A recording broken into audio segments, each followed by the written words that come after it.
Alright. I think it's working. Always takes a little bit for YouTube to actually process it. And of course, it shows for me that it's like a black screen. Okay, now it's showing my game. So I think we're good. Oh, I need to make sure I have... I don't know, YouTube always has this thing where there's two modes of chat. There's live chat and there's top chat. If I forget to switch to live chat, sometimes it'll just randomly not show me messages for no reason, which is dumb. So always need to remember to do that, or then I get people asking me like, why are you not responding? And it's because YouTube's not showing me it. It's really annoying. But okay, so hello, Shalestorm. Gonna wait, as usual, for people to trickle in here. Do I have... Yeah, it's displaying my blacksmithing equipment. So, I am going to be doing a, whatchamacallit, 60 to 70 speedrun, as mentioned, to load Dark Bowl. And it's technically, as you can see here, it's a 61 to 70 speedrun. So, if you're wondering why I've already started at 61... If you're watching this, like, in the future on the recording and you're like, wait, that's weird. The video says 60 to 61, but he's starting at 61. Or 60 to 70, you know what I mean. The reason I'm starting at 61 is because, technically speaking, the way that Dragonflight leveling is going to work in 10.1.5 is you are going to level up to 61 with Chromie time, because that's the new cap. They added one level. And the main reason for that is because the heirloom scaling is a bit weird. So, obviously, in 10.1, they added new Dragonflight versions of heirlooms, so they now scale up to level 70, and there's kind of this weird gap level at 60, where it hasn't kicked into the new scaling yet, so it's like 100 item levels behind, or I think more like 75, which means that for the first level of Dragonflight, you are incredibly weak. So they've added another level, meaning that you can now stay in Chromie time for one more level, theoretically, not currently working on the PTR, even though this is going to be done on live servers. And that means that Dragonflight leveling is now done from 61 to 70 instead of 60 to 70. But obviously, that's an easier thing to explain within the video, not in the title. So I'm just putting 60 to 70 in the title and thumbnail because it's easier for people to understand at a glance. Caught one live. Hello, Squirrelbox TV. And yeah, it is really a huge jump with that one level. So I'm glad they're changing it. And there's also a lot of other little minor things that get changed in the routing because of that one level, which is the reason that I'm going to be doing it on live. So even though this will be on live servers, I'm not testing the 10.1.5 PTR. We're going to be basically doing this run as if it was 10.1.5. So I've started one level ahead, and I'm going to be doing my route the way that I'm going to be doing it later on when I do future 60 to 70 runs. And obviously, it's not going to be an exact one-to-one, because I do have the 50% buff, and I still have some leftover rested experience. Not much I can do about that. I'm not going to level up a brand new character all the way to 61 just to get this testing done, so basically I just dusted off one of my old Shadowlands characters. I think, actually, this character, when I leveled it up to 60, I did... I think it's an unlisted video now. But if you go into, like, my playlists, if you care to watch the original leveling process back in Shadowlands for this character, it was speedrunning a Paladin in patch 9.2, and then I did a part 2 for it, which was Threads of Fate leveling is insane, or something like that. I think that was what the video was called. So that's when I speedran this particular character, and originally it was on Illidan. I've now moved it to Area 52. But I basically didn't touch it at all since finishing that, outside of doing like a few Zereth Mortis things back in Shadowlands. So for the purposes of this run before starting, I've basically set up my character to look like what it would be if I had just gotten out of a 10 to 61 speedrun. Minus the rested experience, obviously. Can't control that, but all my other stuff, I have like enchanted heirlooms. This is what I will theoretically be mailing myself when I do the full speedrun or world record attempt in a few days. And I have Dragonflight crafted gear. I'm going to take a moment in a little bit to explain what I have on, because you'll notice I don't even have a full heirloom set, and that is by design. It's not like I just forgot to get some heirlooms. I'm using kind of a mix between heirlooms and crafted gear, because some of the crafted gear is actually better than the heirlooms, even when they're fully upgraded. So I'll explain that in a second. But the other thing that I do want to quickly touch upon is this is going to be a 60 to 70 run, which means I will be going through Dragonflight content, and I will be going through it a lot, obviously. The problem with that is, as I've said many times, there are memory leaks that happen very frequently. So I will probably, unless I get really lucky, but most likely, I will have to restart the game a few times. It won't force me to, like, restart the stream at all, but whenever I get a memory leak, the stream will lag really badly for, like, 30 seconds. And I will try to be on top of it. I will try to notice the moment it starts happening so I can quickly close the game, reopen it to fix the lag. But it might last a little bit. If I, for some reason, don't notice, yell at me in chat, right? But I will try to be on top of that. And then whenever that happens, just got a message on Discord just making sure it's not like my parents saying something really important. But if it's somebody in chat, then I will check after the stream. But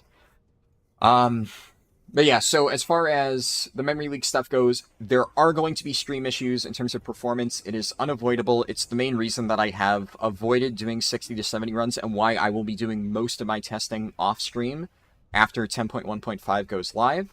I might do one more testing run after the release of 10.1.5. We'll see, like live on stream, but most of them will just be regular videos uploaded to YouTube because there's just too much of a risk of it ruining the stream. And I initially wasn't planning on doing it at all. I figured I'd do at least one, so that's what I'm going to be trying to do today. But do bear that in mind, that there might be issues, and I hope it's understandable, right? Just don't panic. If the stream starts to lag, I know. I've created like a little thing in Microsoft Paint, and I have it in my OBS like set behind my game recording. So if I need to restart my game, the Microsoft Paint thing should pop up that says restarting due to a memory leak. So I've at least covered my bases there. But yeah, I do want to say that right at the beginning, just so if the quality tanks for a bit, I'm aware, I'm in the process of fixing it. It's just something that is going to happen. Just hopefully not too often. If we're lucky, it'll only happen once or twice. If I'm unlucky, it'll happen like 10 times, but it is what it is. Hello, Vetro. Good to see you. And yeah, I'm streaming again for now. I said before, I'm going to try to stream more frequently, right? Like, I used to kind of only stream, like, leveling testing or important stuff. And at the start of Dragonflight, I initially said I was going to try to get into a more consistent streaming schedule. Because before, like, a year ago or so, that was just impossible. Because, you know, I was in college, right? And when I have classes most days of the week, and I have projects and homework and stuff, it was basically impossible for me to maintain a consistent schedule. But now that I've graduated college, I can at least have a bit more flexibility. The main issue I didn't do that before is just because I kind of got tilted with how poorly Dragonflight launch went. But now I've got a little bit more free time. I think I've solved some of the issues that I was having before. And I've been playing stuff that isn't just, like, retail WoW, right? So, obviously, yesterday's stream, I did some classic hardcore, and people seemed to enjoy that. And as the title and thumbnail show, I will be doing that a bit after the speedrun. So, I'll probably be streaming, like, a mix of WoW Classic. I've said already that once I'm done with 10.1.5 testing, I'm going to be streaming, like, a mini-series where I go through every single WoW Classic leveling zone in the entire game, like, in Wrath Classic, and just test every single one of those full playthrough, just so I can get prepared to eventually do WoW Classic 1 to 80 speedruns, which is another thing that I'm slowly working towards. But unlike retail, where I've played everything over the years, I have not played through a lot of the original Classic zones, so before I can actually do speedruns, I need to get more experience. So I think that'll be a fun little thing to do on stream. Troy said, Spark thumbnail for the second part of the stream. Yeah, I had to start the stream an hour late, partially because I was doing preparation, which I'll explain some of my prep work for this in a little bit, and this took a lot longer to figure out, because initially I figured you would just slap on heirlooms and you're good to go, but then I realized that some of the enchants were a little bit funky, and also you didn't want to use heirlooms in a few slots, so I had to sit here and kind of like math out what's better to use, heirlooms or crafted gear, and that took me a little bit longer, and then I spent like 45 minutes making this thumbnail, which, yeah, it was decently complicated thumbnail to make, at least compared to some of the other ones I've made. Required me to spend a decent amount of time making it. But I do think it was a good idea because it kind of shows that I'm focusing on 2 topics for this stream instead of just one. I thought about doing that for yesterday's stream, but I also wanted it to be a bit of a surprise. So I figured I would not actually include it in the title or thumbnail. And I also didn't know how well the speedrun was going to go, right? Like, if the Arcane Mage speedrun went catastrophically bad and took 6 hours, I probably wasn't going to do Classic Hardcore, but I was relatively sure that I would do it after the speedrun if it went well, but I wasn't sure, so I didn't include it in the title and thumbnail. But this time, I know I'm going to do that after, so I prepared ahead. I'm also probably going to retroactively edit the thumbnail from yesterday's stream, so at least the VOD shows the Mage speedrun and Classic Hardcore. Kind of something like what I did here. But going forward, I'll try to do stuff like this to make it a bit more clear. Hello, Naomi. Good to see you. Hello from Germany. Hello, Stockelkotz. I don't know if I pronounced that correctly. But, yeah, okay. So, now, as people start to trickle in here, I'm going to explain what I've got set up for gear, consumables, etc. It is somewhat similar to what I did for all of the 60 to 70 speedruns back in... what's it called? Back in, like, 10.0. So I did a few of them. Obviously, I did the Dark Iron Dwarf run, where I had, like, a lot of the prep work done. But that was before heirlooms. So some stuff has changed. Now, I am not using the full heirloom set. And that's partially because rested experience in a speedrun context doesn't really matter. If you really want to, if you're like me and you are playing on a character that has rested experience built up, then you should probably use the full 6-piece bonus. I'm intentionally not using it because I'm trying to simulate what it'll be like in an actual speedrun, and I actually don't want this rested experience to really play a huge factor. As I said before, it's kind of unavoidable. I'm not going to do a brand new character just for this, so I'm dusting off a Shadowlands alt, but if you are leveling up old characters, yeah, throw in an extra heirloom, but this is all you realistically need for speedrun stuff. And as for the slot that you would throw in the extra heirloom, so you can see here I'm missing chest piece and necklace, I would actually say you should probably drop the chest piece, the crafted one, in favor of an heirloom. And that might seem weird, right? Because I've said a lot of times that Minari Training Amulet is one of the strongest heirlooms because it gives you the speed boost. So you would think that of all the heirlooms to not replace, you would want to keep the neck. But the reality is, 2 things. 1, Minari Training Amulet is good at low levels. It's insane at low levels, because when you're just running on foot around, you know, all over the place, and you don't really have many movement speed increases, having that on-use run speed thing really helps. But at higher levels, well, you can see here I have tons of passive speed.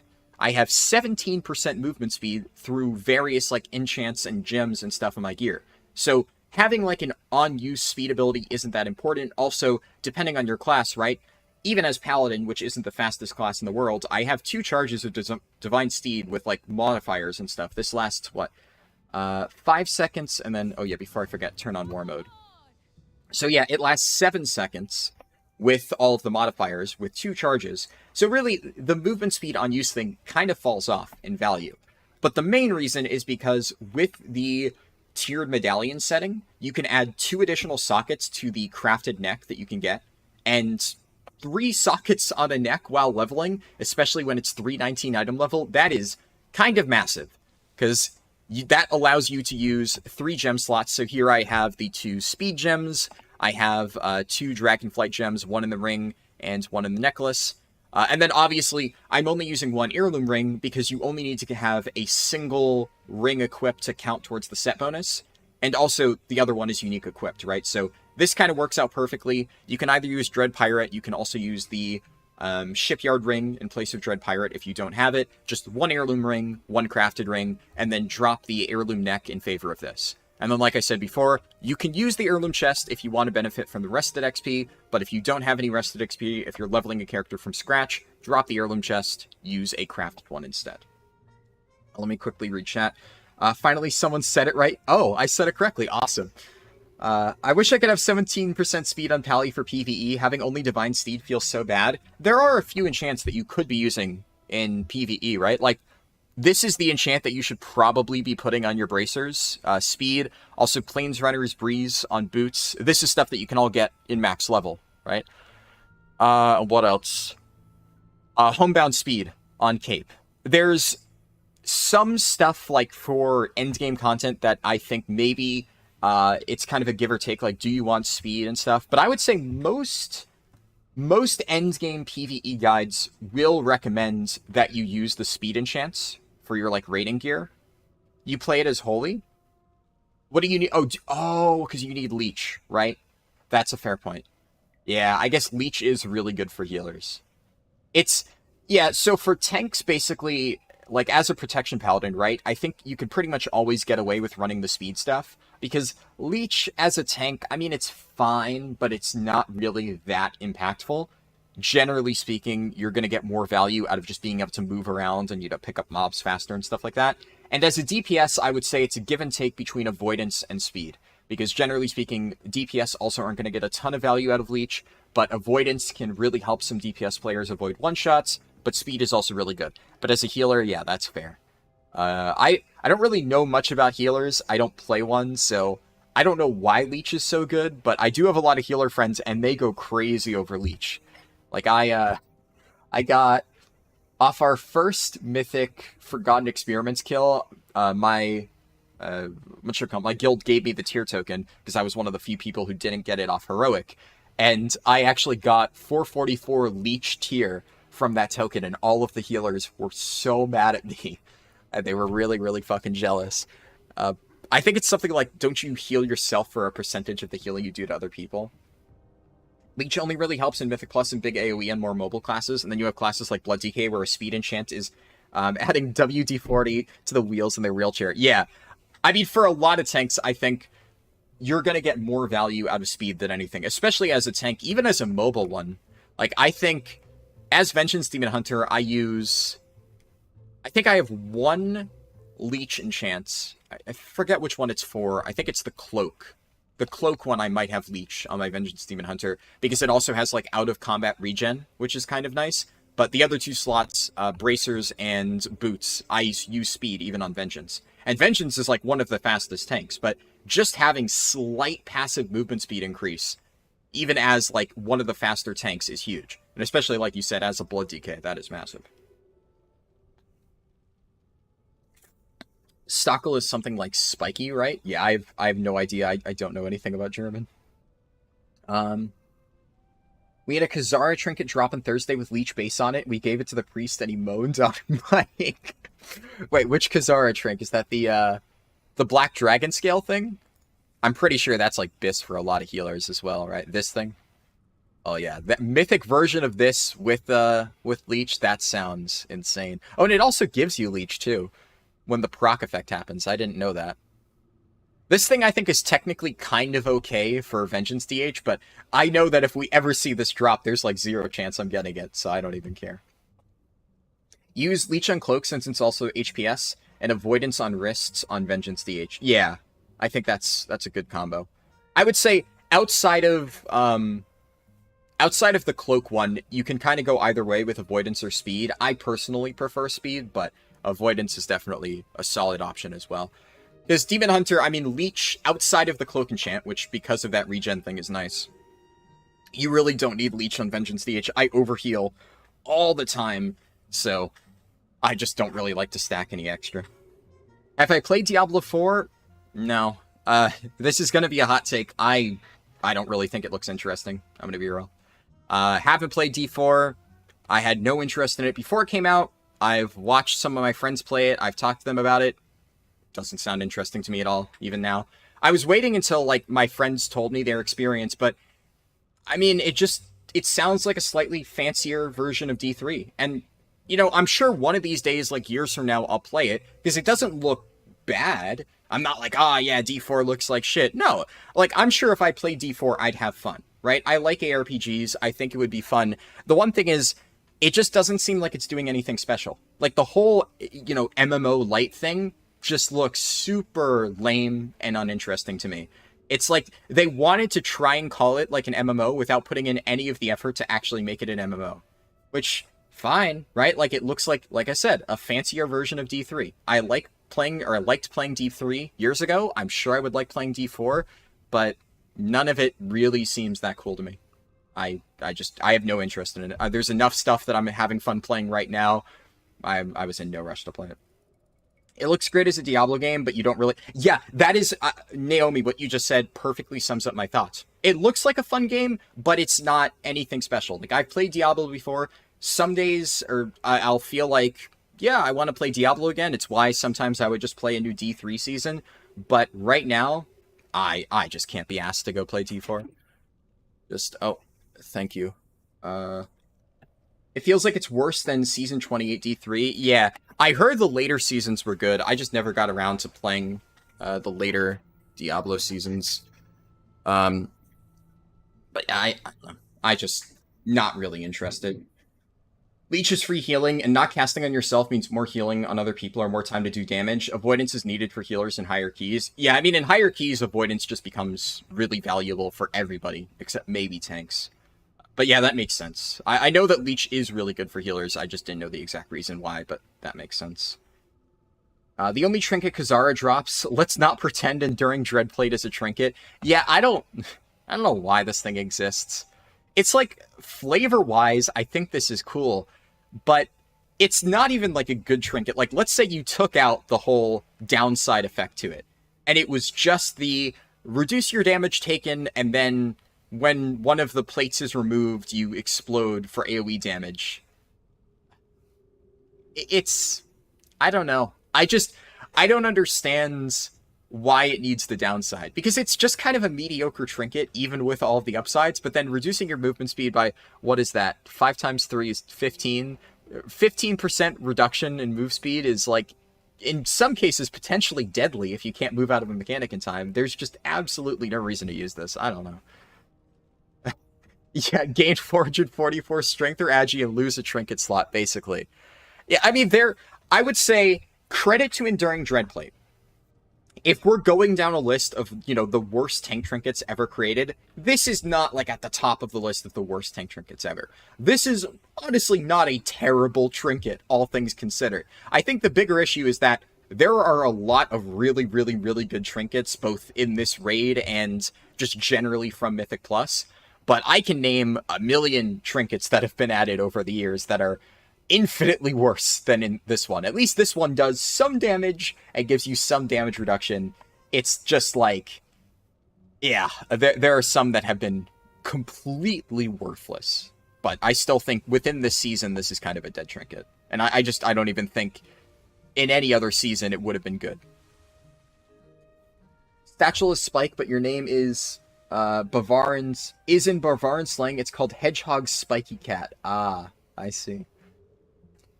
You don't care about D4 too? Doesn't look fun to me as well? Yeah. I mean, that's the thing. I wouldn't say it doesn't look fun, because I've heard a lot of my friends are having fun with it, but I also haven't heard any glowing recommendations. Like, whenever I ask my friends, oh, how's D4? They'll be like, yeah, it's fun. And they'll play it on and off, but there have been games where people have told me, oh my god, you need to play this game. It is like the best thing ever created. Trying to think of an example in recent years. A lot of times even then, like, a lot of people told me I needed to play Cyberpunk 2077. It's going to be the most amazing game ever. And, well, look how that turned out. But I definitely have heard some, like, glowing recommendations of games from friends. Like, Undertale is an older example. But I remember when Undertale first came out, a bunch of my friends told me, this game is amazing, you have to play it. And they were right. But I heard so many just amazing glowing reviews from friends that I tried that game. And Diablo 4, I just haven't heard any glowing reviews of it. I've heard a decent amount of complaints about it. Like, I've actually heard some of my friends complaining that, like, you know, all the good stuff gets nerfed. And the only other thing I hear is, yeah, it's kind of fun. So, I don't know. And a lot of those players were, like, diehard D3 fans, even when I wasn't super big into it. So, I'm not surprised that they're enjoying it, but they haven't said it's anything special. Elden Ring was like that. Yeah, a lot of people did tell me I should try Elden Ring. I probably will eventually, but I also haven't played any Souls games. So I've also had friends tell me I need to play Dark Souls. So one of these days I'll probably just play Dark Souls from scratch and then eventually get around to Elden Ring. I feel like I want to start with the earlier games before I jump into the more recent ones. You would 100% wait for new seasons? Yeah, that's another thing that some of my friends told me, that they think it's really dumb that the seasons aren't out At least, not even if not at launch, at least not close to launch, because they're just not going to bother playing when they want to play the first season anyway. You played D3, got your season tier set, saw that you could game the same items, but Ancestral and Big Good Ancestral quit the game. Yeah, later D3 seasons definitely felt like way too grindy. I would always play D3 for a week and then stop. One of my friends put it best. I remember at one point he basically said, Diablo 3 is the most fun you can have in a game for like 3 days, and then you just get bored of it. And I think that's a good point. The start of a new Diablo 3 season, a lot of times, was some of the most fun I would have playing stuff with my friends, and then I would just get bored and move on to something else. Which isn't necessarily bad, it just means it's not the type of thing that, I play all the time. I don't even know why they added Enduring Dreadplate compared to everything else in the season, but you could... I will say, at least this one has flavor, right? So I think that's why they added it, right? Flavorful, it's a flavorful, cool trinket, even if it is bad. But there have been some bad trinkets that just don't even really make sense thematically. So I at least don't hate the idea of this one. I can see why somebody thought this would be a cool trinket. And it kind of is, even if it's not good. Diablo 4, if you're a Diablo fan, you'll love it. It's good and expands in D3. If you aren't a particularly big fan of Diablo, it's a good game that you'll probably like, but don't go out of your way. Yeah. Dark Souls is fucking amazing, yeah. I've been playing for 4 hours, started at 55, and you're only level 68. What are you doing wrong? I mean, it just takes time, right? Whatchamacallit? Depends on what you're doing also in Dragonflight. There's definitely ways that you can level through Dragonflight that aren't necessarily fast, so hopefully here I can show you some faster ways to level. Shaco is one of the best helms in the game with a 1 out of 300 million chance. That sounds stupid. Joseph Miller said, I'm really glad to see you streaming, Harlden. I've been watching a lot of your vids to go to sleep. Awesome. Glad to have you here. That's exactly what happened to you. Played it for a week and it was awesome. Yep. If you don't look at numbers, it seems kind of cool in the theme, but you just kind of wish they'd added something to it, like not reducing the move speed and increasing the damage taken reduction. Yeah. It's also, I don't know, it's weird because these trinkets with reduces your damage taken by a flat value, they are always either completely garbage or really powerful. It could be a really competitive Mythic Plus trinket. Yeah, if it had double the damage reduction. Exactly. So, for instance, this really doesn't mitigate enough damage to ever be worth using. Yeah, I was going to give that exact comparison. So this one ends up being completely bad because it's not percentage-based, it's just a flat value. But then, if we go back to Shadowlands, Sanctum of Domination, and Shard of Anhild's Aegis, this thing actually mitigated a lot of flat damage. So, especially as a Brewmaster Monk, just popping this, you would take no damage. Like, I remember popping this on Sylvanas when I was taking like 3 tank busters in a row, and I took literally no damage. It was, yeah, exactly a Divine Shield that also explodes. Really, really, really fucking good. But that was the nice thing, right? In Mythic Plus, you could use it on basically any tank, but this synergized so well with Brewmaster Monks. Holy hell, this thing was so broken. Actually, Shadowlands had a few good ones, because then you had Guardian of the first ones, Reactive Defense Matrix. This was another one where the fact that Stagger could proc this was really fucking stupid. Reactive Defense Matrix was so good. But yeah, we've had... I don't really think we've had many good tank trinkets so far. Like, looking through, Enduring Dreadplate, that's not really good. This is good for tanks, or for most tanks at least, but it's a DPS trinket and healer trinket as well, so it doesn't really count. This is technically a DPS trinket, right? So I think it's good for some tanks, but not really a tank trinket. Tazavesh trinket, yeah. Tazavesh trinket, though, I didn't really like using that one. It also got nerfed pretty heavily after people started using it, whereas they never really touched the other ones. But, oh yeah, and it also had the issue with pulling through walls. But yeah, are there any good tank trinkets in here? Is this... I think this is meant to be a tank trinket, but this is, like, kind of garbage. My co-tank was saying that maybe you use this in, like, really, really, really high M+, just because you can also have the utility of throwing a shield on a different player. I don't know, though. I'm not convinced that this thing's really good. And then, I mean, Sarkareth Beacon is a DPS trinket, even if all the tanks use it. Yeah, see, okay, exactly. Oh yeah, I guess out of dungeons, the Brackenhide trinket is probably the best one.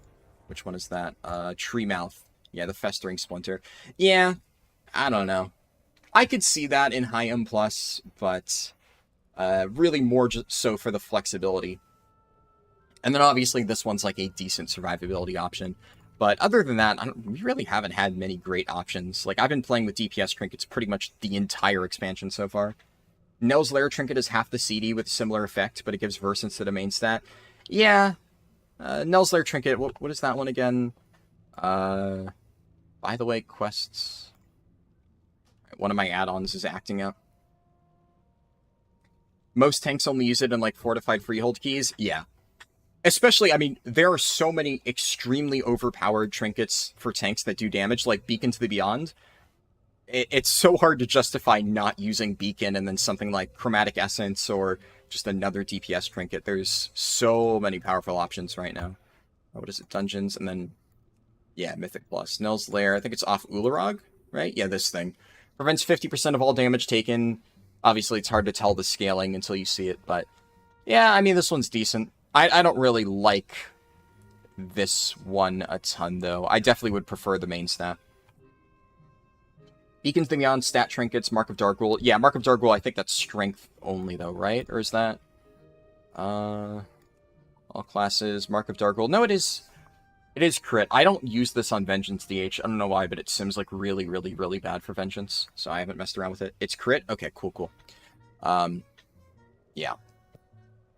I do know that, I've seen Prot Pallies and Blood DKs using it, but I definitely haven't been messing around with it. And Brewmaster, I don't think you use it on Brewmaster, but I could be wrong on that. Anyway, I think I covered everything for gear. I think enough people are here, I'll probably get started shortly. So I have speed gems in here. I have my regular heirloom shoulders because there's no special enchants you can put on that. Homebound speed on cape. Waking stats and chest. If you're an agi user, you can also use accelerated agility. Speed on bracers. I have plus 15 strength on gloves just because there's nothing else to use. And this is just a perfectly fine enchant that works on higher item level gloves. Regular Shadowlands crafted belts. You're going to be using 2 Shadowlands crafted pieces at level 61. One of them could be 262. Then pants with Fierce Armor Kit. You can use Spell Thread if you're a caster. As mentioned before, Planesrunner's Breeze on boots.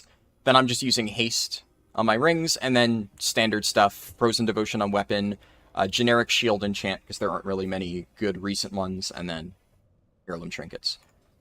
The Talisman is the same exact absorb as the Brackenhide trinket. It's half the CD and doesn't damage you, but it gives you verse instead of main stats, so worse overall. Yeah. That makes sense. Okay, and the reason that I am... starting at Chromie time, or Chromie, even though I'm doing 60 to 70 or 61 to 70, is I'm trying to simulate what it would be like if I had just finished the Chromie time part of the speedrun. So you get to level 61, Chromie teleports you out, and you get kicked back to this area of Orgrimmar. So then I can go ahead and I'll start the timer in a second. Mark of Darkghoul is good for Brewmaster and Raid if you don't have Bomb Dispenser. Yeah, that's the thing. I guess as an alternative, for sure. But as Vengeance DH, I have way better alternatives, and I know that both Brewmaster and Vengeance, our single target BIS is Bomb Dispenser. That thing is very, very, very good. I still haven't gotten to Bomb Dispenser, but it's also less good for Vengeance than it is for Brew, because Vengeance also gets more from their secondaries than Brew, so I've been using Beacon and Chromatic Essence. And Chromatic Essence with all the buffs is actually, like, really, really cracked for Vengeance. Blood DK prefers Beacon plus Anvil. Yeah, I think that's what my co-tank has been using. Though, actually, he's been playing Prot Pally for Sarkareth Prog. But when he was on his Blood DK, he was using Beacon and Anvil. Alright. We'll go ahead and start the timer in a second. 3, 2, 1. Now I'm going to just mount up. And I have fast flying. I almost forgot to learn that. I wasn't sure if I remembered. And the first thing I'm going to do is I'm going to head over here, and I'm going to go to Darkmoon Fair, because that is active now. Oh, shit. Click the wrong button. Glug with the run, thank you. And you've been using Beacon and Dice on Vengeance DH and keys. We'll swap to an Anvil or Bomb Dispenser if you get it. Obviously, Bomb Dispenser is good. I would not actually use Anvil. I think Anvil is overrated. And it's been going down in Sims, right? Anvil is good on pure single target, because obviously on pure single target, you're using Soul Cleave more often. But the moment you hit 2 targets or anything more, Anvil falls off a lot in value. because I think a lot of the sims that people have been using for Vengeance DH way over-prioritize Soul Cleave over Spirit Bomb. And, like, Soul Cleave is good, you still use it a lot, so Anvil's not bad.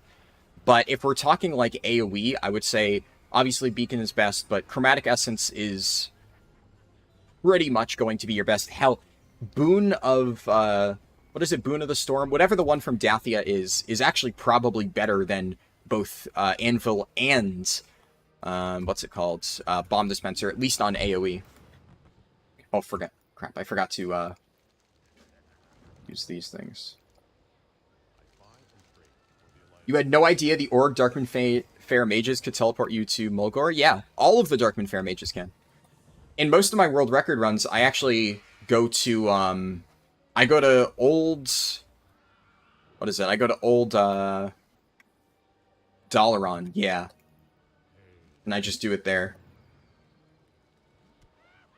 And then I'm doing the Profession quests, which I picked up ahead of time. If this was like a low-level run, I would have done this earlier on. At lower levels. AoE, Anvil, and Bomb Dispenser aren't all that great. You'd like a Chromatic Essence, but you don't have it. Yeah, that makes sense. I'm just going to grab some top hats so I can refresh this buff without returning. 1, 2... oh, it goes in that slot. Single target, though, Anvil and Bomb Dispenser are both better than Dice. Yeah, no, on single target, for sure. I've been using Chromatic Essence on single target, but that's also just because, like, it's not that bad. It's, like, comparable to Bomb Dispenser. And, whatchamacallit, it's... Oh, crap. It's a big buff for the other people in my raid. So it's like a very marginal DPS loss for me, but having that extra Chromatic Essence buff is really good for a lot of the DPS. So overall, on pure single target, it is a net gain for me to run Chromatic Essence for the raid's DPS at the very least. Did I think I used all my quest items. I missed out on the tailoring quest, which I'll just go back for that, but it's not a huge time loss, especially because I'm just going to be hearthing out of here anyway, so doesn't really matter. Tailoring is up there, I believe. Alright.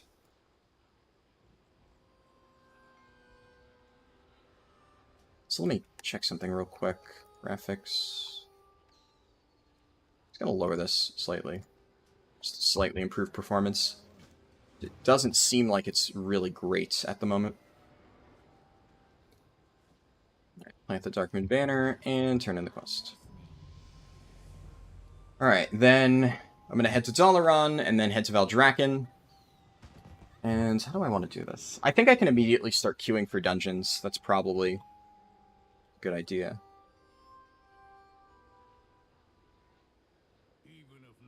Second note. Yeah, I can already start queuing for Dragonflight dungeons.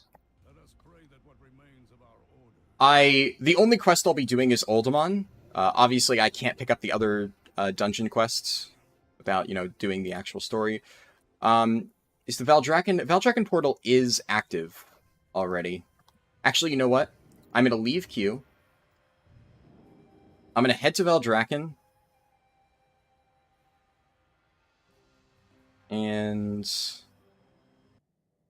live for PTR? Yeah, it's live because I need to do dungeons, so that's why. Probably going to have a memory leak very shortly, just a heads up.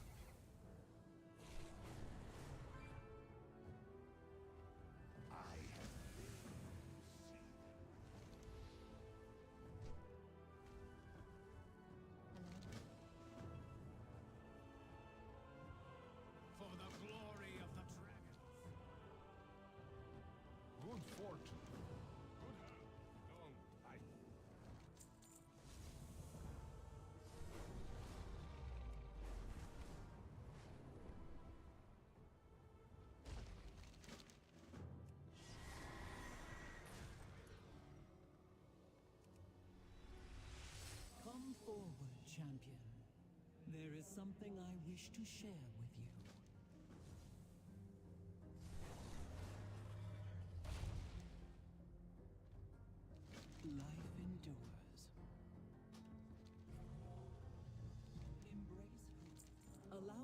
introduce you to Captain Drine.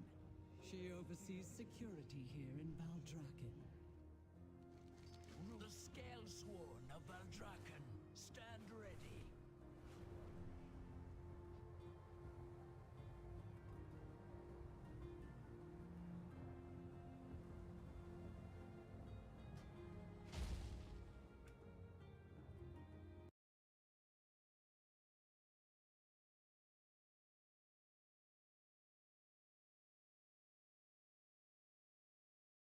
All right. Should be okay. Yeah, we're back. Yeah, instant memory leak the moment I enter Valdrakken. That's just it is what it is. That's how it goes. Not much I can do about that. In fact, I'm going to be doing the Thaldraszus questline, so the reality is we're probably going to immediately hit another memory leak, but it's hopefully going to take a little bit longer to happen when I reload in, whereas like actually entering Valdrakken almost immediately causes a memory leak. Do I not consider the Dragonflight intro with 2 bonus objectives worth doing? The problem with the Dragonflight intro is there's just so much RP.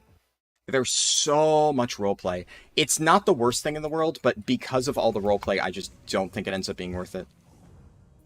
I don't really think you can spare the time. Everyone comes to the roasted ram eventually. Grab a drink to blend in, but keep your wits about. There's also a lot of RP here. I'm actually not going to do this. This is terrible. I don't know. I need to figure out what's good and what isn't, and I don't really think Waking Shores is not good. I think we just go to Anaran Plains and forget this, but the question is, can I start the Anaran Plains questline out here? Because that's not bad up to a point. Yeah, I can start it out here. Testing, testing. Okay, I think it's still working, but I am going to just restart again, because usually, even if it doesn't cause a memory leak immediately, if I am in Valdrakken at any point,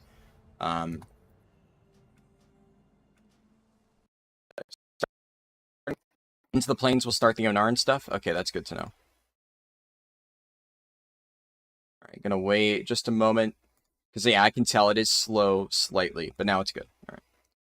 Was the memory leak issue not solved by not having the sound on? No. I thought that fixed it. It didn't. It's just a separate issue. It is just an unsolvable issue. I've looked into it. There's no fix. It's just a core Dragonflight issue.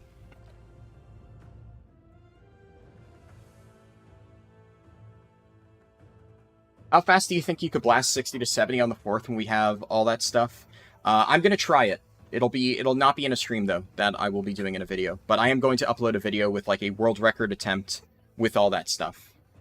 Which I'm pretty sure I can beat my existing world record, right? Obviously, with all these buffs, it just makes it faster. But I am unsure of exactly how fast I can get it. We'll have to see.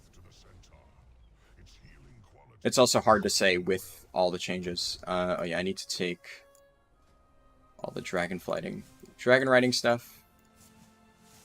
There's this weird delay.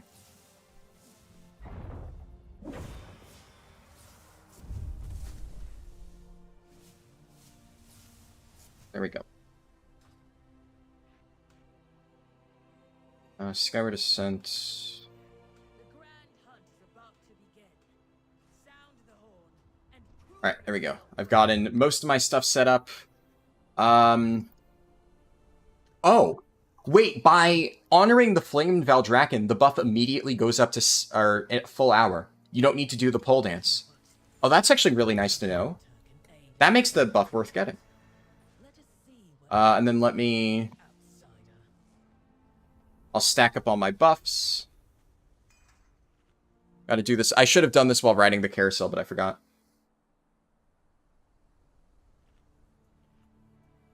Infinic, hello. I remember you. Yeah. Used to watch my stream a lot when I was like 5 to 10k subs. Thank you. Yeah. 20k. It's been a long journey to get there. But I remember your name. Good to see you here again. Only just started the run, so it'll take me a little bit to respond to everybody in chat.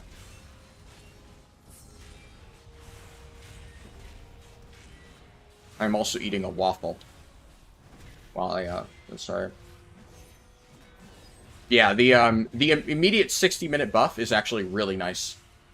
That's going to be really, really, really helpful. Oh, I should also be queuing, though. There we go. Speak up. Good morning, best of luck. Thank you. My Khan is at our outpost. So I don't know exactly how efficient it'll be to stay in every single zone. I'm thinking probably not Waking Shores because of all the roleplay. Onaran Plains has a few somewhat efficient subzones, so Out with it. it'll probably be worth it to quest here for a little bit. This outsider arrived in We'll see, though. dragons. They hunted alongside us and earned a place at our fire. It's also annoying because I keep having to check my OBS just to make sure my audio hasn't gone out. Just in case I miss it, if there is a memory leak and I don't notice, do like yell at me in chat, just so I catch it.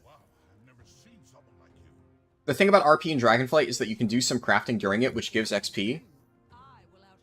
It's not the worst idea in the world, actually.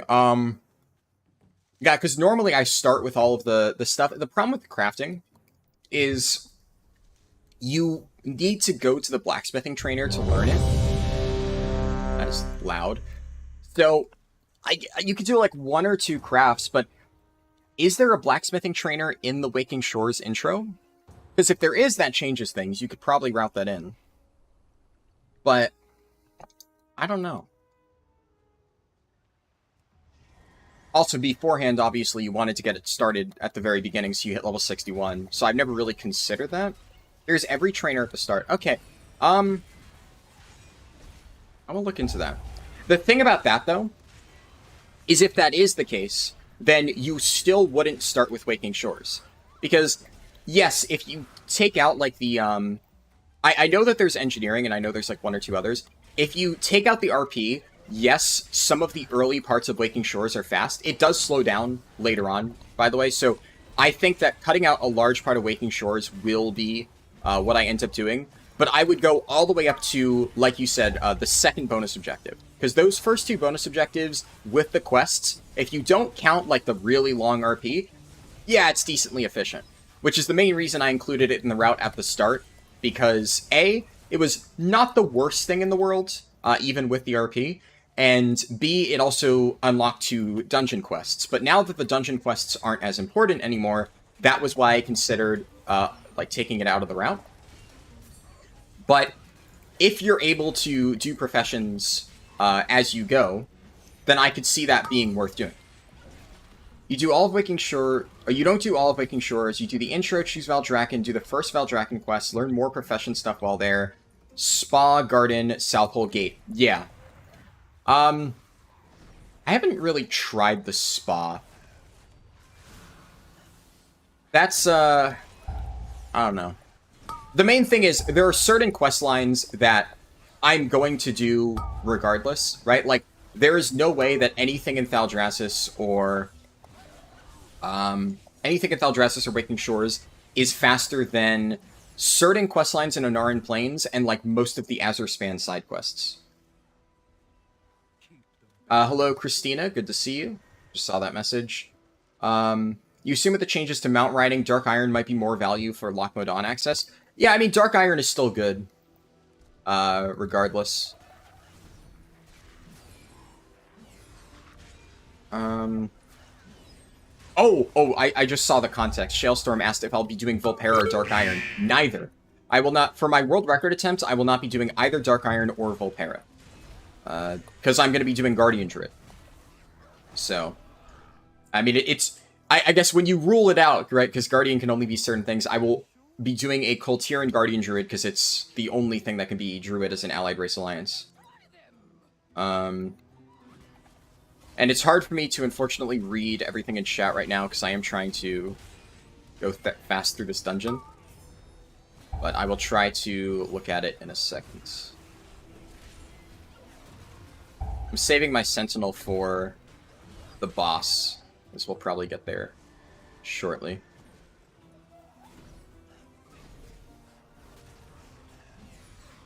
You go to Onaran Plains, do 2 quest hubs, go to kill Skara, Tirakai, pick up the Wanted quest, do the Wanted quest, get the 2 bonus objectives in Southwest Onaran.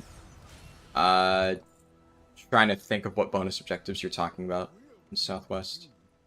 I think somebody might pull those 2 mobs. Yeah, they pulled it. One is the part where you do 2 quests to get 30 supplies and find the guy, and the other one is in the north above the city. I think I know the Onaran one you're talking about. Yeah, that's definitely the most efficient one. The Mantid and Coastling one. That's the best subzone in Onaran Plains. I will be doing that one. I've messed around with the other one. The main reason I never did that other one north of the town is because it's kind of... Nobody clicked on the Tuskar? Come on.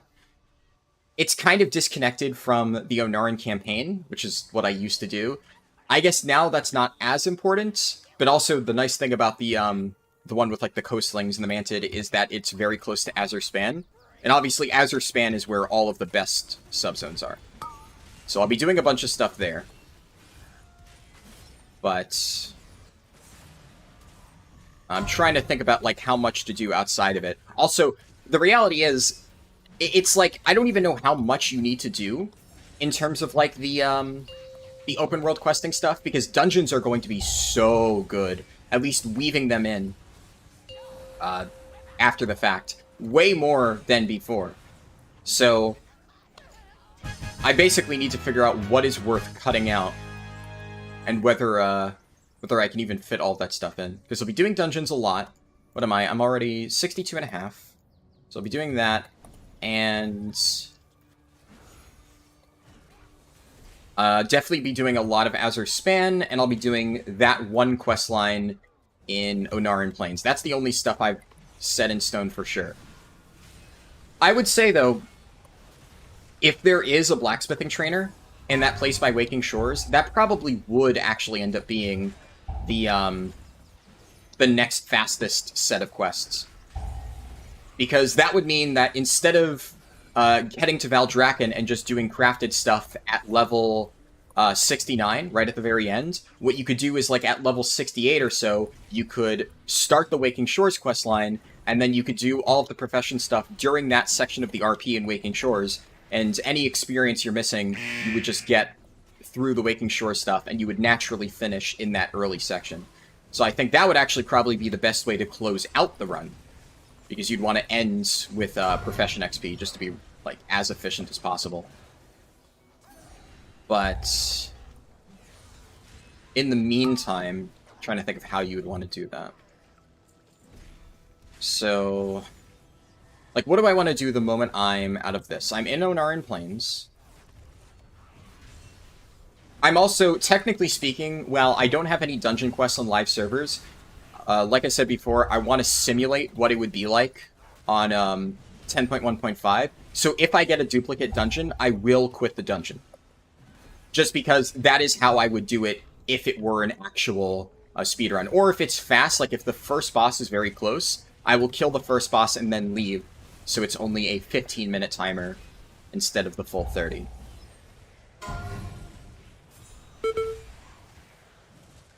Enchanting, there's a trainer at Tirakai, or whatever it's called. Yeah, I guess technically it doesn't need to be a blacksmithing trainer, right? Because even if there isn't a blacksmithing trainer, if there's, like, tailoring or leatherworking or something like that, then that works, too. Why are dungeons good now after being terrible? Well, to be fair, dungeons were never terrible for Dragonflight. And honestly, at certain levels, they're not terrible for 10 to 60.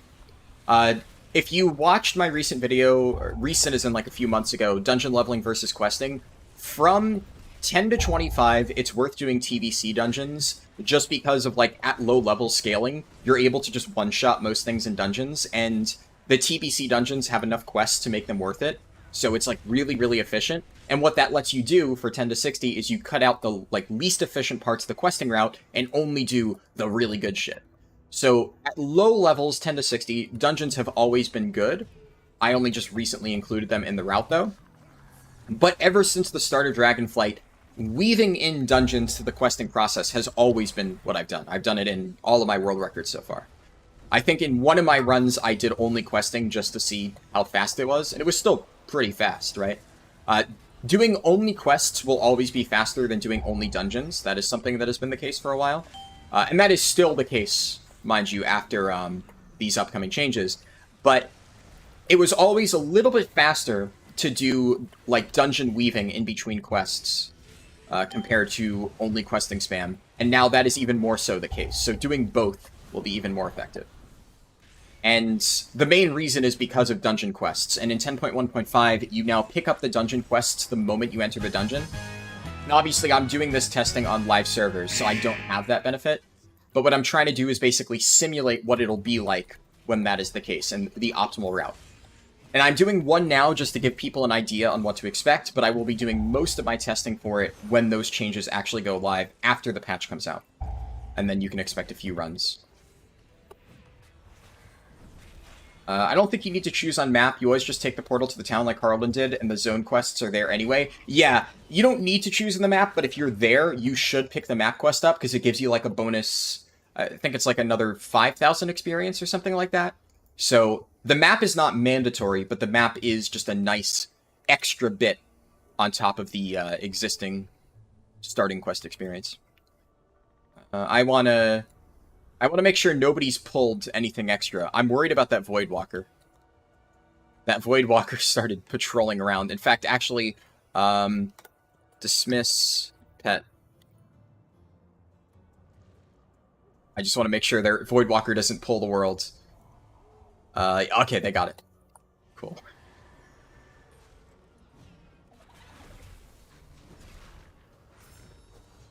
We might get that extra pack. I'm gonna try to kite it away. Okay, we should be good. Yeah, nice, we didn't get it.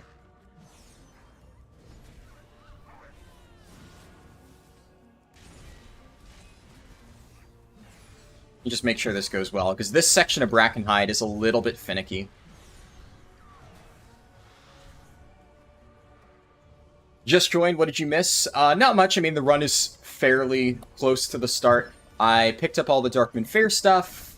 I started questing in Onaran Plains. I queued for a dungeon. The dungeon queue popped. And then, you know, you missed the start of Brackenhide Hollow, I guess. And then obviously you missed, like, some discussion at the start before I began the run. Like, I explained what I was doing in terms of, gear and stuff like that. Nothing super major.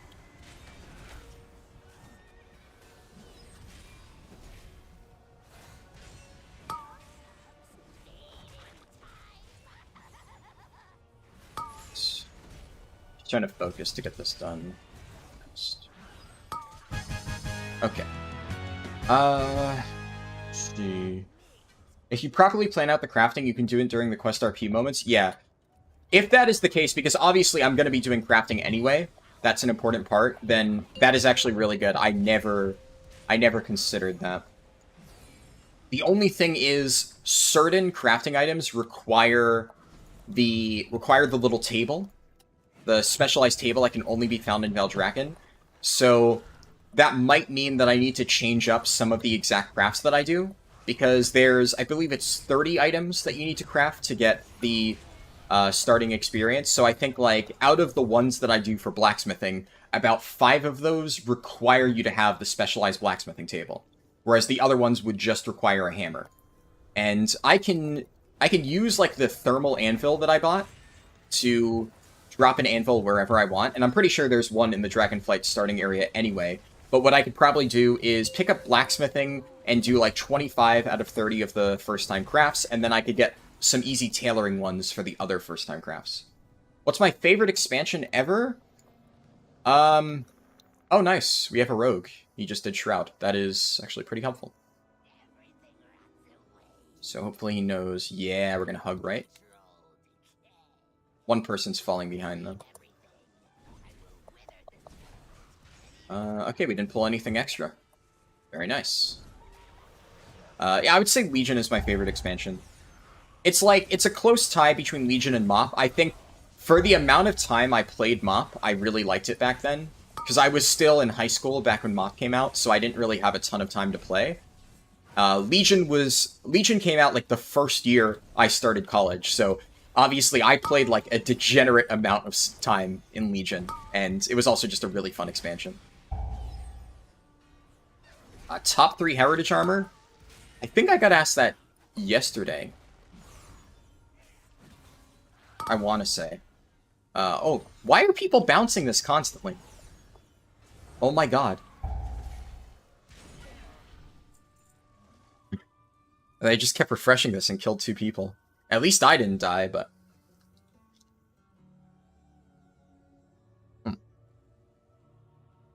Check Alker Engineering since those have the portable table. Oh, good point.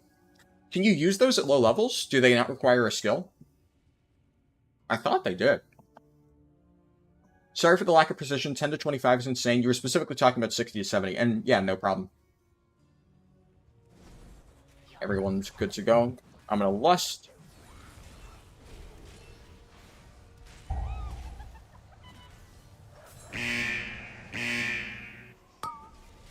I looked at chat and I was not paying attention and I got hit by that.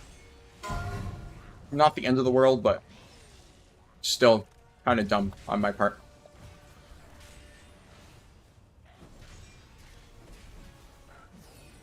Okay, I'm going to wait to read chat until after this dungeon. So I'm going to bait the totem spawn. There we go. Totem spawn successfully baited. And then... I mean, it has no health. Doesn't even matter.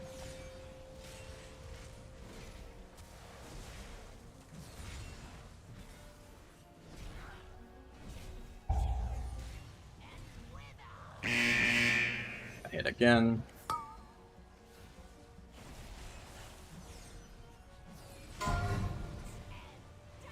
I'm just gonna ignore the totem. Oh, bosses. I forgot the boss dies at 5%.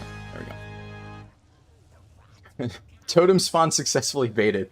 I can stand 3 yards closer to it while I one-shot it with Judgment. Yes. See, that's more important in Mythic Plus, to be fair.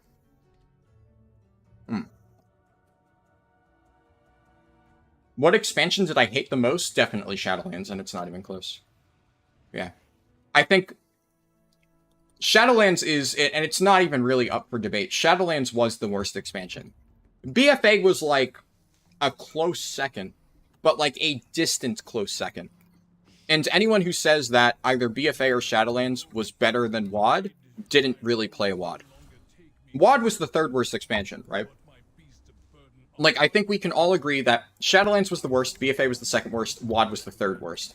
But the thing that, like, some people disagree on is how bad each one was relative to each other, and I would say there's a decent gap in between each of those. Shadowlands was the worst expansion by a mile, not even close. BFA was pretty bad, but not nearly as bad as Shadowlands. And then WoD was bad, but significantly better than both BFA and Shadowlands. And I will die on that hill. WoD was good, a lot of things didn't come out for it. Yeah, WoD was like a bad expansion, right? Because it missed a lot of content. But anyone who actually played WoD, I think at least enjoyed the time they played WoD. It's just a lot of people up until WoD were used to playing World of Warcraft like all the time, and WoD was the first expansion where I think a lot of people unsubscribed because they just ran out of stuff to do. But I think most people would agree that they at least had fun playing what they did in WoD. It had good content. Oh shit, I missed a lot of messages in that small span of time. Wow. Sorry, it's gonna take me a second to catch up. I know you're in a run, but I just went to Ringrest Embassy and checked and sent you a Discord DM about where they are and what's available. Awesome. Yeah, that's... Basically, in that case, if they are available in Ringrest Embassy, you would just probably get a combination of, like, 2 of the professions that are available there, and just level that. That's actually really useful. I've had people spreading the Withering on what I swear was on purpose. I mean, yeah, I'm sure some people did it just for the lols, but unfortunately it did cost me a little bit of time. And I'm glad that I got Uldaman, because Uldaman on live servers is one of the only dungeons I actually have the quest for. I also have the Halls of Infusion quest, just because you can pick that one up directly in Valdrakken, so really, really easy. That's a lot of damage as the tank. I mean, to be fair, Protection Paladin does a lot of damage. I know how to play Protection Paladin, so I know how to do a decent amount of damage with it. And, whatchamacallit? And also, think about it like this. Damage scales, right? So, for a level... What am I at? 63? For a level 63, I'm wearing, like, a ridiculous amount of really overpowered stuff. And I have, like, best-in-slot consumables and whatnot. So this is about, like, max Protection Paladin damage right here. So it's a lot, but it's also, you know, really overtuned. It's kind of the point of a speedrun. I guess, if anything, maybe this gives you an idea of how much damage I'm doing at low levels in my solo speedruns. It's just a lot of times you don't really get to put that into perspective because I'm not always doing dungeons. But this is about the difference you would expect with, like, playing casually versus using all the speedrun stuff for, like, all forms of leveling. It really does make a difference. It's actually nice, because now, like, I know a lot of people wonder, like, oh, how important are all of the consumables? This is why those consumables are important. It's the difference between doing, like, 5k DPS as a tank and, like, 20k DPS or, you know, 15k DPS as a tank, something like that. Definitely helps a little bit. I'm also going to throw a Judgment, LOS around the wall here. And then when these mobs come in...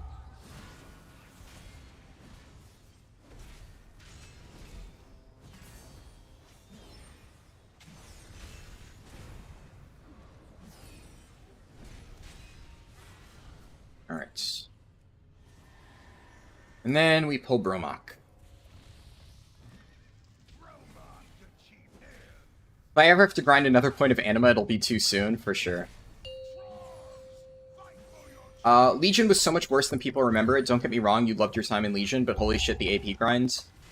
Kind of. I really didn't mind it, honestly.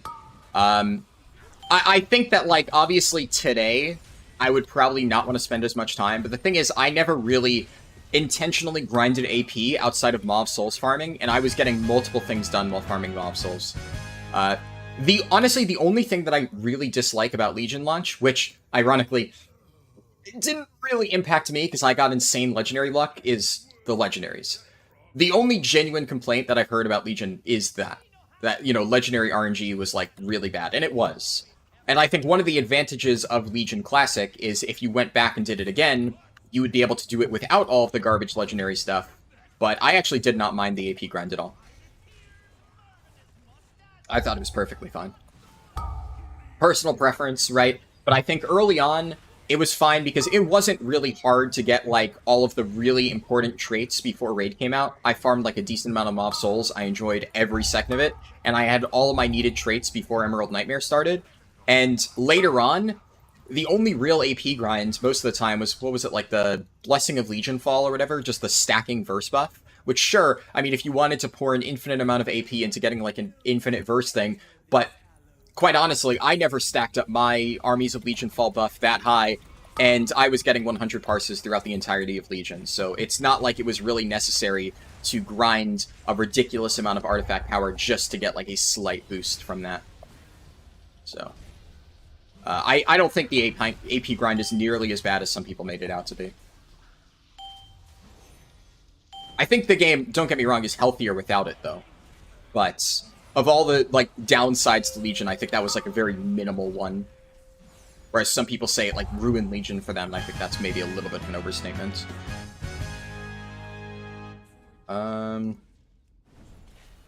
You think you played Shadowlands PvP more than you ever did MoP? I can't speak to the PvP side of things. I generally don't play PvP much at all. I'm gonna just do a big LOS pull. Most of these guys aren't really too scary. There's not any stuns outside of the curse, which shouldn't be deadly on a normal difficulty. But if I get them all stacked up, and then do Divine Toll, that's like really big damage.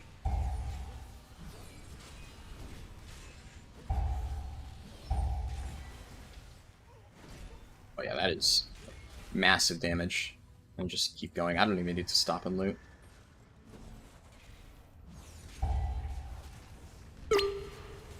Alright. Also Emerald Nightmare. Yeah. Emerald Nightmare definitely was one of the weaker parts of Legion. It's a shame, because I think Emerald Nightmare had a lot of, like, cool fights in theory, but it also had some of the worst fights ever created. Like, I think Dragons of Nightmare was a cool boss. Nighthendra was fine. I think Nighthendra was, like, an above-average starting boss. Nothing amazing, you know, normal. Ursoc was a pretty standard, decent, like, tank and spank fight. Not amazing. Pretty standard. What else? Il'gynoth, I think, was garbage. Cenarius was good. Cenarius was a pretty fun fight. And I think Heroic Xavius was fun, but that definitely, it's kind of like the Razageth situation. Oh, the healer left. Uh-oh.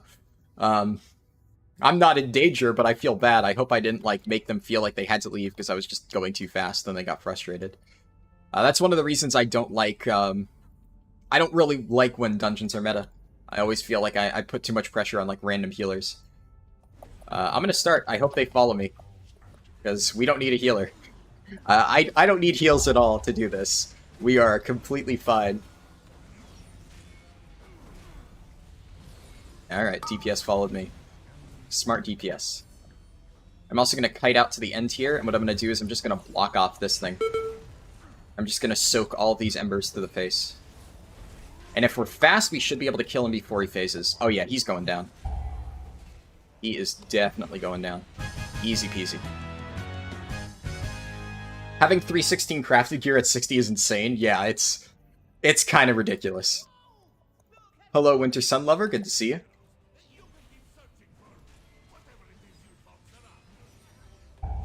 But yeah, what were the other fights in Emerald Nightmare?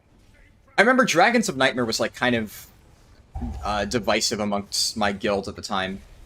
It definitely was one of those where I know a lot of people didn't like it, but personally, the reason I love Dragons of Nightmare is on my first progression kill of Dragons of Nightmare, most of the raid was dead, and it was like one or two healers, I forget how many we had, but most of the healers were dead, like 2 DPS, and then me and my co-tank were alive, and it was like the last 5%, and we were just kiting the dragons around the room, and then we would like dip in, taunt swap, and then keep like doing like a rotating kite strat around the room, like for the last 5%. And it was one of the most like awesome endings to like a progression kill that I've ever had, even to this day. But since that was when I was first really getting into Mythic progression, that memory stuck with me of that like insane down to the wire Dragons of Nightmare kill that I had, because like me and my co-tank were just playing out of our minds, and our coordination was just so good. So I really liked that fight because of it. But it probably, like, in hindsight, I don't think it was like the best fight ever, but it was still solid. And then Elrith Renferal. How do you rate that boss? That's a funky boss. I really liked Renferal, but it was also just such a janky fight. It, like, the fact that you could cheese one of the entire mechanics by bringing a Prot Paladin, and, like, the bridges were, you know, really just janky and not... It's, like, not a kind of fight that I think they'd release today. But I really like any sort of outside-the-box type of boss encounter, like Elrith Renferal, where you have, like, the bridges and stuff like that.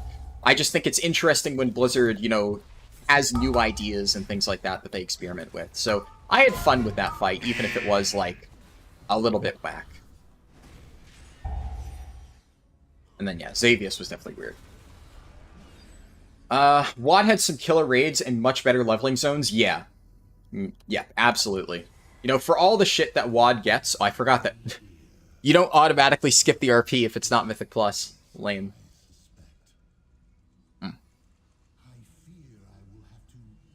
Yeah, for all the shit WoD gets, it had a lot of really good content, just not enough content. I win. Alright. Renferal, the way to do a spider fight, not Senar? Yeah. Yeah, the advantage of Renferal is that it didn't have ice floors. That was definitely a huge improvement.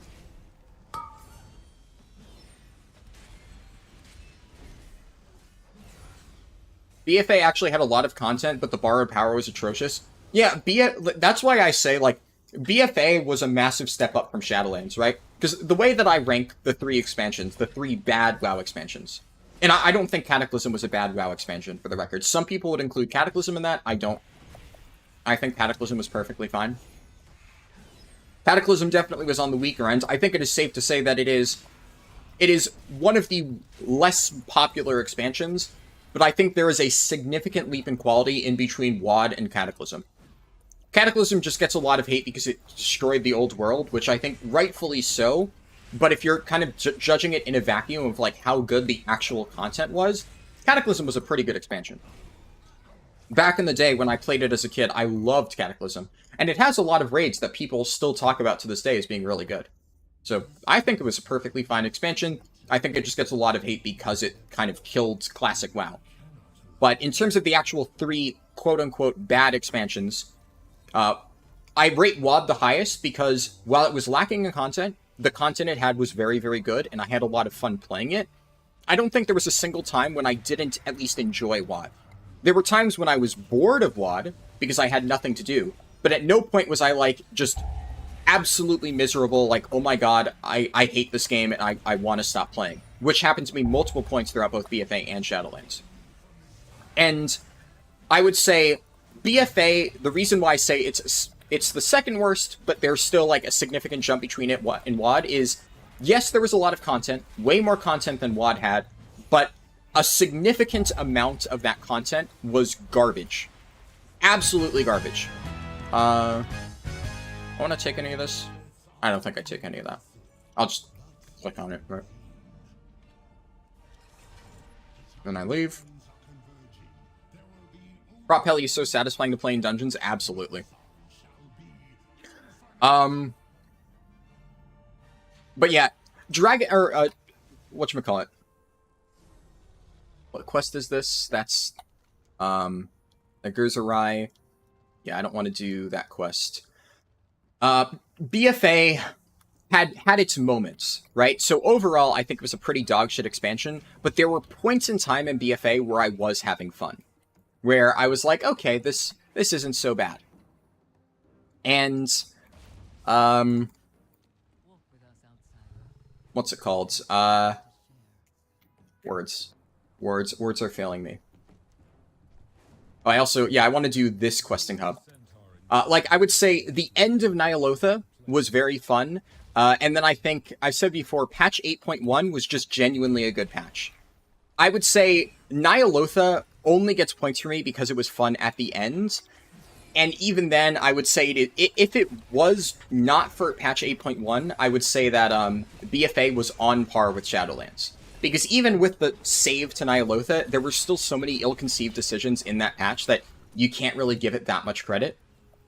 But BFA had one genuinely good patch in the form of patch 8.1. It's unfortunate that they then went back on all of the good changes they made, but I had a ton of fun in Battle of Dazar lore. I was genuinely enjoying BFA during 8.1. I hated 8.2. Nazjatar wasn't the worst zone in the world. I think it gets a lot of bad credit from players just because there were so many, like, garbage, grindy systems around it. The zone itself, I think, was fine in terms of, like, the story, the rares. I thought it was fun to play through. The thing that I didn't like about Nazjatar is I had to play it, like, 50 times more than every other zone. And 8.2 also had Mechagon, which I think is one of the best patch zones they've done. It's just all of the power systems added to Nazjatar, and the fact that Eternal Palace was a pretty meh raid overall makes that a pretty bad patch. And then Nyalotha is just, it's a bit of a shit show. Terrible patch at launch, good at the end, and pretty fun, but it took a while to get there. Yeah, it's BFA is hard to rate. And then Shadowlands was just a garbage expansion. The only time I had fun, the entirety of Shadowlands, like, actually had fun and not, like, you know, hard copium trying to find the fun in World of Warcraft through speedrunning or whatever, because I spent most of my time in Shadowlands doing speedruns and stuff that wasn't related to Shadowlands content. It was just doing literally anything else other than actually playing the end game. But the only time I genuinely was having fun playing Shadowlands was Season 4. Season 4 was actually good.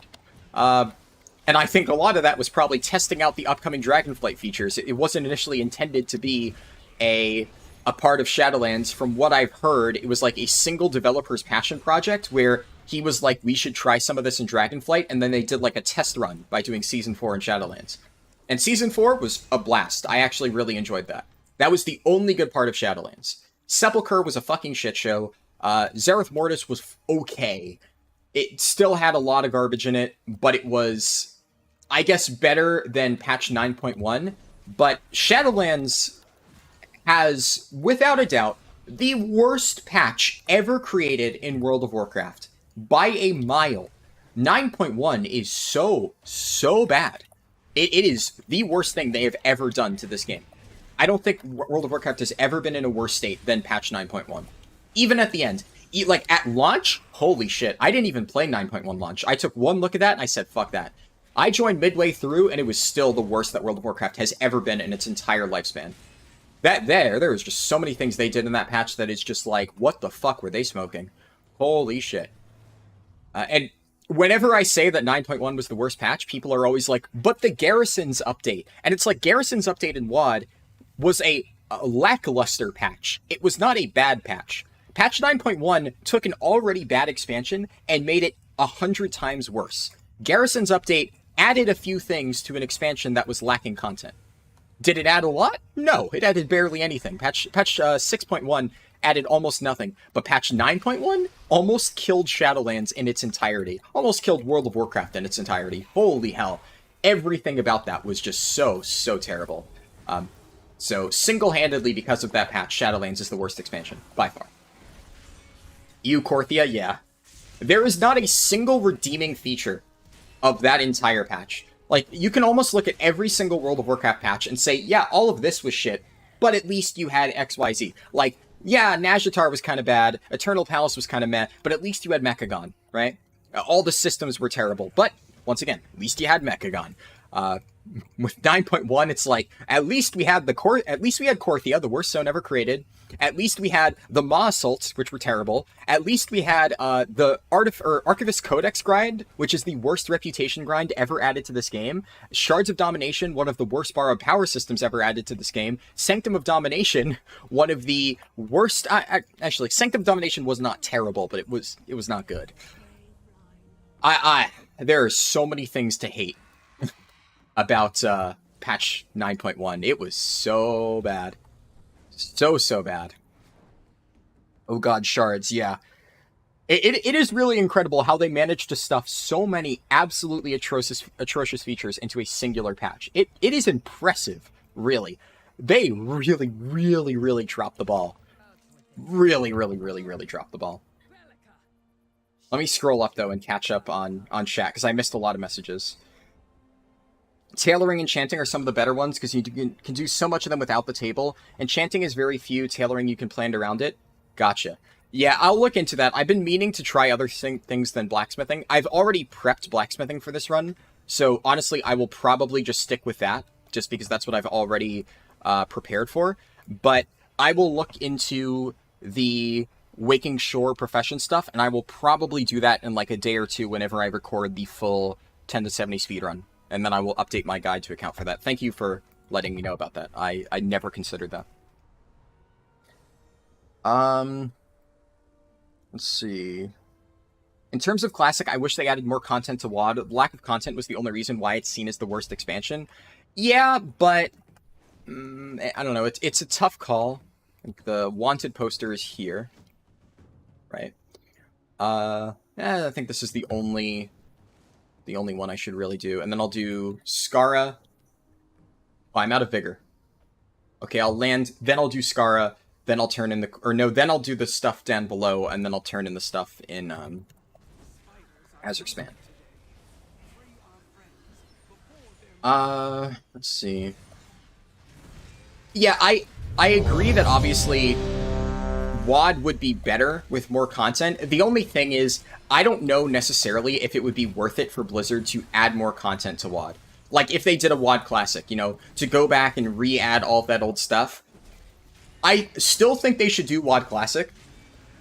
In case you weren't here for yesterday's stream, my opinion on WoD Classic is they should announce it at the exact same time as Legion Classic. So they should announce them both at once, and they should say, we're doing Legion Classic, but we're going to do WoD Classic first, and it's going to be like a 4-month thing. And just have a really fast release schedule. So people get to play through WoD, experience all of the content in a much shorter time frame, and then you get to Legion Classic, which is the thing that I think most people are excited for. I think that is probably going to be the best way that they could do it. Well, I think that personally it would be cool to have more content in WoD. If we're being honest, the amount of developer time that they're going to spend on something, I would much rather them spend dev time on a lot of other things than WoD Classic Plus. And imagine if they did WoD Classic Plus before, like, actual Classic Plus. There would be such an uproar from people who were mad about that. So, yeah. It would be cool. I don't know if they should actually do that, but they should still do WoD Classic. Not really putting that much pressure on them. Not like you have to heal them at all anyway. Yeah, for Uldaman. Definitely. The portable alchemy and NG table don't have a level in profession, so a brand new level 1 can use them. That is good to know. Yeah, I will... I guess, yeah, alchemy and NG probably wouldn't be the ones that I would use for that. The only problem, I guess it's not a big problem, you have to use blacksmithing and tailoring for Darkmoon Faire, or at least they're the fastest. So that's the reason I usually do blacksmithing and tailoring, for the record, is because blacksmithing and tailoring are the two fastest Darkmoon Faire profession quests to complete, because the blacksmithing one, all you need is a thermal anvil, and then you just drop that down, hammer out the horseshoes, and you're good to go. And the tailoring one, you can buy all of the materials ahead of time, so you just pick up the quest, complete it, and then you're good to go. Whereas a lot of the other ones for Darkmoon Faire require you to, like, do something, like, interact with objects or whatever, and it ends up wasting a lot of time. So I've always kind of done it because it works out like that, but it's technically not the end of the world as long as there are trainers nearby to do a different profession for the Dragonflight stuff. You would just have to start with blacksmithing and tailoring, do the Darkmoon quests, and then when you get to Dragonflight, unlearn the professions, pick up a new one, and do that. Well, I shouldn't have used Divine Toll. I wasn't even thinking of the whelps. Let me focus for this.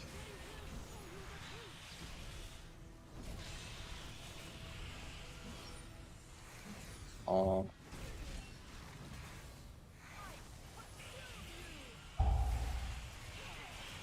There we go. Is that... Oh, no, I forgot. That's the two slots that I will end up replacing my gear for are gloves and belt. Gloves and belts I could use an upgrade for. Braxmus also said WoD over BFA over Shadowlands. Yep. Bor40 said hello. Hello to you as well. Sorry, catching up. Never underestimate the degeneration in pugs. Yeah. WoD had enough content, it was just horribly paced. Yeah, that's true. If you rated in WoD, it was a pretty solid expansion. Absolutely. BFA's method of obtaining stuff with super aids. Oh, your Bis Essences are from PvP, but you don't want to do PvP? Yeah. Because of that, I actually had to do a lot of PvP in BFA as a result. Because, what was it called? Strife and Conflict was my Bis Essence. It was annoying because it was my Bis Essence when I played Windwalker, and I needed Strife and Conflict Major for a little bit because it gave you, like, what was it, the Expel Harm talent? Back in Nazjatar, I played that. And then also you wanted the Strife and Conflict Minor because the versatility passive was really good for tanks. So pretty much the entirety of BFA, I had to get the PvP Strife and Conflict Essence, which was really annoying because that one actually required you to do arenas, which was even worse for me because I have played Battlegrounds at various points in time, but arenas, that is something that I just absolutely cannot stand. I hate arenas in WoW. And yeah, I know that may be a controversial take for some people, but I cannot stand it. Absolutely cannot stand it. What was the most fun expansion for me? I think I already answered that. That would be Legion. Legion was definitely my favorite expansion / the one that I had the most fun in. WoD was boring because of the lack of content. Shadowlands and BFA felt like there's stuff to do, but I don't want to do it. Exactly.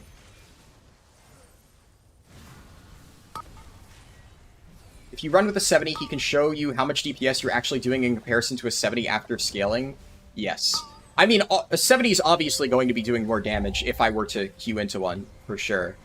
But relative to people at low levels, I'm doing a lot of damage right now because of, like, the heirlooms, the crafted gear, all that fun stuff.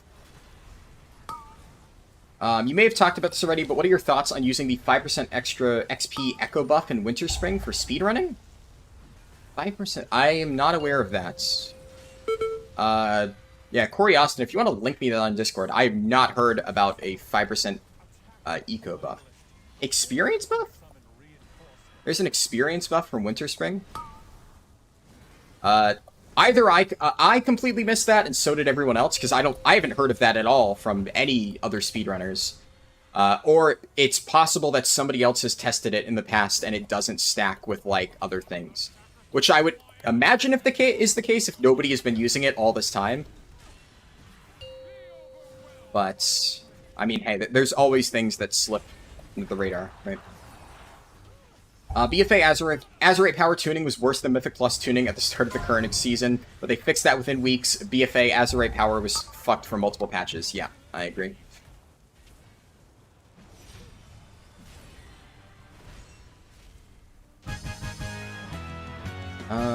Season 4, I think, was 3 devs. Yeah, something like that.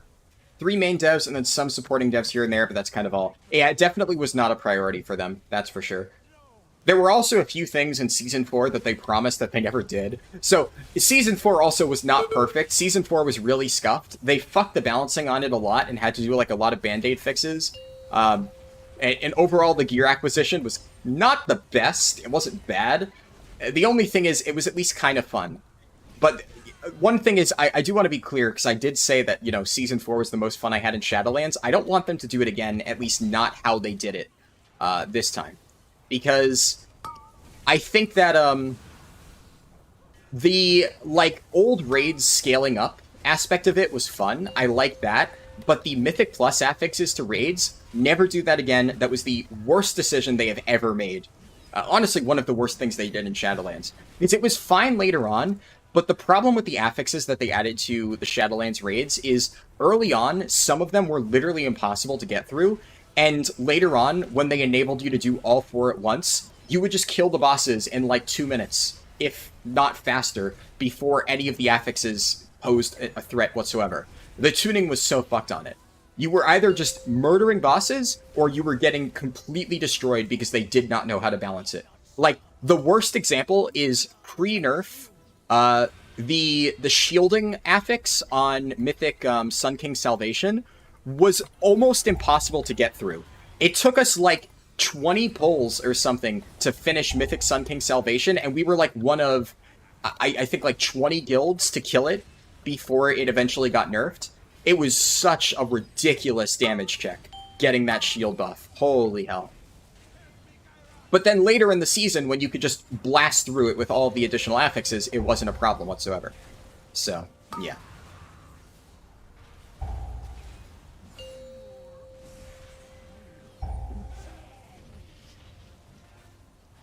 I'll read chat again once I finish this dungeon in 1 second.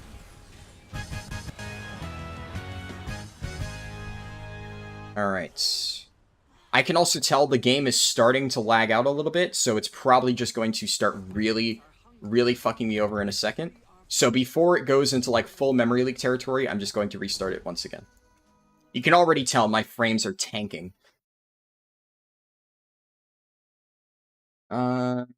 Season 4 was honestly terrible to me. You bring back raids we've already tried for years and tied the limited time cosmetics to them and bring in dungeons that were bad for Mythic Plus. I actually like the Mythic Plus dungeons. I do agree that it was... I don't know, I wasn't tired of the raids with, like, you know, doing them all at once. And if the tuning was fine, like, I think the problem with Season 3 was kind of like I said, they fucked the tuning. If Season 3 was just like a victory lap, and then instead of farming the same raid for multiple weeks, you were instead farming all 3 raids for multiple weeks, I think that's fun. But the problem with the whole, like, rotating thing and the affixes, which just made the tuning completely fucked, that was the main issue with it. Oh, are you kidding me? Wow. I think I also got stream sniped too. Because if somebody literally ganked me while I was offline, waiting at the exact place that I logged out, and then put a flag of ownership. Alright, buddy, I hope you're happy.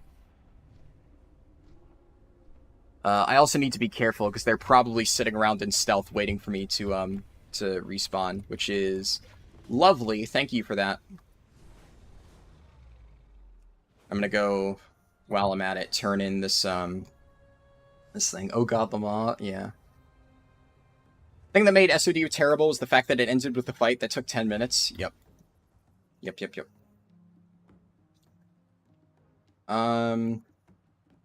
Also be blacksmith tailoring for Darkmoon Fair, drop the blacksmithing for enchanting or something. Yeah. Yeah, that's probably what I'll end up doing. There's also, I think I usually do this quest, and then 1 or 2 after it. Hardcore Dragonflight, yeah, I need to... Now, unfortunately, fucking asshole, man. See, and whenever people ask me why I don't do world record attempts on... live on stream, this is why I don't do world record attempts live on stream. Because there's always going to be that one guy who thinks it's funny to gank streamers. And, you know, obviously this is a practice run, so I don't really care. It's just mildly annoying because I need to refresh my Darkmoon Fair buff. But the fact that they did it when I was offline too is just like, okay, dude. Okay, you had to wait till I was restarting my game. Thank you.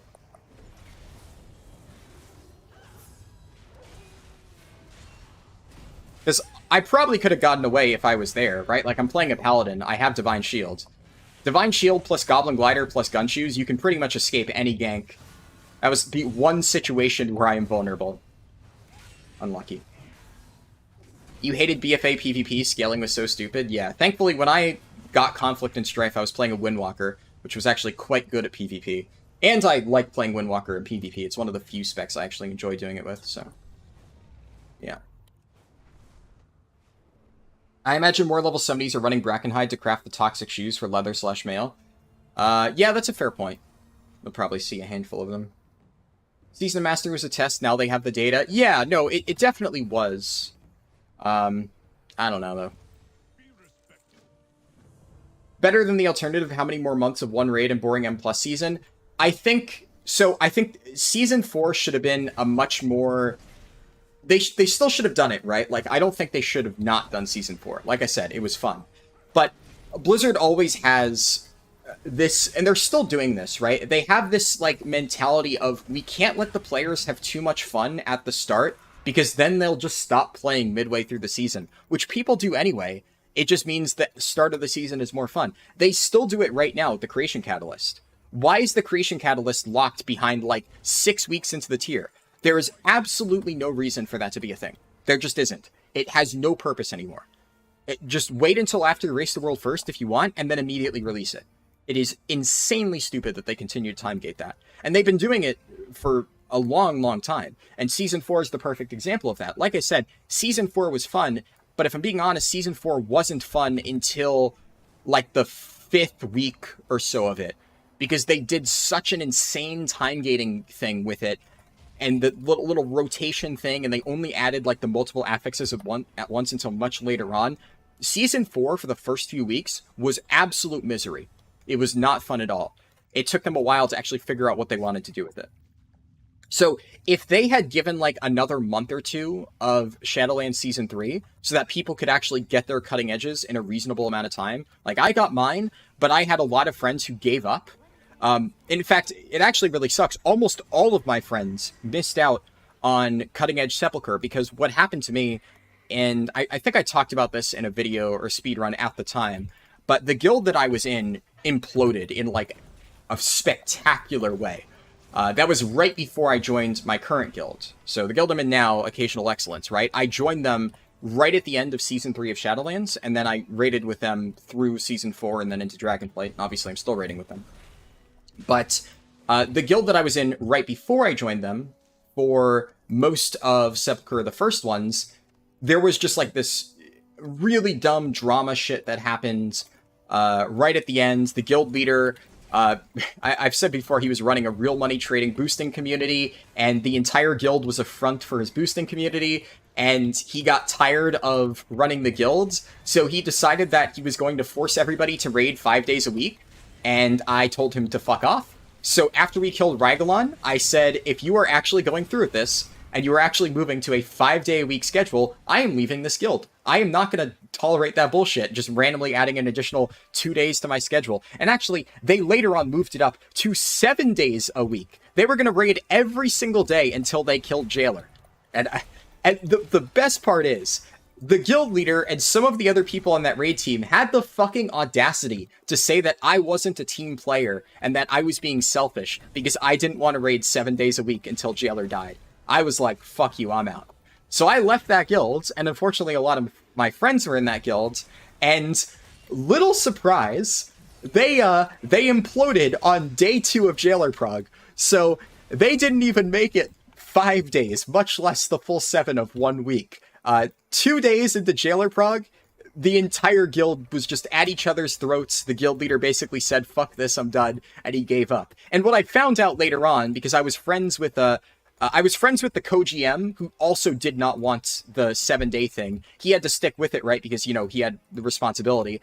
But he was a friend of mine, and I felt bad for him. And he told me later on, like, after the whole guild had imploded, he was basically like, yeah, behind the scenes, the guild leader basically said he was done. He didn't want to, like, lead the guild anymore. So he kind of wanted to rush the guild out the door, get them done with Prog so he could quit. And that's why he said he was doing 7 days a week. And then the moment it was clear that that wasn't going to happen, he just gave up.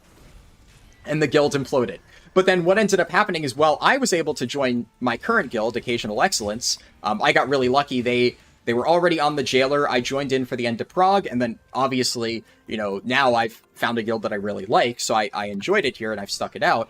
But a lot of my other friends weren't so lucky. They either found a new guild and then they've been bouncing around between guilds ever since, or they weren't able to find a new guild and they were on a clock. Like, one of my friends joined Anvil Gaming, to give you an idea of how desperate some of them were.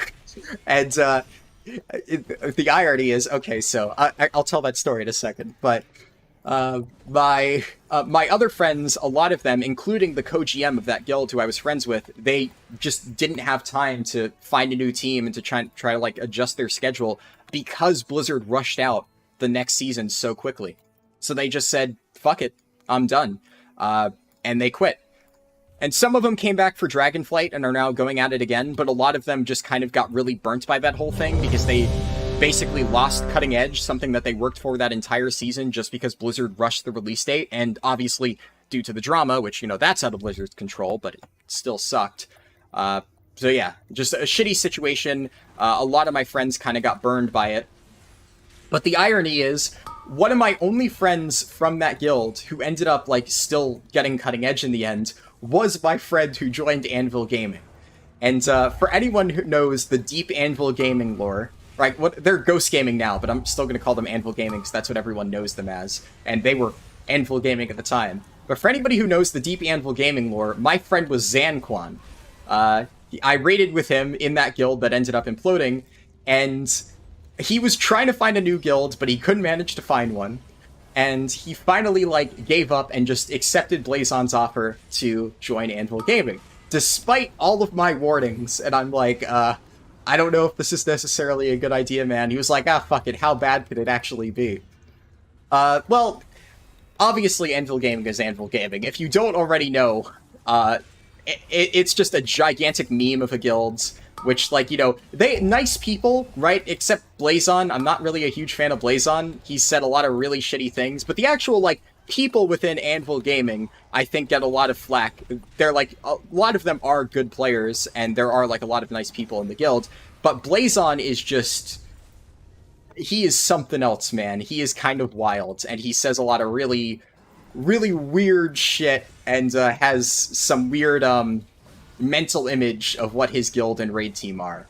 Which, you know, I think there's a difference between confidence and stupidity there, right? But Blazon, yeah, I'm not going to go out of my way and shit-talk him. He already has a well-known reputation in the WoW community now. I'm sure a lot of people already know about him a lot. But yeah, obviously Jailer Prog didn't go super well, but my friend actually ended up being in the kill roster. My friend Zanquan.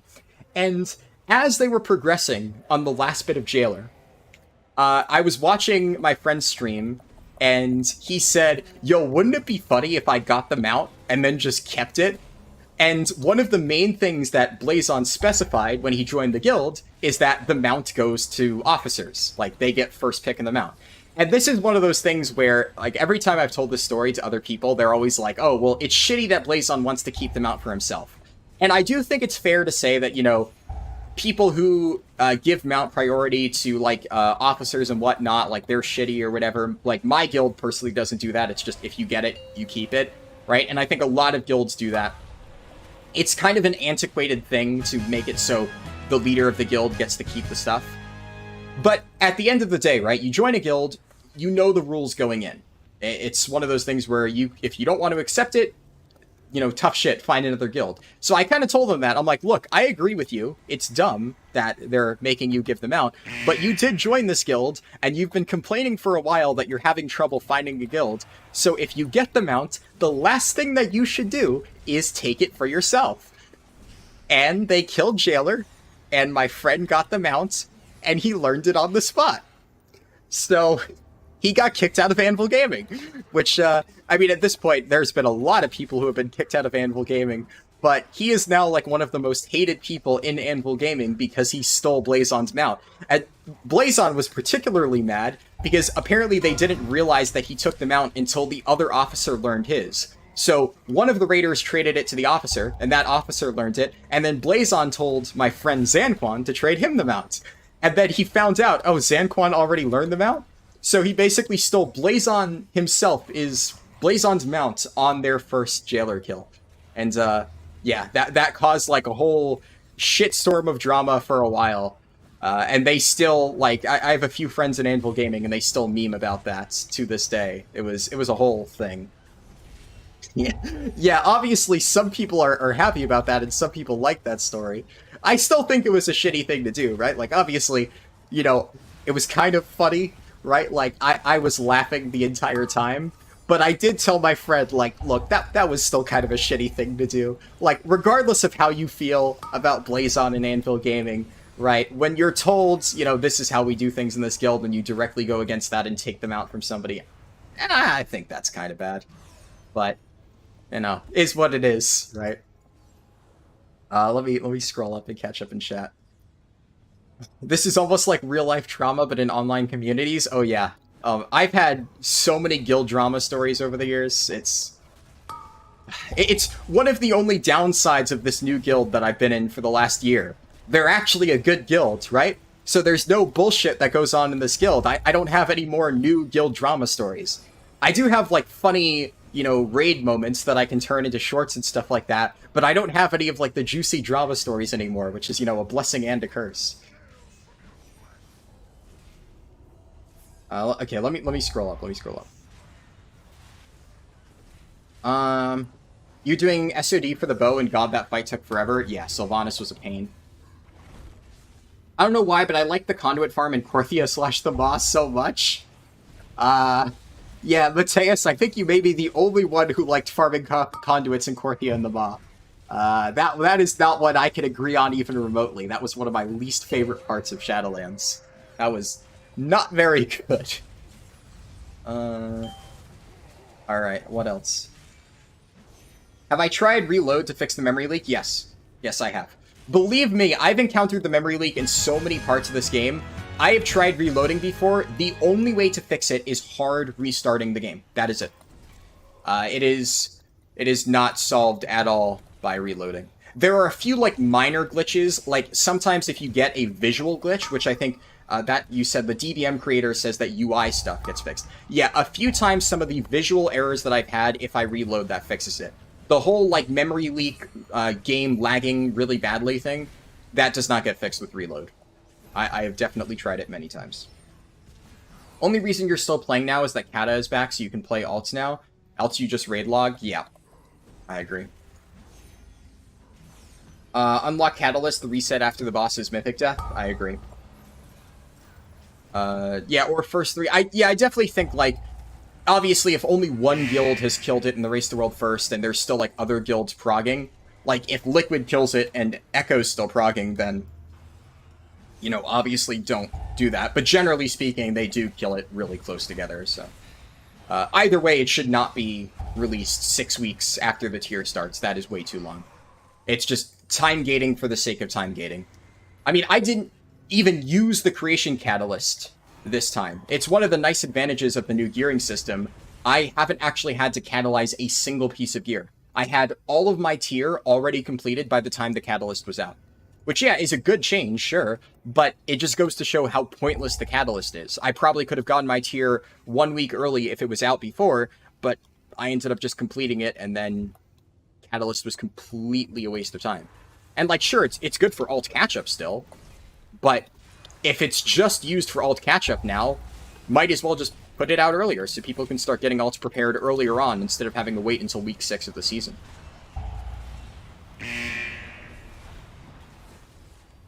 Let's see. The entire guild was a front. Yeah. The whole... I guess on that note, on the note of my former guilds from Sepulchre, the first ones, if you ever see... What are they calling themselves now? Because obviously that guild collapsed, but like I said, the guild itself was just a front for that guy's real money trading boosting community, which is still being run to this day. So...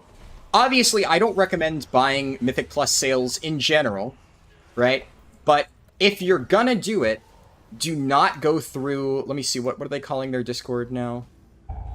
I'll have to find it. I'm still in their Discord. I think they call themselves the Mercenaries now, is what the boosting community is. So the same guy, that same really shitty GM that I talked about, who, by the way, not just a shitty GM, not just a real money trading guy, he was also a scammer, which I think was the biggest part of it. Like, look, I've had a lot of really shitty GMs in the past.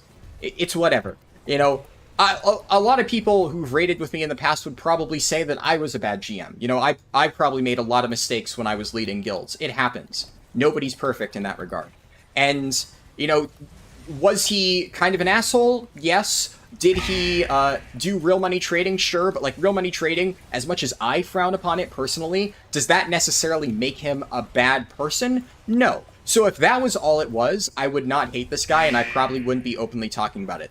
The thing that makes me really, really, really hate him, and the reason why I will always say do not engage with this person, is he scammed millions of gold from multiple people, including Blazon, right? So, he did scam millions of gold from Anvil Gaming as well, which is one of the reasons why Anvil Gaming really, really hates my friend Zanquan, because they were already suspicious of him because he came from that guild, which, you know, the GM scammed them in the past, but then for them to get the mount stolen from them, on top of, you know, they're already, like, being suspicious of the fact that he was from that guild, meant that they were, like, really pissed off about the whole situation.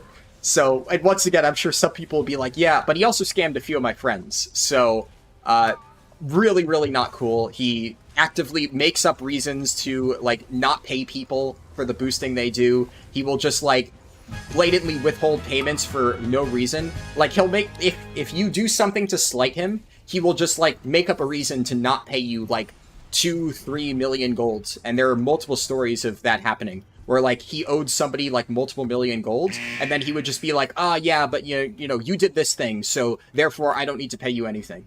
And that's, like, a lot of money that you're just taking away from somebody for no reason. Obviously, ethics aside of whether you think that, you know, real money trading or boosting or whatever should be a thing, I think we can all agree that no matter what, scamming is a shitty thing to do, and that is the main reason why I really dislike this guy. But I believe his community is still called the Mercenaries. Let me see if I can find their Discord. Yeah, they're still called the Mercenaries. So, if for whatever reason you decide you're going to buy, like, a Raid or Mythic Plus boost, which, once again, I do not recommend doing. I think you should just learn to get better at the game yourself and, you know, earn it on your own. But if for whatever reason you do, whatever you do, do not buy from the Mercenaries, because it is run by a known scammer. You may just get fucked over, or he may steal gold for you in some way. I mean, usually he scams his carriers, not his buyers, right? But it's still the kind of thing where you don't really want to support a known scammer, and you also probably don't want to take a risk of buying from a community that is also doing that. So, you know, obviously, don't do it in general, but if you're going to do it, definitely don't do it from them. Our guild gave up on SFO CE. We also lost like 2 whole resets to not being able to kill and extend past Delandris while it was bugged, and you couldn't see me. Yes! Oh, I forgot about that. Yeah, we, I think we kind of figured out what was going on with the Halandris issues. So it took us a lot of pulls, but we figured out, like, what was causing it, and we just kind of, like, played around it, and we had, like, a down-to-the-wire rekill on Halandris with that. But yeah, that was so fucked, that bug. It lost us a ton of time on one of our reclears because of that. So, yeah. That was really, really, really brutal. Like you have nothing to do, yeah. The whole 7-day thing was ridiculous. I wouldn't wish 7 days of Sepulchre the first ones of my worst enemy. Exactly. Hello, Dante Mac. Good to see you. Pretty sure when you play WoW, this deep, all your friends are online. I mean, yeah, I have... Honestly, at this point, yeah, most of my friends are online. I mean, obviously, it's, I didn't really make many friends in college, and I still talk to some of my friends from high school, but, you know, a lot of them now, like, live in different states and stuff like that. I don't know, it's like, I kind of keep to myself, IRL, you know? I genuinely don't think, yeah, I didn't make a single friend throughout all of college, kind of, like, intentionally.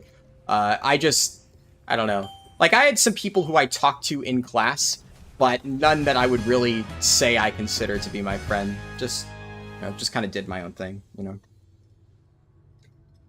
know. I've never heard of them, but now I know to stay away regarding Anvil Gaming.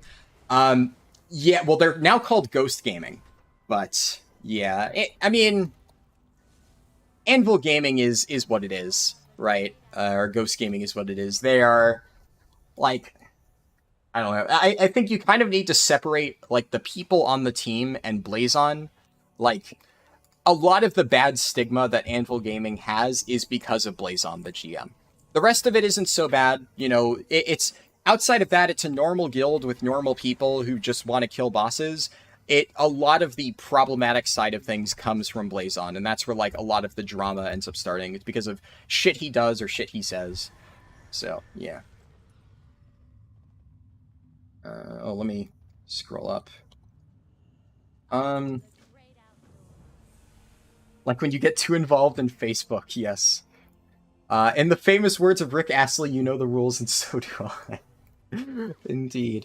Let me queue for another dungeon. I am gonna... Oh, there's the call to arms thing. I'm gonna quickly read chat while I wait for the dungeon queue, because I want to catch up. I've fallen behind a little bit. The mounts thing has always been fine to me in guilds. In a couple top 100 to 150 guilds, the mount goes to raid leader, then guild leader, then rolled out to everybody. Yeah, that's very much one of those things where I personally believe the mount should go to just whoever gets it. And, you know, as long as you really participated in the kill, you have as much of a right to it. But I understand the going to raid leader thing as long as that is set up ahead of time. For sure. Dante Max said, I follow your guides all the time. I appreciate it. Glad to hear it. Anolana Saranar said, I love the raid clips. Glad to hear it. Yeah. I haven't done any or many in recent years, or years. I've done many in recent months, right? I did a few for Aberrus, but I don't know. Just been trying to focus on other stuff. Also just haven't been as many like fun moments. Occasional Excellence has some really good people. Yes. There are a lot of good people on this raid too. A lot of really good players here. I like it. You missed the drama? Yeah. Speaking of memory leaks, your WoW just crashed? Unfortunate. Yeah, it's been pretty bad lately in Dragonflight content. Loving all the content lately, been on a hiatus, and it makes me want to come back, but most of your friends quit too. Yeah, it's unfortunate. You just used the Catalyst for alts, really good for them. Yeah, no, it is, but it just should be out earlier. You got 4-piece in DK and Druid without Catalyst, needed it for all your other characters to even get 2-piece, but that's because of bad RNG. Yeah, for sure. It's pretty hit or miss. The Mercenaries is a boosting thing you see sometimes still, so probably that. Yep, that is definitely them. I've seen them advertising in trade chat before. That's why I was pretty sure that was what they were still called, but I wanted to double check, because they used to change their name all the time, right? Because they would get like a bad reputation for scamming, and then the scammer guy who I talked about would change his Discord name, and they would change their community name so that they could basically escape all of their existing like bad reputation. which is like really, really, really, really shady, right? So, yeah. It's not Geno's Mercenaries. It's just called The Mercenaries, that's it. And the leader, so the guy in particular, the scammer guy to avoid, his name is something Bear. So when I was in his guild, he called himself Rolling Bear, but I've seen it, like, it's always some adjective bear. He'll change it to, like, Sleeping Bear or the Big Bear or something like that. It's always bear related, but then he will kind of change it, and a lot of times he'll, like, pretend to be a different person. So one thing that, like, when I first joined the guilds, like, I forget, we caught him lying about something, like, me and some of my friends, and I kind of brought it up to him, and, you know, he was actually surprisingly open about, like, answering some of my questions about, like, some of the shit that people had told me about him. So he gave me, like, some made-up story to basically be like, oh, yeah, I understand why you're concerned, but no, that was, like, something else, and it wasn't really the way that that person's saying.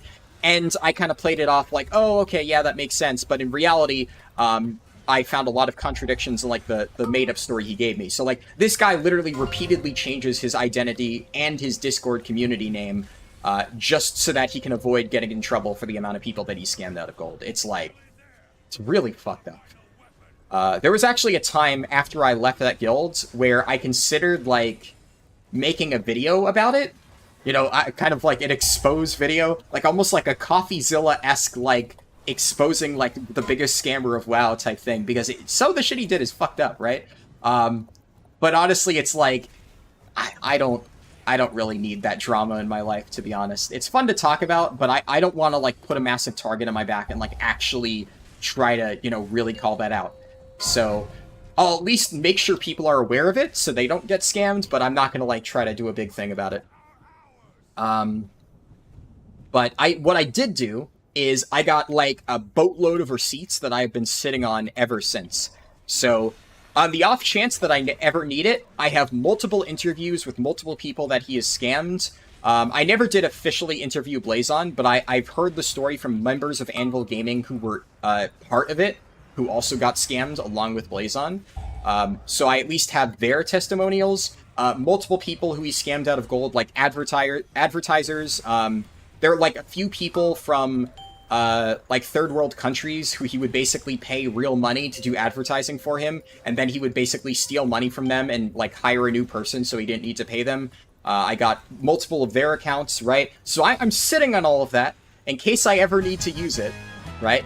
It also, right, one of the other things is, when I found out that I joined a guild and had participated in boosts where real money was exchanged, right? Like, I never accepted real money. I did some boosts and received gold for it, and then I found out about all the real money shit. So obviously one of the other reasons I did all this is I want to cover my ass in case, you know, any of this comes back on me. I have detailed receipts that, like, I was no part of this, and in fact, I was figuring out all of this shit, right? So, thought about, like, you know, bringing all of this up, but, decided not to do that. You're also on Europe? No, I think they're only on North America. So if you're on European servers, you probably won't interact with them at all. The only acceptable reason for a boost is Evoker Legendary farming, because screw that RNG. Yeah, that's fair. I could see that. I mean, like, I think it's fine to buy boosts, I guess, for alts if you really want to, like, speed gear them or something and you don't have a guild to carry them. But a lot of people will, like, buy AOTC or, like, Keystone Hero or something and then try to get into pugs. Like, I joined a pug group on one of my alts, like, a few months ago, and the tank was clearly boosted. He had absolutely no idea what he was doing. Like, he was just going the complete wrong way. He was doing absolutely no damage. He was, like, keyboard turning and stuff. And he had Keystone Hero and AOTC. And multiple mythic boss kills. And, like, his gear was just a complete mess. It would, like, he had some mythic drop items. He had some, like, high keystone items. And then he had some, like, 420 pieces. So it was very, very, very clear that he bought stuff. Also, he had all gray parses if you check Warcraft logs. But this guy, like, genuinely tried to queue into, like, a plus 15 and tank it after having bought all of these boosts. And I'm sure whoever was leading the group didn't really think to check, because they saw that he had a high item level and, you know, Keystone Hero and all this other stuff, and probably just accepted him. But one of the other things is whenever I form my own groups, I always check Warcraft logs. Because if somebody has all, like, 1 parses, I immediately know, okay, that guy got boosted. Or, frankly, if somebody even has, like, all gray parses or green parses, even if they aren't, whatchamacallit, like getting boosted, they're basically getting carried by their friends. So I'm not going to invite somebody to my plus 20 key who has all green parses, because at that point, no, you're obviously not going to be able to pull your own weight. And a lot of people ask me, oh, well, you can't really gauge somebody's performance in a key by, you know, their parses or whatever. Why do you check that? And it's because it avoids situations like that, where somebody who literally paid their way to high IO and stuff sneaks into one of your high level keys to try and get a free carry. It happens more often than you might think. It's just, at least when I'm forming the group, I sniff that stuff out before it happens. This time I made the mistake of joining a pug. But it is crazy to me how people genuinely think that they can just buy a carry and then get into groups now that they have the stuff. And it's like, that doesn't mean that you're automatically going to be able to play the game well enough to clear a plus 20. It doesn't work like that. Let me make sure okay, I didn't miss any messages. Dante Max said, I feel that, bro. Yeah. Oh, shit. Can I want to make sure that isn't free casting on people. You didn't drink during college. Probably didn't help you socialize. I also didn't drink during college. I've never been drunk, right? I've never, like, had so much to drink that I've ever, like, been incoherent or whatever. I've only been very slightly tipsy, as in, like, I had 1 or 2 things to drink, like, twice in my life. And both times were in Brazil. When I visited my family in Brazil, because I don't drink, my cousins were like, come on, you know, like, we're out at dinner or something, you gotta have, like, this beer or whatever. So they would, like, convince me to drink, like, a beer. And that was, like, the most I've ever had to drink. But I never drank in college, and I've definitely never got, like, wasted or something. I personally don't understand the appeal. I'll be completely honest. I mean, you hear enough stories of people getting drunk and saying really dumb shit. And honestly, not even just hearing stories. I have a few friends who I won't name, right? Obviously, because I'm sure they wouldn't want me bringing that up. But I have a few friends who do drink a lot. And there have been times where they message me on Discord and they are completely wasted. And, you know, obviously, like, I'm nice and I'll talk to them and I'm like, okay. And they'll be, like, just saying some random shit to me, telling me about some random story or something like that. But a lot of times they'll feel really bad about it later. And then, like, the next day they'll be like, hey, man, by the way, when I messaged you last night, I was really drunk. And it's like, I was like, okay, yeah, I know. I can tell, but it's okay. I don't mind. But at the same time, I don't want to be that person. I never, ever, ever in my entire life want to be that person who gets really drunk and then just says shit that, you know, they can't control because, you know, you're not in control of your thoughts.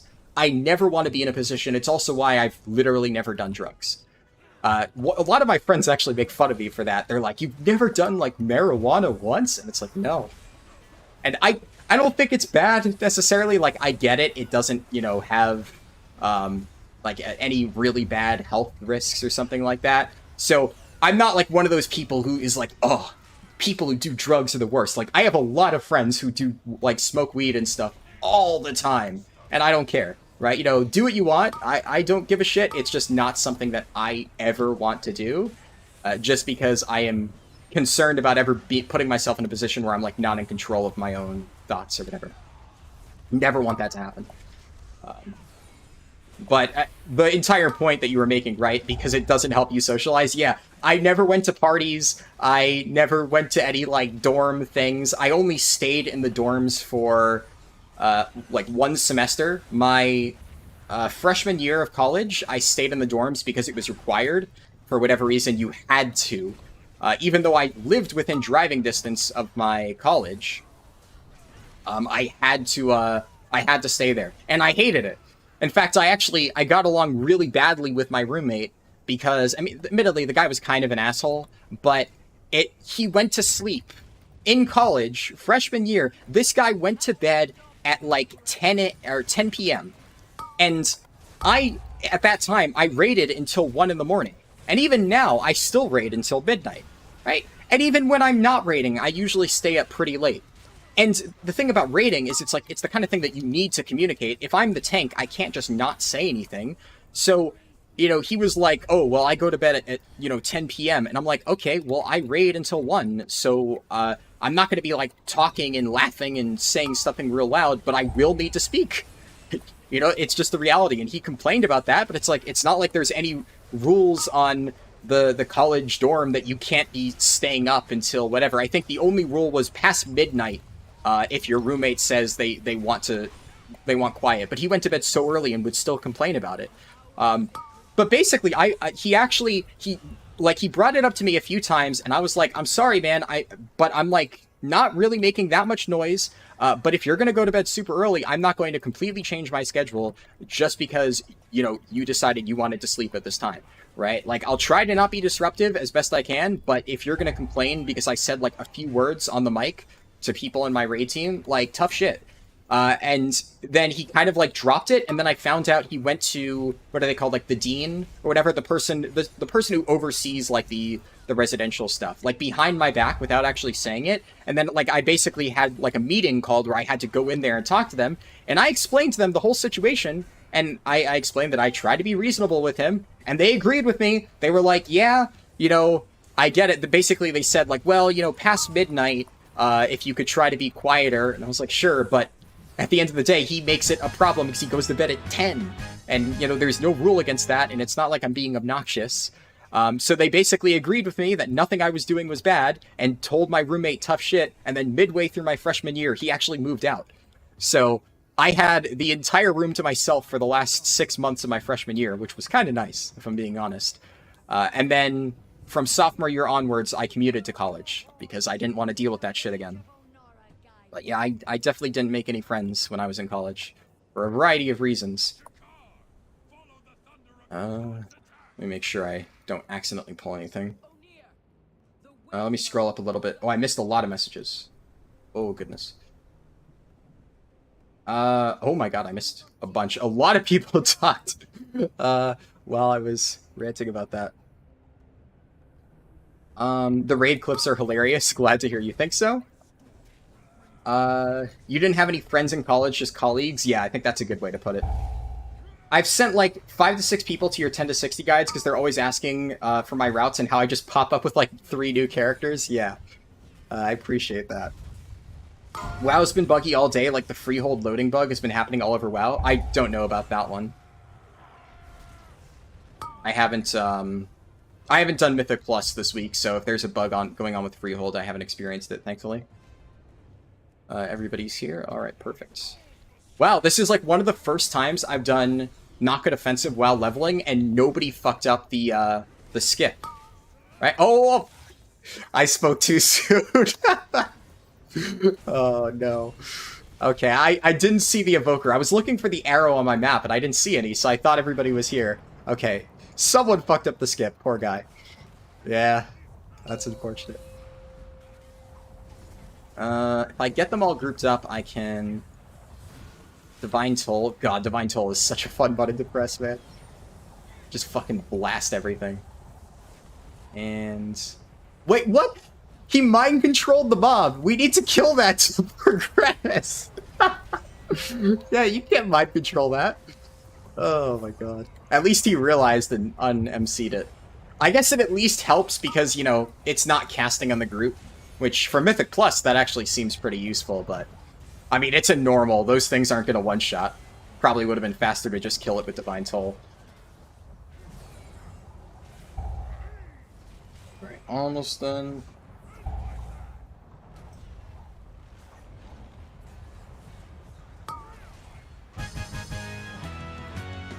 Okay. I got shoulders. Okay, I didn't need that one. Alright, let me just catch up in chat real quick. Because I've fallen behind a bit. He's barely able to manage a community. Yeah. Reminds me of the situation with Barney. I don't know about that. Okay. Alright, wise guy. Yeah, there just happens to be a level 70 sitting right next to where I exited, or where I entered the dungeon waiting for me to exit. Very cool, very funny. Awesome. Were you also waiting for me to log off so you could kill me? Is that how it is? Fucking dick.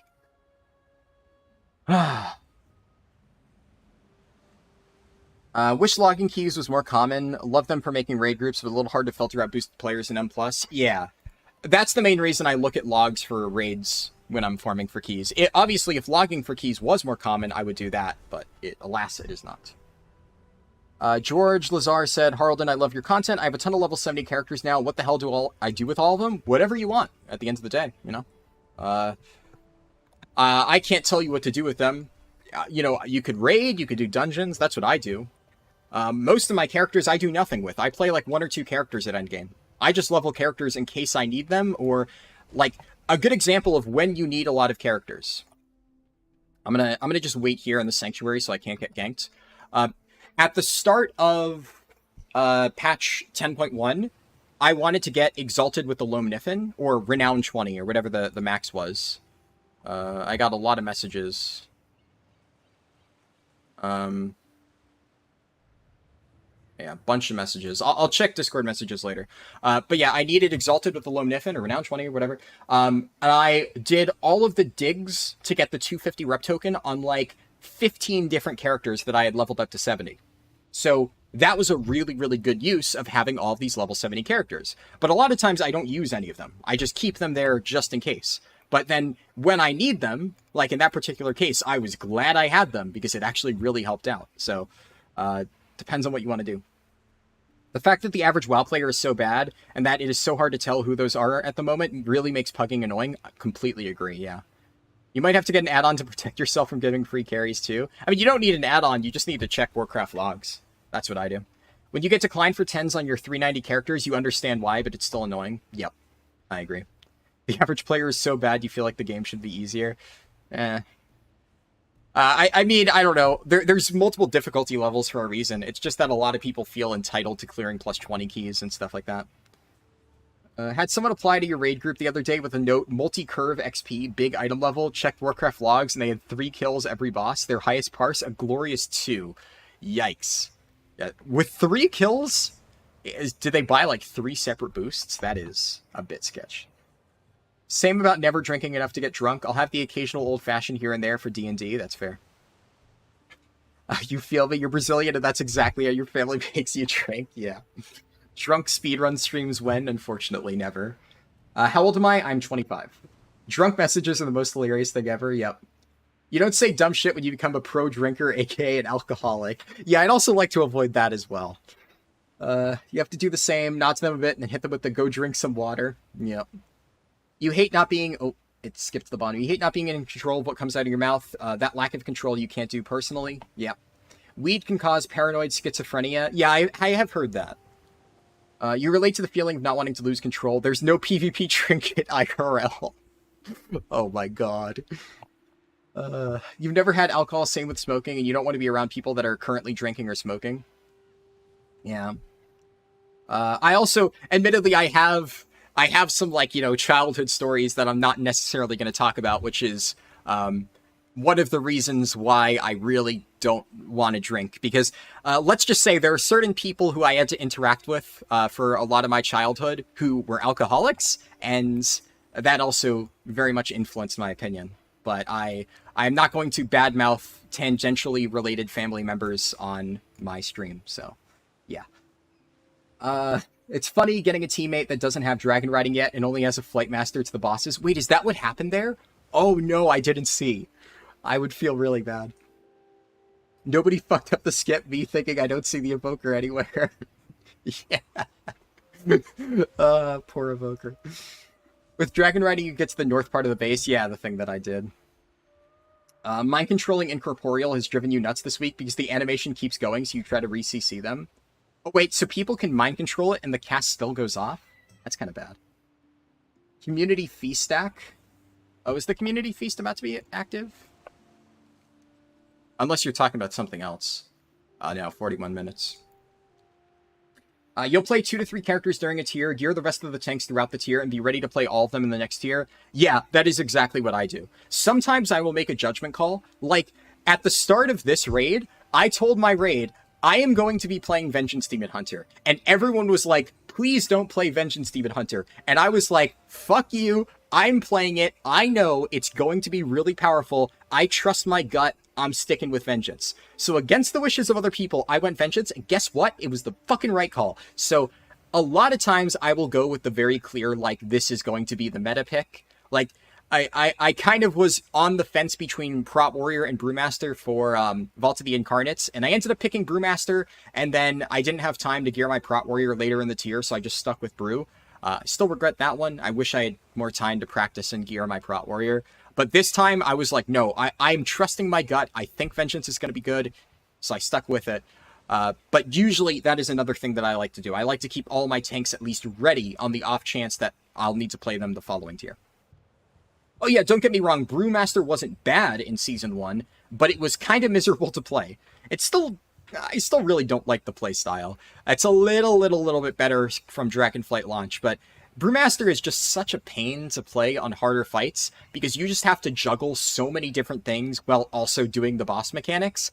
And also, there were a lot of fights where the Brewmaster, like, mitigation profile, like a good example is Dathia. Brewmasters were terrible for Dathia.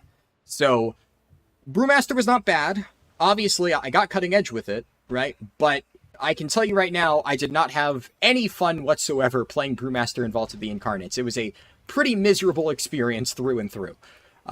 Do not want to do that ever again. At least not when it's in its current state. If they fix some of Brewmaster, which from what I can tell they kind of are, like the new Brewmaster changes in 10.1.5 actually look really good. I'm excited to try that. Might get me to play my Brewmaster a little bit more. But Brewmaster in 10.0, not a fan. Really did not like it. It worked. I did fine damage. I had fine survivability, but it was not a Blood DK. It was not a Prot Warrior. It was not a Prot Pally, honestly. I don't even think Brewmaster was one of the better tanks in 10.0, just because in terms of survivability, they were nothing special, and they were one of the lower tanks on damage-wise. Obviously, Blood DK was like the lowest damage tank, still is, but at least Blood DK is literally unkillable, so that, you know, that's a plus. I'm also just going to restart my game now, because there's like slight frame issues, so I'm just going to restart now before it's a problem, and then I will keep doing dungeons. You have 8 level 70 characters, 4 more to go. Nice. You do think the game should be a little easier in some cases. Arcane Mage Opener needing a master's degree to perform, but apart from that, you like the skill difference. I mean, I'm fine with one spec being the hard one. Like, Arcane being the one spec that requires really good performance, I think that's fine, you know. You were shocked when you said you're 25 now, because I remember when you first started YouTube. Crazy how fast that time went. Yeah, I was... How old was I when I started my YouTube channel? I think I was 22? It was around 3 years ago. It was either 21 or 22. I think I was 21, actually. But yeah, I started my YouTube channel in Shadowlands pre-patch. And I was still in college back then, so yeah. Family members from childhood are the exact reason for you. Yep, it's, some people are really bad when they get drunk, and it leaves an impression on you. The cast goes off, but it hits enemies. Oh, that's actually nice. That's pretty cool. I did not know about the mind control thing. Mind control makes the cast goes off. Okay. Multiple people saying that. Community feast for all new characters. I don't know what you mean, sorry. Whatchamacallit. If the cast goes off on enemies instead, the animation looks the same, but the nameplates disappear. Oh, you don't use Shackle Undead? Yeah, I'd imagine that should work too. Other people playing Priest, not me. You can do either. Brew is not bad. Oh yeah, I read that already. You ran Death Knight. Oh, I should throw myself in queue, because I'm almost caught up in chat. So I can start getting ready. You ran DK for most of Vault of the Incarnates, but also ran Warrior and was ready for Brewmaster if your guild wanted you to tank ads on Diurna, or if you lacked a monk debuff for Razageth, your monk quit. Yeah. Definitely, that was one of the advantages of... Well, generally speaking, one of the... Oh, wait. It's Brackenhide Hollow. I already got Brackenhide Hollow, so I'm leaving this. And it's one of the longest first bosses to actually reach. So, I will not do that. What do I want to do next? I'm going to do... I'm going to do the quest line in the Three Falls Lookout. I'll just... not... Oh, wait. I never ended up finishing the stuff in Onaran Plains, did I? Because that guy tried to gank me. Okay, I'm going to do Three Falls Lookout up here, and then I will go back and finish off the stuff in Onaran Plains, because the person that was trying to gank me was doing that. You ran DK for most of the Vault of the Incarnates. Oh yeah, I read that. So my guild, obviously, like, we have Babylonius, right? Babylonius is like the monk guy. So we have Windwalker covered, thankfully. So I, technically speaking, didn't need to be Brewmaster. But if your guild doesn't have a Windwalker, which is the case for a lot of guilds, then yeah, having Brewmaster for the monk debuff is pretty important. Alright, which quest do I want to do first here? There's the one out there. I think I picked up all of them. But yeah, Brewmaster, Diurna adds it was pretty good with. I would say Diurna is definitely one of the fights that Brewmaster was better at, all things considered, because, you know, we had really good AoE damage and obviously really good AoE threat on the Diurna ads. Like, Black Ox statue really helped. And just generally speaking, like, survivability against multiple mobs, that Brewmaster was good for. So I tanked ads on Diurna. My co-tank who played a Blood DK tanked the boss. So yeah, that was definitely a good reason to have it. But like, I mean, Brewmaster was fine for Razageth, but I also don't think it was like particularly good. The main thing that Brewmaster was good at for Razageth was the Thunderous Blast. It was really, really easy, if you did your cooldowns properly, to just mitigate the entire Thunderous Blast. So that did help out a lot. Brew definitely feels like playing a piano. Yeah, see, the thing about Brewmaster is it's really fun when you're playing it casually. So it's one of the reasons why I went into Vault of the Incarnates with it. If I knew how much I would end up disliking it, I would not have stuck with it.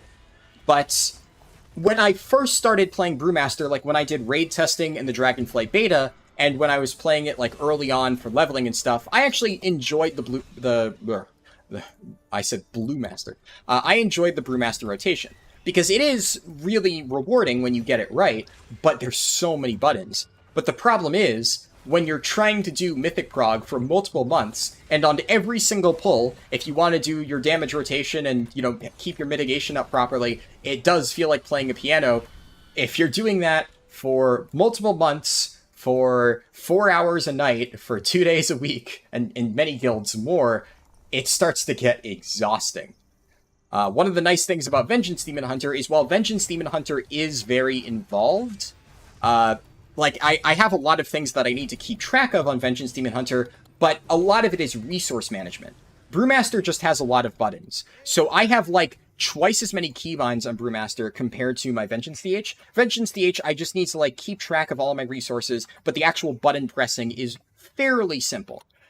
So I'm not, like, pressing... Like, Brewmaster, I have buttons bound from, like, 1 to 8. I have things on, like, Shift 1 through 8. I have things on Q all the way through, like, Shift Q and stuff like that. It's just way, way too much. Too many things to press and keep track of. Just at the end of every single night, my fingers would just feel fucking exhausted. What realm do I play on? I play on Area 52. At least for retail, I play on Area 52. I still need... I can't see the quest because it's, I'm just gonna stop tracking that.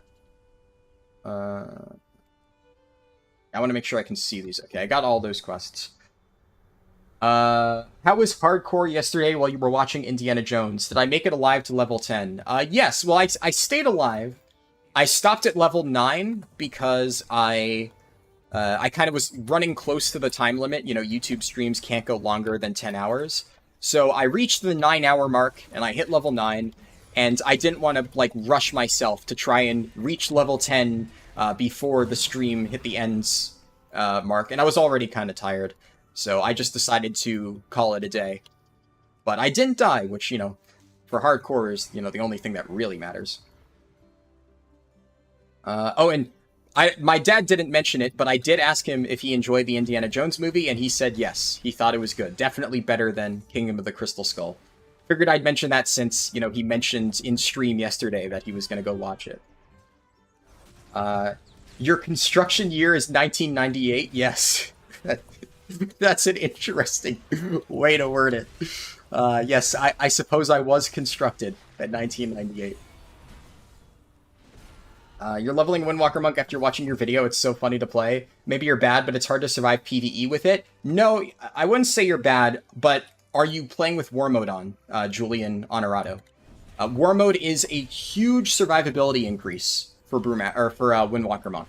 Because Windwalker Monk is relatively squishy, but what you need to do a lot is you need to play around your cooldowns. You need to use your CC. Like, if you're just sitting there face tanking damage, you're going to be extremely squishy.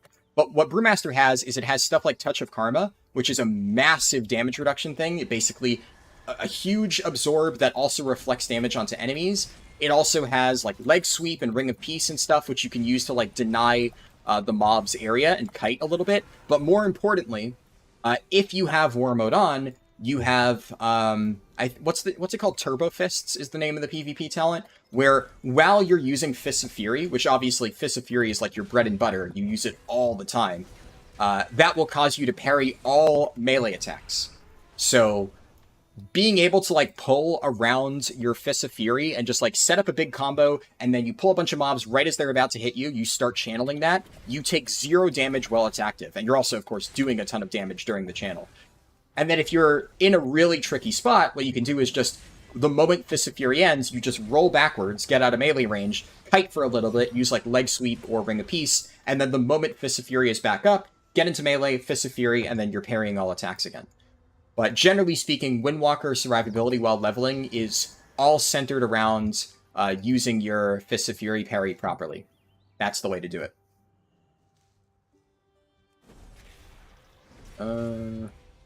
How big is the delta between Prop Paladin and Guardian Druid these days? I know Guardian got a lot of bad press early in Dragonflight, but you've been away for a while and deciding what to level first.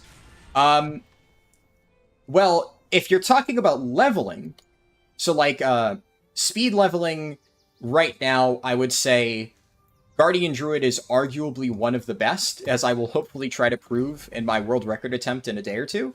I'm going to be using Guardian Druid. So for that, it's very good. Prop Paladin is also very good for that, but I would say Prop Paladin is maybe like the 5th best spec for leveling. It's up there, it's one of the fastest, whereas Guardian Druid and Windwalker are like kind of in a league of their own. Like if I've said before in my Discord when people ask me to like give my opinion on like tiers of leveling stuff, the only 2 specs in this game that I would put into S tier for leveling is Guardian Druid and Windwalker Monk. Just because not only are they good at basically everything, but they also have a unique benefit. So in the case of Monk, their unique benefit is the Peak of Serenity questline, and Guardian Druids have Flight Form. Flight Form and Travel Form are really, really, really nice. And then pretty much every other Druid spec is an A tier, every other Monk spec is an A tier, but they are just slightly weaker than Guardian or Windwalker. As for leveling, Protection Paladin is just good at most things, but doesn't really have anything special. Guardian Druid's Moonfire spam, that's technically not unique to them, because there are some stuff like Shadow Priest, as we saw, can do that. Arcane Mage can do that reasonably well with or Barrage spamming. Windwalker can at least kind of do that. It is definitely one of Windwalker's weak spots, because you need to use Crackling Jade Lightning, which isn't necessarily efficient, but it still can do it, just worse than Guardian. But yeah, the ability to just spam Moonfire on a bunch of targets, and not only does it do a ton of damage, but it rounds them all up super easily, that is a huge advantage of Guardian.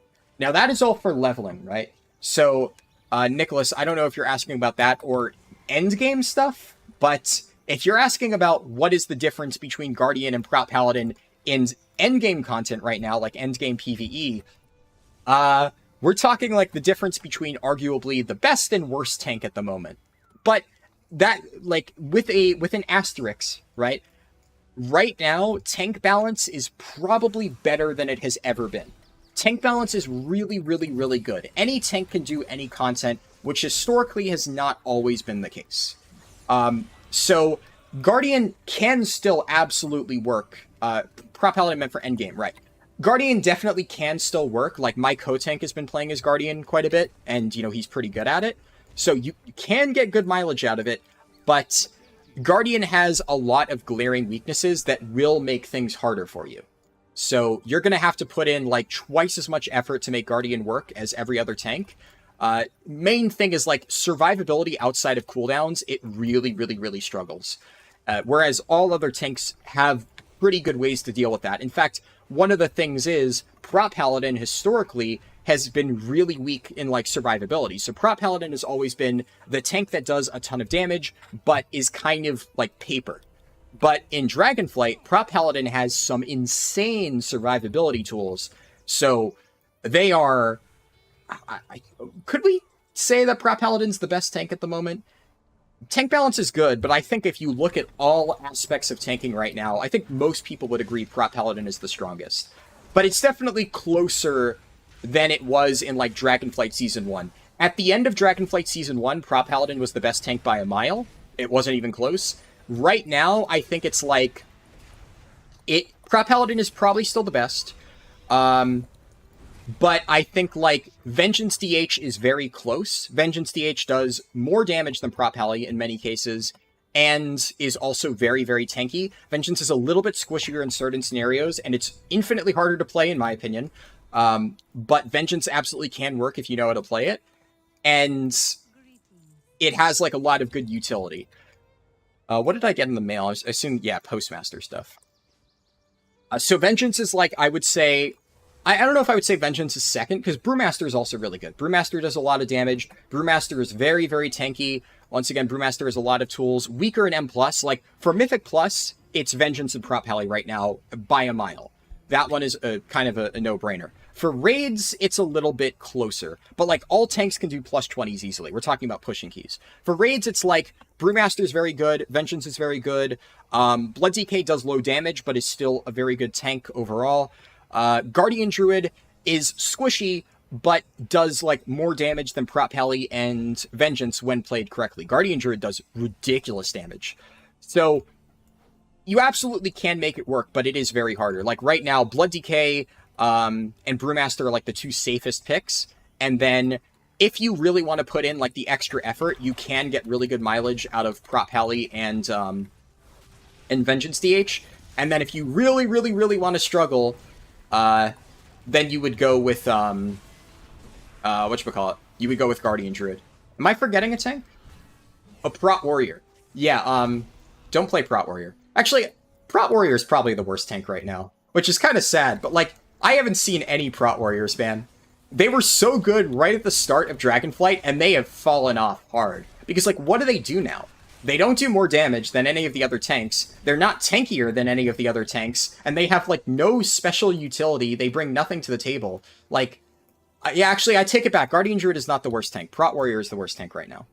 But Prot Warrior still works, right? You absolutely still can get mileage out of Prot Warrior. Yeah, Blood DK is the worst tank in keys. True. Guardian can be annoying on your hands like Brew, just in a different way. Yeah, that's fair. Guardian is very spammy. Yeah, for pushing keys, Blood DK, definitely I could see that. But Blood DK is also a very good raid tank. So, and also, if you aren't trying to push, like, if you're asking, like, let's be honest. If you're asking right now, what are the good tanks to play, you're probably not going to be going for, like, top 0.1% in Mythic Plus. And that's not, like, an insult. I'm not doing that either. Right? If you want to go for, like, plus or top 0.1% really push keys, that's the kind of thing that you need to be playing at the start of a season. Most people, if they want to push keys, when people say push keys, I assume for the vast majority of players, that just means getting plus 20s for your portals. And I would say Blood DK is actually a very good pick for that, because it is super safe. Blood DK is maybe one of the best pug options for getting your portals, because you are independent and you don't really need to rely on a healer. So if you know how to play Blood DK and you're, like, good enough at it to do okay damage and never die, then Blood DK is one of the easiest tanks to clear plus 20s with. So, yeah, it's a little bit different, though, if you're, like, pushing the highest possible keys, but generally speaking, that doesn't apply to the vast majority of players. And I still think for raids, Blood DK is a great option. You're not going to do as much damage, but they can absolutely work, and obviously the utility of Blood DK is really, really good for a lot of stuff. Let me catch up and check, because I missed a lot of stuff while I was talking about that. You wish we could get Brewmaster from Legion back? I mean, Brewmaster hasn't changed a ton from Legion and stuff. The main thing that I think Brewmaster has changed from is WoD.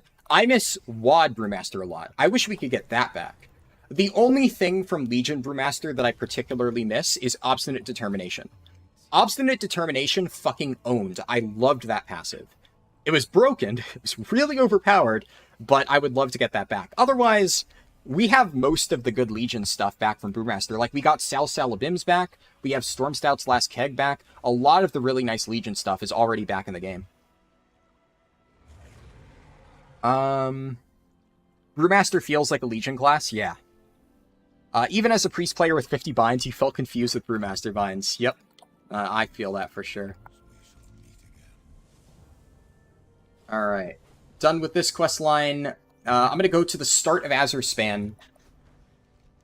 I'm going to pick that up. Wait, did I kill... I did. I forgot to kill Ripsaw the Stalker. Whoops. Should have done that a little bit earlier.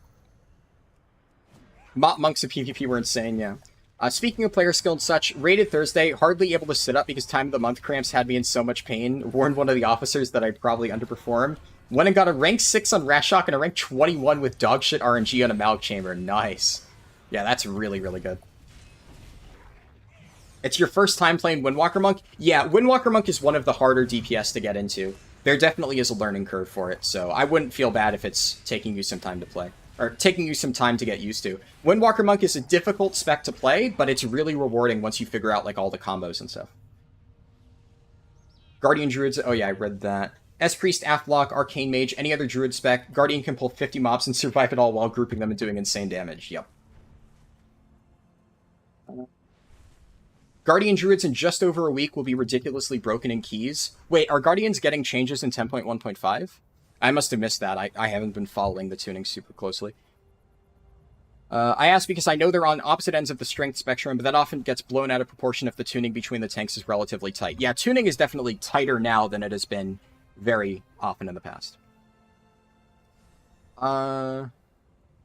You've always loved Prot Pal playstyle, but you felt so squishy in mine on Shadowlands? Yeah. Prot Paladin in Shadowlands was really squishy, which is just night and day from Prot Paladin and Dragonflight. Prot Paladin and Dragonflight just doesn't die. They're like Blood DK in terms of how much damage they can survive. It's really, really good. In Raid, Prot Paladin is probably the strongest with Blood DK and Brewmaster being not far behind, and the others being just behind that. In M+, Vengeance DH better than Prot Pally, but Prot Pally is safer. Yeah, I would say... I don't know if I would say that Blood DK is ahead of Vengeance in Raids. I genuinely think that Vengeance is better than Blood DK in Raids right now. The only thing is, right, like... You know, I was one of the first, like, 20 Vengeance Demon Hunters to kill Sarkareth, whereas there were already, like, hundreds of kills for every other spec. So, the biggest issue with Vengeance DH is it is harder to play in raids. But, I mean, I've done some ridiculous damage with it, and provided you're playing it correctly, you can feel really safe for some of the scarier bits. So I think Vengeance is actually... Oh, I don't want to fight that guy.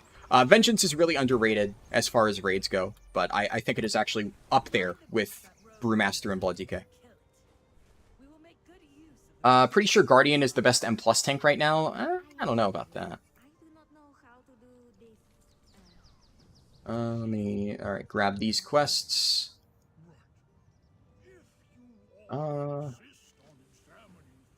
then I'm gonna fight this mob before anybody else is able to snatch it up, because there's that hunter. But after that, I want to quickly catch up and chat.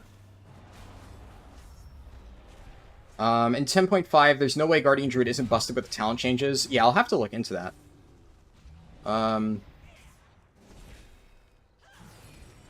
Glad to hear it. I'd like to play both eventually. I'm just trying to pick what order I'll level my tanks in. I'm not doing Bleeding Edge Mythic anyway, so as long as they're close-ish. Yeah, for anything like below Mythic rating or really high key pushing, you'll be fine. Guardian can be... Oh, I read that already. Blood DK is the worst tank in keys. You're not trying to chase the meta, you just remember when Dragonflight came out, you heard a lot of people saying Guardian was completely broken and wasn't sure how true that was. Yeah, it kind of depends. Obviously, people tend to over-exaggerate that stuff, but... If you were to pick a healer for plus 20s as a healer, you would pick a good Blood DK. That's the big issue with Blood DK. If you get one that's not good, it's really not good. Yeah, that's totally fair. For Pug 20s, someone playing all tanks, the tier list is something like Blood DK equals Prot Pally equals Guardian Druid over Vengeance DH. Yeah. Prot Warrior equals Brewmaster. I mean, Vengeance... Yeah, Vengeance threat is... It's weird, right? Because the main issue with like aggro as a Vengeance DH is I can do ridiculous amounts of damage, but Vengeance has like a build-up time. So a lot of times, like for the first few seconds of a pull, Vengeance doesn't have the best snap threat. So there have been times where like I lose aggro as a Vengeance DH really early on because like a Havoc Demon Hunter will just blow his load, and there's just not really much I can do about that. But whenever I run with people in my guilds, yeah, exactly. Everybody in my guild already knows when I run keys with them, I'm like, you gotta give me a second. You know, every single pull, give me literally one GCD, because I need to throw Glaive Sigil of Flame, and then the moment I start Soul Cleaving and Spirit Bombing, I cannot lose threat. The moment I start going, I will do monstrous damage, and you will never rip threat off me mid-pull. But for those, like, first few seconds of every pull, it's always a little bit sketchy, for sure. So, you know, I always make that clear whenever I'm running with pugs, and obviously people in my guild already know to play around that. But, yeah, completely agree, it can be a little bit sketchy if people aren't prepared for it. What is this hunt thing? There's a grand hunt objective that's just kill one mob. Oh, Alliance players already tagged it, unfortunate. Basic idea of the Guardian changes is 10.1.5. Current Guardian talents equal, I want this, this, and this, but they're all behind shit talents I don't want to take. But in 10.1.5, I want this, this, this, and this. Yeah, I'll take them all. Oh. Alright, well that sounds very nice. Honestly, I'll have to look into that. Maybe if it ends up being that all of the Guardian changes are really that impactful, I might just do my testing run on the PTR. So, yeah. Like, I don't really care doing it on PTR or live servers, but I was thinking, oh, I'll do it on live servers just because I've done most of my recent testing runs of the PTR, but I'm going to do it with Guardian Druid for sure. So if Guardian ends up being really good, I'll probably just do it on the PTR anyway. Is it true with Vengeance Demon Hunter defensiveness it needs to ramp up with debuffs like Braum and Spreading Brand? Yes. So as a Vengeance DH, a lot of times you actually want to open with your major defensive, because Vengeance Demon Hunter has like some of the best passive mitigation once it gets going. So your frailty stacks give you a lot of really good defensiveness, like once you get those built up. But before you get a chance to do that, where's the books? There, that's one book, and then is there another one? Oh yeah, over there. Once you get your frailty stacks going, you're really tanky, and you'll basically be able to out-heal most of the damage you take. But Vengeance on pull is really, really, really squishy. So a lot of times as Vengeance DH, when I'm tanking keys, I will open the pull with Fell Devastation, or I will literally pre-meta before I Infernal Strike into a pull, because Vengeance has really powerful cooldowns, and it has really good sustain once you're already midway through the pull. It's just that it has really bad sustain and passive mitigation at the start. So a lot of times I'll either call for externals or use my cooldowns to kind of bridge the gap. And Fiery Brand is another thing that helps later on. But the problem with Fiery Brand on pull is it takes a while for it to actually like spread to all of the different targets. So on pull, if you're like on bosses, Vengeance Demon Hunter has really good on pull survivability on bosses. Because all you need to do is Fiery Brand, which you'll have up like all the time. But on large AoE packs, you won't always have Fiery Brands on all targets right at the start. So that's why you want to have cooldowns going into pulls like that. But bosses, you can just like slam Fiery Brand right at the get-go and you're pretty safe. Let me just focus. This quest is super annoying. Oh my god, this one fucking dragon. There we go. Ah.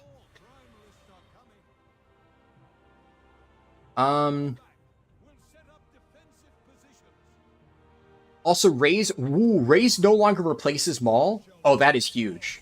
Yeah, I hated taking Raze specifically because of that. I did not know about that. What specs would I consider S tier for melee and ranged? I am not the best to answer that. I don't know a lot about, like, I know DPS that are good. Like, I know Warlock is obviously very good. Arcane Mage is very good right now for ranged. For melee, I honestly don't even know what melee is good right now. You would have to check Warcraft logs. Oh, shit, I accidentally bumped that guy with my Divine Steed talent. Oh, no. He's gonna think I tried to attack him. But yeah, I don't really follow melee DPS rankings super closely. I would say if you want a good idea on what the DPS balance is, though, the best resource you can find, just go to Warcraft logs and look at statistics and sort by 95th percentile. There's obviously going to be some give or take in there, like also some specs are better at Mythic Plus than they are at Raids, but you can usually get a pretty good overview on which DPS specs are good just by checking the Warcraft log statistics, specifically for 95th percentile. Because there's some outliers, right? Like, for instance, everyone thought that Frost DK was really bad at the start of the tier, but Deswind, one of the DPS in my guild, stuck with Frost DK anyway because he was convinced that people were wrong about it. And now Frost DK has overtaken Unholy because for a while there was literally one parse, or two parses on Mythic. It was Deswind and one of the other DK theory crafters. They were the only two people playing Frost DK on Mythic progression. So it looked really bad on statistics because then the moment like one or two random people started killing it, it dragged down the average. But then when people realized, oh wait, these things are really broken, then suddenly Frost DK spiked up. So Warcraft log statistics, not always a perfect metric, but it's a good way to get a general idea. Why is Vengeance DH harder in Raid? Just because you have to really carefully manage your cooldowns and time them around burst windows and stuff like that. So like Neltharion, managing your cooldowns on Neltharion is really, really rough. Same with Sarkareth. Whereas like Brewmaster, you're pretty safe most of the time. Same with Blood DK. Blood DK, you can kind of death strike through everything, but Vengeance really, really needs to play around its cooldowns if it wants to survive in raids. That's why. Yeah, Naomi said easier to die. What's the easiest class to get into raiding as a newbie? Depends on what you want to play. It's kind of hard to say specific class that is easier, right? Because, you know, if you're playing a healer, a tank, or DPS, it could completely change my answer. So, I would say before you decide to get into raiding, the first thing you should do is pick a role that you want to play. Which, like, I would say there's actually 4 main roles because melee and range DPS kind of play a little bit differently from each other. But decide if you want to play healer, tank, melee DPS, or range DPS first, because they're all very unique in terms of how they play. Obviously, DPS is still kind of DPS, but generally you'll have different responsibilities as melee and ranged. It's pretty distinct. And then once you've decided which of those playstyles you like the most, then you can start looking for like a good class to get into. But it's hard to really give an answer until you've decided that. You came back to WoW after stopping during BC. You've tried a lot of classes, and the easiest for me were BM Hunter, Frost Mage, and Demon Hunter. Yeah, those are all good options for DPS. Hunter in general is obviously, like, I know some Hunters will get upset if I say it's an easy spec to play, but it is one of the easier specs to play for sure. There's a skill cap to Hunter, of course, but it's easier to get into.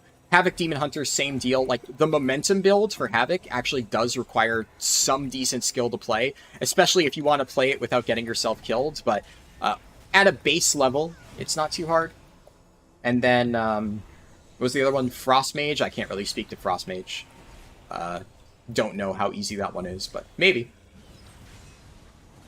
The only thing that's stopping Vengeance from being SS++ in Pugs is the threat. Yeah, that's definitely a fair point. You can tank the whole instance on your own, can do insane damage, etc. Yeah. But if Pugs instantly blast a mob the second you look at it, they die, the packs don't group properly, you run around chasing aggro, your brand spreading gets fucked. See, here's the thing though, I haven't had problems in Pugs in terms of like, every time I tank Pugs as Vengeance DH, I'm perfectly fine. But I will say, sometimes a DPS will randomly die, which slows down the key, but the nice thing about Vengeance is if a DPS ever fucks up and rips threat, I just keep going. There have been times where all 4 other players die to random dumb shit, and I just keep soloing the pull, and eventually kill it. That's one of the advantages of Vengeance DH. Even if everyone else fucks up and dies to ripping threat or standing in fire or something like that, Vengeance just doesn't care. Vengeance just keeps going. So it is very, very nice if you're able to solo stuff. And also, let's be real, soloing bosses is like peak tank class fantasy, and Vengeance is really good at that, along with Blood DK. Let me scroll up. It's so sad to see no one doing the Feast, Grand Hunt, and Siege of Dragonbane Keep anymore. The world is feeling more and more empty again. Yeah, and that's Blizzard's fault, right?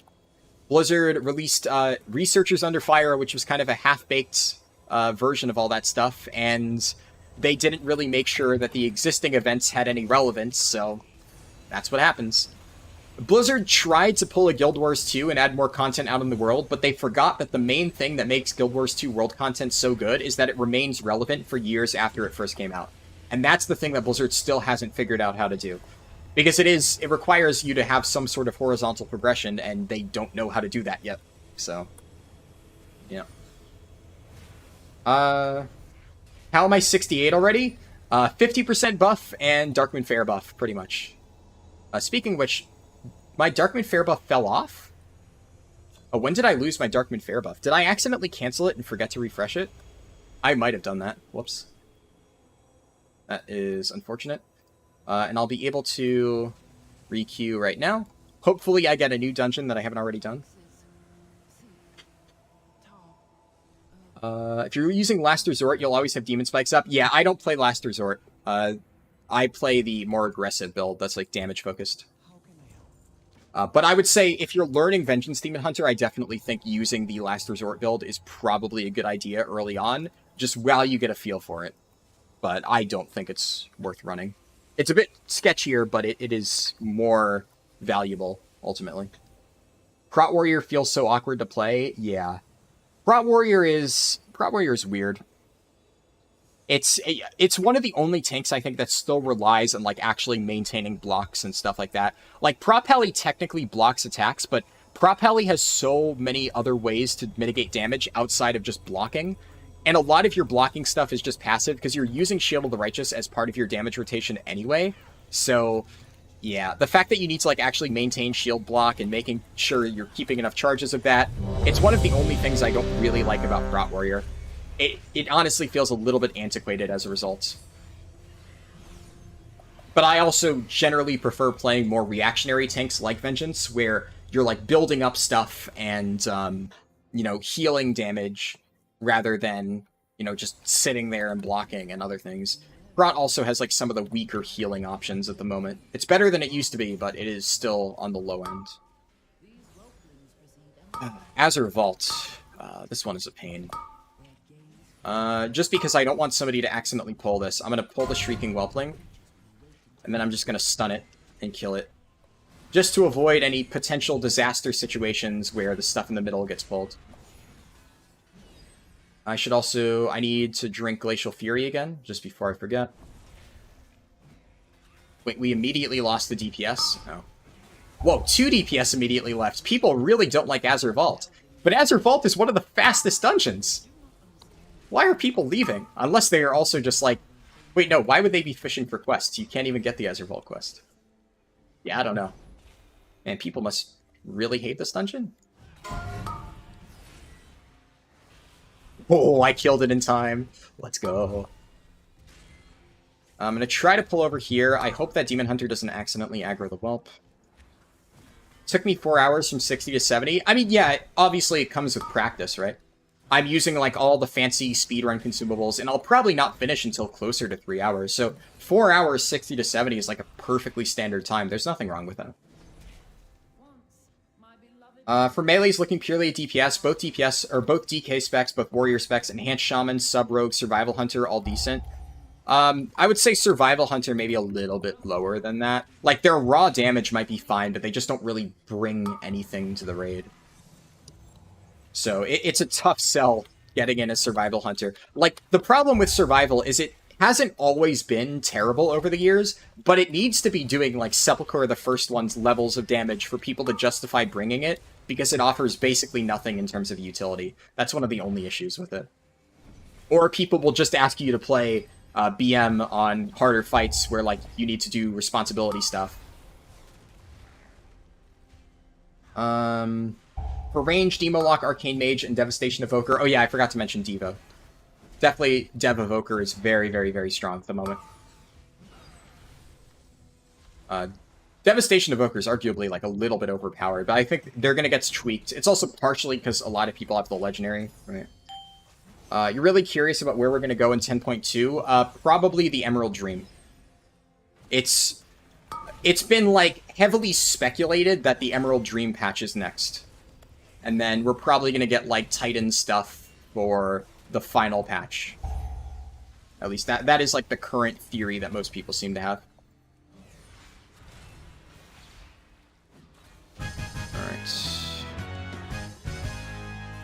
BM Hunter, Holy Priest, Arms of Fury, Prot Warrior, Guardian Druid are my recommendations for new Raider specs. Yeah, I would say that's a pretty good list. Frost Mage is pretty simple, but being good at it requires you to pop CDs properly and keep Icy Veins uptime as high as possible. Yeah, there's a lot of specs that have like a low skill floor, but still have a decent skill ceiling. So it's entirely possible that Frost Mage is one of the, like, high skill ceiling. What the fuck? I just one-tapped that mob? I must have gotten, like, a bunch of procs off that single judgment. Jesus. You'll still live, but you'll do less damage, people die, etc., etc., yeah.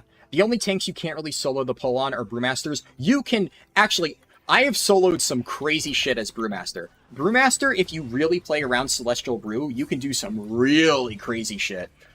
You have to kite, but, like, Brewmaster, if you kite properly and you, like, make the most of your Brew CDR, you can do a lot of really crazy shit with it. Really, really, really fun.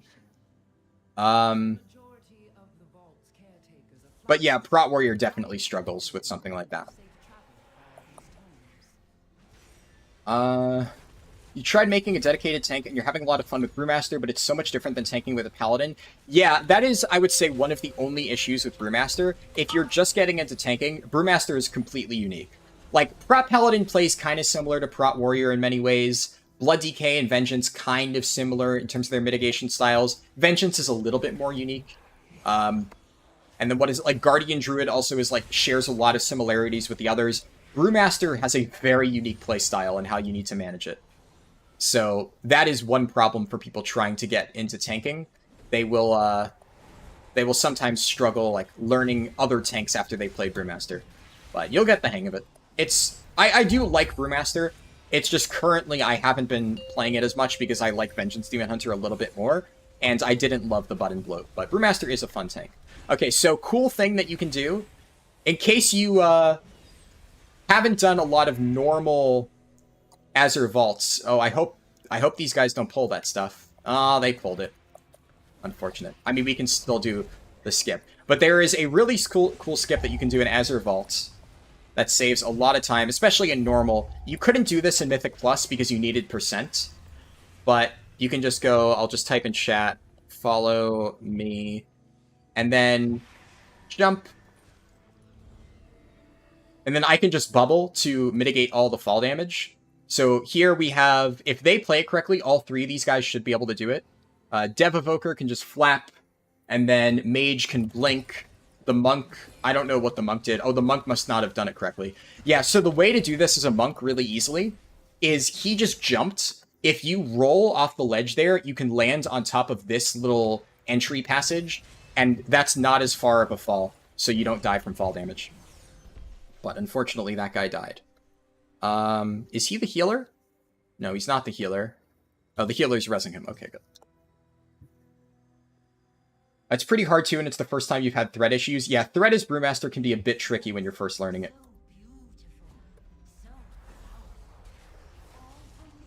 The Azure skips are so good, yeah.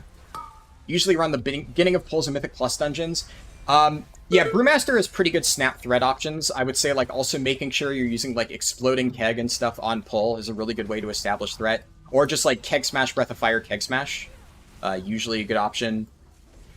I would say use Weapons of Order, but it actually looks like we're going to be dropping Weapons of Order with the new changes, because the new talent looks really overpowered. So maybe don't get too used to that one, but we'll see. As of right now, Weapons of Order is also a pretty decent way to get, like, snap threat on pull. I must do something wrong here. Which route am I using? I mean, I'm using, for the most part, the route posted on my website. The only thing I'm doing is I'm skipping a few of the less efficient bits because of the 50% buff. And I'm trying to do a few more dungeons just in preparation of the upcoming patch, which is going to make dungeons faster. My experience, Keg Smash on CD and Rushing Jadewind. Yeah, keep Rushing Jadewind up. Definitely never overcap charges for Keg Smash. If you overcap charges with Keg Smash, that's really, really bad. So if you're using that on cooldown, keeping Breath of Fire up, keeping Rushing Jadewind up, that's like the bread and butter, right? Isn't Emerald Nightmare dead, though? Well, the Emerald Nightmare has been destroyed, but the Emerald Dream still exists. The Nightmare's gone, but we can still have, like, a patch about going into the Emerald Dream and protecting it from, like, the Primalists. I mean, there was an entire... if you didn't do the Renown quest lines, one of the entire Renown quest chains for Valdrak and Accord, you go into the Emerald Nightmare, and you're, like, defending it from the Primalists. So it would make sense for that to be, like, a whole patch thing. I think I'm fine, but I'm just going to use a healing pot before I fall. Yeah, I'm good to go. So yeah, you can do some really silly skips in Azure Vault that saves a lot of time. Just going to pop a defensive here just in case. You have a buddy doing the same thing as I am, and he'll take turns tanking, and he's able to keep threat pretty survivable as a blood DK. Yeah, I mean, it just takes practice with tanking, managing threat, and stuff like that. The final boss for Dragonflight is going to be the giant dragon. Yeah, I would say there are very good odds right now that the final boss of Dragonflight is going to be Galakrond. I would literally bet money on that at this point, because most people going into Dragonflight were like, it's either going to be Murozond or it's going to be Galakrond. And I mean, like, I guess I won't spoil exactly how it is, because I know some people care about spoils, but I can tell you right now, the new dungeon in 10.1.5 resolves the entire Infinite Dragon plotline. So it's pretty obvious. The dungeon is called Dawn of the Infinite. So the entire story of the Infinite Dragons is finished, and Galakrond, obviously, because Wowhead has spoiled it to oblivion, makes an appearance as a dead body. You go back and visit Galakrond's corpse, but there is, like, foreshadowing in there that kind of makes me think that Galakrond will come back. So I think it is pretty clear that they are setting up Galakrond to be the final boss. I'm more curious about what they're going to do with the Incarnates, because I feel like they built up the Incarnates, and they're kind of like the most uninteresting villains ever, which is unfortunately the case with a lot of Blizzard's recent original character villains, like the Jailer. So if we get another expansion where, like, Iridikron is the final boss, I'm just going to be so, like, ugh. You know, I don't want some generic bad guy dragon to be the final boss, because, like, you know, Steve Denuser thinks he's a writing genius, and Iridikron is such a cool villain. I just think he's boring. So if we at least end the expansion on a high note with Galakrond coming back, I think that would be pretty cool. Let me scroll up a little bit. You can survive some dumb pulls in Brewmaster solo. You've done it in high fort keys, but it's definitely much less reliable than the others. Oh, yeah. Every time that I've had to solo stuff on my Brewmaster, I am, like, sweating. It is a struggle. Whereas, like, on Vengeance Demon Hunter, it is just a breeze. I just press my buttons. Brewmaster, I have to do some really janky kite stuff.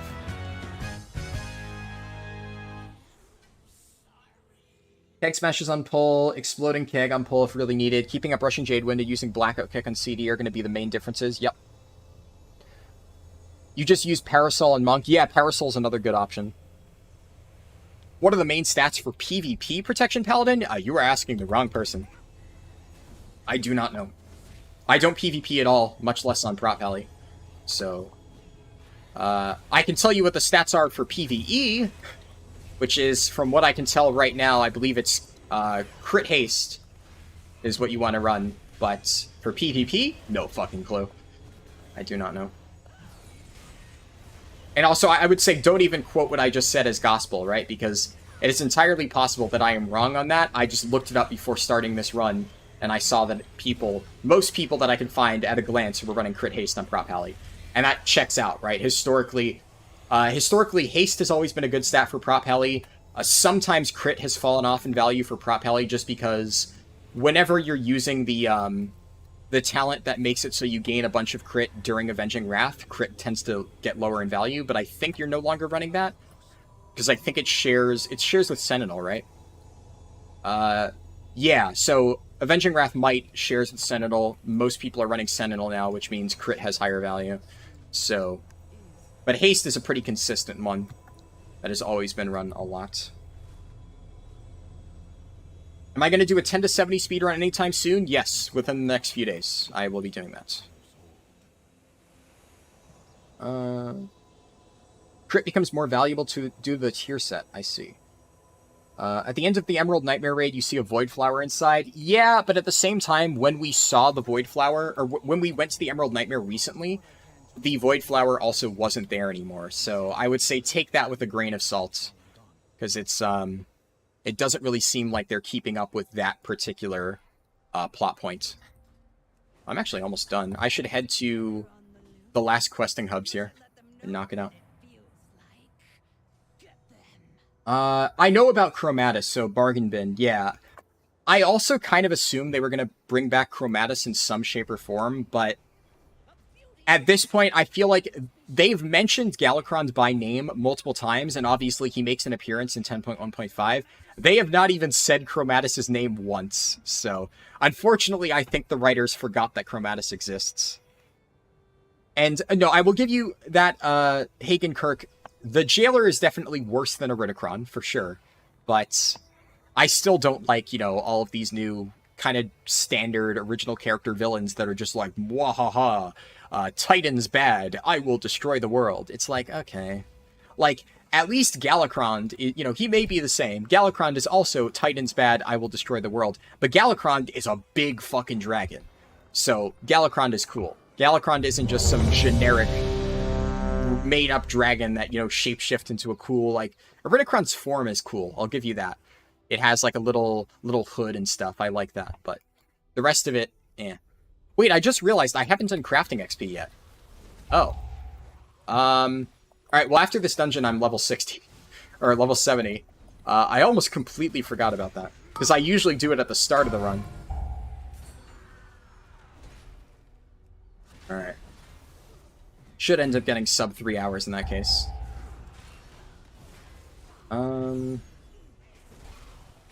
Galakrond is big enough to be a mini dungeon in himself, yeah. It's gonna be Fyrakk? I hope it's not Fyrakk. Fyrakk is even more boring than Iridikron. I think out of all of the dragons so far, I think Iridikron is at least the coolest, just visually. Fyrakk is just boring.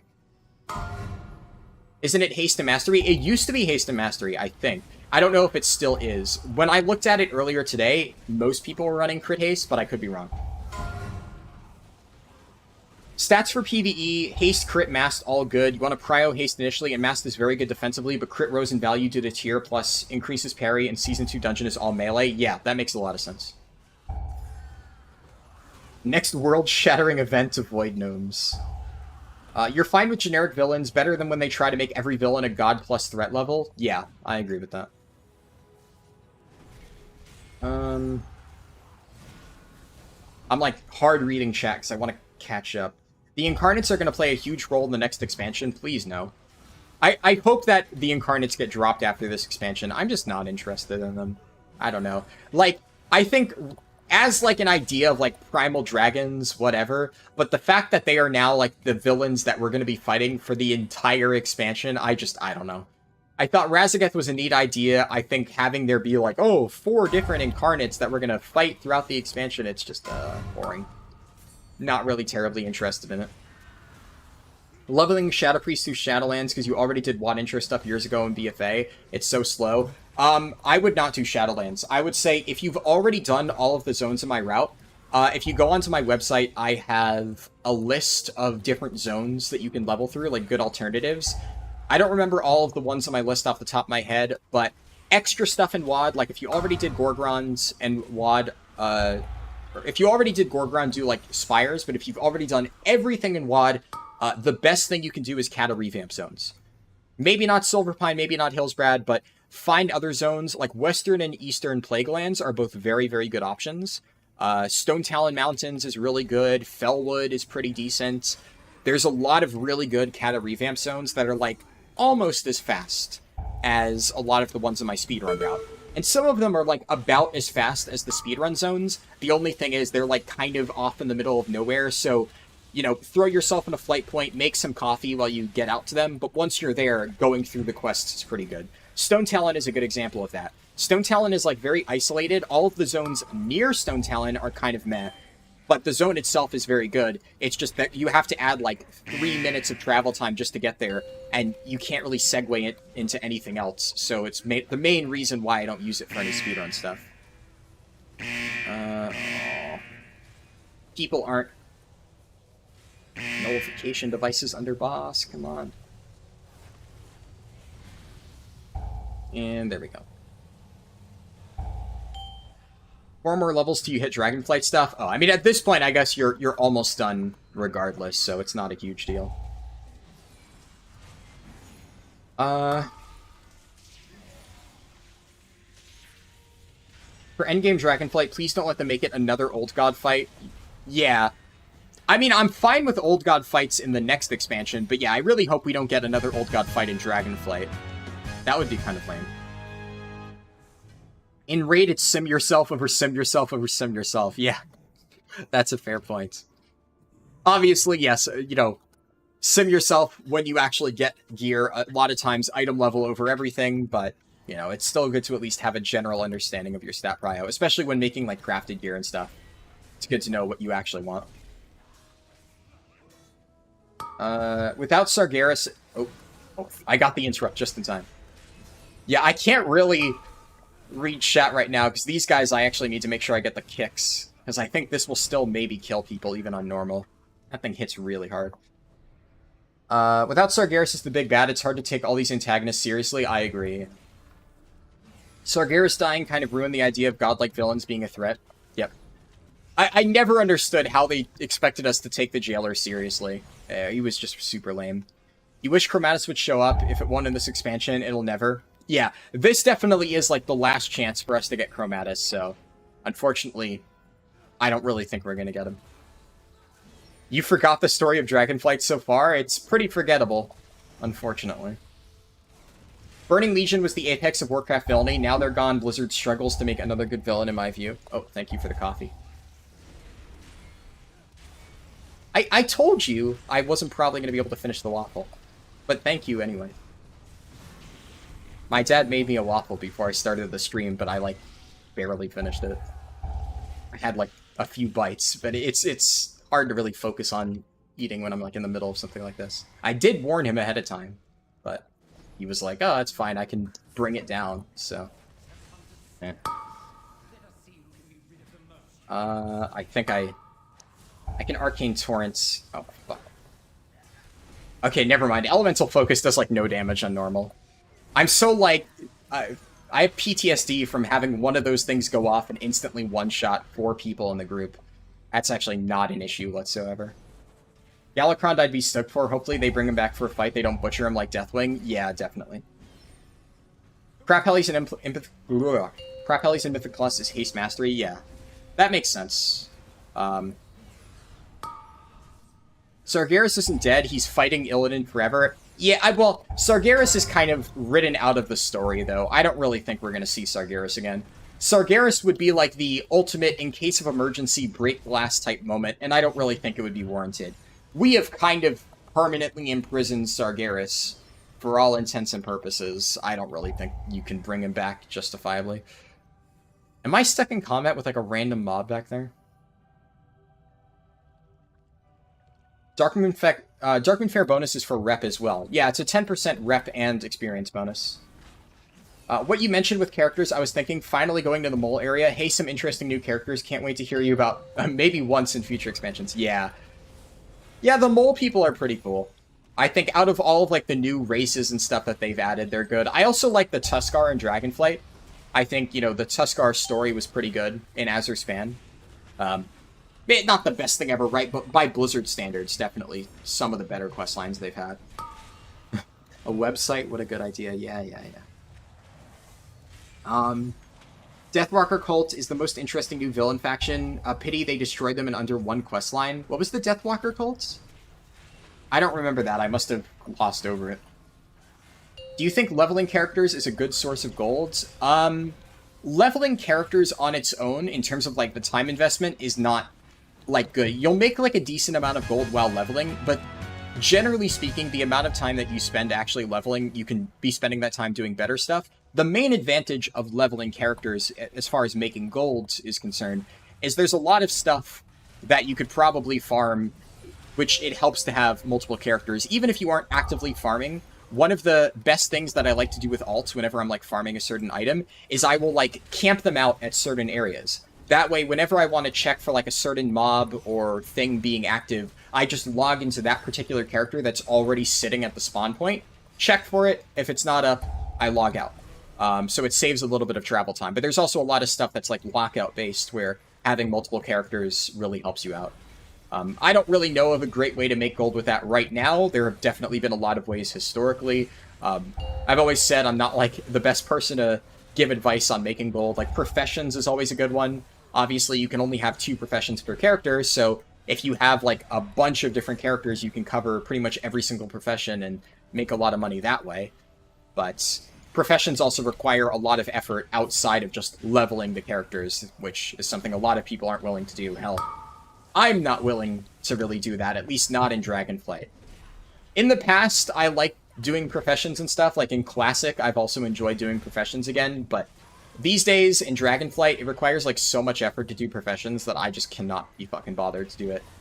But I do know that there is gold to be made there, because a few people in my guild have made like millions of gold by doing like rare crafting stuff early on, so that is one option.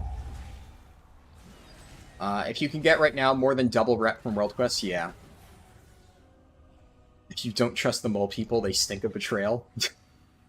Yeah, they're like mini Skaven, right? You did nothing but dungeon grinding over 2 days, moderate play, went from 26 to 62 in a prot warrior, saved the dungeon loot bags for 60, suffusion camps every week for 61, plus to bank gear for 70. Yeah, I guess if you're saving up the gear, I could see that being good.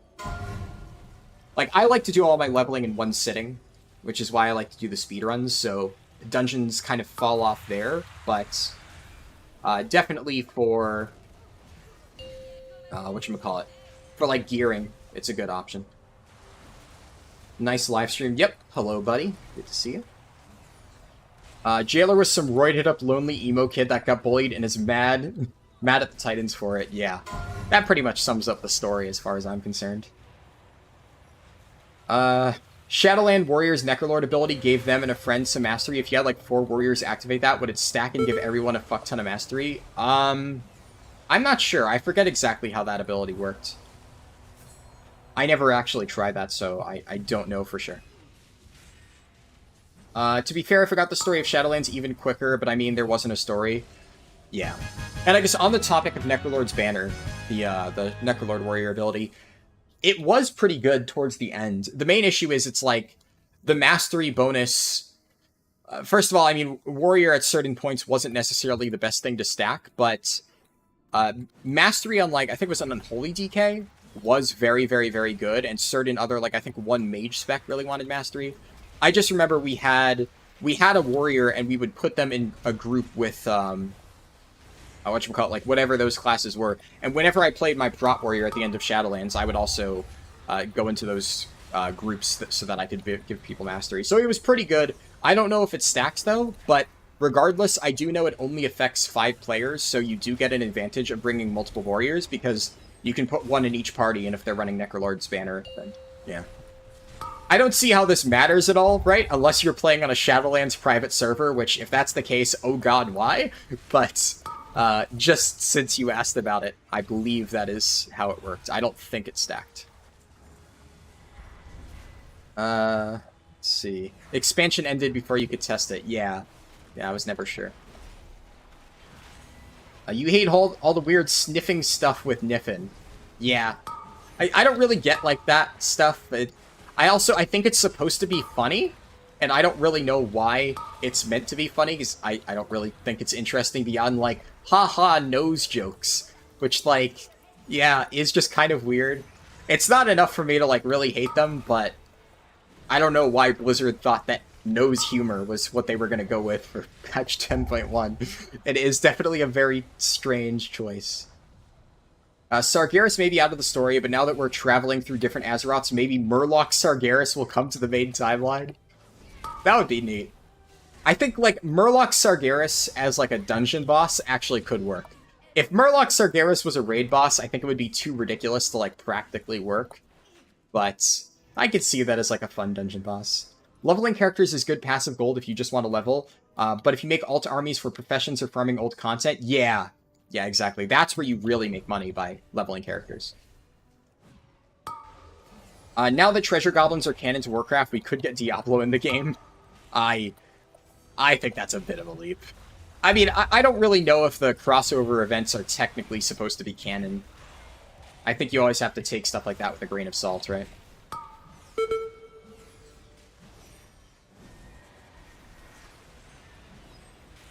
Hate this boss. Dragon races are the best raw gold right now if you have a lot of characters. Yeah, that's a good point. Farming the dragon riding world quest stuff, that's really efficient. For the amount of time it takes, it gives really good gold.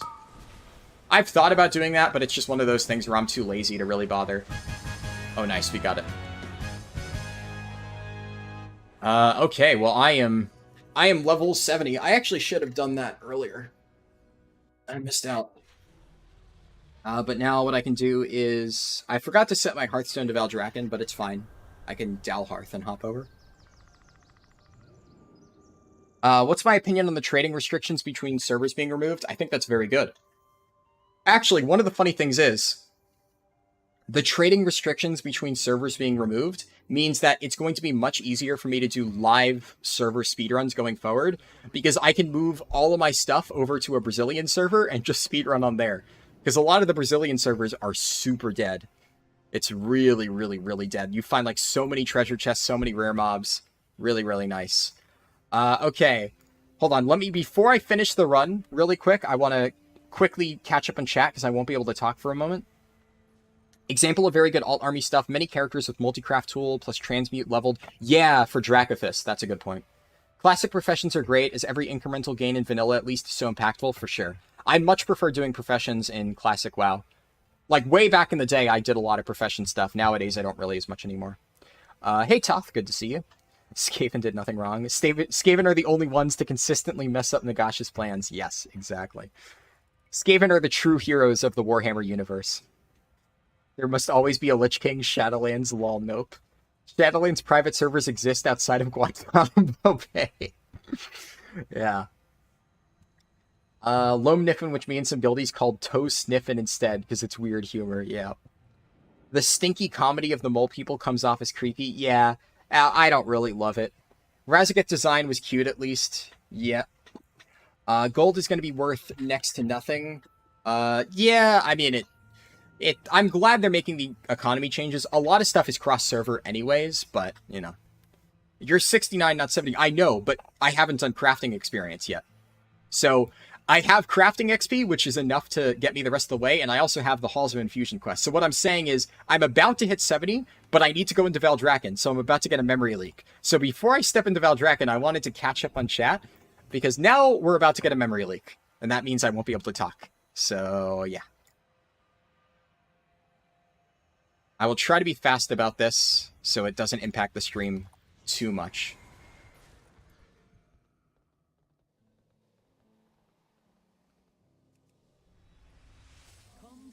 Crafting XP is limited to 400k, I believe. Yeah. It's something like that. It's more than enough. It covers, like, most of this level, right? It's, like, most of level 69 to 70, I think, is what it is. I definitely know I have enough, though.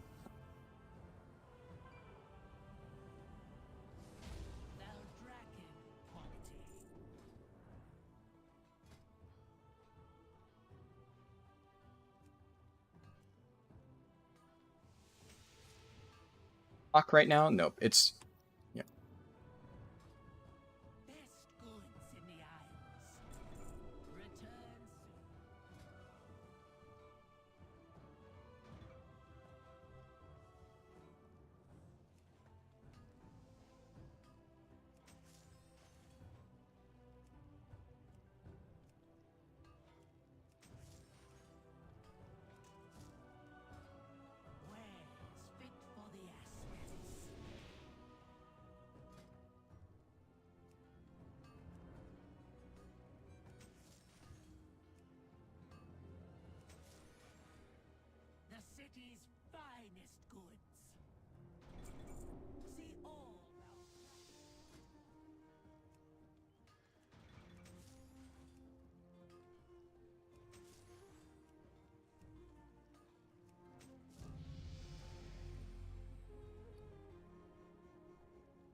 When you stream too much and level as much, your brain tends to go out your ear. That's memory leak, yeah.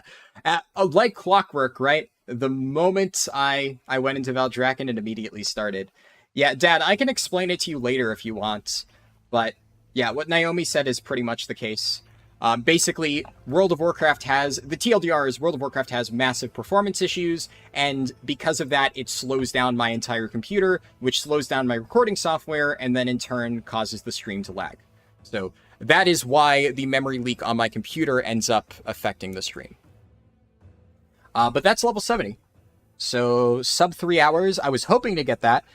I played it a little bit slowly because I was just trying to like talk to chat and not really like a super fast speed run anyways. But yeah, pretty good time. Let me just make sure I read everything in chat that happened while I couldn't respond. Gold farmers are the only ones raging about the changes to the age and such. Yep, for sure.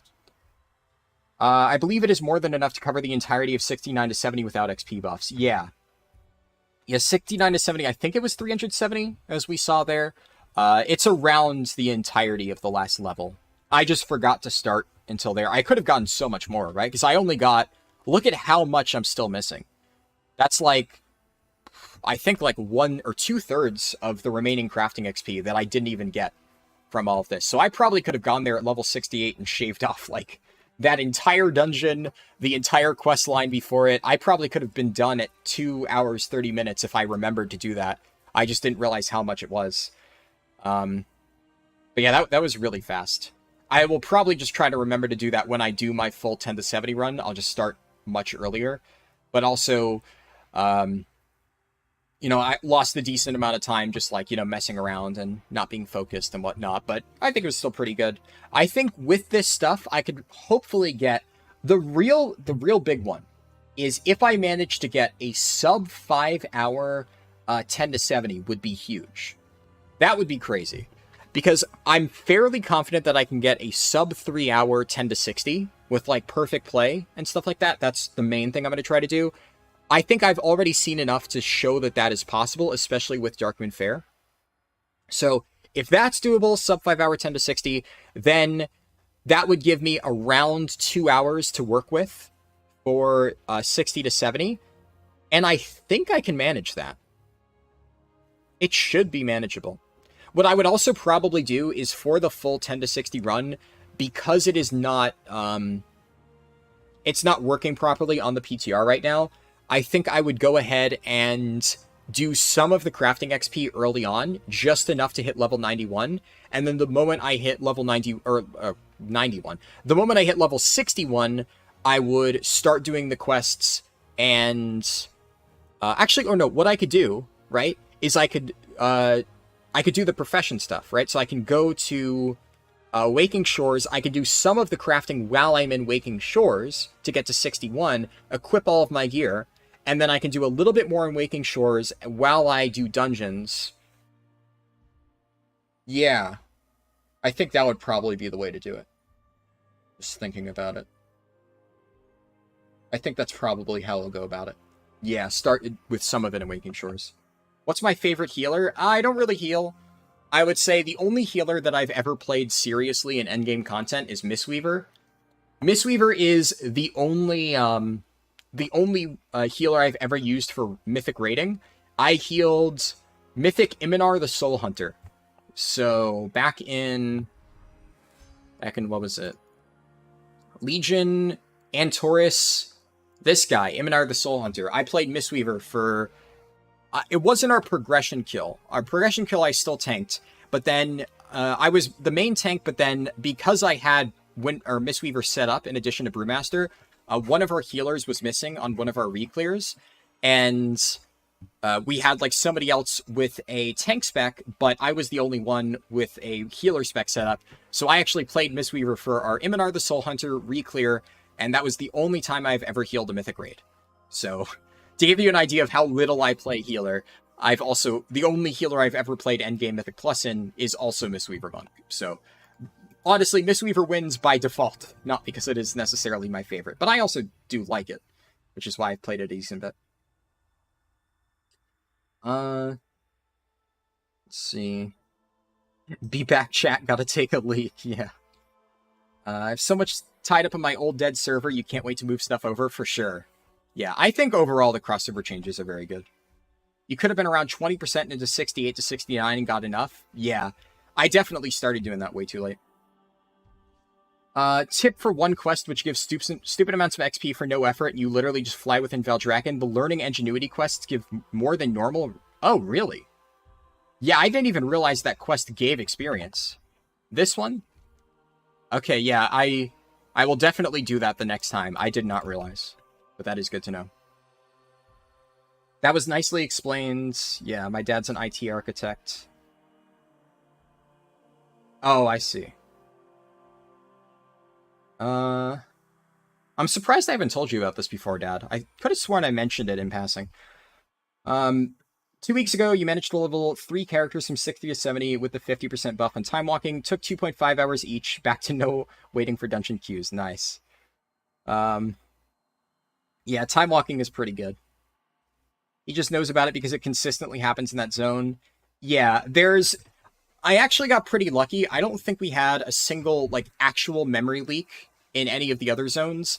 Like, my game started to slow down a little bit, but it never impacted the actual quality of the stream at any points outside of Valdrakken. But definitely, yeah, Valdrakken, it pretty consistently happens. I don't know if it's just the density of players, though, because the thing about Valdrakken is I have had times where I go onto the PTR when it is, like, completely empty, and it still causes a memory leak in Valdrakken on the PTR with nobody there. So there is just something really weird about Valdrakken. It's something, I don't know what is with the code there, but something causes a memory leak. Next week, you're going to get over 100k XP per dungeon with time walking. Yeah. But I still think questing and dungeon is probably the best combination. Iminar progression kill has some memories. You tanked it for about 40 seconds in Enrage because Guardian Druid was super busted. Nice. Yeah, Iminar was a really fun fight to tank. I love that boss. Iminar was definitely one of my favorite fights in Antorus. You love the sniff sound? Hey, to each their own, I guess. We'll discuss memory leaks the next time he has to walk Tucker the dog, yes. What do I do with all the characters I speed level? Most of them I don't do anything. Speaking of which, I could show you a lot of the characters I have. So this is actually another 70 for my collection, because this one I actually finished on live servers. One of the weird things about doing a lot of these speed leveling things is keep in mind, like, these are the 2 speed runs I did recently. So, where's my Windwalker? Yeah, I didn't even do that on live servers. So to give you an idea of a lot of the characters I speed level, my Windwalker run from a few days ago, that was entirely on the PTR. That is a level 60 character that is on a test server that I will never play. And my Priest run, this Priest is the one I did for the speed run, but it's only level 27. Because the moment it hit level 27, I copied it over to the PTR and finished the run there. So now I just have a level 27 Priest. Same with the Mage. Also from yesterday. So this is what happens with a lot of these characters, and sometimes if I need to use them for testing something and leveling, I'll keep around. Like, I've had this level 40 Druid just sitting around that I've been using for storage. Level 46 Monk. I have a random Paladin. I forget when I tested this Paladin. I think I used this for testing dungeon leveling back when I was making that video. But it's just a random level 40 Paladin. And yes, in a little bit after I'm done, like, responding to chat, I will be switching over to Classic Hardcore PTR. So I will be doing that, and still playing the Tauren Shaman, yes. So the stream is not over.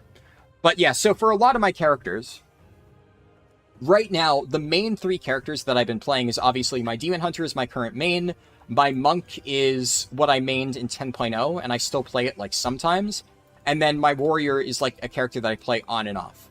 But other than that, I've been, oh yeah, I can show you all my transmogs. I like my Monk transmog. I think this one looks pretty sick. I'm really happy with how it turned out. And I've been using this Demon Hunter transmog ever since this stuff got added in Antorus. I love this Demon Hunter set. The hood is my favorite part. I love this hood. It is so good. And then that's my Warrior transmog set. Pretty basic. I just like the shield. I like the black plate style. It's a pretty basic mog. But then you have stuff like this. This is not a transmog set. This is just... I haven't felt like transmogging this Paladin. This is, so, for context, the reason why this is a Paladin, this is actually, this started off as a Blood Elf Paladin, and I race changed it to, Human, because when patch 10.1 came out, and I wanted to get Renown 20 with the Loam Niffin, I literally started the quest line. I did all the stuff first on this Human Paladin, because humans have the rep bonus racial. I got to Renown 10 on this Human Paladin week 1, and I got the 100% rep bonus for my entire account, and only then did I start doing stuff on my Demon Hunter, and I started farming rep, but I had 100% bonus rep on all of the stuff, so week 1 I was able to get my Demon Hunter to Renown level 14, so I could get the boots that you unlock from the Reputation vendor. So that's why I've been using this Paladin, that's why it's a human. And then, oh yeah, this is the transmog I've used on my Death Knight for a while. It's pretty basic, it's just the, it's the Siege of Orgrimmar Warrior tier, plus a Rune Blade transmog and the Miss of Pandaria Legendary Cloak. This is like one of my oldest characters. I've had my Death Knight for a while, and it was what I mained for most of Miss of Pandaria and WoD. And then I have my Hunter Naestra, which has like some random gloves. My gloves I forgot to re-transmog, but this is a Warhammer reference, right? Miao Ying, another Warhammer reference. I haven't re-transmogged my my weapon. And then this is another abomination. This was the speed leveling from 60 to 70 video where I played a Guardian Druid. So this is just all my leveling gear. I haven't changed it since I hit 70 on that character. This is also kind of like a combination of untransmog stuff and Dwarf Heritage Armor. So I have Dwarf Heritage Armor and the things that I haven't transmogged, but then I've replaced it a lot and forgot to do it. And same thing here, just catch-up gear I haven't transmogged. The Paladin I played today, another Warhammer reference. I like this transmog. This transmog only makes sense if you understand the character that it's based off of. And obviously, because like there's no real weapon that matches it, I did some like lightsaber action for that because I think it looks cool. But I like the transmog I pulled off for this. Really matches the character that it's based off well. And then whenever I play a Lightforged, I love the Lightforged Draenei Heritage Armor. Actually, somebody asked me earlier what my favorite Heritage Armors are, and I forgot to mention Lightforged Draenei. I really like this set. This set, Void Elf, and Nightborn are definitely my 3 favorites for that. I love the Lightforged set. Let me catch up on chat a little bit. But yeah, so these are all the characters that I have on this server. I have a bunch on like random servers just sitting around, but also a lot of the characters that I do speed level are on PTR servers, so I don't get to do anything with them, really. But a lot of them you can see here are just sitting in random zones. Like this Druid, I got it to level 70, and it's still sitting in Onaran Plains, which is, I think I took the screenshot for the thumbnail of that video in Onaran Plains, and then I haven't moved it since. I did some stuff in Zaralek Caverns, though. So actually, I guess I did move it a little bit, but I barely touched it. A lot of my characters I just use, you can see a lot of them are in Zaralek Cavern. I use them for farming stuff like rep tokens, like I mentioned earlier. That's mainly what I keep them around for. But in the off chance that I need to play, like, let's say Guardian Druid is really broken next tier, and I need to have it. Well, I have a Guardian Druid, so I can gear it if I need to.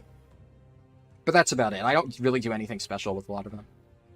I knew it would be your favorite. Interestingly, it's the healer that you're learning at the moment, but it's hard. Yeah, Mistweaver has been a pretty, like, different healer over the years. It's changed a lot, but I've heard good things about it. That quest, I believe it's just short of 20k XP at level 69. Oh, that's really nice. Time to make level 29 Twinks, yeah. You have a few tunes that look like that too, yeah. Just the untransmogged nonsense. You have about 10 characters in their 60s, and you're going to try to time walk them to 70 next week? Yep, that's a good idea.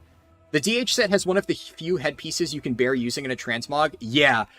A lot of my characters, I don't use helm transmogs, like my warrior. I don't have helm. Monk, I like the scarves, yeah. Oh, and you said it, not counting the scarves. So I have, like, the black scarf and black cloak. I really love those things. I've seen people saying that they don't like that, oh, the trading post just adds, like, boring items like scarves. But I love these things. They go well with so many sets. But yeah, this hood, oh, I love this hood. It looks so good. What else? So you initially disliked the new upgrade system. What's my opinion on it now? So I still think my main criticism of the new upgrade system was always that it had too much needless complexity, and I stand by that. I still think the new upgrade system is needlessly complicated for no reason. I think that in terms of, like, it's still good, don't get me wrong, and I think the fact that it lets you gear up characters much more, like, or much quicker by, like, farming Mythic Plus and stuff like that, I think it's great. So I think it is a massive improvement over what we had. However, I still think that the flight stones are just overly complicated. The upgrade crests overly complicated. It could be really simplified, and I also don't see why they couldn't have just repurposed the Valor system and done something similar. The main complaint that I have, though, is I think that the upgrade tracks need to be simplified. Like, I'm fine. I like that they're adding a mythic upgrade track. That's great. And I think that, whatchamacallit, I think it's good that heroic stuff can upgrade to 441. But one thing that I think is absolutely stupid is that normal items can only be upgraded to 437. Because I, for a while, had, like, an item that I would get on normal. Like, I had a 437 tier piece for a while, which is just dumb, right? Like, okay, so it's almost as good as heroic, but it's just arbitrarily 4 item levels lower. It's, like, it doesn't actually make a difference. It just makes you feel bad. So, mechanically, it's the same. It's an extremely minimal difference in terms of actual damage and stat contribution. It just makes you feel worse because your gear is not what it could be. So I don't really see why it's a problem for the champion track to just be removed entirely, and for stuff to scale all the way from like normal raids all the way to max heroic, because you still need to spend the crests on it. So if the concern is that somebody can only do normal raid and get heroic gear, first of all, who gives a shit, right? It's not like a normal raider getting heroic gear is going to break the game or something. It just gives them alternate methods of gear progression. But also, they still need to farm, like, plus 16 keys, or what? Yeah, it is, 16 keys to get the crests, 17s to get the vault stuff?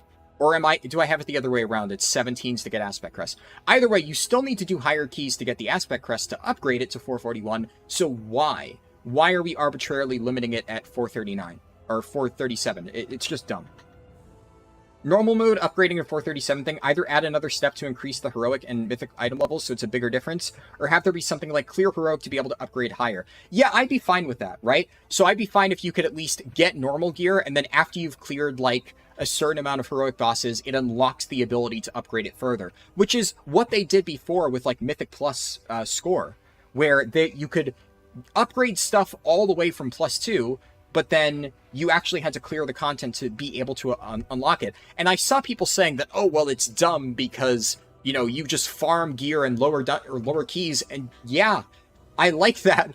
I like that I could just farm +2 Court of Stars and watch Netflix on my second monitor, and then I get a Windscar Whetstone and I just boost it all the way up to max with all the Valor I farmed. That was good. I think that was better than having to grind a bunch of plus 19 Court of Stars keys where I actually have to focus for the entirety of the key. I don't know, it's not fun running the same dungeon where you have to really pay attention over and over for one particular piece of gear. So, I don't know, I don't really see the downside. I think there's a lot of stuff in there to arbitrarily gate players. Overall, like I said, it's a good system. I think it's a great framework. And, you know, the mythic changes, already a good improvement. But I still think that there's a lot that they can do with it. And I do still think that it's needlessly complex for absolutely no reason. It can absolutely be simplified down to be more understandable for new players. I don't see why it's as complicated as it is. So I stand by a lot of my early criticisms, but yeah, it's a good system.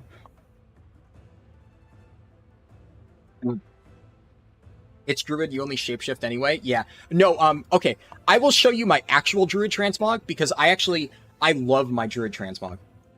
Because it matches my bear form so well.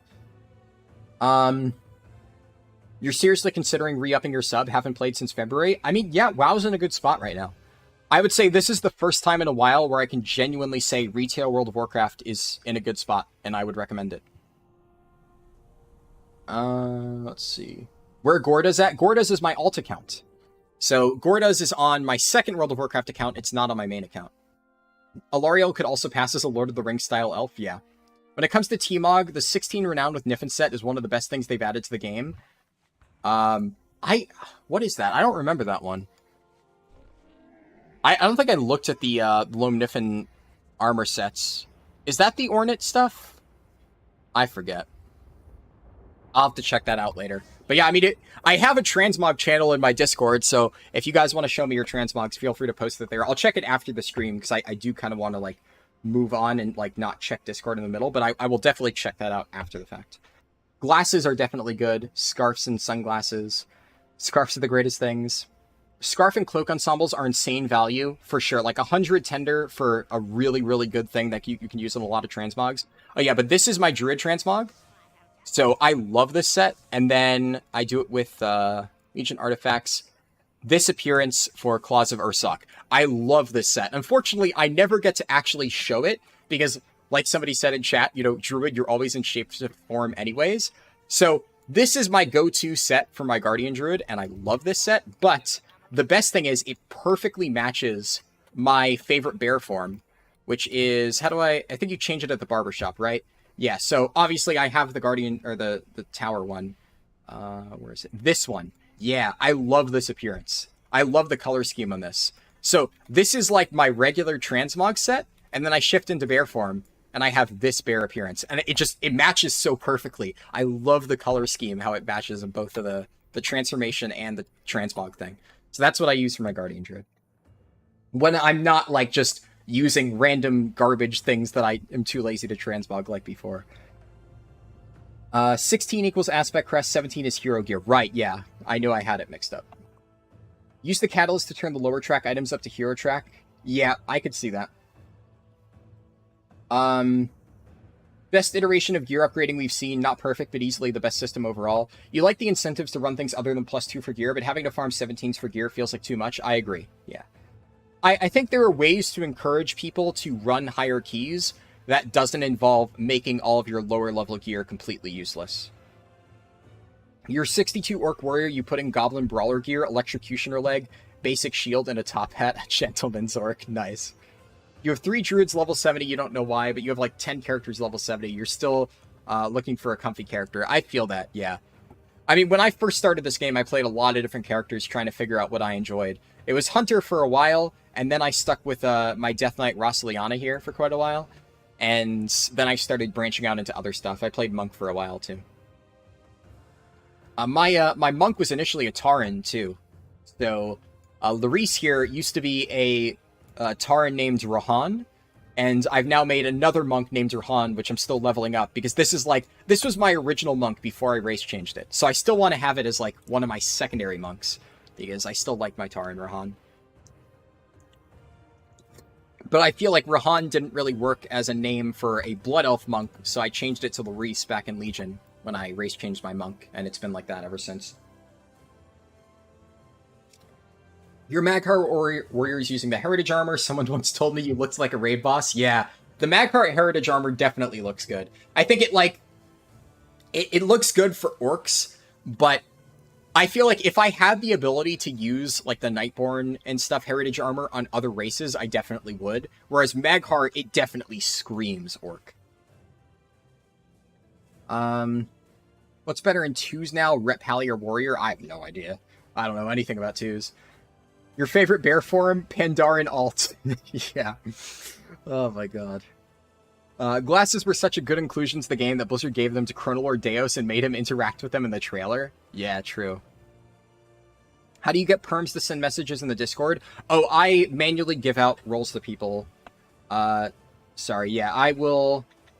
Here, I can quickly do that. Just because I usually do that after the stream, but I know, a lot of people tend to join in the middle of it, and I tend to forget until much later after the fact. So since we're done with the speedrun, before I swap to Classic Hardcore, which, actually, while I'm at it, I will at least swap over to the client now. But before I actually hop into the Classic Hardcore stuff, I will go ahead and fix roles on the Discord. WoW Classic Era PTR. There we go. At some point, I'll probably have to figure out, like, a way to give people roles automatically. Like, I'll have to set up a bot or something, but I haven't gotten around to it. I'm always, like, hesitant to... I need to fix my OBS. I'm always hesitant to give ways to automatically get roles, because the main reason that I have this system set up in the first place is back in Shadowlands a few times, I would get raided in the middle of streams. I had one time where a bunch of people joined and were spamming the N-word in my Discord while I was trying to stream, and that kind of stuff made me initially stop even putting my Discord invite link publicly, but now I at least put it there, but I actually, like, manually assign roles just so that if something like that happens in the middle of the stream, like a bunch of people join and try to raid it, they at least won't have permission to talk before I'm able to, like, get around to fix the roles. That's the main reason that that system's in place.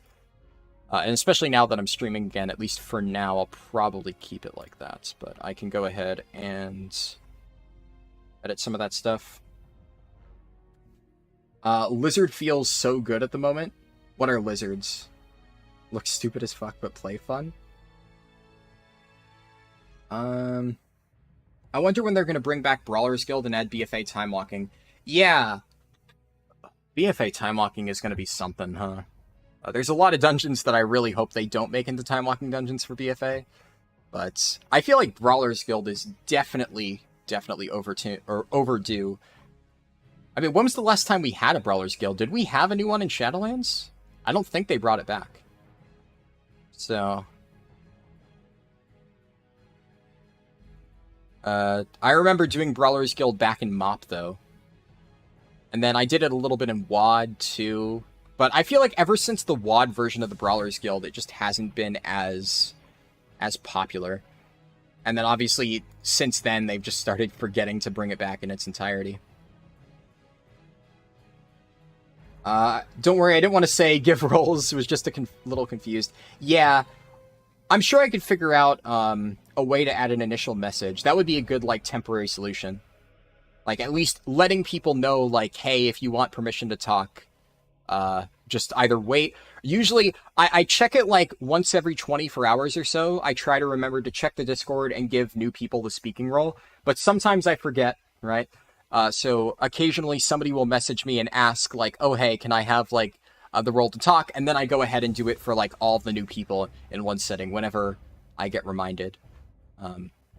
Sometimes if I'm, like, busy working on a video or something for, like, a day or two, I won't remember to, like, check the new Discord stuff. For a while, right, this wasn't a big problem because it used to be that, like, I would get one person joining my Discord every few days.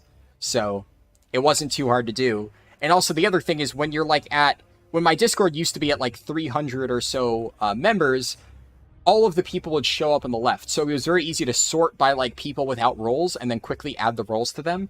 But now that the Discord, I don't know what the threshold is, but at a certain point, like 500 people or something, now I have to, like, manually go into, like, the Discord members list under, like, the server management stuff. And it's like I have to add it. So it is starting to get very unwieldy to do this by hand. So I'm definitely, like, considering other solutions, but I just want to make sure I find, like, a good solution that also doesn't put me at risk for, like, the rating stuff, which is the main reason I did this in the first place. I'm just scrolling down. Meanwhile, waiting for archaeology to ever be a thing again. Yeah.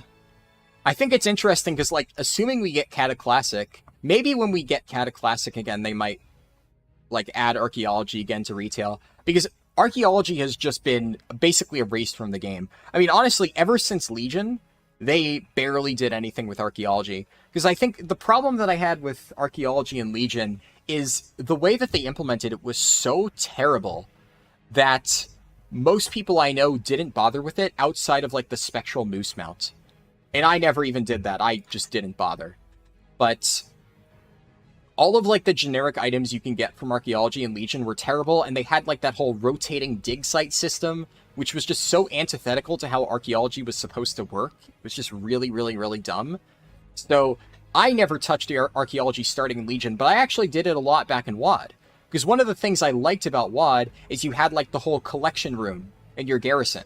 So you felt really, like, excited whenever you found, like, a pristine artifact, because then you get to bring it back to your garrison collection room and show it off, and that was really cool. So I like that aspect of it. And I think when Cataclysm Classic finally brings back the original archaeology, I think a lot of people are going to be like, hey, you know, this system's actually kind of cool. Why does it not really exist in retail anymore? And maybe then Blizzard will be like, yeah, we'll probably add something. I also think, right, Dragon Isles is the perfect place to do archaeology. I mean, you could have, like, multiple different cultures, but you have Jarden. What could they do? Yeah, Jarden is definitely a good one. Obviously dragons, right? But you could even do something like you could have dragon culture and, like, Titan culture or something like that. It lends itself perfectly to the archaeology system. Trying I hope pet customization will not just be random recolors. Yeah. BFA, yeah. Some initial message for this is how we do things around here. Yeah, for sure. I'll definitely try to figure out how to add that. You want Paladin for all races? That would be sick. How do you come up with names for your characters? I don't really like do anything special. It's just I think of a name that sounds cool and I go with that. If you want DM me later and I could talk about setting up Discord stuff a little better, it doesn't have to be later tonight. Yeah, sure. Whenever I get free time, I'll try to do that. Stink mold treasure hunts would have been a perfect way to bring archaeology back. Yeah, definitely. You'll have the few people that will be individuals creating chaos. Yeah, see, if there's like 1 or 2 individual people, that's fine, right? Like, I can ban them if they say something really egregious. I haven't had that problem in a while, though, thankfully. But it's like the coordinated attacks. That's the kind of stuff when there's like a ton of accounts joining at the same time. I think, by the way, Naomi, I think I got you. I might have missed somebody, but I think I got everybody who was who had no roles with the thing. But if you're still missing it, let me know, and I can double check. Also, there's a new ping in the Monk Discord. Whenever there's a new Monk Discord ping, I know it's going to be something good. Oh, it's a Babylonia's post. You just did, thanks, no problem. I've ever used the archaeology buff. I can't talk right now. Have I ever used the archaeology buff in Vortex Pinnacle? Yeah, I heard about that. I have not used it, but Deswind was talking about it, and he mentioned that he was doing it in Mythic Plus. Definitely seems like a cool little interaction, and it's going to be fun when Cataclassic comes out. You'll get to do all that stuff again, because there's a bunch of those archaeology buffs. ICC is probably scheduled to be released right when BlizzCon takes place, so you wouldn't be surprised if BlizzCon... Yeah, I expect that as well. If Blizzard doesn't announce Cataclassic in the next BlizzCon, I will be amazed. It's almost certainly going to be a thing. So, Titan stuff would make archaeology actually useful, since you can make Titan stuff be powerful items, for sure. Yeah, I think like more BOA items that are actually useful would be really good. Gnome Paladins.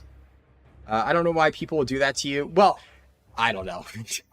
I think, if I recall, the particular raid that made me stop doing... or like stop putting my Discord stuff out there, I said something like political, where I pissed off some Trump supporters, and, well, that's what happened, right? I generally try not to be political on my streams, right? But that was like, it was 2020, right? So it was right around the 2020 election, and I said something like anti-Trump, and then somebody in chat said something like really bad, so I banned him and basically told him to fuck off. And then he started spamming the N-word, and I guess he posted my Discord invite somewhere, and then that's how it happened, right?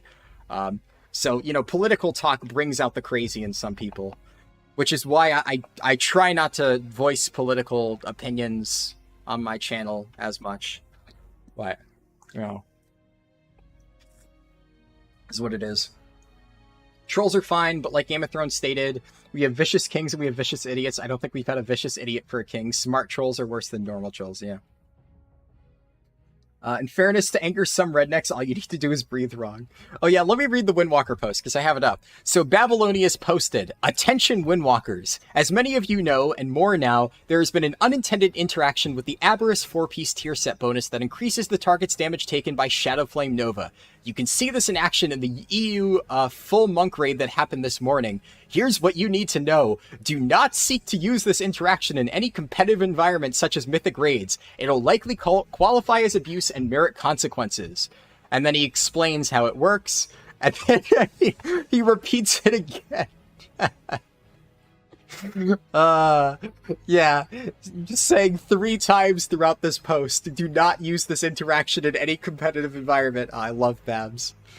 And yeah, he said, he did talk in our guild Discord about how he's planning an NA run for tonight at 8 p.m. EST to stream it, basically to test how much you can push it so that Blizzard is aware of it. Basically, he's trying to light a fire under Blizzard's ass so that they fix this as soon as possible.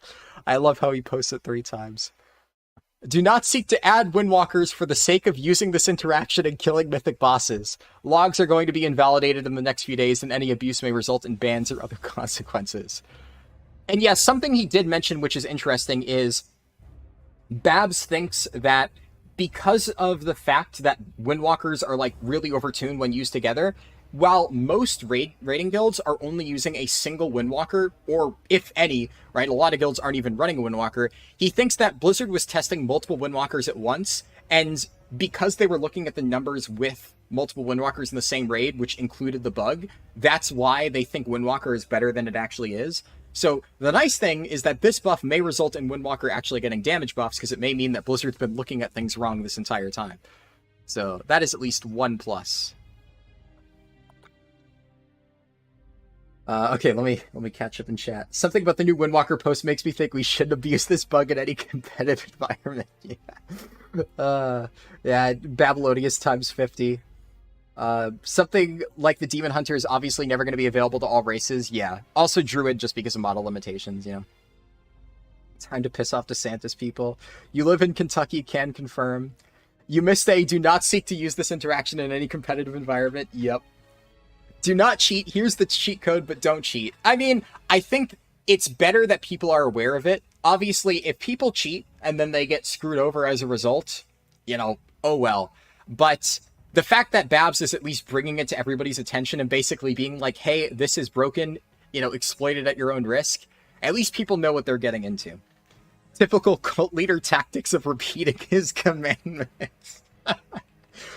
Just tuned in. How did Blizzard break Windwalker? So Babylonius just did a big post in the Monk Discord about it. But basically, the Windwalker tier set was stacking with other Windwalkers in the raid. So if you had a full raid of 30 Windwalkers and they all got their tier bonus proc, I don't know exactly how it works. But all I know is like all of the Windwalkers would buff each other. So like exponential scaling, right? It gets really crazy. So it's going to get nerfed. But yeah. Oh, by the way, run tomorrow at 8 server, bring your Windwalker monk. Yeah. Yeah, I know. But, like, what are they going to do? Ban Babs for showcasing it? You know, I don't really think they're going to touch it.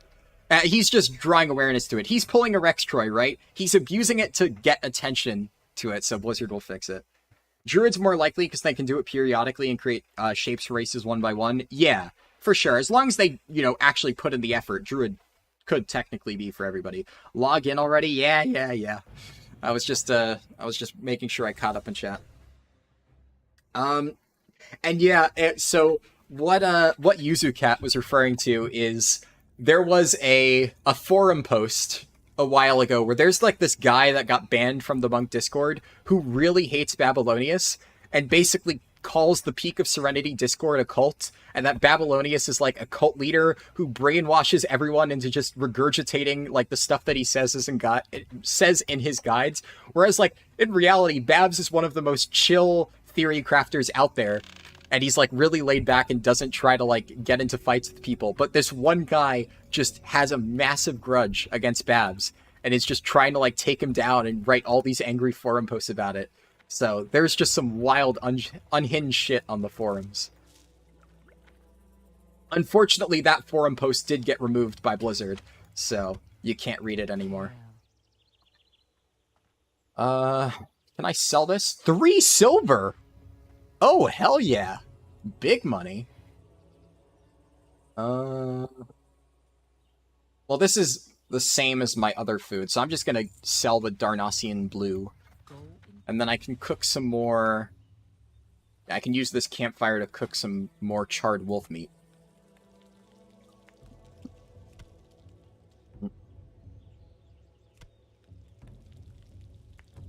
Okay, so hear me out. Demon Hunter is limited to races, right? But the canon is that Murlocs can be DH, so yeah.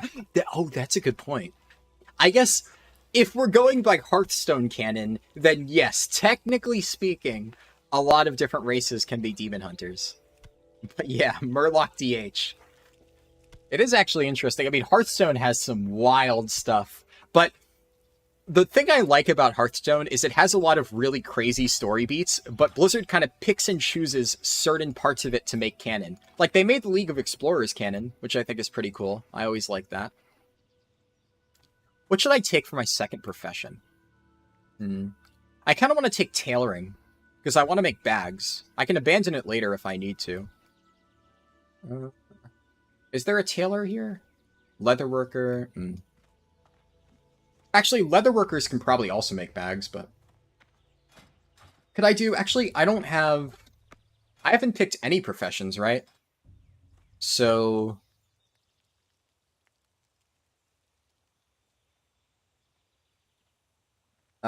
Classic gold making guide. Step 1, play hunter. Step 2, ah shit, I ran out of ammo. Could you give me a few, please? Gold saved. Yeah. If Lightforge can be warlocks, all lore-related restrictions to races is void. If we go by Hearthstone canon, you can get a fucking snake paladin. Yeah. Stereo totem for Hearthstone, that would be sick. Yeah, a lot of the recent expansion stuff is pretty cool, just aesthetically, all of like the music-related things. Shadowlands, as bad as it was confirmed as a multiverse for Warcraft, so anything is possible. Wait, really? Have they actually, like, retconned Shadowlands? Oh. Leatherworking bags are way later? So, what I... There's a fly. Get out of here. Stupid fly. I'll at least take skinning. For now, why not? And I'll take leatherworking just cause. Also, like, I can make my own gear, right? So yeah, that's probably pretty solid. I can make armor kits. That's decent. Here, I'll put that there. In Shadowlands, they talked about infinite worlds, so multiverse is a thing. We just try and forget Shadowlands. Hey, I am all good with trying to forget Shadowlands. Yeah, I'll need to make a few light armor kits. And that's only 1 light leather per. Yeah, that's a pretty decent armor increase, because I only have 287 armor, so 8 per slot is pretty good. What are my quests? So, Stalker Claws and Cougar Claws. Wind Fury Talons, Prospector's Picks. Alright.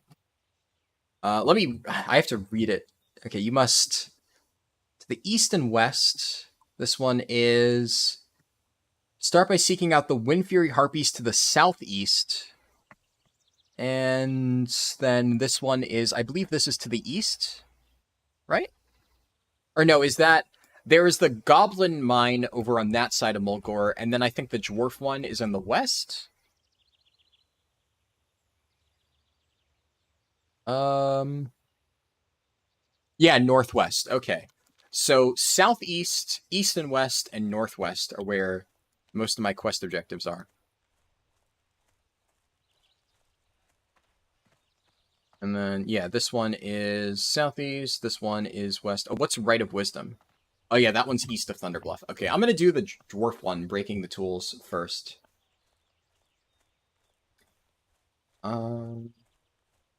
Wad has confirmed the multiverse already with the different timelines. Yeah, oh, that's a fair point. Yeah, technically. Well, but, like, Wad was, like, an alternate timeline that kind of connected itself to our timeline. So it's still technically, like, part of the main timeline in a sense.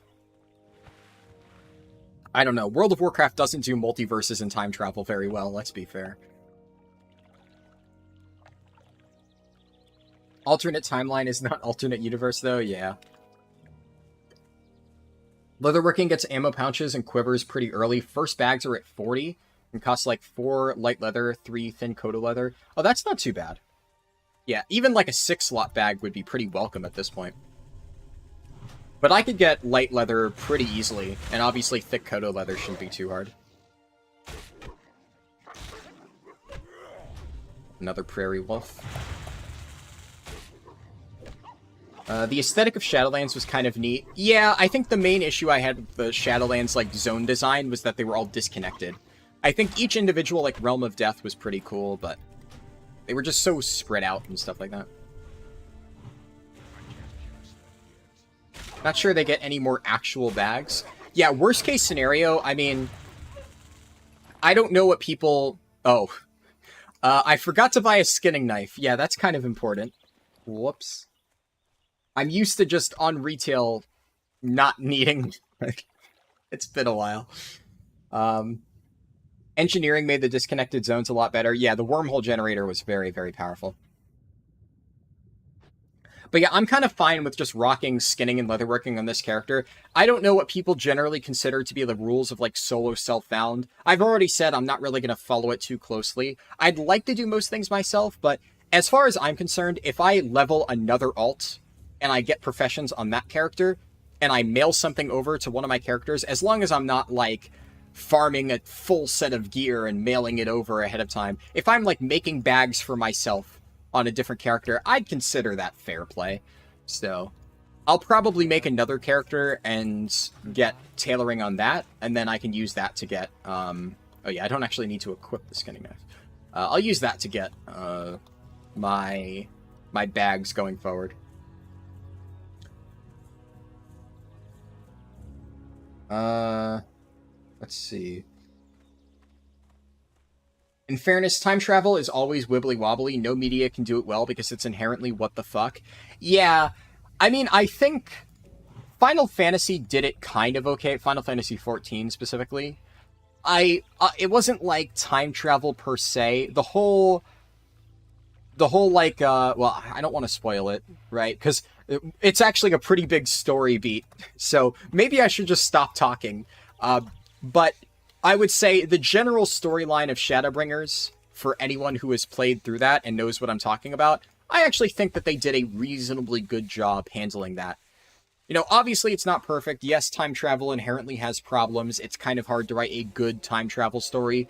But I thought it was, like, believable enough. And I think the more important thing is that it actually, like, added to the story. Like, the whole time travel story and how they got there and how the, how it interacted with the characters and stuff. I think that was the most important part. Like, the time travel aspect of that was important for, like, the character's journey.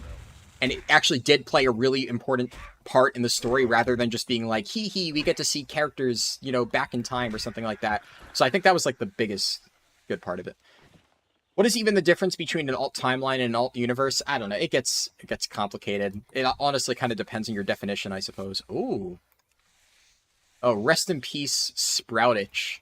But there's a lot of unskinned guys over here. I'm just going to run over here and get some free light leather. Engineering. Oh yeah, I read that already. Babs' friend is still going. Uploads his Mythic Plus runs as proving Peak of Serenity's wild lies wrong while doing keys that don't actually require high healing throughput. Oh man, that shit's wild. I don't even know what his name is because he always posts on like an alt character. But I've seen a few of his posts now and they're all just absolutely wild. Wormhole Trinket was like a 15-minute CD just to skip between them. Yeah, it made Shadowlands 50 to 60 leveling pretty easy. But unfortunately, it also meant that engineering was like a required profession for speed leveling. So I actually had to include in my guides, go get the Wormhole Generator because it's just so much easier to level with it. We need more Afterlives, Stinky Mole Afterlife, Tuskar Afterlife, Murloc Afterlife. Yeah, well, we already have the Magma Afterlife. The Sylvanas book. Engineering felt like a required profession just for existing in the Shadowlands. Yeah, absolutely. Shadowlands, artistically speaking, was badass to me. It really showed how skilled the artists are at making different environments, even if it didn't look like Warcraft too much in some cases. Yeah, I mean, generally speaking, the art team has been pretty good. There are some cases, like I think Korthia aesthetically was just a massive flop, but usually Blizzard's art team is pretty good. But they have had some flops recently. Came back in February after 10 years. You did Shadowlands the 17 on one character and said no and used the level 60 boost. Only going to do the Shadowlands intro on your Belf Pally for the Transmog armor? Yeah, that's fair. The Druid Afterlife didn't make much sense even by Magic standards as they reincarnate. Yep. Doctor Who is fun with time travel just because BBC literally stated there's no canon and they just make fun stories. Yeah. I've never really watched Doctor Who, but I've heard good things about it. I've seen like one or two isolated episodes because one of my friends in high school was really into Doctor Who, so a few times like when I would be over his house playing WoW, he would just have Doctor Who on the TV, so I would see it like in passing, but I never like watched it. Did I see the guy who found a Makara bug on Hardcore PTR? No. Can you explain how it works? Oh, you did. You would get them to duel you, send them a duel request, and then decline your own duel request to cancel the Makara duel. Oh, so if you start a regular duel while you're in a Makara duel, you can cancel the Makara duel? Is that what it is? So it's like a way to start a duel to the death and then basically back out if it's not going your way, I'm guessing? Stupid fly. Ugh, why do I want to go away? At least that's how I read that.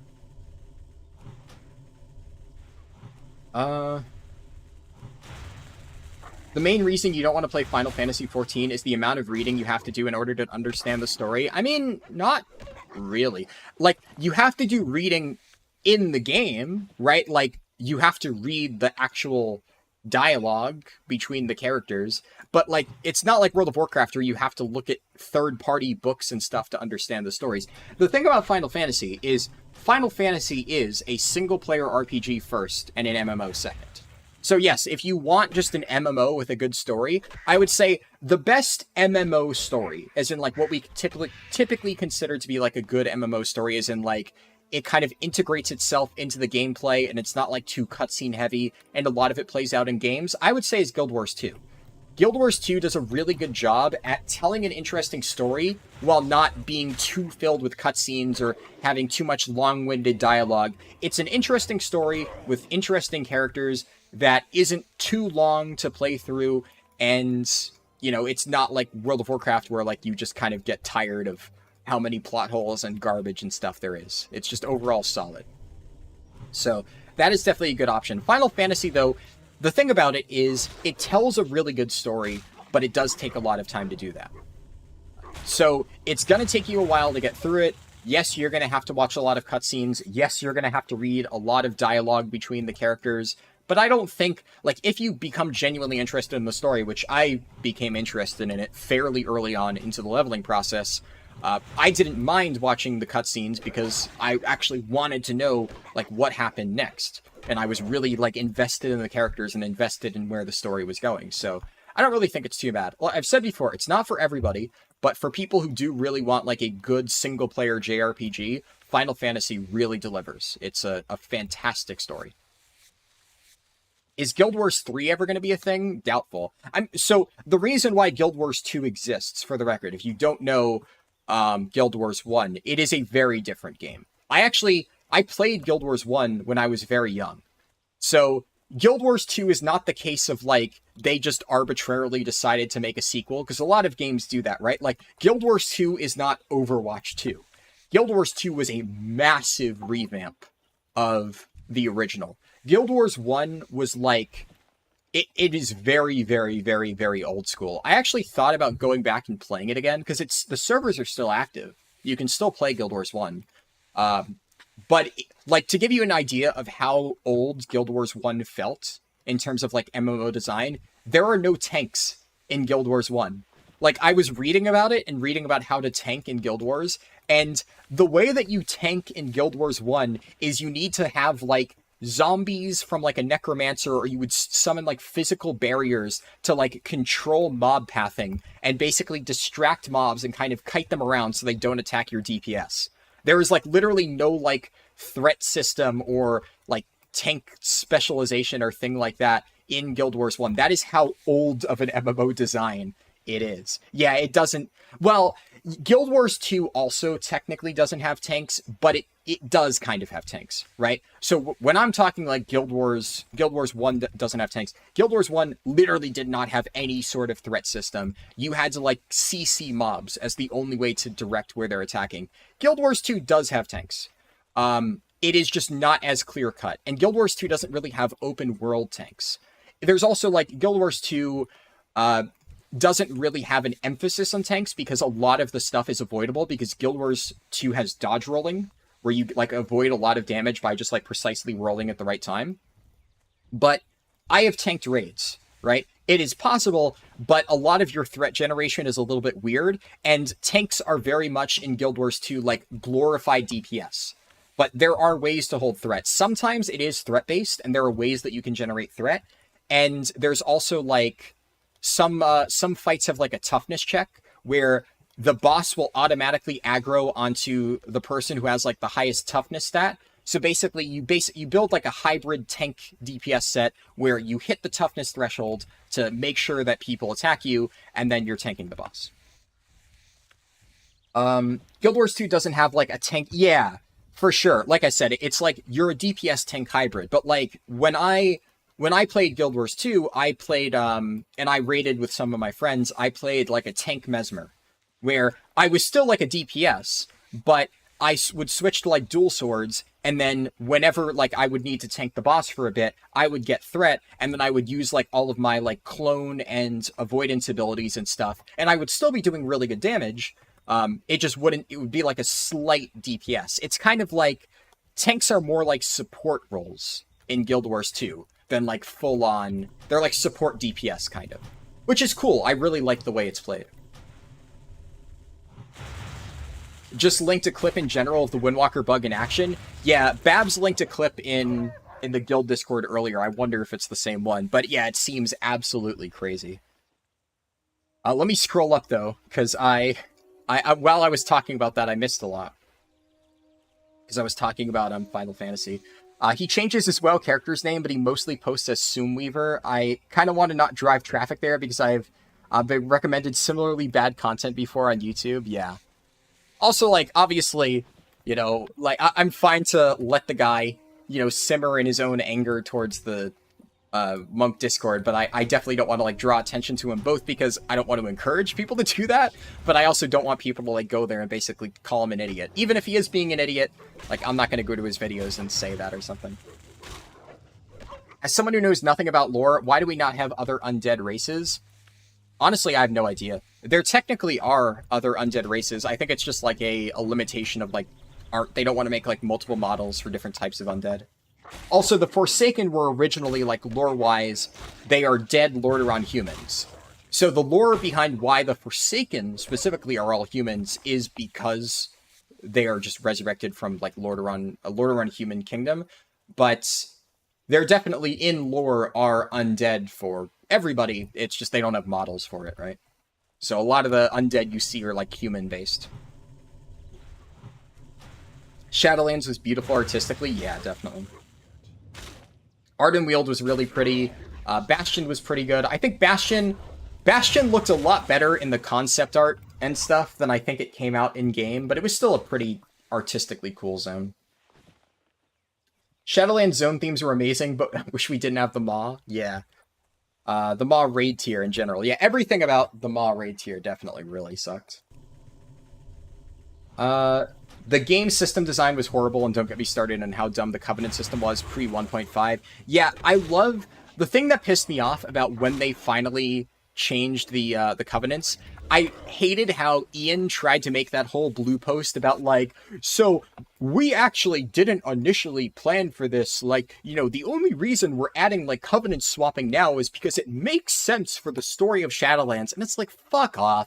Just admit that you made a mistake, right? Like, from the get-go, he was saying, if player feedback is indicating that we need to pull the ripcord, we'll do that. And then I made my Covenant spreadsheet. I put hashtag pull the ripcord in bold letters at the top, and everybody was telling him that he needed to make Covenants swappable. And they were like, no, we are sticking by our guns. And then, of course, they double back there and try to give like a piss poor excuse as to why they did it. Like, fuck off. We all know why you made Covenants swappable. It wasn't because of the story. Yeah, basically a way to back out of the duel without penalty. Gotcha. That makes sense, then. Trick them into downloading the weak aura to auto-accept it. Yeah.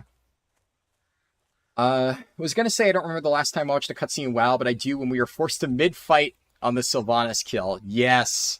I love every time you get to Sylvanas if the cutscene isn't skippable. It's just like, alright, who is it? Who hasn't done this fight before? And it just immediately calls out the person. OG RuneScape is the Tolkien of MMOs, convince me otherwise. Yeah, I still have yet to play original RuneScape, but I have a lot of friends who play it. I watched my cousin play it a lot, so I know a decent amount about original RuneScape, just because whenever I would, like, visit my cousin to play, like, Star Wars Battlefront or stuff, he would also play RuneScape. He did try to get me to play that as well, but, you know, I was already playing WoW at the time, so I never really got into it.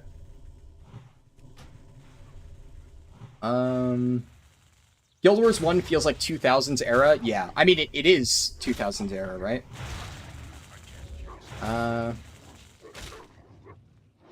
Make stamina gear or spell damage for hardcore. Yeah. I'll eventually try to make my own gear as a leatherworker. Is it the Sark clip? Yeah, he linked me the Sarkareth clip, or linked the guild the Sarkareth clip in our guild Discord. What level is leatherworking? Don't make others popular. Leatherworking... My leatherworking is still 1, right? I only just picked it up right now. So I'm leveling my skinning first, and then when I get 75 skinning and a bunch of leather stockpiled, then I'll start making stuff. Also, I should probably be a bit more careful. Do this and... Yeah. I've just been kind of mindlessly killing mobs, but now I'm starting to fight level 8 guys. I actually got kind of low there, because I was, like, zoned out. And I got a bunch of stuff. I'm going to skin this guy, and then I'm going to head back to town, empty out my bags again, and then I will... I should also get more water. I'm actually kind of low on that. I'm going to go to bed now. Take care, Harlan. No problem, Neo. Good to see you. Catch you later. Not even Lich King wants gnomes, hence why no undead gnomes. True. Can I get rid of anything to carry this? It's... Well, I kind of need to drop something just so I can actually skin the mob. And then I'm just going to head here and I'll follow the road. Maybe if I'm lucky, I'll find Mazrinache this time and I'll actually be able to kill him.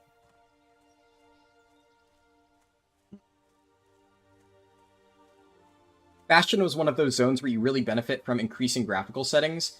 Yeah, that's fair. I don't always have the best graphics, so definitely probably would have looked better if I had, like, you know, a fancier graphics card and all that stuff. It makes sense for the story, yep. This is what I like about Dragonflight. It doesn't feel like we got any undercooked features that are only planned to be fixed for the final patch. That is a very good point. Yeah. Yeah, I'm trying to think of any, but no, it does feel like everything that we got was mostly complete. And while I do think that they could have done a little bit more with, like, the recent upgrade system, I think it is complete enough that, you know, it works just fine. I have no major gripes with the new upgrade stuff. Though they can expand upon it in the future. But I think, yeah, the stuff that they did with Shadowlands and even, like, BFA, where, like, the corruptions, right? Everyone knew that eventually you were going to be able to target corruptions. It was really, really, really obvious. And yet we still had to suffer through random corruption drops for the first, like, few months of the patch, just because Blizzard was resistant to adding it at the start. They do that stuff a lot. I still think the Creation Catalyst kind of is an example of something that should be a little bit more accessible, but no, it's not the end of the world. It's a pretty minor thing. You sunk so many hours into old school RuneScape in middle school, yeah. DK gnomes are a thing, so at least the Lich King doesn't discriminate, true. There was an undead gnome in Pit of Sauron. Oh, yeah! I hated that gnome's voice back when I did Pit of Sauron. I'm not looking forward to that in Wrath Classic, whenever they re-add it. Oh, somebody said the rake was up, and then it got killed. Unfortunate. I'd like to at least kill one of the rares. In fact, you know, I played a whole stream with no add-ons. I think I'm going to at least download Questy and, like, Rare Tracker or something like that. Just the basic ones that I use for Wrath Classic. Just because I don't really like having to read quest text, if I'm being honest. Oh, that guy's name is Ooga Booga. Rest in peace, Ooga Booga. Alright. Head back to town. When I get back to town, I'll quickly restart. Actually, I don't need to restart my game anymore. I can just download the add-ons and refresh, right? Let me just open up CurseForge. You cannot play Final Fantasy. It doesn't have a furry race. It does. It has Hrothgar. Hrothgar is a furry race. Hrothgar are honestly very similar to Worgen. They're like big like tiger people. If you played Guild Wars, it's like the Char, kind of. It's a recent race, so if you played Final Fantasy a while ago, that would explain why you don't know about them. Get the AI add-on to read quest text for you. I've heard about that. I haven't tried it. I won't experiment with that here, but it does seem kind of neat. Makode are better? Yeah. I mean, personally, I play a Makode, which, like, I know some people don't like it because it's not like a full furry race. It's just you add cat ears to a human. But there is, like, a full, you know, the Hrothgar are literally, like, tiger people. And they're not just, like, tiger ears or whatever. Yeah. So, I mean, like, obviously it has dragon girls and bunny girls, but, you know, they are technically not monstrous races. They are definitely still, like, just humanoid characters that have, like, ears on them. Spiced wolf meat. Oh, so this is stringy wolf meat, but then I get mild spices on top of it. And it restores the same amount of health, but I get stamina and spirit, so that's good. Okay, let me get add-ons real quick. Which PTR is this? So if I go to my add-ons, I can check by what I have. It's the one that has Zareth Mortis Puzzle Helper. Alright. So, which one has Zareth Mortis Puzzle Helper? Okay, that one does. Dismiss. Oh, crap. Both of them have Zareth Mortis Puzzle Helper. Well, that's not helpful. Is there any differences between all the add-ons I have? There's, like, so many versions of the retail PTR. No. All of them are the same. So all I need to do is I just need to, check one of them. And one add-on deleted. Can delete that. I'm just going to update one of them, and if that fixes it, great. Leatrix plus Dragonflight. Well, get rid of that. Also, I hope it's going to download the classic version.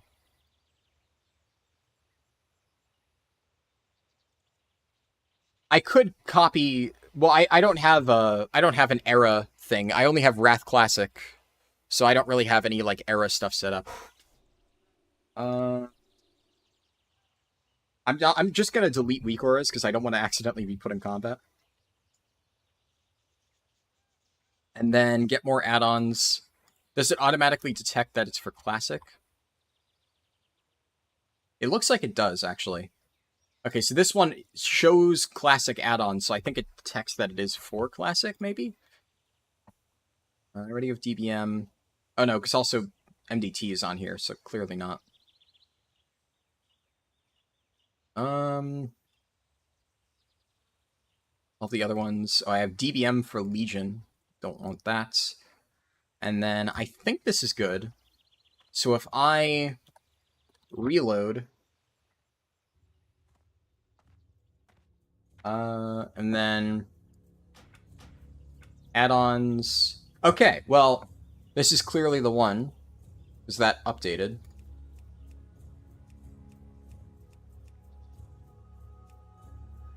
I guess I don't need TomTom. I should have deleted that one.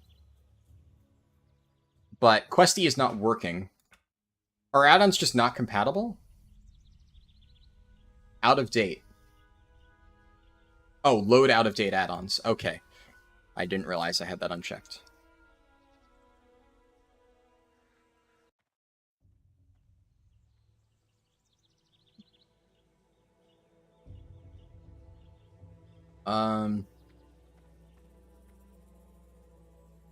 Yeah, I don't know how that got unchecked. I usually have that enabled. Alright, Questy. Oh, I can't even move. I was, like, frozen in place for a second. Okay, now it's working. My details looks broken, though, so I'm just going to disable details. I'll disable GTFO as well. Oh, nice. Sexy map's working, at least. Move up. Oh, this fly is just... How is it still here? Oh, did I get it? I think I got the fly. I guess we'll see in a second.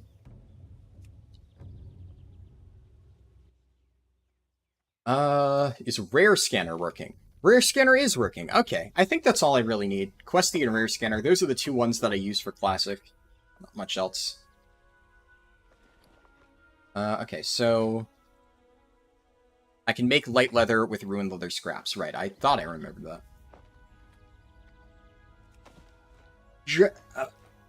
Dragonflight came out of the oven fully cooked. Yeah, for sure. Plague gnomes, they look kind of like undead. The leper gnomes, well, the leper gnomes definitely aren't like undead.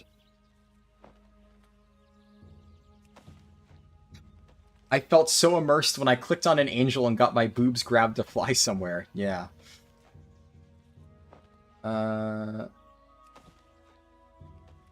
Did you know that the PvP talent for Prot Warrior Dragon Charge does not prevent fall damage? I did not know that. I haven't used Dragon Charge in a while, though.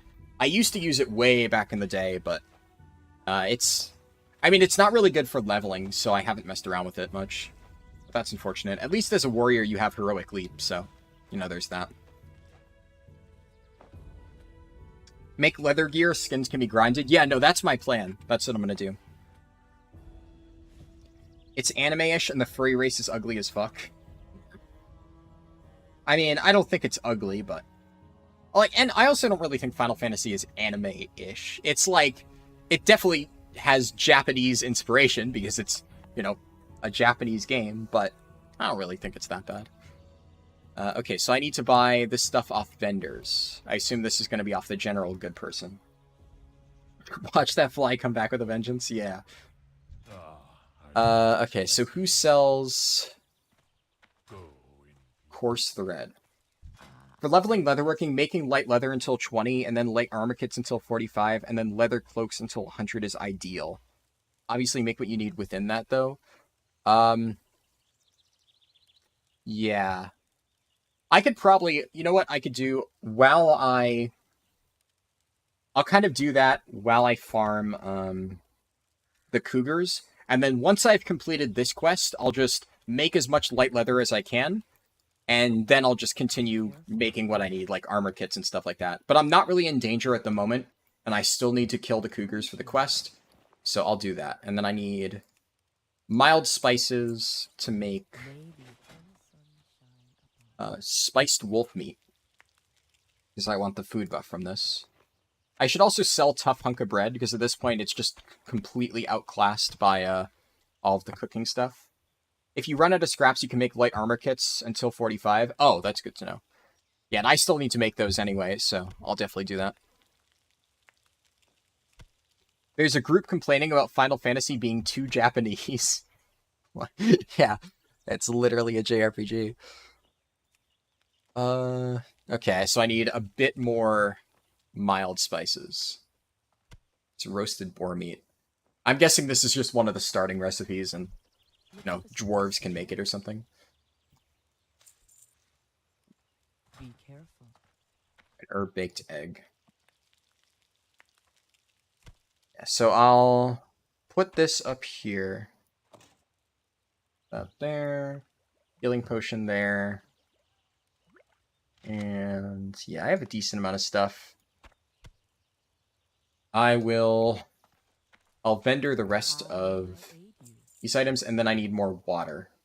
Oh, no sell price? Yeah, whatever, I'll hold on to this. If I run out of room for leather stuff, I can always just delete the mild spices. They're not too expensive. Actually, fuck it. It's 10 copper for 5. I can buy more. I'll move the herb-baked egg. Actually, move charred wolf meat there. So these are my food buff items, and then I want more water, so I'll go find a vendor for that. Boars are easily found in Elwyn, Dunmorrow, and such. Oh, it's more for the ally races? Yeah. I figured it was just one of the starting recipes that you get automatically for all races.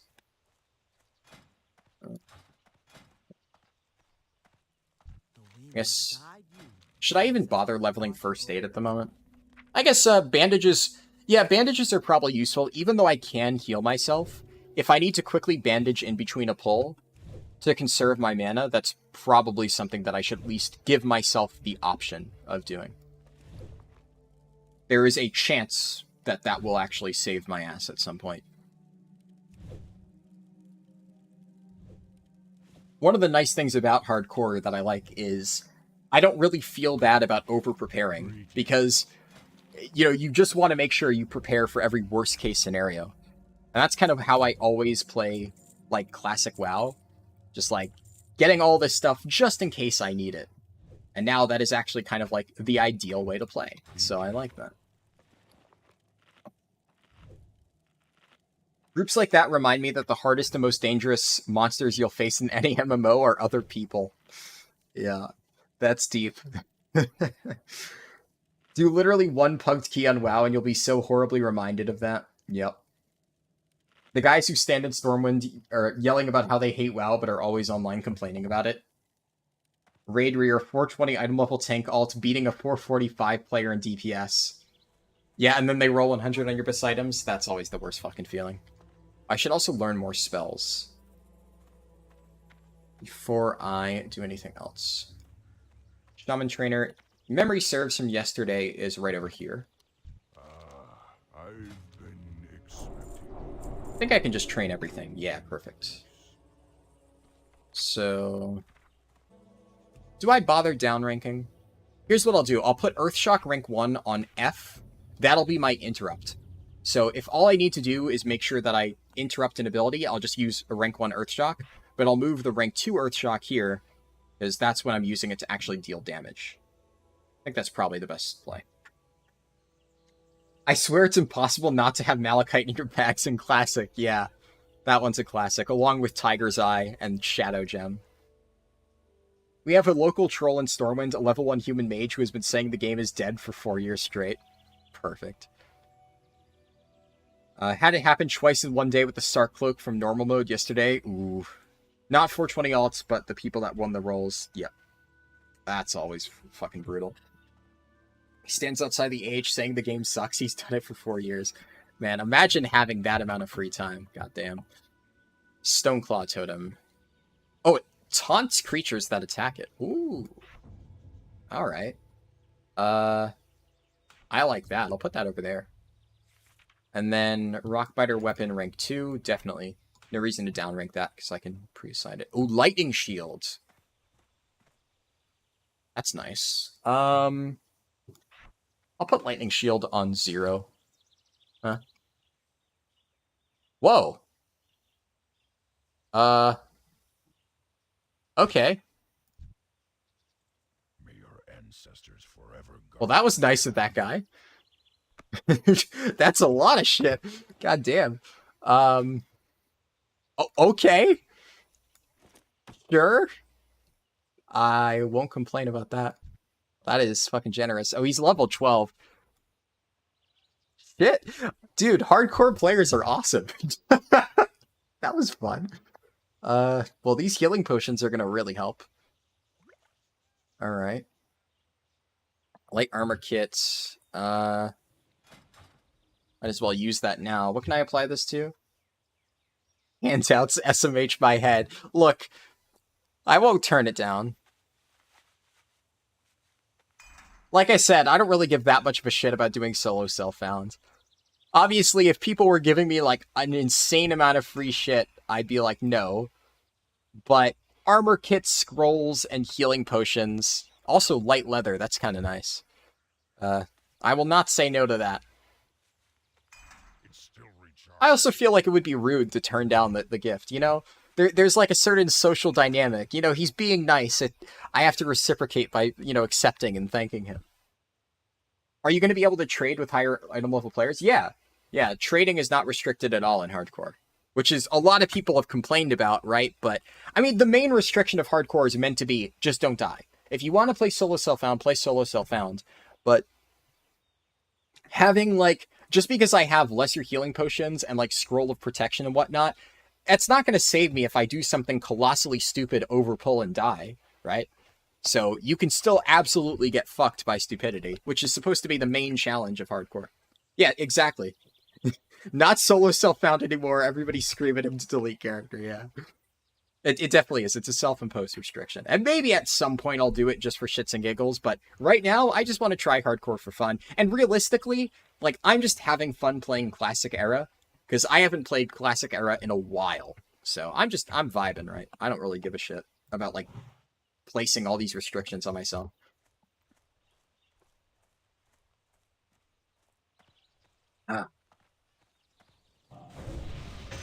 You know what? I'll share the love. I'll use my Scroll of Spirit on that guy. He gets a free spirit buff. There you go, buddy. Yeah, I used all... This can be applied to chest, legs, hands, or feet. And I used all of them. Perfect. Alright. A 439 Ellie Shaman doing 51k DPS when you were on your Druid doing 53. Yeah. I mean, that's really bad for a 439 DPS. Whew.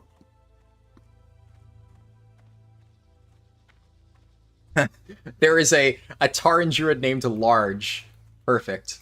That is a good name. I thought trading was illegal on hardcore. No, that is just for the add-on. That's specifically the add-on rule set. Which, yeah, like, a lot of the add-on players are, like, up in arms because Blizzard didn't directly copy their rule set. But personally, one of the reasons why I never wanted to play with the add-on is because I did not like that restriction. Not because I want handouts, right? But I said on yesterday's stream, the thing that I think is coolest about hardcore is the impact on the economy and stuff like that. Like, imagine how valuable it'll be to farm, like, really hard-to-get items where you have to go into, like, dungeons and do really dangerous shit. Suddenly, like, a lot of those materials that you can only get by doing hard activities become really valuable. And it creates this dynamic where people can take risks to make a lot of money. And I just think that's really cool. So, I absolutely don't want to play solo self-found, at least not mainly. Oh, there's a troll? Wait, how the fuck did a troll get all the way out here? Huh. They hiked all the way out to Mulgore and died before they reached Thunderbluff. Poor bastard.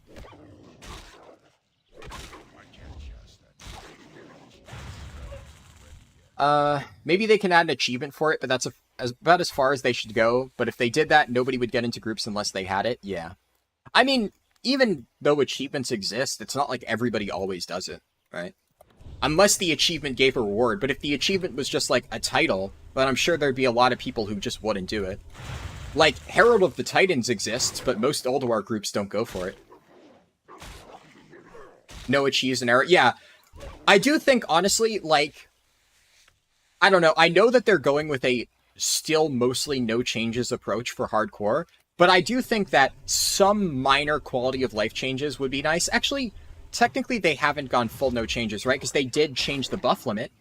So they did remove that thing, and that was part of Season of Mastery, right?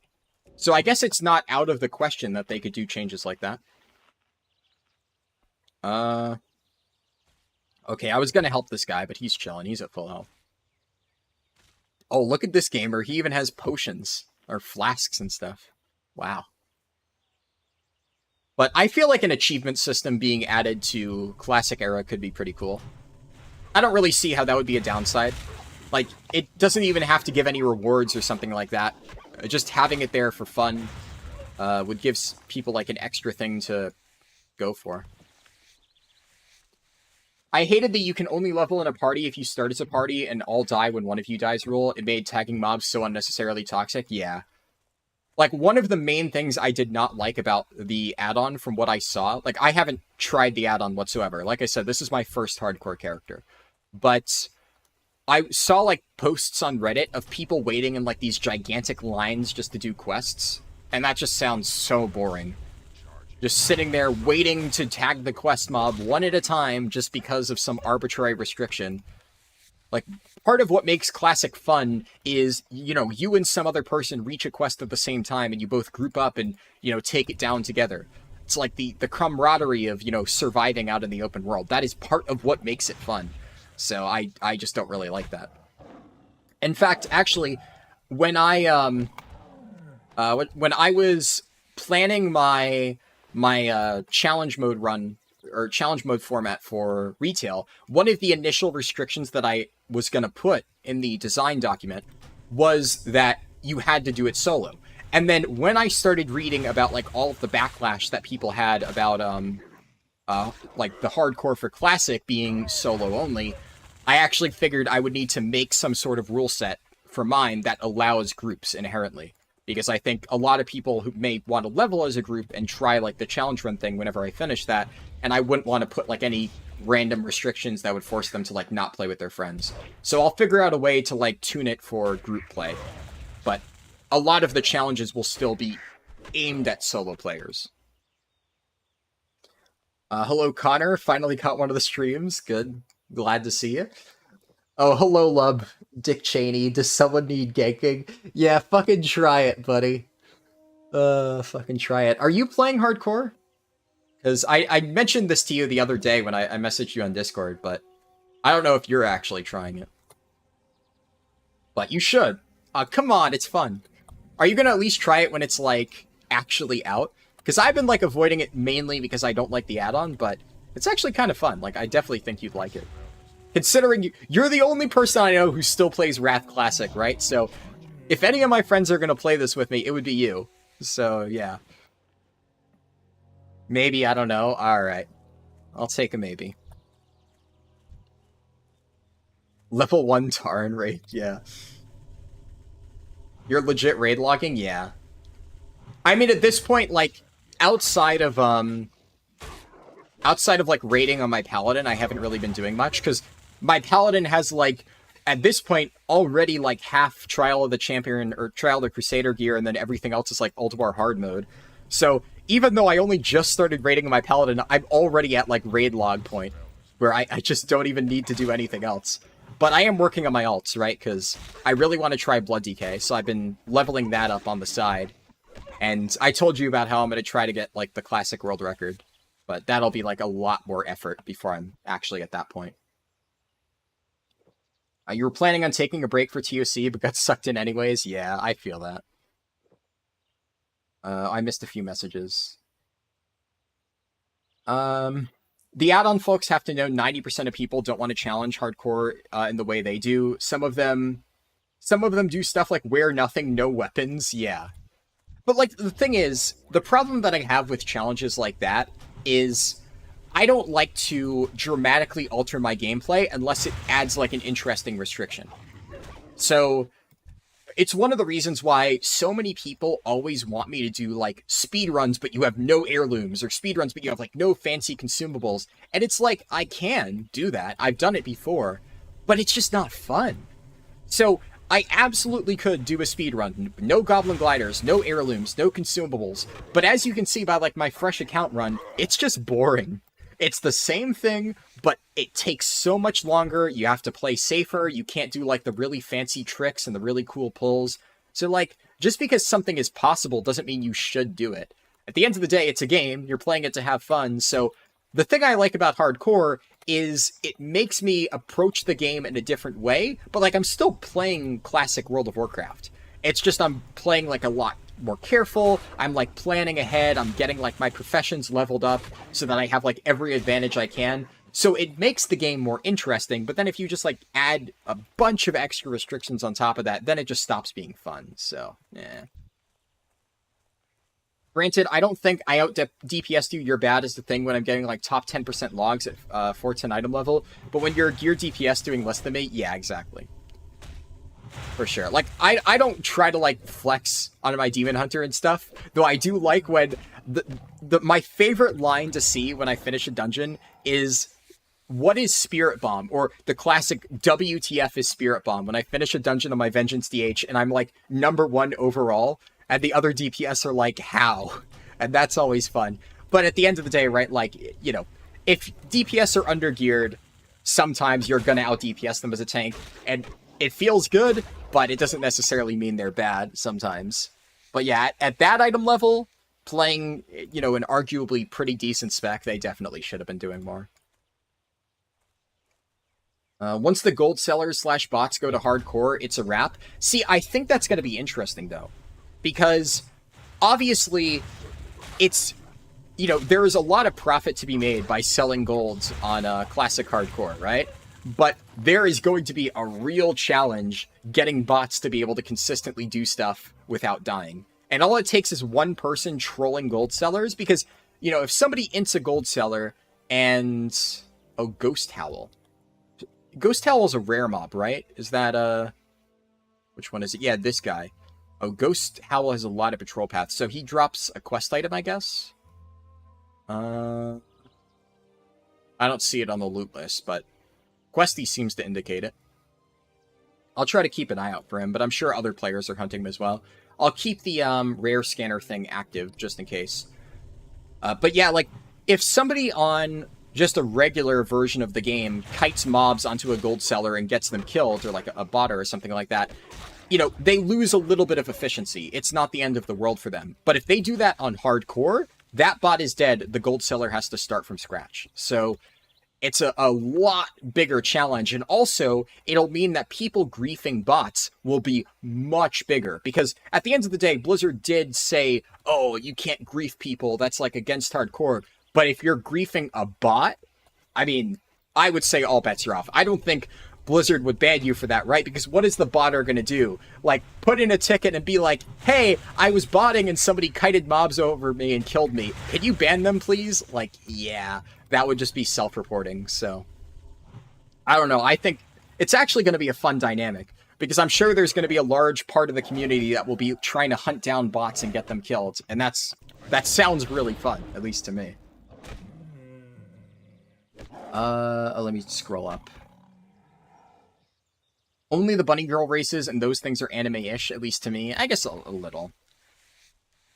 You got Herald only because we killed Alec before any of us got hard mode 25 loot, but getting it now would be a pain. Yeah, that's the thing, especially with like the item level changes to Ulduar.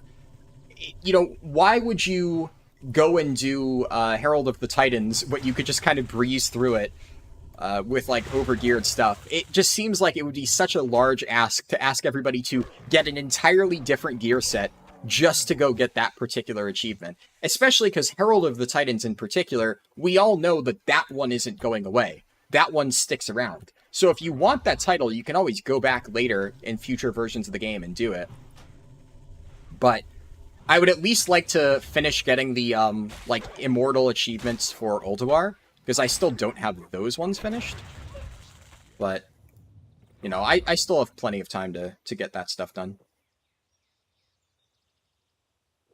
You haven't gotten into a group outside RFC? Yeah. Oh, a lot of messages. You've been trying out Blood DK in retail. Do people still play retail? Yeah, people still play retail. I mean, I just did a retail speedrun in the earlier part of the stream. You had no desire to play Classic, but hearing there's hardcore servers you're planning to play. Any idea on the time frame for release? Well, we only just got the PTR a few days ago, so I would say we're probably at least a month out. Maybe more? I don't really know. But I would say like a month, 2 months is probably a good estimate. But you can play for free right now, so the PTR is available to everybody. So if you just want to try it out just for fun, download the PTR, play it. It goes up to level 30. There's no restrictions otherwise. You don't even need a sub, so why not? You like some of the challenge. People are just playing how they want. You did a cool challenge from the add-on where you couldn't use 2 spells of the same school in a row. I mean, that stuff sounds kind of neat, I guess. But I don't know. That seems like also would be kind of hard to enforce, because aren't there ways to kind of cheat the add-on? But I guess at that point, right, you're just cheating yourself, so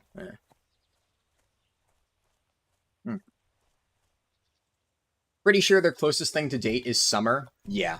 Sometime within the next 2 months, I think, is a pretty safe estimate, though.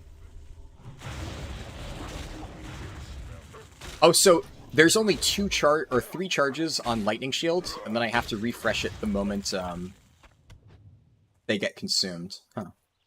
Isn't Lightning Shield like a permanent debuff, like not charge based in Wrath Classic? I want to say. I feel like it got changed later on. No matter what, the content coming out of hardcore is the best thing WoW's had in years. Yeah, for sure.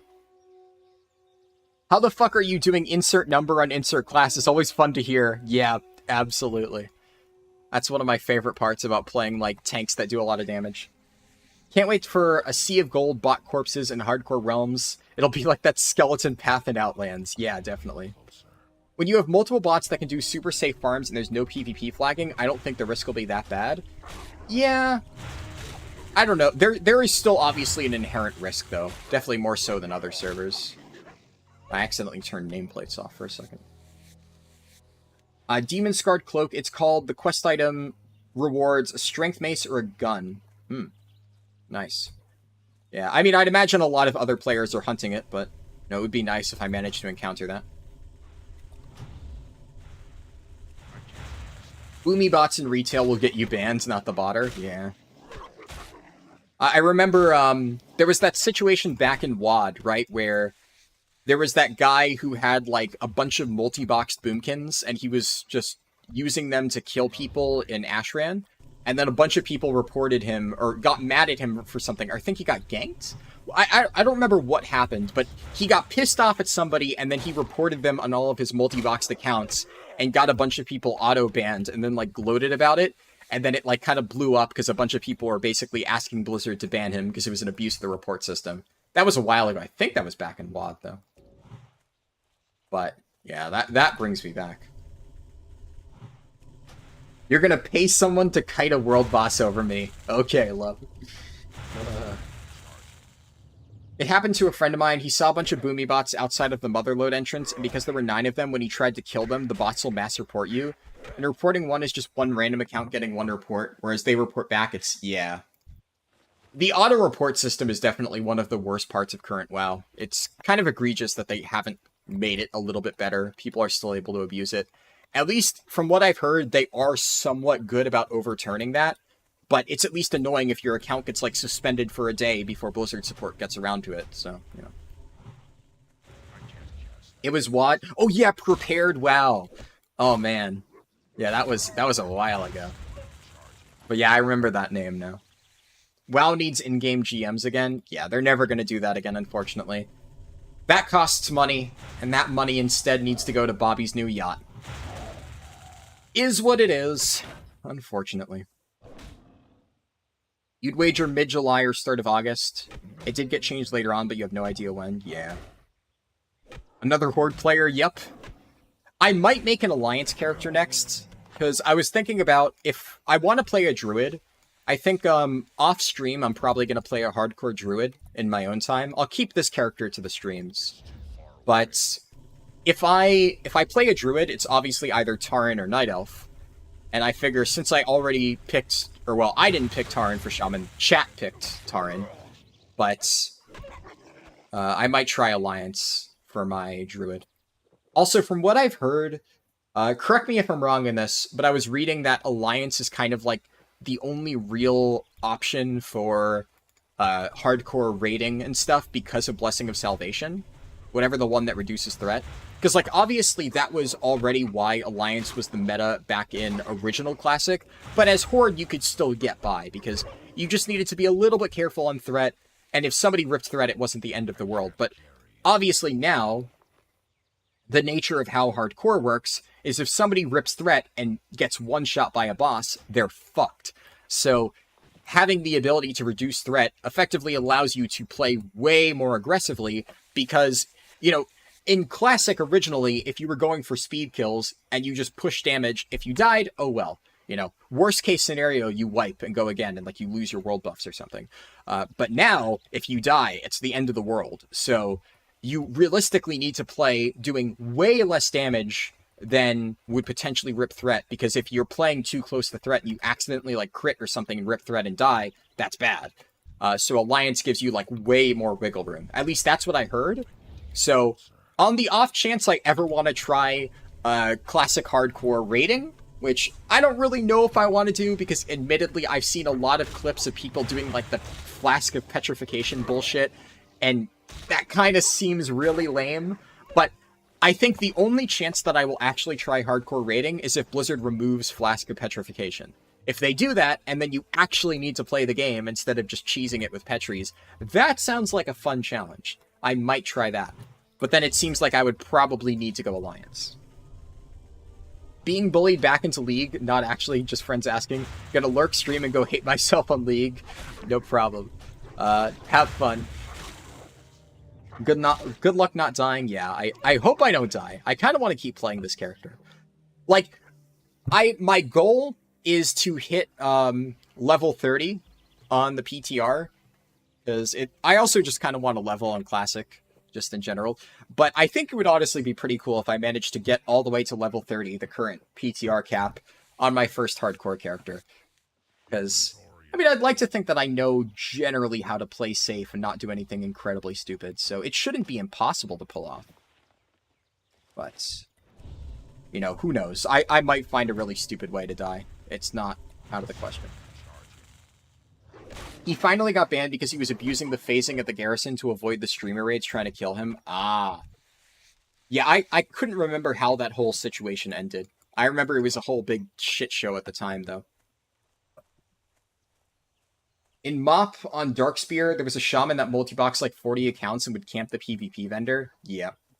Swifty and Mitch Jones got caught in that ban, too.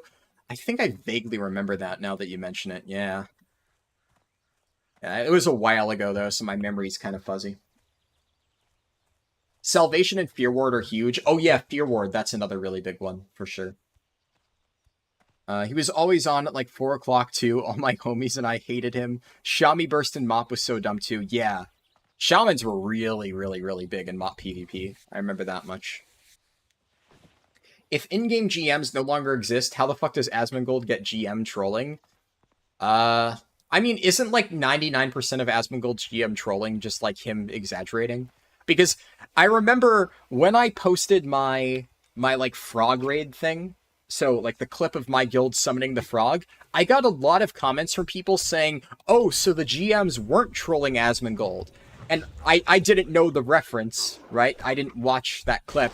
But I'm guessing what happened is that when Asmongold first did Vault of the Incarnates, somebody summoned the frog in his raid, and Asmongold probably thought, oh, the GMs are trolling me, when really it was just the achievement thing. So a lot of people, like, surprised because they had thought that the gigantic frog was, like, the GMs trolling Asmongold, and it clearly wasn't the case. So, does Asmongold actually get trolled by GMs, or is it just, like, all in his head? Locks rip threat hard, so you almost have to play ally for PvE. Shadowbolt crits will rip threat. Ah, yeah. I'll probably do that then. Obviously, first character I picked Horde, because, you know, Horde, right? It's what I always play. It's what I main on retail, and what I play on Wrath. But, you know, I don't hate Alliance. In fact, I kind of want to play Alliance a bit more, because I don't really have a ton of experience with Alliance and Classic. Because I played Alliance a little bit when I was very little, but my memory of it is still fuzzy. But when Classic re-released happened, I never played Alliance. The most I played Ally is I played a Night Elf Druid in TBC, but it was my boost character. So I only played my Night Elf Druid through Outlands content. So I have way more experience doing like the old world Horde zones than I do with the Alliance zones. The last vid that Asmon posted as GM trolling with the frog in the raid was actually just some achievement. Oh, so literally the thing, yeah. We were partially caught up in it because of Warsong Battalion. Oh, yeah!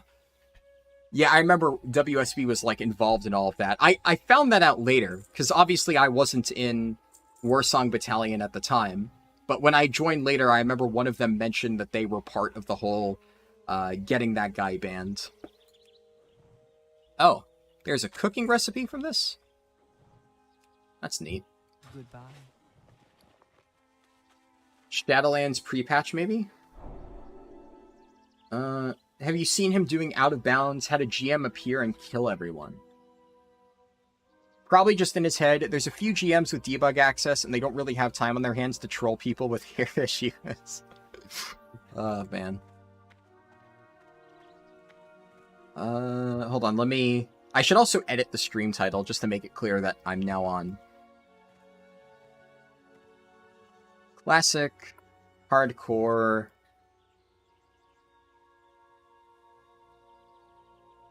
Level 9 Tauren Shaman. Right, I think that's a fine live stream title. Oh, there's another creative food that I can open. Shadowlands pre-patch? Yeah, that sounds like... I don't know. Well met. Okay, so... I have a decent amount of ruined leather scraps. I could probably make light leather with it now. 8. Okay, that's enough to hit 20 skill points. Asmon doesn't have hair issues. That implies he has hair. Oh, man. Poor Asmongold's just getting roasted by my chat today. They probably do have a handful of people that'll mess with him. I mean, it's good free publicity to do that when he's got 150,000 people watching. Yeah. That's true. I will... Oh, I have a few pings on Discord. Yeah, for all the Discord messages, I will check later.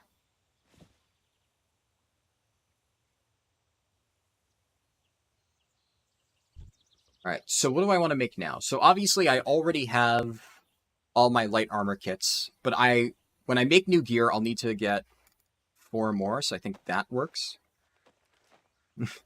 Ding already, you've been level 9 for 2 days. Look, I'm taking it slow. I'm crafting gear. Gotta be prepared. So, I do have a quest that I can turn in. Oh, that's auto turn in. I have to go to the actual place. So, we'll get there. We'll get there. I need 1 coarse thread. And Crack's whip. 1 coarse thread. This is 3, so 4 coarse thread. 5... 6. Okay, 6 coarse thread. Which vendor sells this? I would imagine it's trade goods. Well met. Yeah. May There we the go. eternal sun shine upon thee. So, cloak. I imagine GMs exist but are forbidden from showing themselves to players anymore. I don't think they're forbidden from showing themselves to players. I don't really think there's any, like, restriction in the GM handbook that says, you cannot reveal yourself to the player base. I don't know. I think it's just that it takes effort, and the GMs don't really want to put in said effort. What is this? Oh, wait. It's actually worse than the one I have? Yeah, I have 23 armor. Oh, okay. What are these boots? Okay, these boots are an upgrade. In Shadowlands, there's a GM in the clip. I've seen it. He was getting into Korthia early, and the GM spawned and killed all of them. Ah, I see. Yeah, that one I have not heard of. They're probably around, just invisible and mostly inactive unless needed. Yeah, I would imagine. The whole system changed when they redid the world model and got rid of GM islands and all that jazz. Yep. They're forbidden from having fun with the players. They made the position of in-game GM obsolete. Yeah, GM Island was definitely a weird restriction. I don't know. I don't really know what that was all about. I don't know the lore behind GM Island, but I mean, it's an interesting place, and it obviously led to like a lot of speculation back in like original Classic of what it was for, or original like World of Warcraft. Let's get. I think I need 20 mild spices to cook all of this, and at this point, I can just make light armor kits. Go in peace. Alright, so chest, legs, hands, and feet. Oh, I didn't replace my corpse. Okay. Actually, I only have 1 silver. Actually, I can't really buy gear.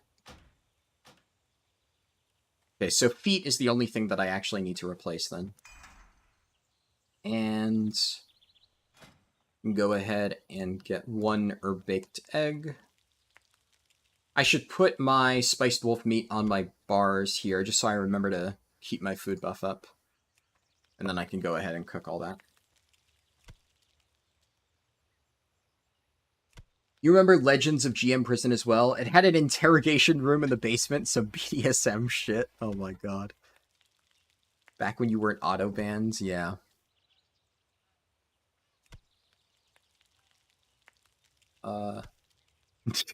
Love, oh my god.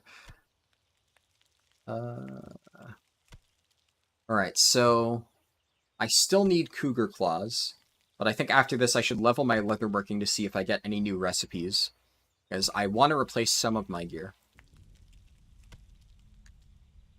You doubt anyone low in the totem pole would be allowed to have unsupervised interaction with players, let alone content creators?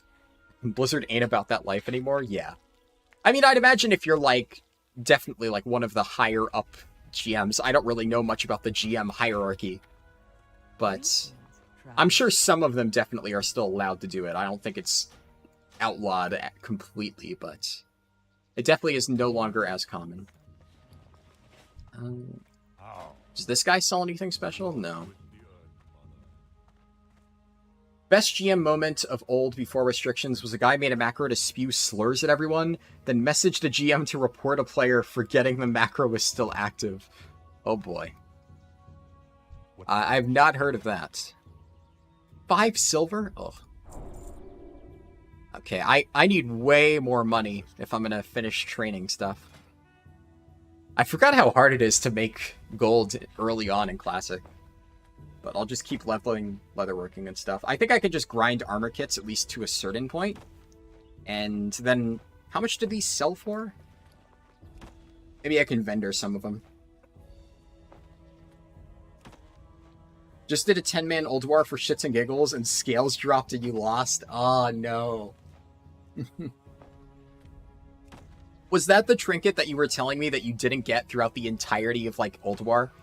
After every single reclear, and it just dropped now? That is tragic.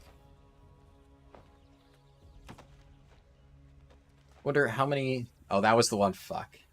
Is it at least, like, something that you can get with Sidereal Essence? Is it off, like, the hard mode stuff? Because at that point, you know, if you don't have it now, you can just grind it out. Oh, it's not off hard mode. Oh, that's toxic. Does it drop off any dungeon? Oh, it's a normal 25-man trinket. Gotcha. Oh, yeah, because... I forgot. 10-man now drops 25-man loot. Right, so that makes it a lot easier.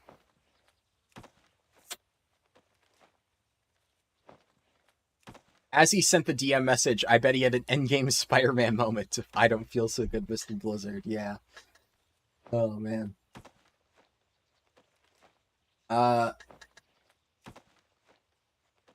Yeah, I should be saving my Sidereal Essence to buy, like, upgrades and stuff, but lately I've just been spending all of it on Crusader Orbs. Because at this point, you know, in Wrath Classic, you can just spend 3 Sidereal Essence to get a Crusader Orb, and then sell that for, when I was doing it, it was like 1,000 gold per. And that is just free money, right? So I figure I'm just going to make gold now so that I don't need to worry about it for a little while. And then later on in the phase, I can do like easy Heroic ++ dungeons and fill out whatever slots I still need. You're not even touching that system? Why not? Wait, have you done Heroic ++ dungeons at all? They're actually really fun. I really, really like them. Especially Halls of Stone and Halls of Lightning. Those are just genuinely fun to go through.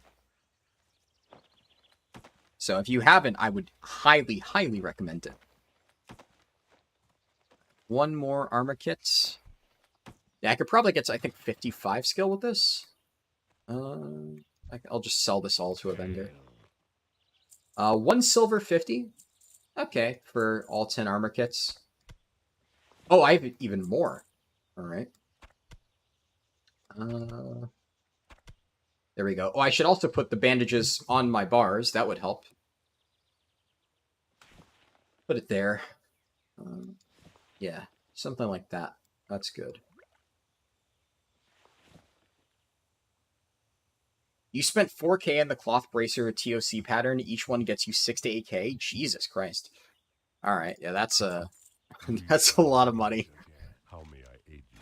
Yeah, I need to work on my professions in Classic a bit more. Why? How? Alright. Maybe I shouldn't have learned all those recipes. Now I have, like, no money. I can make... Ooh, it's a green item. Hand-stitched leather belts. That is a minor upgrade. And leather boots. So those are the original ones. So I can now make, in addition to the stuff from earlier, a belt and a chest piece. Those are both very nice.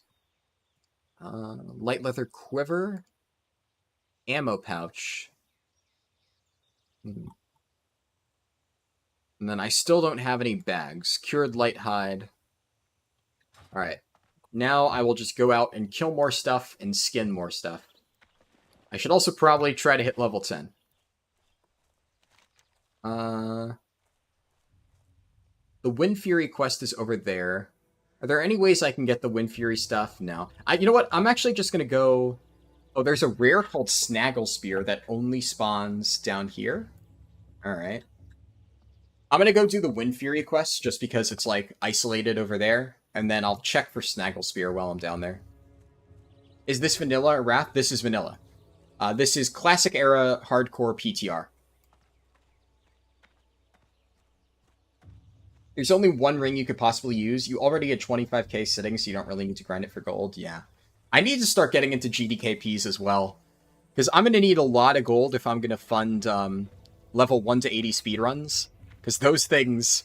I've already been looking into the cost of, like, the armor sets that I would need to really pull off a fancy 10 or 1 to 80 speedrun. And some of that stuff is going to get pretty expensive. So, I've been trying to farm a bit of golds, but it's going to take a little while. Snaggle Spear sounds like a 70s cartoon character, yep. I wonder if Mouliette is still up. I don't know how long the corpses last on Classic, but if memory serves, Mouliette was dead around here. So I can go and check that out. There's Quiku Bay? Oh no, I think the corpse despawned. Because I'm pretty sure Mouliette's dead body was right around this area. But now there's only this dude. So, alas. As chaotic as GMs were, at least they replied. And now you send a ticket and wait at least 2 expansions before they reply. Yeah. You missed the best chunk of GDKP stuff. Doing OS EOE with such easy money. Really? She's dead. Time to move on. Oh my god. That's a good one. I'll give you that. Move on. Okay. There's too many puns that you can make with Tauren and cow-related stuff. It's too easy. 2 expansion ticket time, yeah. The customer support in World of Warcraft these days is just abysmally bad. It's kind of embarrassing, honestly. Oh, dead person over there. This place was pretty sketchy. Like, when I was here earlier... Oh, another dead body? Yeah, this Knoll camp. I was, like, really sketched out when I did this the other day. Let's see, is Snaggle Spear up? I don't see Snaggle Spear. Let me check my map. Sure. I'll help this guy out. His name is Tank for Hire. I respect it. He's actually going for it. See, I'm like not sure if I actually want a tank in Classic, because as cool as it would be, I don't know, it's like you are putting yourself at such a high risk. Just like trying to not die in those dungeons. I don't know if I really want to do that. At the same time, I figure as somebody who likes playing a tank, probably tanking in hardcore is probably one of the biggest adrenaline rushes you can get. So maybe I will try it. But I wonder, would Warrior even be the best dungeon tank? Obviously, Warrior is the best tank for raids, but I figure like Guardian Druid may actually be better for dungeons because they have like more AoE threat, right? Maybe I'll try that. It's the only tank? No, you can definitely play Guardian Druid in Classic. For sure. The first time... Guardian has no taunt, yeah. Well, I guess in hardcore, yeah, the fact that you don't have taunt definitely hurts. Because, obviously, in like a regular Classic setting, as long as you're able to generate enough threat consistently, it's not a huge deal, but... I could see how not having taunt would be kind of a death sentence for Druid Tank. Oh, Druid Tank does have Growl in Classic? Okay. I know Paladin for sure doesn't have a taunt in Classic. But yeah, definitely if Druid has a taunt, then that would change things. That spell isn't ready yet.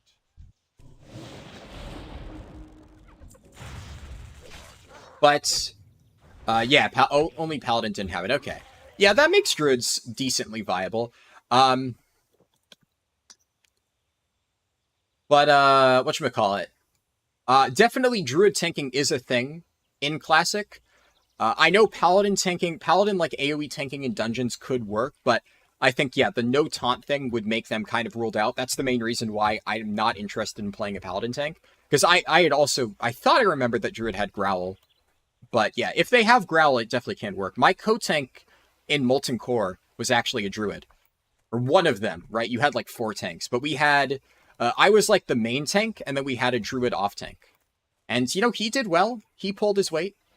Snaggle Spear! Oh, he is up! Okay, I gotta kill him then. Oh, look at... There's 2 dead people here. And Snaggle Spear is guarding a water barrel. Alright, good thing I checked. Ragged leather vest. That is 31 armor. Alright. Are there any chests here? There is a battered chest. Oh, this is juicy right here. Battered chest, water barrel, and Snaggle Spear all in one. I should be able to get him, right? What level is he? He's level 9. Okay.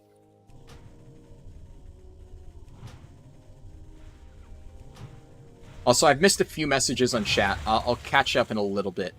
This I really want to focus for. I don't want to fuck this up. Actually, while I drink, I can read a few. Some of the best biffs was from those 2 raids. More than a few times you went through the cloth belt. Went 25k plus. Jeez. Yeah, I just saw what you said, love. He's gonna hand you a bill now. God. I don't know how I feel about the new Null models. They don't seem rotten enough for Nulls. Yeah, I think they're fine. But definitely, like, the old classic Null models, partially due to the low poly count, they definitely really feel, like, gnarly and stuff. Yeah. You've been reporting a group of bots run by a guy farming gold and burning steps and got no response. Opened a ticket, and after 5 days, the only response you got was, please use the report system. Yeah. That's how it goes with Blizzard. Alas.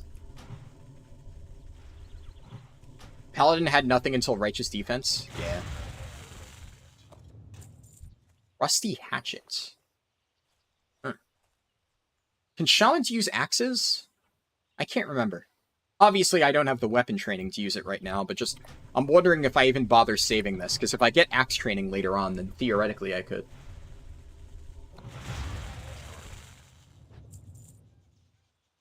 Alright, drink up.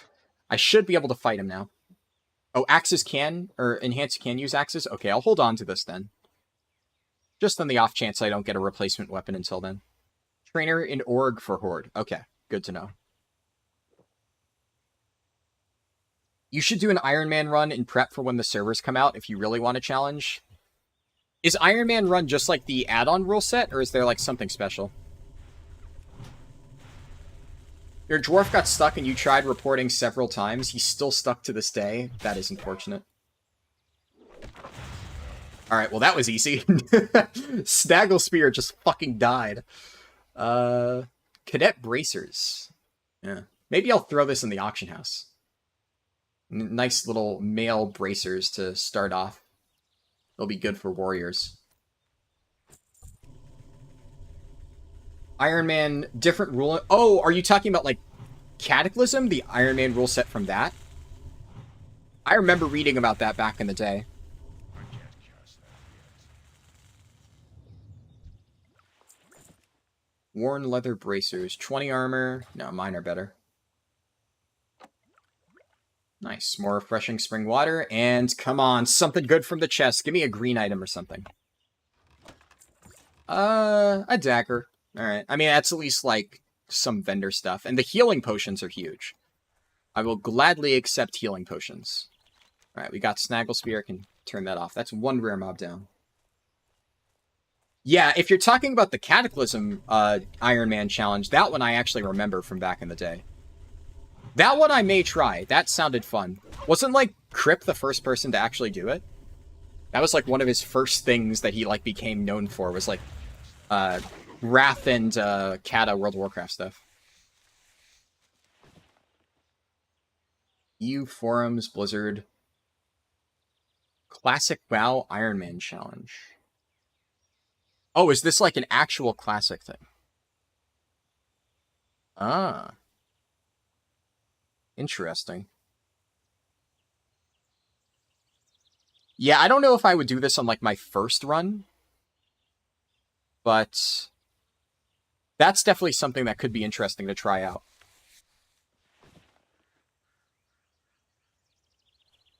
Been playing Classic for the last 4 days, already level 22 with a day and a half played, super addictive. Yeah. Classic is like, the main reason that I didn't like try it again is just because, you know, it does take a lot of time. But the first time when I played like the Classic re-release in 2020, I no-lifed the shit out of it. I had so much fun. And it's been, you know, a few years since then, so I'm really enjoying this again. It's been a hot minute since I've had this experience, so very, very fun. TBC was great. Egregious that we don't have TBC era, yeah. Like, I don't know, I personally... I'm not like a huge fan of TBC. I didn't hate it, right? But definitely think TBC had a lot to offer.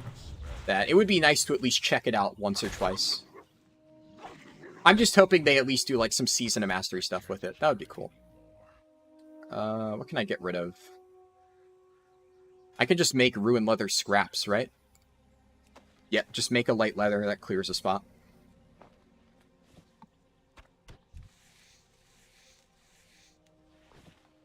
Iron Man was a challenge in WoW well before any add-on? Yeah.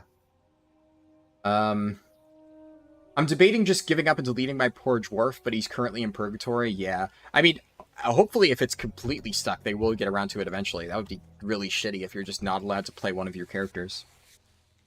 Hello, Daniel Camilleri. Good to see you. I'll just get rid of these gray bracers. I at least want to start collecting Ruin Leather scraps so I can make them into stuff. One of the great cosmic injustices, my Mechanome survived to max level, but my dwarf got stuck. Yeah. Could be kind of fun to at least try in a side tune in retail. Yeah. Makes me feel so sad how in retail until 60, leveling heal pots suck. Yep. Yeah, I honestly, I mean, hardcore, like, stuff in retail, I don't really think there is any way to really make just standard leveling a challenge. It's like I've said before, if you want to make retail leveling a challenge, you need to just add difficult things to do along the way. Which, like I said, that's the entire point of the rule set I'm working on, but even if you add like a bunch of restrictions like gray gear only, no dying and stuff like that, all you need to do is play a prop paladin. There is nothing in the standard leveling process. You could literally do it naked. I could play prop paladin in retail with just a sword and a shield, completely naked, and I could level the entire way to max without dying. I would have to play way safer, right? Like, I wouldn't be able to pull all the stuff that I do in speedruns, but you would still be able to do it. You would just need to do more conservative pulls. And it would be... I honestly don't even think it would be difficult. It would be very, very easy. Now, if you did it on, like, a rogue, for instance, that might be a challenge, but that's like a whole separate can of worms. And I still think there's enough stuff in retail where if you leveled really slowly, you could be safe. The thing about Classic is there are some times where, you know, despite your best preparations, you can just get fucked. Which I think is the main appeal to Classic Hardcore. You really need to plan ahead. We're ordering pizza, should be here in 30 minutes. Alright, thank you. Is there a WoW token on Hardcore Vanilla?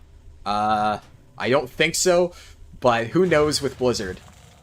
And with Blizzard, anything is possible as long as it makes them money. Oh, it's not just Classic. Interesting. I can't carry anymore.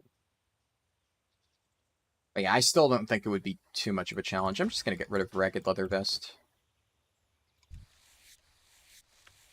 It's PTR, so no? Yeah. Well, there's also no token on Era, right? So... even Era doesn't have the token, but I feel like that's a matter of time. If Era gets really popular, Blizzard may just give up and add a token to it. Because, you know, it's Blizzard. Imagine running a dungeon and your tank is in grays. Yeah. Well, I think any dungeon groups that people form... because one of the somewhat valid complaints I saw somebody make about, like, people playing solo self-found is... if you were to run a dungeon and somebody is solo self-found only, and as a result their gear is lower, they may not get a dungeon invite because people only want to invite people with the best gear. And, like, I guess.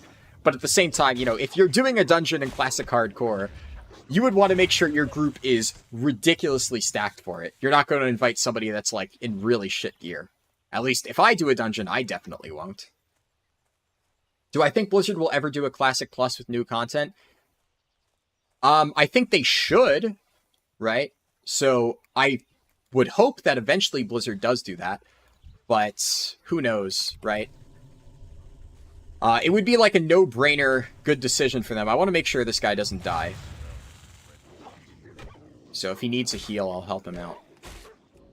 The only problem is Classic Plus would require Blizzard to actually assign developers to it, which I don't know if they're willing to put in that much effort, unfortunately. It's taking you back to your college days? Yeah.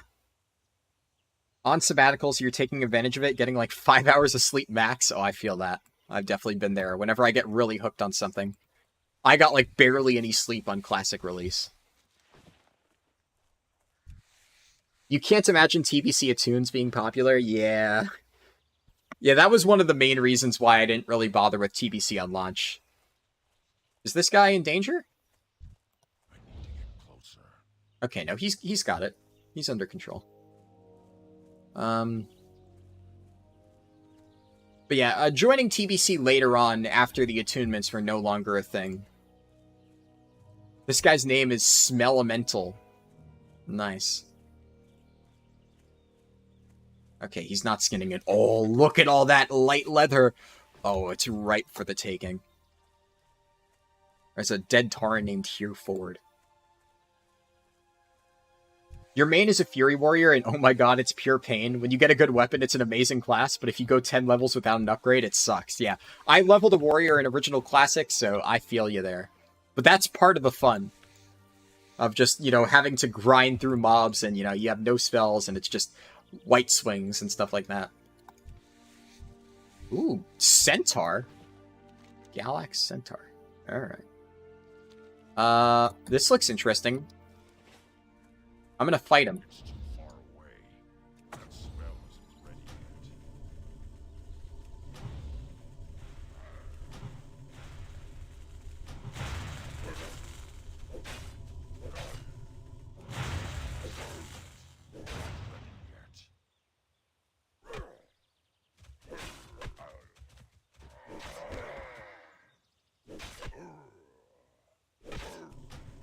I'm gonna try to sneak a lightning bolt cast in.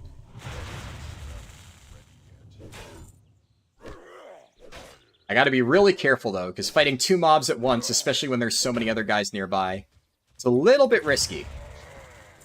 We're good. I don't remember there being Centaur in Mulgore, so just want to kill him. I'm role-playing as a Tauren who hates Centaur, you know? It's always about the money. Bots means, bots now you mean passive Blizzard income. Exactly, yeah, it's sub price. You play in Whitemane and it seems to be popping. Storming with so many people drops my FPS by half. Literally can't even see the auctioneer, so many names. Yeah. Definitely, like, the population now is, like, surged from what it was before. Oh, there's a dead Tauren over there, Bonica Delto. There's a lot of dead people in this area. It's making me kind of nervous about the Harpies. I think I should be well prepared for them, though. But I'm still going to play it safe. On the inverse, at least on Bloodsail, at the most 25... At most levels above 25, you literally could not pick and choose. Gear did not matter. You took what you can get and had to go off. He made it this far. Yeah, that's fair. Well, I'd imagine, like, when hardcore is a little bit more popular, people start to be a little bit more picky, you know? Is this live or PTR? This is PTR. I'm playing on the official hardcore PTR server.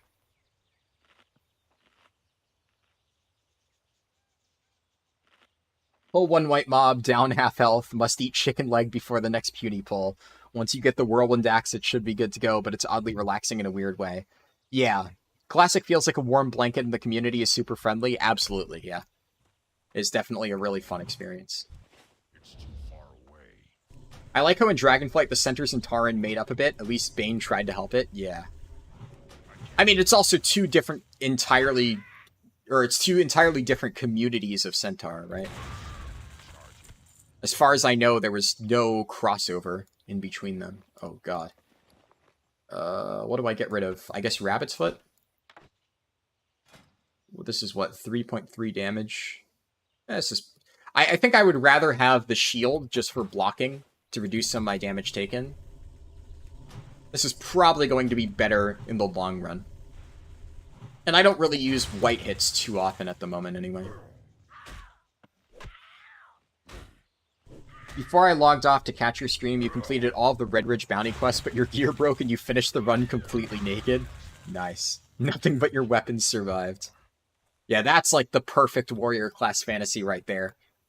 Just trudging through with broken gear and nothing but an axe to carry you. Can you slash you on Classic Hardcore to check people at level 30? Oh, good idea. Was worth it for the reaction when you came into town? Yeah. Let's see. Slash you 30. Oh, there are 2 level 30 people. Sponge and Kenny Marsh Hardcore. Damn. A priest and a warrior. And they're both in guilds named something gang. Yeah, so people already made it there. It's been out for... how many days at this point? Like... a few. Getting to 30 in Classic, like, if you're leveling optimally, I think takes, like... it should take less than 24 hours, give or take. So, I'm not terribly surprised. Classic, you could probably make it just around 24 hours. Your guild didn't let you live it down. Priests are the real MPP in my limited experience, and Paladins too. Yeah, no, Paladins as, like, healers and support in Classic are definitely very good. The main reason Paladins get a bad rep is because of their DPS capabilities.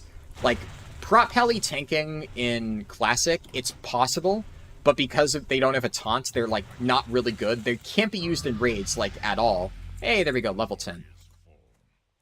So they're basically unusable in raids. And Retribution Paladin DPS is pretty garbage in Classic, but as a healer, Paladins are amazing healers in Classic. And definitely, like, the utility with all of their auras and stuff. Very, very, very nice. Alright, so I'm playing Enhance. See, here's the thing. Long term, if I'm playing with, like, a two-hander for Enhanced Shaman, I wouldn't really get any benefit out of shield specializations. But at the moment, 1% max mana is, like, nothing, but shield spec actually is really good right now. Like, increased block chance and block value when I'm still leveling with just a one-hander and a shield, that's huge. So I'm going to go with that. I'm kind of just going to build for what gives me the most benefit right now. And then, if I need to reset my talents at a higher level, I reset my talents at a higher level. No, it's whatever.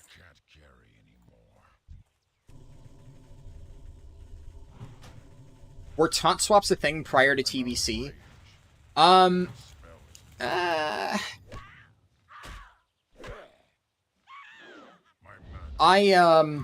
don't think so. Kind of. I think there are, like, 1 or 2 fights where you can technically taunt swap, but I don't really think it's, like, a thing that people did. A lot of times you really did just have a main tank and an off tank. And a lot of the ways that people would swap threat is by, like, just stop attacking and the other person generates threat with, like, Sunders or something, if memory serves. There also just weren't that many fights where you could. Like, I remember one of the things that annoyed me about Classic tanking is there were a lot of bosses that were taunt immune. So you couldn't actually taunt swap even if you wanted to. Honestly, even in TBC, in a lot of the TBC raids that I did, you still didn't do taunt swaps. Like, I know there are some bosses that require it, but most of them, it's just main tank, off tank. And then the off tank is there as a backup, or they have, like, you tank ads or something like that. But whenever I was tanking in, like, most of the raids I tanked in Classic TBC, I just was the only tank. And the other guys would run, like, DPS sets or something like that. Wrath Classic so far, this is, like, the first time I've ever consistently had taunt swaps. And even then, a lot of bosses in Wrath, you just solo tank. But there are a handful where there are, like, you know, actual taunt swaps. Trying to think of what bosses in particular. Iron Council doesn't necessarily have taunt swaps, but it has 2 people actively tanking bosses at the same time. So, kind of. Algalon is one of the first fights where there's like an actual coordinated taunt swap. And it's actually really important on Algalon. Yogg-Saron, not as much, right? Yogg-Saron, you're tanking the ads, so it's really more so each tank holds like a set of ads. Vezax, I usually would just solo tank. And Mimiron, I've always solo tanked. Trial of the Champion so far. Trial of the Champion, we've done taunt swaps on Beasts of Northrend. Anubarak, not really. Anubarak, 1 tank holds boss, 1 tank gets ads. You don't taunt swap on Valkyr, 1 tank holds each boss. Jiraxis, I solo tanked. And then Faction Champions ignore threat, right? So, yeah, actually, come to think of it, even in Wrath Classic, a lot of the bosses don't really follow threat either. So, yeah, I don't know. Very interesting. You only really rated around Wrath. Yeah. In Wrath, you main Rogue, and totally forgot how broken they were in that era. Yeah, Paladin in Wrath and Classic are just night and day. Like, Wrath and Vanilla, specifically. Like, every single Paladin spec is really good in, Wrath. Obviously, Retribution at, like, endgame optimal raid comp setup, I know people will say it's not good, but, like, obviously, Prot Pally is S tier, Holy Pally is S tier, and Ret is at least good for raiding. And the thing about Ret is for, like, world content, for soloing stuff, for leveling, Ret Pally and Wrath is crazy good. It is really, really, really strong. It's just, it may not have, like, the most insane top-end DPS compared to some other stuff. But still very good. But yeah, in Classic era, Ret Pally is really bad. It just doesn't have the tools required to really do anything special. It's just kind of how it is. Worn hide cloak. Woo! Look at that. 9 armor? That's better than the one that I crafted myself. Alright, I gotta find something to get rid of. Oh, wait, I can craft some light leather. And then, yeah, that'll exactly use up all my rune leather scraps, and then I can make room in my inventory for this new cloak. Yeah, I can just equip it. I don't need to put an armor kit on it.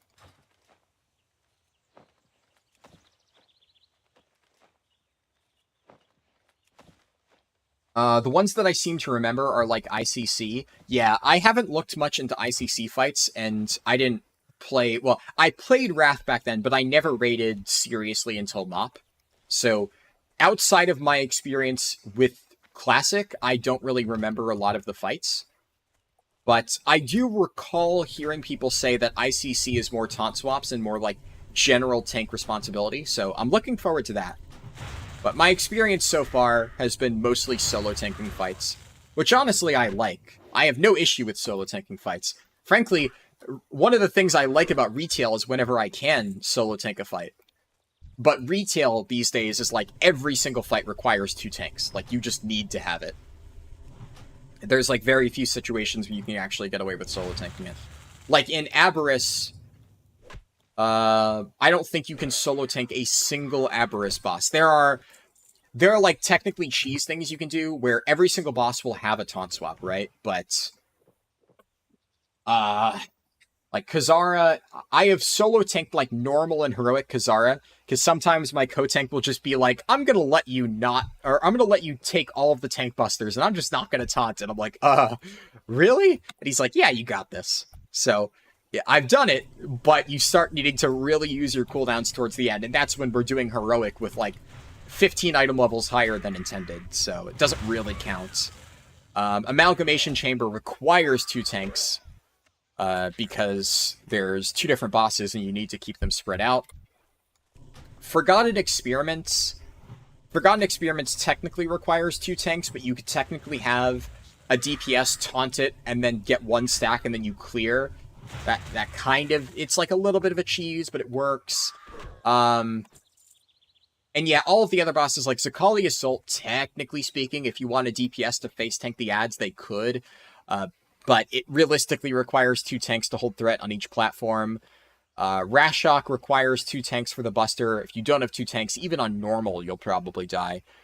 And Zaskarn, Zaskarn requires 2 tanks. His auto attack debuff will scale way too high if you don't taunt. And Magmarax is like survivable even if you miss 2 taunt swaps, but I think unless you kill him really quickly, you probably need a second tank. Neltharion, you definitely need a second tank. The debuff is really nasty. And Sarkareth. So the interesting thing about Sarkareth is up until Phase 3, you technically don't need a second tank. Because one of the funny things that we had happen on one of our heroic reclears, I had threat for like the entirety of P1 Sarkareth, and the way that the Sarkareth tank mechanic works is you take ticking fire damage over time, and then when the debuff expires, you explode onto the entire raid for like a percentage of the damage that you took from the tank debuff.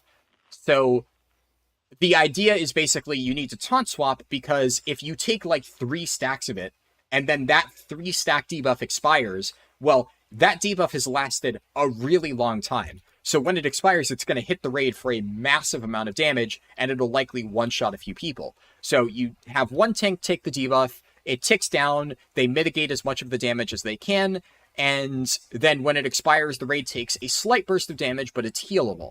And then the other tank explodes, you taunt swap, etc., etc. But one of the funny things that happened in one of our heroic rekills is I took all 3 stacks of Sarkareth's Burning Claws, but then during the transition into Phase 2, Sarkareth will send you downstairs into the void, and we had that line up so that I went downstairs the moment that my debuff was about to expire, so it actually exploded in the void, so we took no damage from the P1 Sarkareth debuff because of that. So it was actually kind of an interesting little interaction that I wasn't even aware could happen, where if you time it just right, you can technically Phase 1, or 1 tank the entire first phase of Sarkareth, just because you could just dump your debuff off in the void.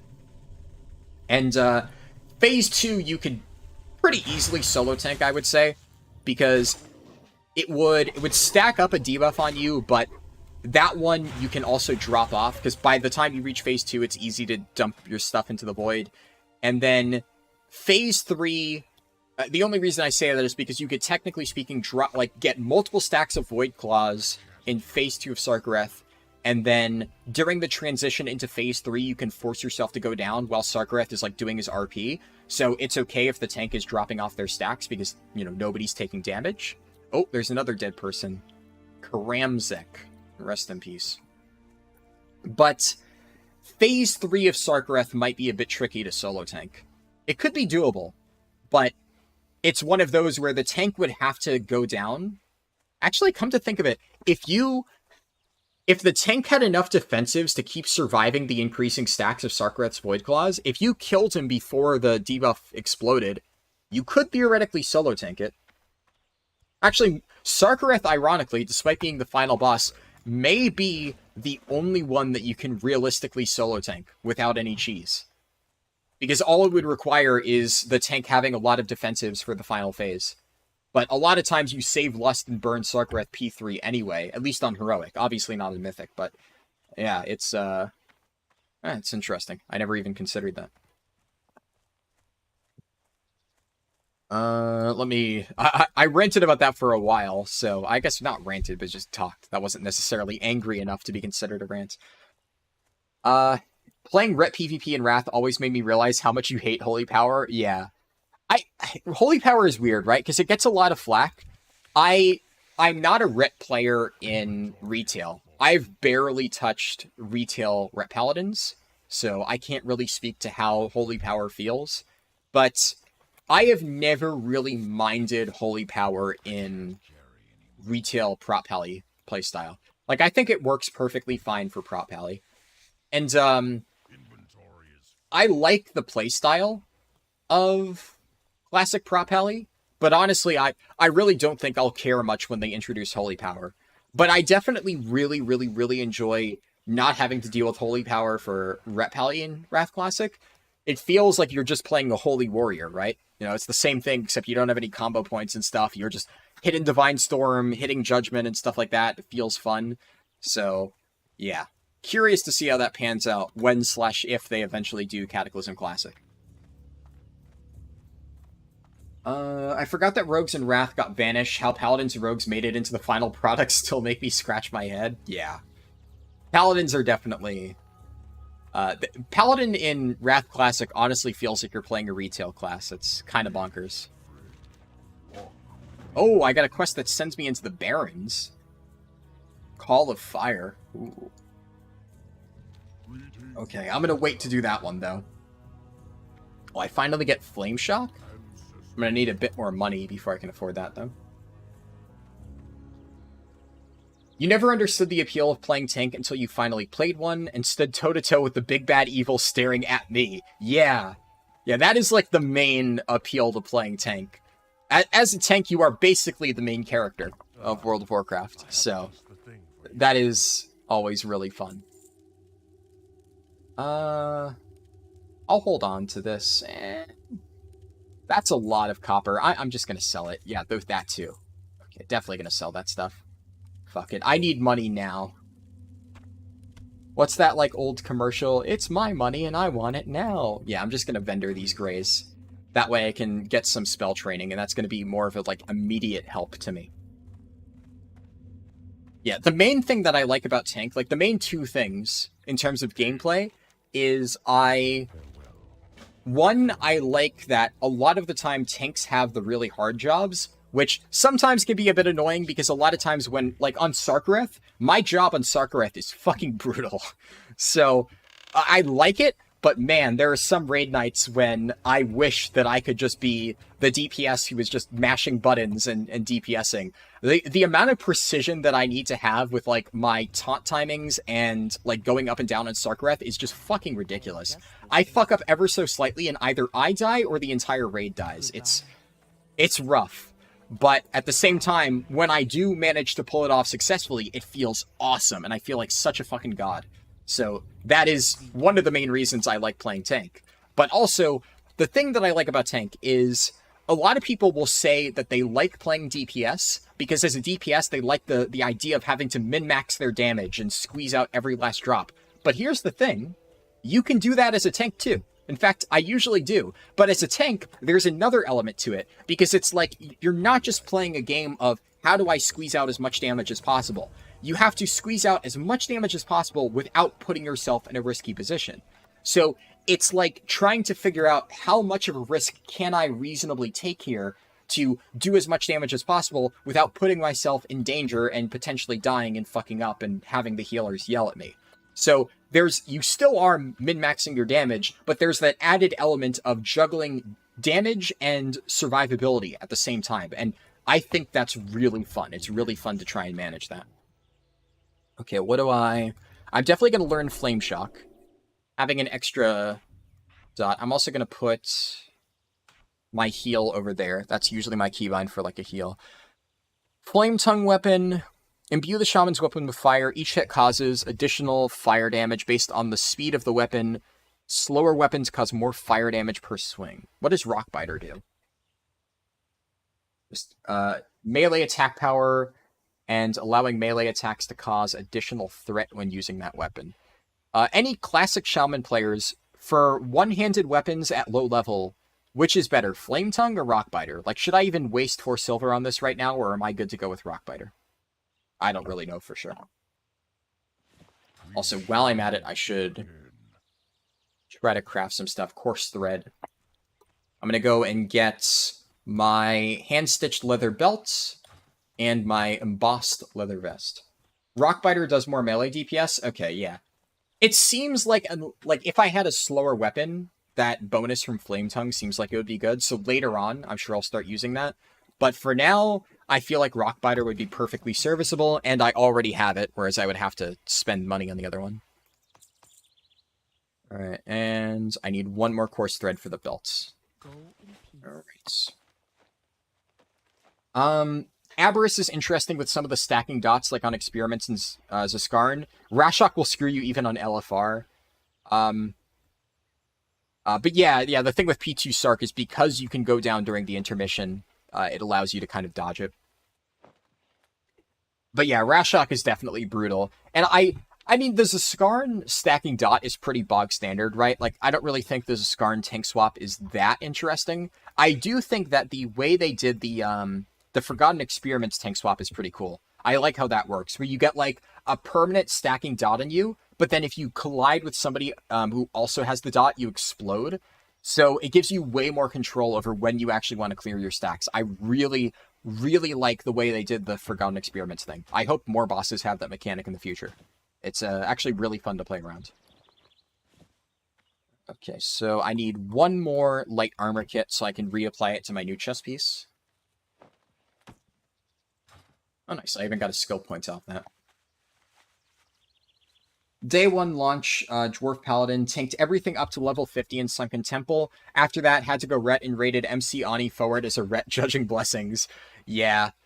Like, low-level dungeon tanking, I could definitely see Prot Pally working, but when you don't have taunt, it makes it a little bit tricky. Also, from the perspective of hardcore, without a taunt, you're kind of like dead in the water as far as the tank goes, because, you know, you may have no problem holding threat most of the time, but you need to have no problems holding threat 100% of the time, because the moment you lose threat and somebody dies, you're fucked. So, yeah, I think taunt is kind of a necessity for any sort of hardcore dungeon stuff. Okay, I can go over there and do the Ravaged Caravan, and on the way I can kill cougars.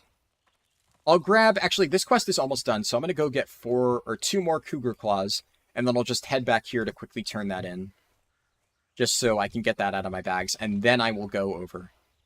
Actually, I could also probably get this. I could head up here, do these 2 quests, come back, turn those in, and then head up north and do the rest. That is my current plan.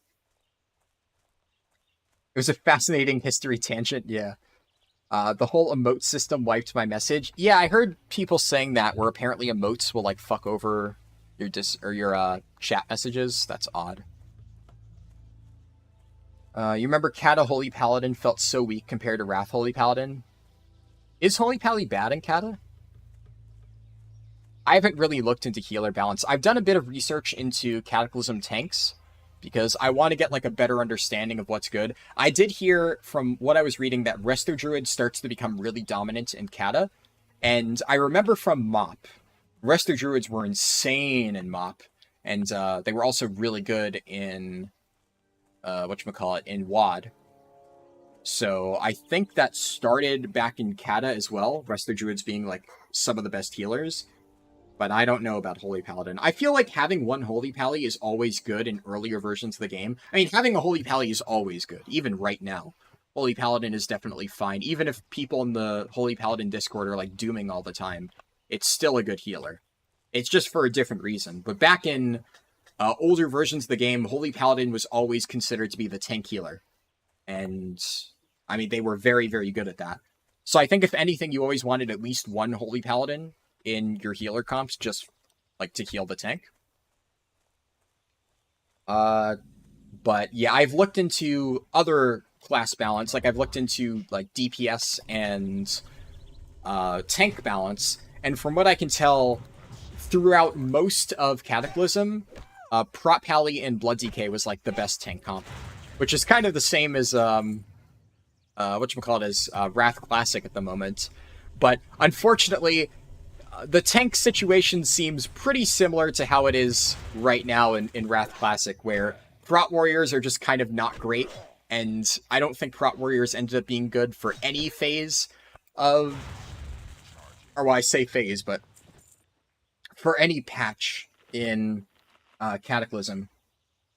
But I saw a decent amount of comments, like, on older, like, tier list videos and stuff like that from, like, back in the day in Cataclysm, of people saying that Guardian Druid was, like, a pretty good alternative to Blood DK. So, like, Blood DK and Guardian were both really strong, but they both had their strengths and weaknesses. I think, like, Guardian did more damage. But universally, they also said, like, Prot Paladin was just a really good tank to have as a one-of throughout Cataclysm. So, once again, kind of how it is now. But I'll probably at least try to play like every tank in Cataclysm because it looks really fun. Even Prot Warrior. Holy Paladin was awful for healing. Rockbiter does more... Oh, I read that already. Cattle Holy Paladin was weird. You could almost build them like a ranged DPS. Really? Did like Holy Shock do a lot of damage or something? They nerfed Beacon a lot going into Cataclysm. Ah, I gotcha. That makes sense. Yeah, because Beacon is also one of the reasons why, especially back in the day, they were so good for tank healing. Just because you can put Beacon on one of the tanks and then spam heal. And it worked on both. I don't play a healer, mind you, but that is just what I've heard. Also, chest and water barrel? Big. I'm not going to be too aggressive. I could probably loot the chest now without aggroing, because these guys are green to me. But I'm just going to play it safe. Not going to take any super unnecessary risks here. It was a straight 100% copy back in Wrath. Ah, yeah, that's really, really broken. I mean, even Beacon, with those changes, though, they're still very good at tank healing. Even if it is at a reduced rate. They had some weird passive where it was like 100% of your spirit was also hit. You could just stack crit and haste. Ooh, that sounds pretty juicy. And also, I would imagine back in the day, right? Like, people weren't really as big on healers and tanks doing damage, even back in, like, original Wrath and stuff like that. Because I think something that, you know, I've heard a lot of people say is that Blood DK tank damage isn't actually that good. But from what I've seen so far in Wrath Classic is that Blood DKs who actually know how to do damage can keep up with, like, Protection Paladins and stuff. So I think it's really just that basically the optimization wasn't there for tank and healer damage back in the day. It wasn't really a thing, right? World of Warcraft has always had the stigma of like, healers are just supposed to heal, tanks are supposed to just survive, right? And then over the years, the new philosophies of tanks also need to keep up their damage to really put the effort into threat. Like, the whole idea that threat was like a DPS responsibility back in the day is just so antiquated.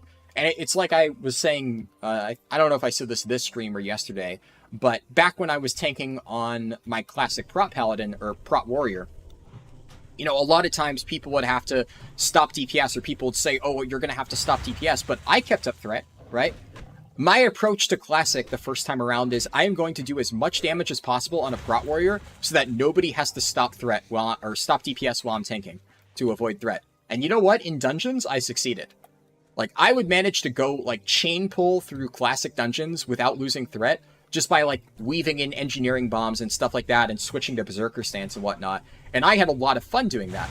But I had so many people tell me that I wouldn't be able to, really push damage as a tank. And they were like, oh, yeah, I know you love doing tank damage. You're going to hate Classic because it punishes you for trying to do that. No, it doesn't. People just don't know how to do it correctly. So I have a feeling that even back in Cataclysm, if Holy Paladins have really good damage options, you may see them being brought more often because of that. Because the ability to then weave damage while you're healing could be really valuable now that people know how good it is for healers to be able to do that. Intellect gave you everything in Wrath via Illumination. As far as I know, Int gave you mana and regen. Int gave you more mana, and regen was percent base, so Int gave you MP5 on top of spell power. I see. Yeah, that all sounds pretty good. Shamanaz. That's a cool shaman name. And I still need Cougar Claws. Yeah, these guys drop Cougar Claws, so I'm in the right spot. And since I got Snaggle Spear, I kind of want to get at least every single Mulgore rare before I'm done. So let me track the other ones. This is, yeah, Ghost Howl. Sister Hate Lash is in those areas. The Rake, oh, the Rake only spawns up there. Okay. Enforcer Emelgund only spawns around there. And Mazrinache is this entire stretch. Yeah, I vaguely remember the Mazrinache spawn area. Just because I always whenever I played a Tauren Hunter back in like original vanilla, I made a lot of Tauren Hunters. I don't know why. I liked playing Tauren Hunter, and I would always try to find Mazrinache before I left Mulgore and tame it. I just loved having a flamingo pet.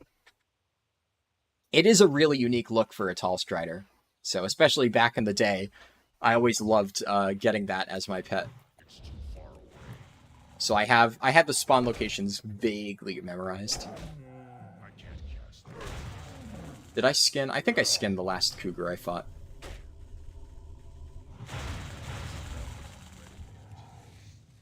Alright.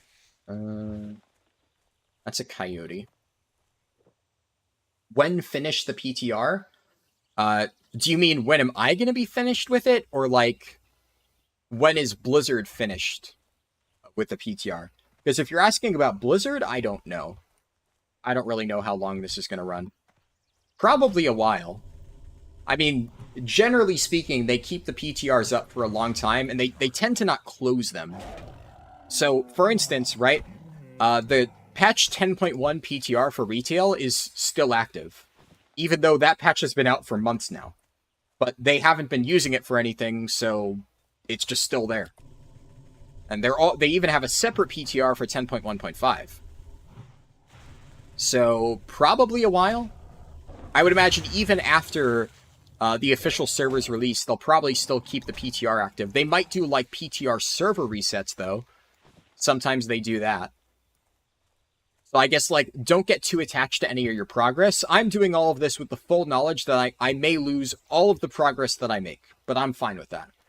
You know, I'm having fun in the moment, right? I'm enjoying my gameplay.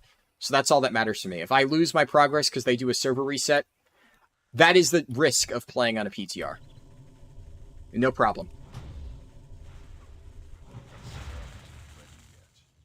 Yeah, I would imagine, at the very least, they probably will keep the PTR servers active until the official hardcore servers come out. Generally speaking, they don't shut the PTR down for any reason before then. They'll do, like, maintenance, though. So sometimes, like, for 24 hours, it'll be down. Usually on, like, a Tuesday or a Wednesday. But that's about it.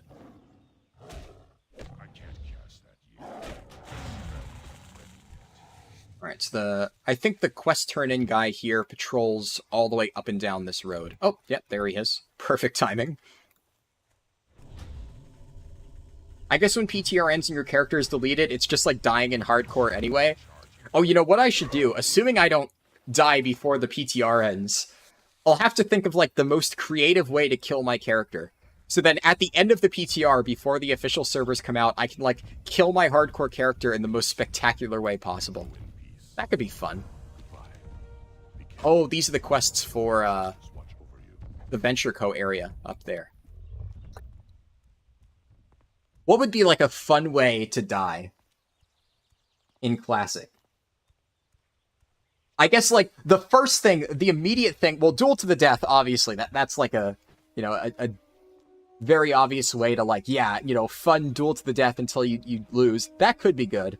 But I'm trying to think of, like, spectacular things that you could pull off. Like, to give you an idea, the first thing that comes to mind is jumping off Thunder Bluff, but then landing at just an exact height that you don't die, but you're left at, like, 1 HP, and you land inside of a basic campfire, and the last thing that kills you is the single tick from the basic campfire. That's the type of, like, ridiculous, crazy death that I'm talking about.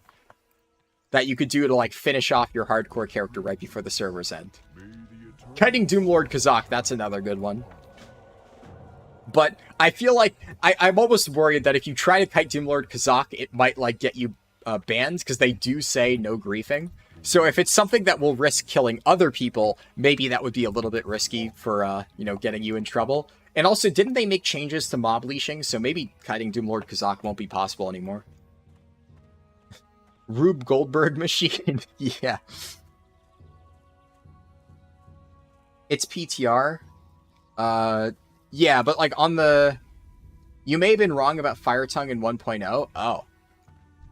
Yeah, I might learn it eventually and try it out. It's just right now I figure I'll just save my gold if it's not, like, super good. I should make more linen cloth bandages. What is this quest? Thunderhorn Cleansing. Cleanse the Thunderhorn water well. Is that this one? Yeah, that's that water well. Okay. Goodbye. Alright, do I have any new leather things that I can make? You could try to get killed by Thrall. Remember, there's a quest to turn you against your faction. I don't know if it's available unchanged in the classic servers. That's interesting. I don't know about that one, but that is definitely a creative way to die. A Horde player getting killed by Thrall. If that is possible, then I think that would be one of the coolest things you could do. But I don't know anything about that, so I'm not sure. I can make 2 more light leather. You also can't kite anyone past 500 meters or something? Yeah. Thrall's balls. Oh, wow, it's 8 light leather for the boots? Fucking hell. 2 stamina, 2 spirit. Embossed leather gloves. Okay, I kind of want to craft both of these. I'll make the boots first, though. 5 coarse thread. And then boots, yeah, boots also accept an armor kit. So, get rid of that. And I'm just going to go grind some mobs for light leather, because I really want to make sure that I, A, have an armor kit on my boots, and B, I want to get embossed leather gloves. And then, I would need an armor kit for the embossed leather gloves as well. Gotta be prepared. And I also, I need to make more bandages. There was once a Horde guild that killed Thrall using that quest. Oh, that's creative. What quest is it? Does somebody have, like, the name of the quest so I can wowhead it or something? You could slap armor kits on everything back in the day, yeah. Slaps top of Tauren. This bad boy can fit so many armor kits in it.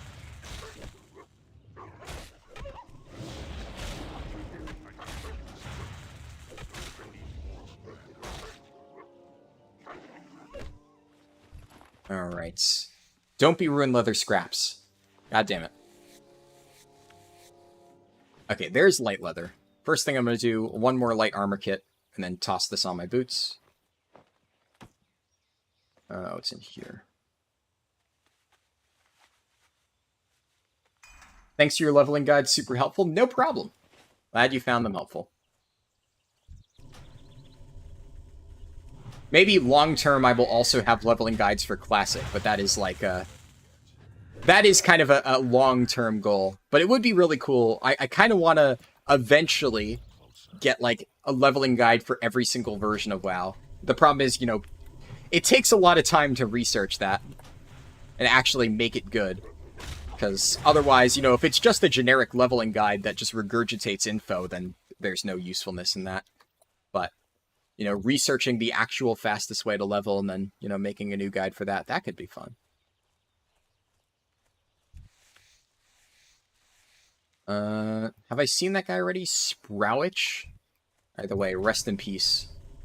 I think I may have run past his dead body earlier. I have to wonder if these people are, like, actual dead players, or, you know, just, like, people who corpse ran just for shits and giggles. Because it's like a warrior in... He has, like, decent gear, right? He has, like, gloves and stuff. He even has a shield. I assume that's a warrior, because that looks like mail armor. But, like, what? Did he die fighting prairie wolves? I'm out of range. That seems like such a dumb way to die, honestly. Like, these guys are... Obviously, I'm over-leveled for them right now, but I don't really think the prairie wolves pose any real threat. Maybe he did, though. Maybe he just got overly cocky and stuff, but... So far, the only 2 times when I've actually felt like I was in danger was that point at the start, like in the Brambleblade Ravine, when I was doing like the Chief Thorntusk whatever quest. That actually got really sketchy for a moment there. I felt like I was actually in danger of dying, and then I wasn't ever in danger by the Knoll area, but the Knoll area was the first point where I was like, okay, I could potentially die here if I'm not careful. So, I mean, I was really careful around the Knolls, because I didn't want to accidentally pull a bunch and die. But that area, I can see how somebody would fuck up, pull too many, and accidentally get killed. But the prairie wolves? Really? Maybe he went AFK? Okay, I mean, if you AFK in the middle of nowhere in classic hardcore, yeah, I feel like that is also a stupid way to die, right? So, it's possible. But in that case, that's just, you know... That's Darwinism at its peak, right? The corpses stay there forever. They definitely despawn eventually. So... The main reason I know that the corpses despawn is because around that area by the knolls, yesterday on stream, there was a dead female Tauren named Muliet. And it stuck with me because I thought that name was really funny. And I checked earlier, and Muliet's corpse is gone. It's no longer there. So they definitely despawn eventually. I'm just not sure. It might be like a 24-hour time period until the corpses go away. But obviously, since it's hardcore, you can't release spirit. So... Or at least you can't resurrect. So if you die, there's no way to get your body back, which means that you'll never turn into a skeleton. So until your corpse actually despawns, yeah, it's just going to sit there. I don't have any quests here, but I'm curious. I don't want to go into the cave, but I feel like whenever there's a little camp like this, yeah, you can see battered chest. Perfect. All right, I want that battered chest. Always goodies in chests.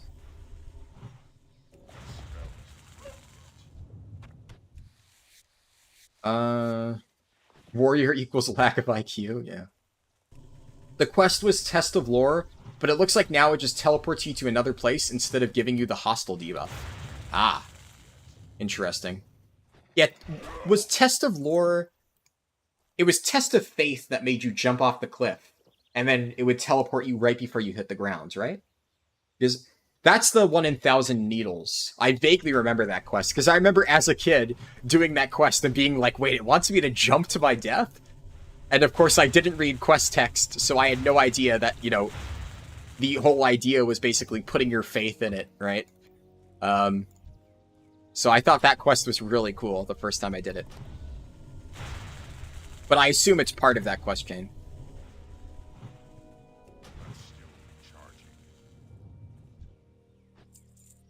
Or mana. I'm surprised there isn't a little tombstone that tells you what happened there. Yeah, that would be something they should do. I feel like of all of the special changes they should make, specifically for Classic, having some way to see how people died and like a little description, that seems like a no-brainer addition. I mean, they have that in the add-on, right? And from the little that I've seen about the add-on, that is the part that looks like the most fun to me, having the little descriptions of like, so-and-so died. Ooh! Yes! Small black pouch. Let's go. Alright, this was totally worth it. Fuck yeah. And it's a different color than the one that I have already. So, I'm starting the classic collection of rainbow 6-slot bags as you level up. What are the other ones? I know there's a red pouch and there's a blue pouch. I think it might just be those four. The green, black, red, and blue. But that is huge. Another bag slot? Ho ho ho ho. I'm not going to go into the cave, though. Unless, if I can see a chest from the entrance to the cave, I will risk it. But I'm willing to bet there's not going to be any, at least right at the start. So, yeah, I'm not going to risk it. And, while I'm over here, I'll go ahead and do the Dwarven Digging and Thunderhorn Cleansing. I'll knock those out. Because I technically do need, I still need to craft, what was it, the belt? Or no, the gloves, embossed leather gloves. I still need those, but I can do that when I get back to the town. Corpses in Classic stayed like there when the person just logged out. Yeah, the corpses, like in original Classic, obviously stick around, but generally speaking, you know, in original Classic, you won't see as many corpses, because the moment somebody, like, actually claims their body again, it turns into a skeleton. But now, because people can't do that, you're going to see way more corpses than you would skeletons. So it, like, really sticks out like a sore thumb. Oh. Okay, now I gotta start, like, focusing and being careful, because I'm going to a new area.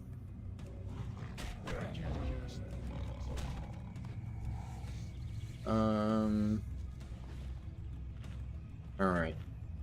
I'll get my food buff going again.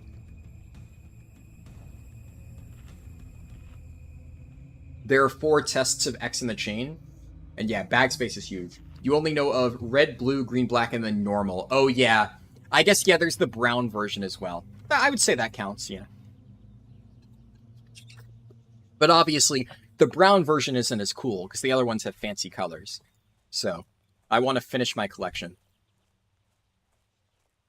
My favorite part about leveling in World of Warcraft is finding chests and just getting really excited and waiting to see what's inside. So, whenever there's like a little encampment, you always know that there's going to be a chest nearby. Ooh. Flanked mace. Oh, wait, is that an upgrade? That is an upgrade. Let's go. That's actually a pretty decent upgrade. Alright, are there any chests over there?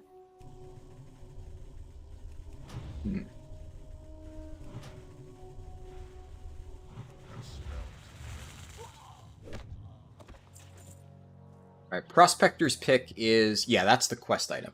Alright.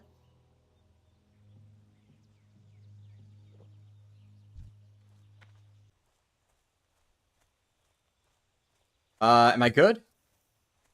I'm out of range. Okay. That was spooky. I think that might have been my internet, because my stream also seemed to have lagged slightly. But the moment I couldn't cast Lightning Bolt, my heart stopped. That would not be a good way to die to lag. Yeah, that is... that's a hard way to go. I mean, it would really suck if I, like, played everything perfectly and, you know, was really careful and then died to lag. It just... God damn it, that would suck. That's not even, like, a you know, flashy way to die or a funny way to die. That's just a depressing way to die.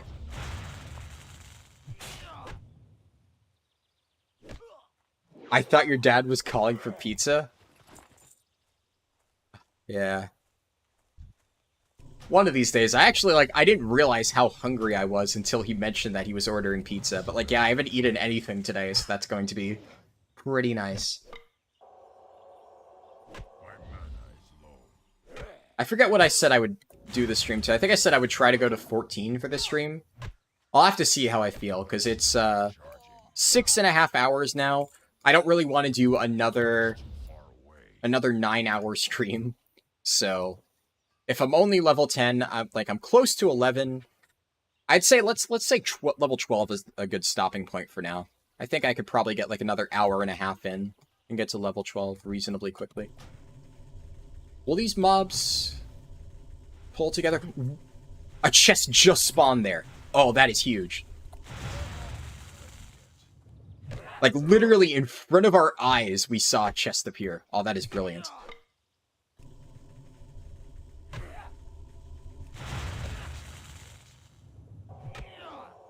Which class do you think is worst for hardcore? I mean, I'm not an expert, right? This is my first run, so... I only know what I've heard people say, and I would say Warrior, from what I've heard, is, like, obviously if you're playing solo, the hardest. But I think Shaman is also considered to be, like, a weaker one. But, like I said, not an expert. I've just been told that Warrior and Shaman are 2 of the harder ones to level with. The only thing I know for sure is apparently, like, Rogue and Hunter are considered to be the strongest. That one I've heard. Ooh. Alright. That's a lot of good stuff.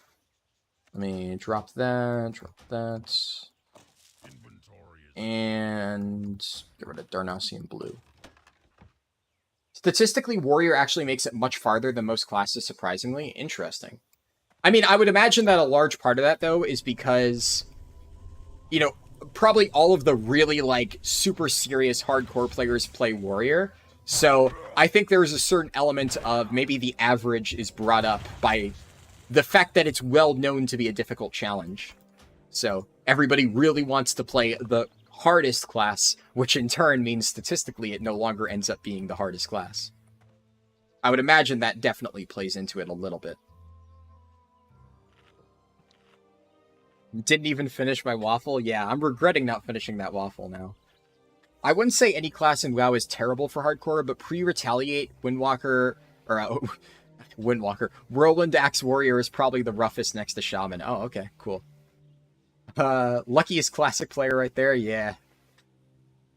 Stuff like Priest or Pally, for example, are actually really strong. Just arguably only as fun as your second monitor is. That's a nice way to describe classic in general. But I mean, I'm having fun, like just vibing in classic. It's been pretty enjoyable so far. It also helps that I'm like always kind of on edge, right? Like I can never fully go into autopilot mode in hardcore just because there is always that fear of you just don't want to accidentally fuck up and die. So keeps me on my toes a little bit, keeps things interesting. I can't carry anymore. Willie made a video on all the stats that have been gathered. I think I may have seen... I didn't see Willie's video, but I saw a post on the Classic subreddit about it. I think it said it was taken from some video, so it might have been that then. Warlock, Hunter, Mage are strongest for sure. Gotcha. Yeah, I'd imagine any pet classes are going to be pretty good. Is that... Oh, that's only a food crate, not an actual chest. I kind of want to see if there's another chest here. But at the same time, there's a lot of mobs. This seems like mega Etch-a-Sketch. I don't really want to know if I should go all the way in there. Oh no, Muthew! All the way in the back there against the wall. Poor Muthew died. That's another good Tauren pun name.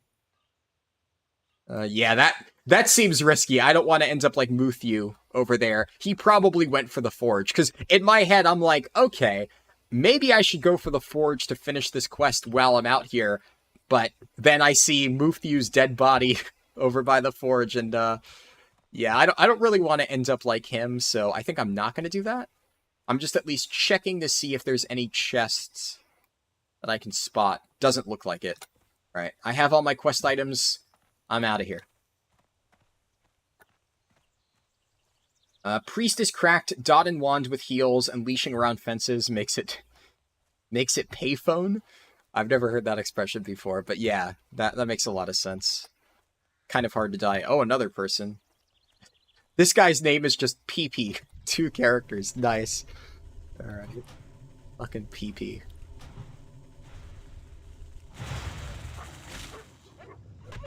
I thought you had to have a minimum of 3 characters. I didn't even know you could have a 2-character name in WoW.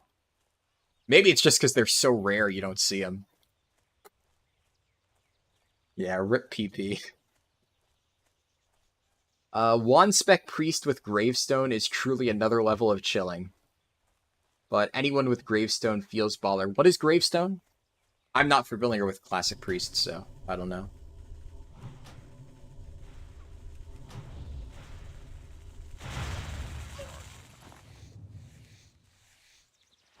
Gravestone set. Oh, it's a weapon. I see. Is it like a quest reward, or do you have to farm it somewhere? Gravestone Scepter Wand. Gotcha.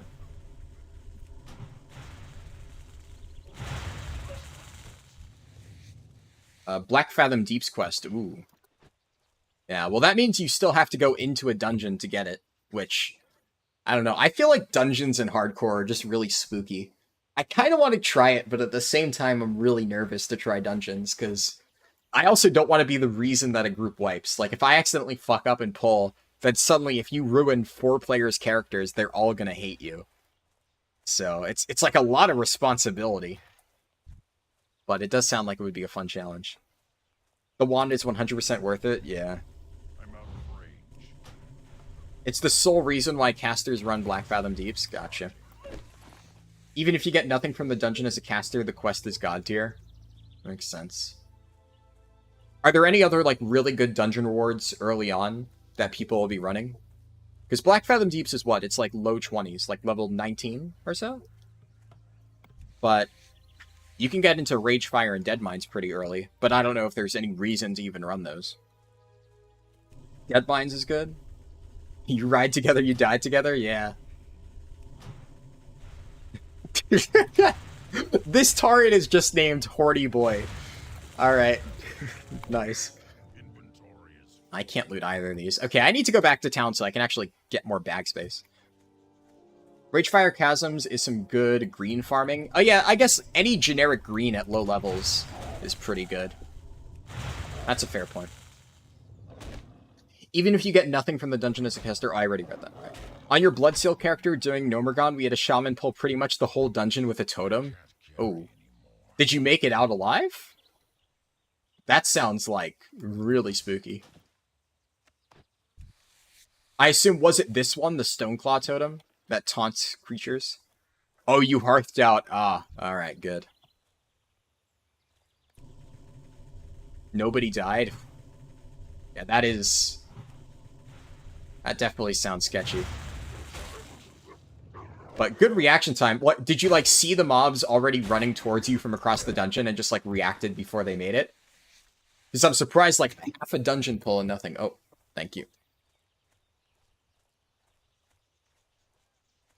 Crescent Staff. Oh, speaking of which, I should download Atlas Loot. That's another one that I forgot about. Thank you. Yeah, you can keep the door open. Atlas Loot Classic. Luckily, the group was fine with Discord and Tank noticed. Ah, nice. Deadmines is good. Universally good. There's a video of a mage pulling all of the cathedral and Scarlet Monastery, and they all lived. Jeez. You can see hunters getting shafted for groups because of pet pulls. Yeah. Leaving your pet on aggressive in a hardcore dungeon is an easy way to get nobody to ever play with you again, I'd imagine. You remember that happening often in vanilla where you go where the Dark Iron mobs are below, suddenly you see them running? Yeah. Okay, Atlas Loot is installed. So, reload. Where's Crescent Staff from? Also, I just realized I haven't had Flame Shock on my bars this whole time. I should do that. Also, the pizza's here, by the way, so... I'm just gonna leave my mic on. If you hear me eating, that's why. It's pizza. What the hell? Oh, is Atlas Loot not working? I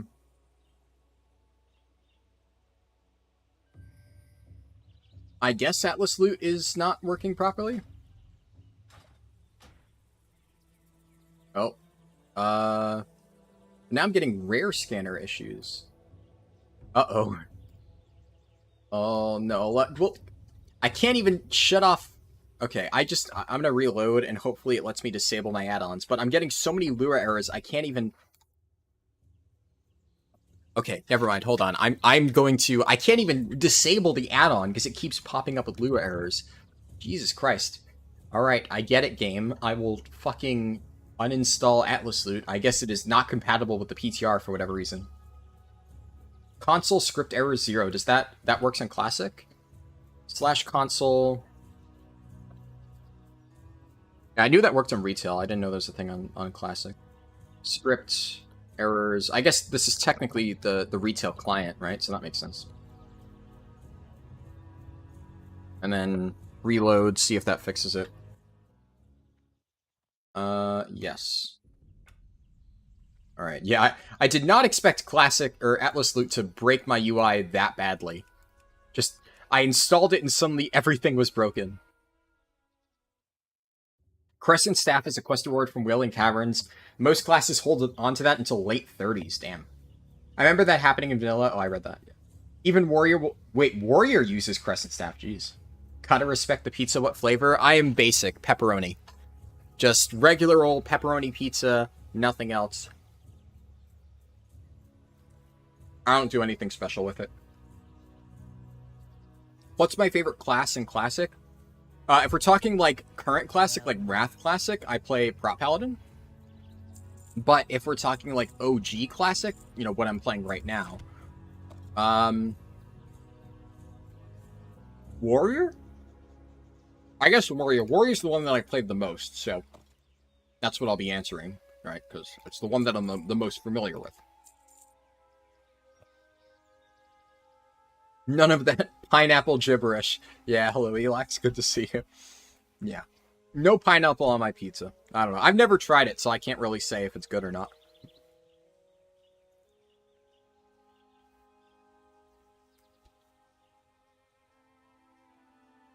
Arlen, thank you for your mount guides and streaming hardcore. Mount guides? Which mount guides? No problem, though. I'm glad you like the stream, but I don't know what mount guides you're referring to. You couldn't live without Bug Grabber handling errors for me? Simple pepperoni pizza is S tier? Yeah. Hungry Howie's. I have not heard of Hungry Howie's. You got 2 cruel barbs to drop for your rogue. Jeez. I remember that name. Isn't that... That's like a dagger, right? From a low-level dungeon? Vaguely rings a bell. While I'm eating... I should be crafting stuff, but I need mild spices, right? So, yeah, mild spices. Here we go.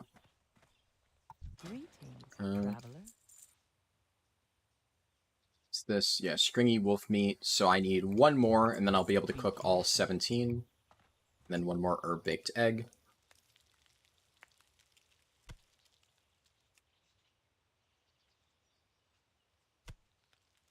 Too bad you can't use a copy in the offhand. Warrior leveling is so good, so rewarding. Every 10 levels, class quests with usually big rewards. Yeah, the warrior class quest rewards are really, really nice. I remember using those for a while leveling my classic warrior. You're not even Italian, and the thought of pineapple on pizza sounds so disgusting to me. Yeah. I haven't tried it, but I agree. Just the thought of it just doesn't sound like they belong together. So... I have no real interest in trying pineapple on pizza, but I am also, like I said, very basic.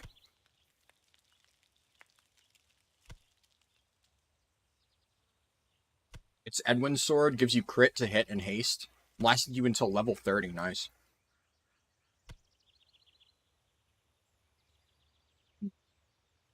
Oh, Warlock class quests are insane. Getting your robe, getting your offhand, your demons, your mounts, yeah.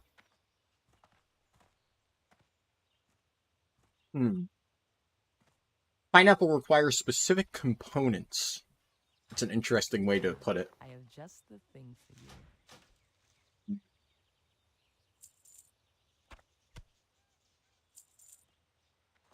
I'm going to get rid of my charred wolf meat. Because I figure at this point, spicy wolf meat just does everything that I want from charred wolf meat, but it also gives me a buff, right? So.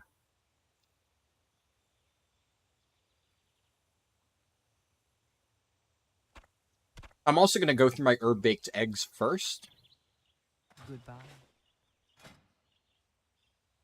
Because ideally I want to clear out that space in my inventory and only have 1 food item. Miss Papa John's barbecue chicken pizza. That sounds nice.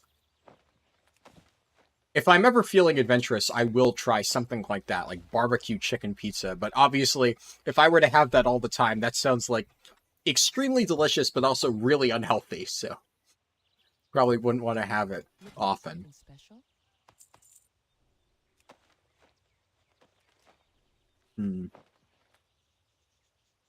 Your dad tells you saying all the time, life is a jar full of shit with cream on top, and that's basically the same thing as pineapple on pizza, yeah.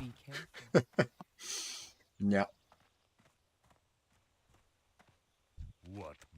What else can I make? I can't learn anything else? Alright. I guess I skill up to get more leatherworking recipes?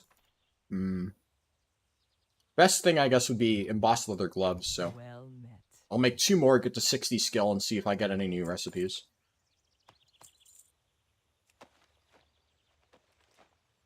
You're 25, this is the time to eat unhealthy? Yeah, that's a fair point. If I'm gonna ruin my health, better do it while I'm young.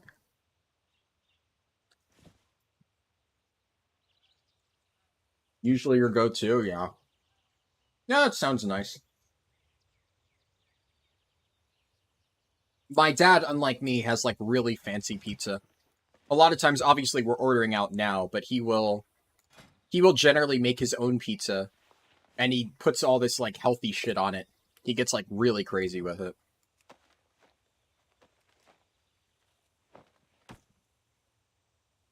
Is all my stuff...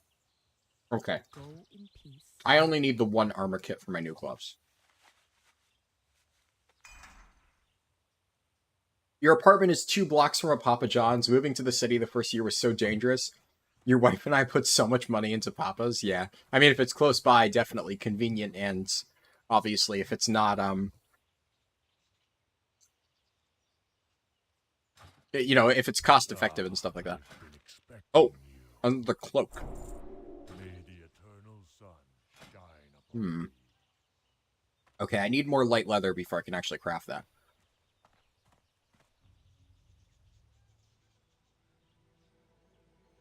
You go to another trainer to learn more. Yeah. No, definitely eventually I will need to visit another trainer. This guy will cap out, I believe, at 75 skill. But that time, the reason I didn't have recipes is because I was still only at level, like, 58 or something. And I needed to do 2 more things. Is there a forge here? Because I need to break the dwarven tools.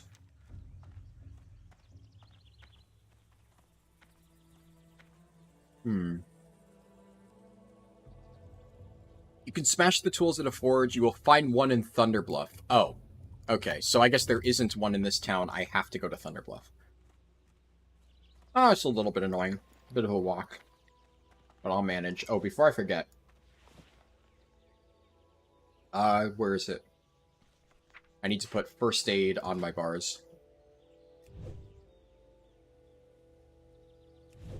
I'll just make a bunch of linen bandages.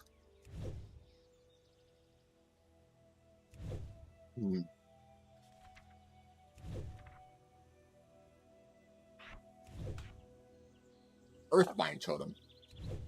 Ooh.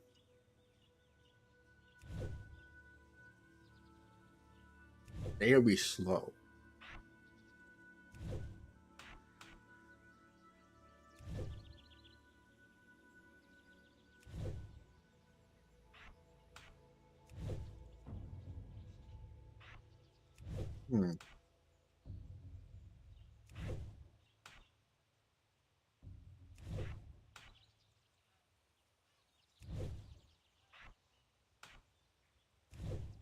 Alright. That's what I'm going to do in terms of keybinds. I think that'll work.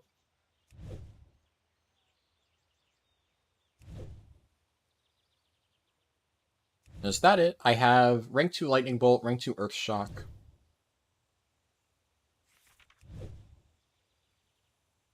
Rank 2 Healing Wave. Okay, all my spells are set up.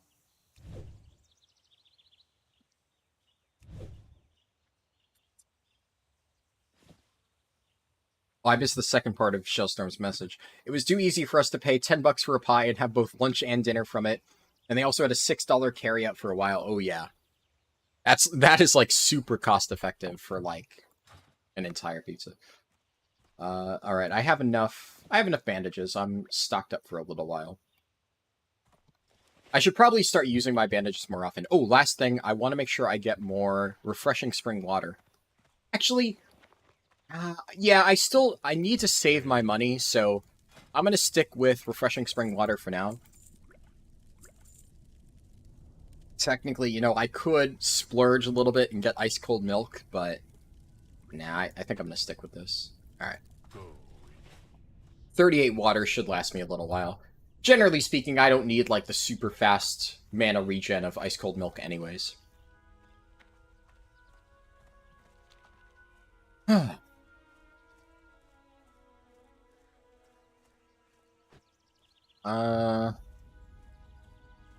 All this talk of pizza got me to order a chicken, tomato, and spinach pizza with white sauce. Ooh, very fancy. Lots of stuff on there. I used to work at Domino's, and I used to bake the wings till extra crispy and soak them in jalapenos before cooking them and putting hot sauce on them and sprinkling parm cheese and red pepper. Man, you're making me hungry, and I already just ate. That sounds nice.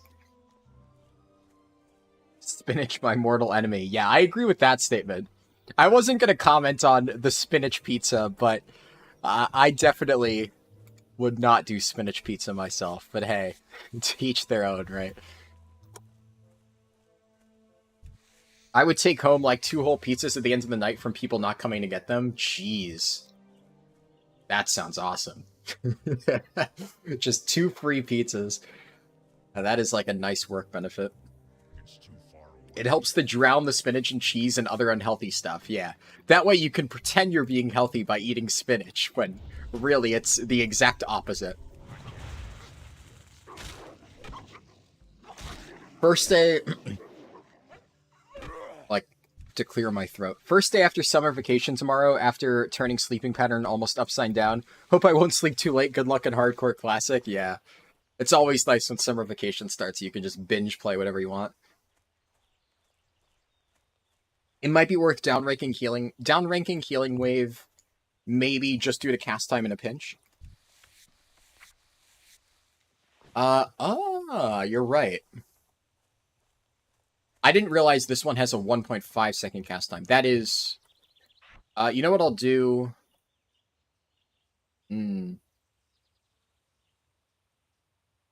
I'll at least put it here just in case, like on 7. On the off chance that I need it, I'll at least have it on my bars. But yeah, that's a fair point. Good call on that. I mean, honestly, I haven't had to use any healing spells so far, but I think maybe I should start being a little bit more conservative with my mana usage, just on the off chance that I need to cast like an emergency heal. But I have bandages, I have healing potions, I haven't had to use a single one yet, so in the event of an emergency, I am decently well covered. Just need to make sure I keep my buffs refreshed. The changes in cast time with ranks are whack, yeah. Does Lightning Bolt also have a longer cast time? It does. Huh. Is Lightning Bolt rank 2 even worth casting then? Because if the first one costs half the mana, but does half the damage, I guess for the amount of time you spend casting, this one does more damage, but it's gonna like drain your mana faster. Yeah. Definitely worth it as a precast. Yeah, that's fair. That's weird. I haven't really played any casters in Classic. Because, like I said, I mostly played Warrior, but I did mess around a little bit with... I played a Hunter as an ult a little bit, but I never really played any casters, and, yeah, that's interesting. You like raw spinach pizza? It's his also, yeah. I mean, hey, some people love spinach. Like, my stepmom loves having, like, spinach and other stuff on her pizza, so... unpopular opinion, huge fan of deep dish Chicago-style pizza. Is that an unpopular opinion? I've had deep dish pizza before, and it's pretty good. I don't have it, like, all the time, just because, like, there aren't really many deep dish pizza places in my area, but I've never not liked deep dish pizza. Every time I've had it, it's been good. I don't think that's an unpopular opinion at all. If you can't crawl into your Chicago deep dish like a tauntaun, you don't want it. Oh, goodness. Okay, these guys will probably pull together. Oh, my shocks share a cooldown. Okay. So... Flame Shock does more damage overall. But it does it over 12 seconds. But Earth Shock is more instant damage.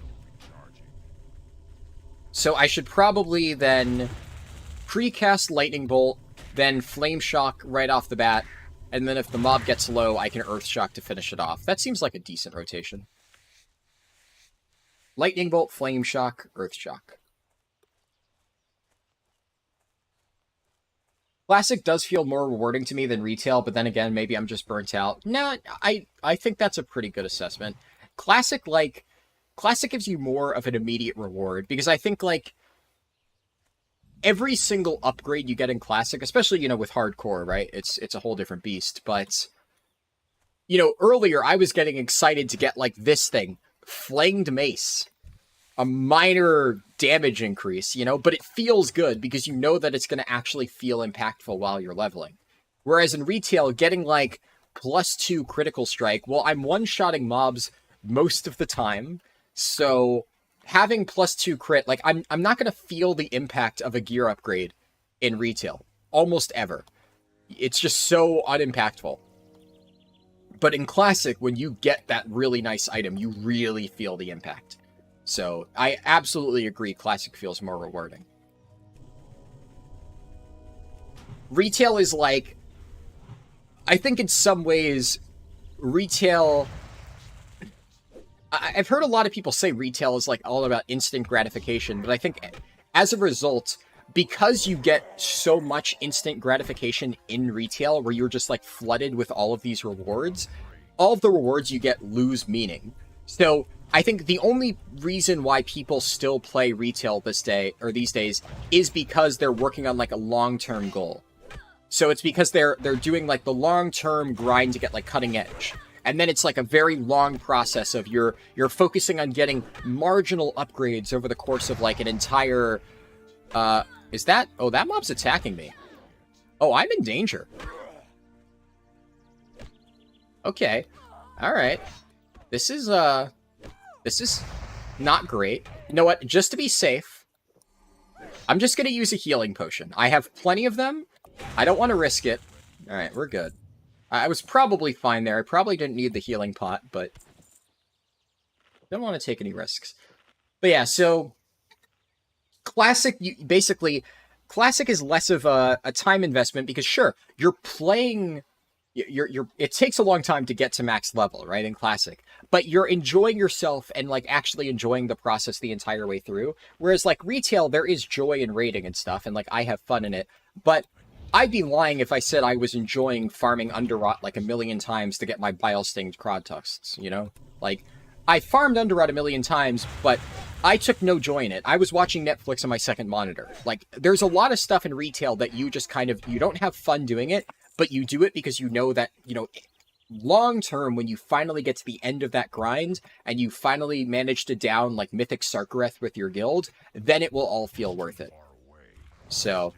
in that way, I would say retail is actually much slower at giving you meaningful rewards and meaningful, like, ways to measure your progress than Classic is.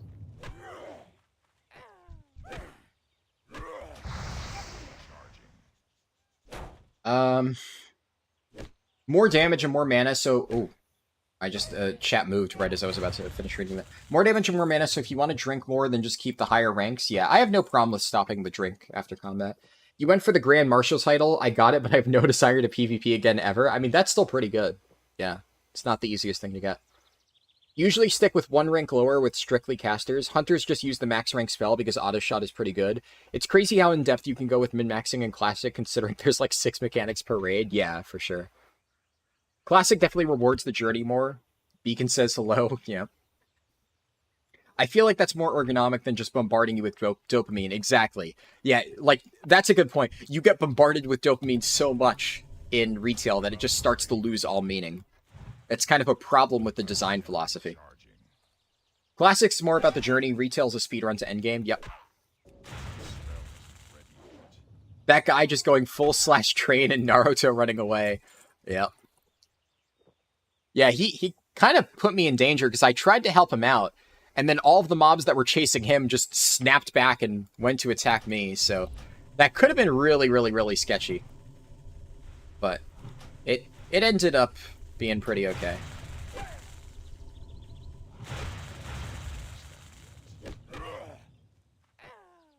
Oh, I should also have weapon swing timer. It's too far away. Whenever I get back to town, I'll try to remember to install weapon swing timer, assuming it actually works on Classic. I hope it's not like Atlas loot and installing it like nukes everything. Worn large shield. Ooh, an upgrade. Nice. Journeyman's bracers. Yeah, that's definitely not an upgrade. But, oh, more healing potions. Oh yeah, they stack up to 5. Alright. I'll just keep it there. That was tense. Yeah, for a moment there. moment there was a little bit spooky. Classic is a journey to max, retail is a race to max, yep. Retail a lot of time feels like autopilot. Yeah. Retail, it's like, when retail is really good, it's, you know, the mythic raids and stuff, you have to focus and play way better than anything in Classic. So it's like, retail has higher peaks than Classic in terms of, like, the enjoyment and the, you know, really, what's the word? Like, the investment you have to take into your gameplay to not suck, you know? Retail definitely has higher peaks in that regard, but retail has much lower lows. Classic, I would say, like, most of the time, you're usually somewhat enjoying yourself, but, I mean, I can go, like, days in retail without, like, genuinely having fun, just, like, grinding M+. It's one of the reasons why I don't really bother filling out my vault anymore, because filling out the Great Vault is, like, an exercise in misery half the time. I just can't be bothered. Oh, there's a forge here, so I can... What is going on? Okay, I'll just... Fuck it, I'll just do it in my bags.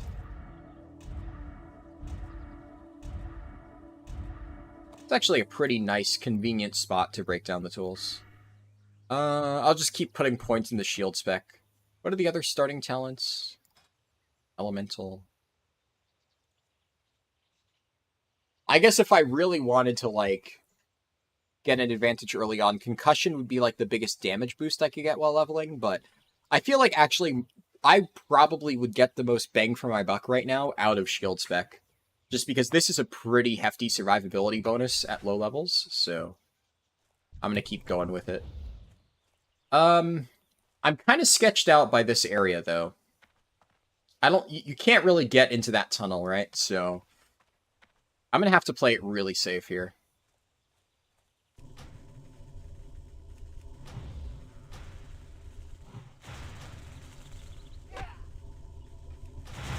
Oh, look, somebody in general chat.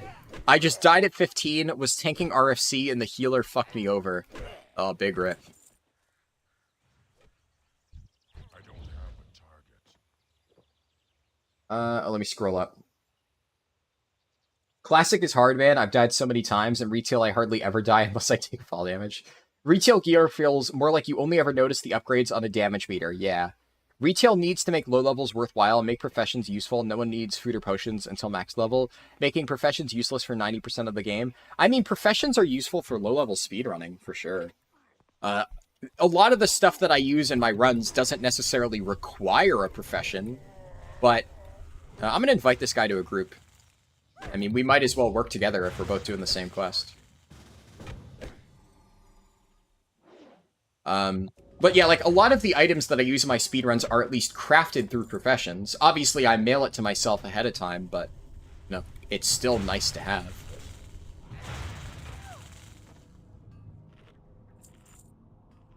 You wouldn't say Classic is hard. The leveling is dangerous, but strictly because spells can miss and mana costs are high, not because the mechanics of anything are difficult.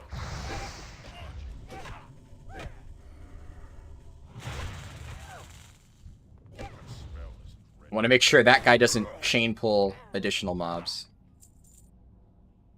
Greed roll on that. Oh, he won it, but his bags are full. That's a mood.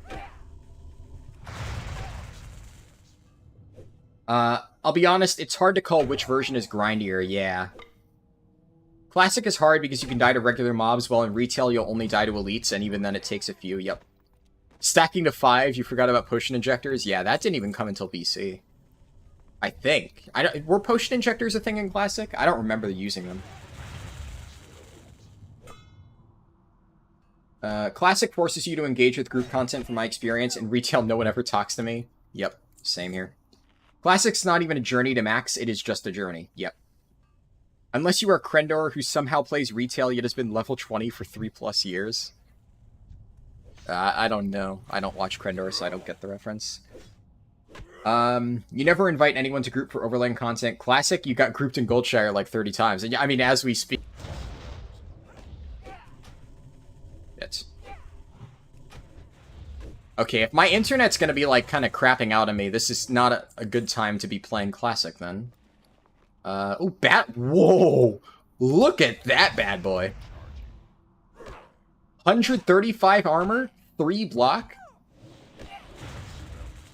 That is a 300% increase in block. Huge. Oh, that guy's already in a group. Or is it's a 200% increase because I'm going from 1 to 3. You get what I mean. Same deal. Is that the quest mob? Supervisor Fizz Sprocket? Yeah, this... Fuck it. This guy knows I'm not going to let him die, but that was an aggressive pull. That was very much a, I'm just going to trust that these people are going to help me out type of pull. Like, that was fucking stupid, man. Oh, I guess he does have a pocket healer with him, so... But still...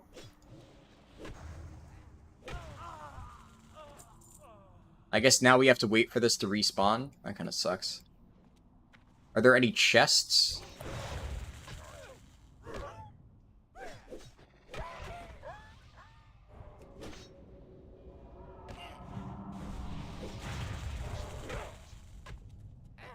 Oh, nice. We got thorns.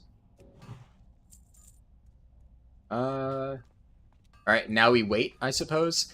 I'm gonna just start clearing stuff out, just in case. Sorry, it'll take me a little bit to catch up a chat, because now I'm playing extra careful now that my internet's being a little bit spotty. Since I stopped Mythic raiding back in Season 4 of Shadowlands, you notice retail is way more boring. Yeah, if you're not raiding, retail is kind of boring. Like, retail is very much, you either enjoy collecting and doing, like, casual content, or there's nothing to do outside of raid. For me, at least, if I wasn't raiding, I wouldn't be playing it. Classic is a multiplayer MMO, retail is a solo MMO. Kind of. I don't care about the social... Oh, do you know where is Fizz Sprocket? Right here! I guess he didn't notice that the warrior was the one who killed that mob earlier.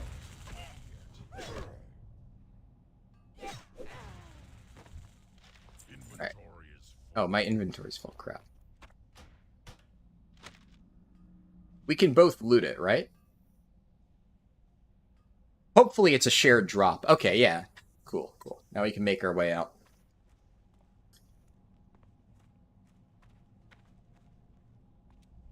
I got injectors wrong. You were right. They started in TBC. Ah, good to know.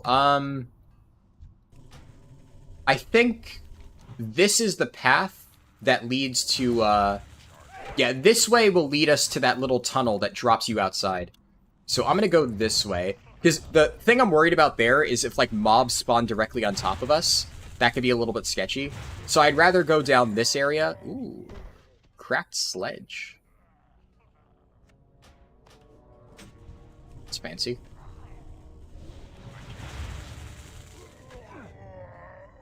I'd rather clear out, like, a new tunnel where I know that none of the stuff is going to, like, drop right on top of me. I tried getting those Mop Isle of Thunder gear patterns for speedruns, but goddamn, yeah.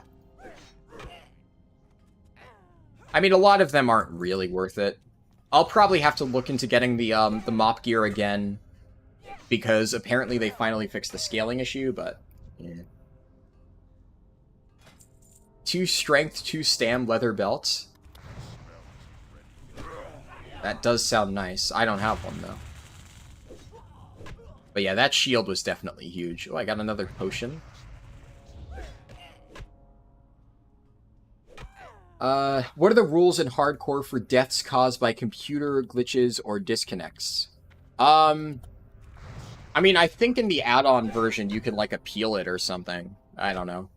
But at the end of the day, I mean, as much as it sucks, that is a risk that you take in hardcore. It's one of the main reasons that I generally haven't played hardcore in other games, just because I think it would really suck if I lost my character due to, like, a glitch. Or, you know, a internet issue. Generally speaking, my internet isn't super spotty. I would imagine it's partially because I'm streaming. That probably puts a bit of additional strain on it. Oh, that's nice. Oh, he won it too. But I can't use it anyway. Shamans can't use swords, I'm like 99% sure. But yeah, I mean, if you die to a disconnect in the official hardcore servers, you are shit out of luck. So, it is a risk. I have had deaths on Mythic Sarkareth where my internet just craps out mid-pull, so if I was playing hardcore retail, I would have died many times because of that, and it would have felt really bad.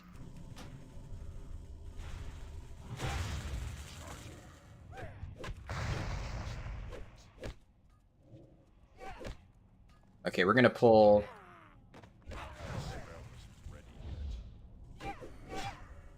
Pulling a few more here.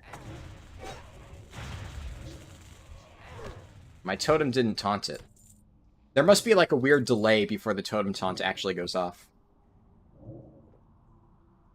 You're going too deep, in my opinion. When you head out, all the mobs will respawn. Well, that's why I'm not going deep. I'm heading here for this little exit passage. So, I'm specifically avoiding the respawning mobs by taking another path out of the tunnel.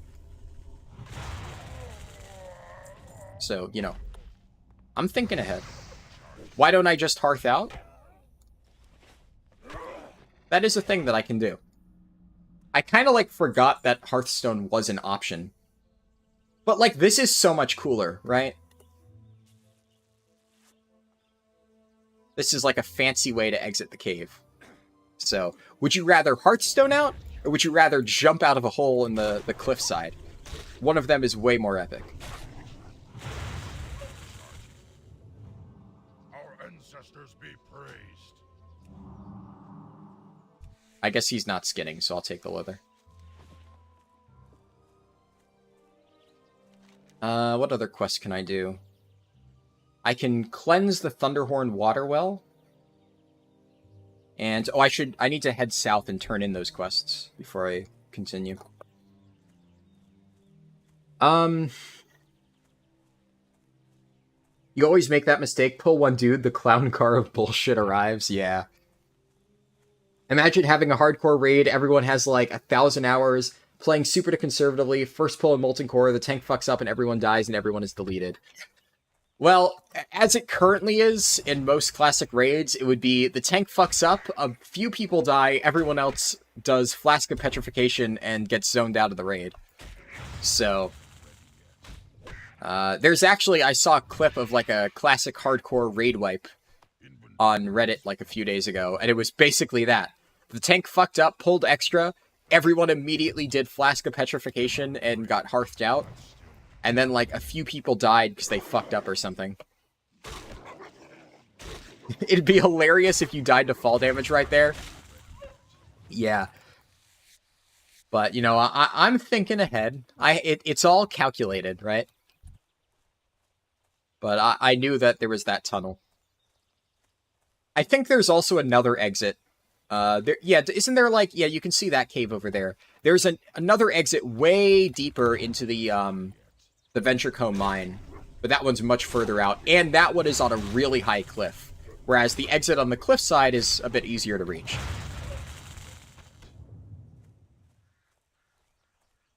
You can't wait for clips of a raid wipe while entering Cthulhu Arena? Oh, yeah. Getting all the way to Cthulhu only to lose it there, that would suck. I'd imagine Noxramas hardcore would be pretty hard, though. How do you handle, like, doesn't Veilastraz kill people? Doesn't Veilastraz literally have a debuff that, like, after a certain amount of time you die? How do hardcore guilds handle that? Because that seems like if you just get unlucky and get picked, wouldn't you just die? Or there are ways to instant hearth, really? Oh, so if you exit Blackwing Lair, you lose the debuff? That's interesting. That's why I'll never play hardcore. The thought makes me shiver, yeah. It's why I've avoided hardcore for a lot of games before. But at this point, it's like I've played World of Warcraft so many times over the years that one of the nice things about having played a game a million times is losing progress doesn't really concern you anymore. Because it's like, oh no, I lost one character. Anyways, back to my 50 million characters in retail and 3 level 70s and 1 level 80 in classic Wrath, you know. It's not the end of the world if I lose a singular character. It's only like a fraction of my invested time lost, so, you know. How far does this guy go? Oh, he goes all the way down the road. I guess I'll keep walking down here in case he's over there. Kudos to the people that play like that, though, yeah. Imagine rogues forgetting they have the debuff from their class quest. What is the debuff? I don't know. I don't know anything about the rogue class quest, so I'm not familiar with that. Are rogues good for raiding in Classic? I always thought they were strictly a PvP class. Oh, they're very good for raiding. Yeah. Rogue and Warrior are the two top DPS in, like, Vanilla Classic. Rogues are also still good in Wrath Classic, I think. I mean, historically, Rogues have almost always been a pretty solid DPS class, at least one of the Rogue specs. But, yeah, I think Warrior is technically the top DPS overall in Vanilla Classic, especially when you get good gear for it, but Rogue is definitely up there. Rogue does a lot. How far does this mob patrol? Up until here, I guess this is the limit. Alright. I'm not going to go any further in the Barrens, because I don't want to pull like a level 20 mob accidentally and get one shot. I'm not taking that chance. So I'm going to go back to Mulgore, where everything is safe and cozy. You have a Rogue and Wrath up to 66? Yeah. Rogue is generally a pretty good DPS pick. Personally, I try to play classes that at least have some tanking capability. Obviously, chat picked Shaman for me, but the reason I even included Shaman on the poll is just because you can at least, you're like semi-tanky as a Shaman. Shaman is like one of the tankier, like, casters out there. And I'll be playing Elemental, or Enhancement, which is a melee DPS, but Enhance is like fairly tanky, all things considered. And then Hunter is just fun. I like playing Hunter. Hunter is like one of the few ranged I enjoy. You learn dual wield at level 10. Nice. I actually did not remember that. Hardcore PvP servers would be wild. Yeah, that's a good point. Just free-for-all PvP. Well, not free-for-all, but like, you know, always flag PvP. I feel like the problem with hardcore PvP is there are too many people who will gank low-level characters. And, you know, it's an inconvenience in traditional WoW. But in hardcore, it is, like, catastrophically bad. So, the amount of people who will camp low-level quest givers and kill players just for shits and giggles is already, like, decently high in regular World of Warcraft. But imagine if now they had, like, the whole Laughing Coffin-esque theme of being able to permanently kill somebody's character when they grief them. You know, that's, that would lead to a lot of bullshit. And I don't know how you would play around that. If they ever made a hardcore PvP server, it would need to be something like you cannot attack characters that are within, that are like lower or higher than 5 levels of you or something like that, just to make it fair. Because a level 60 just running around the starting zone fucking people up is just kind of garbage. Alright, Venture Co. 2 silver. Huge. I can use maces. Yeah, I can use two-handed maces. I just need to train it. So, I'll hold on to this. This is pretty big. Definitely better than the cracked sledge I got. Goblin Smasher. That is a nice name for a weapon. Veil gives a debuff that you do the most damage you'll ever make and die a glorious death. Yes, which is unfortunately problematic if you can't die multiple times. Definitely a different experience to Warrior and Classic, yeah. Shaman is pretty decent, yeah, especially with self-heals. Yeah, I know Shaman can technically tank dungeons at lower levels. The only thing is I am under no delusions, right? I am not going to be tanking hardcore dungeons as a Shaman. Because if it was, you know, regular Classic era, I might at least try to convince some group into taking me for dungeons, you know? Basically be like, you know, let me give it a shot. I'm sure I can manage it as a Shaman, but nobody is going to be taking a risk on a Shaman tank in Hardcore Classic. That is just too much of a sell there.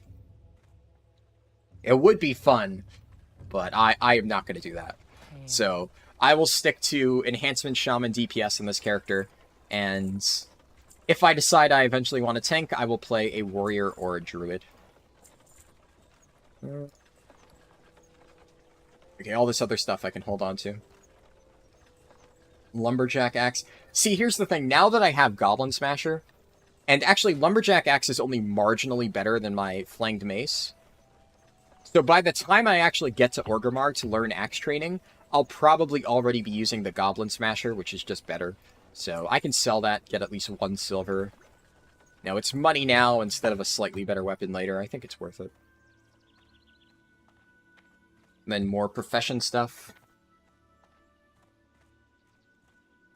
The accuracy for Rogue in the early game is probably best kept to one hand for a while until you find weapons with hit. Yeah, I would imagine that's the case. Okay, so I need more mild spices. And spiced wolf meat. Just buy gold, yeah. Buy a classic era hardcore PTR WoW token. There are way too many hardcore gankers even as it is. Yeah, people like kiting mobs onto you and shit. Definitely too much of a risk. Alright, mild spices, just toss. Red Ridge on Whitemane is Vietnam. You got camped dozens of times. Yeah. Way more action than Stranglethorn Vale. You're going to be banned from Gadgetzin and Ratchet for life. Ghost Wolf when? When do I unlock Ghost Wolf? I'm actually not sure. Also, ooh, I should... I can craft that cloak, right? Embossed leather cloak. Yes, that's an upgrade. And I already got the boots and I got the gloves, so... This is 2 coarse thread. I have just the thing for you. And craft this. And then do I have... I need an armor kit for my pants. So, craft one of those. There we go. Oh. Pants. Can you combine scraps into light leather? Yes. Yeah, I can do that.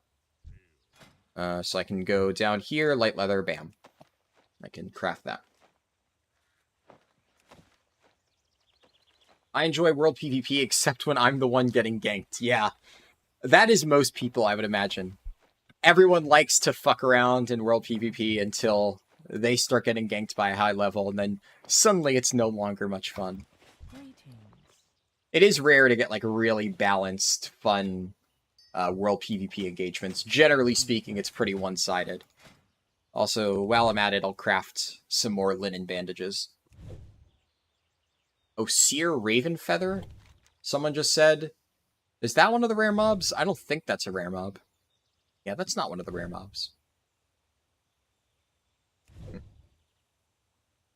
Alright, so next up, I need to go cleanse the Thunder Totem water well, and then I should probably head out here to get those quests. There's a Kodo Hide bag. I should probably do that quest if it actually gives another bag slot. How may I aid you? 15 silver, though. I'm doing pretty good. All things considered. Alright. So... yeah, I think I should just head out. I've done most of the stuff that I need to do in town. I'm good on water. I don't really need to grab any more. Wasn't sure when they added that. Might have just been there from the start. Yeah, I think that's like an original classic thing. I always remember being able to, like, combine the scraps. Because the leather scraps serve no other purpose, right? I don't think they're actually used as part of any recipe. I think their sole reason for existing is to be combined into regular leather. I hate this game. It's such bullshit. Comes back 2 hours later to play 17 hours nonstop. Yep. That is the classic World of Warcraft experience. Not the classic WoW experience, the classic just overall World of Warcraft retail or otherwise experience. You made the majority of your money through skinning and farming small flame sacks? Ah. Yeah. I made a lot of money in original classic to afford my mounts. I did mining. I mean, that's a classic way to make money, but also fishing. A lot of people just don't even want to bother with fishing, so if you're able to get it leveled up, that's a really good moneymaker. But my original mounts, I farmed, it was like Earth Elementals in Badlands. I farmed a bunch of those. And that was like a nice dual grind, because I got a bunch of really good vendor items, but I was also able to farm experience all the way up to level 40, so really efficient doing that.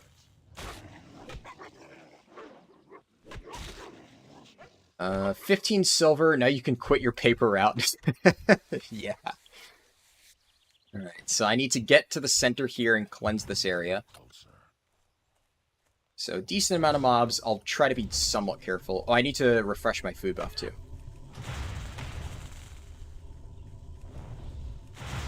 There we go. Alright, so Rockbiter weapon, refresh food. Core of Earth farms are what got me my gold in Classic. Is that like a max level thing? Because I remember I farmed Earth Elementals, but I don't think they were high enough level to get Core of Earth. I think I was just farming like Vendor Greys and stuff. But at max level, the thing that really made me all my gold to max level was fishing. Like, fishing in the Bay of Storms in Ashara, that was the shit. There were so many, like, really, really, really good money-making things that you could fish up. Like, there were also those, like, pools of primal water that you could fish up, and that was really nice. Breath of Wind and Spider Silk. Yeah, I don't think I ever farmed those. I don't even know where those come from.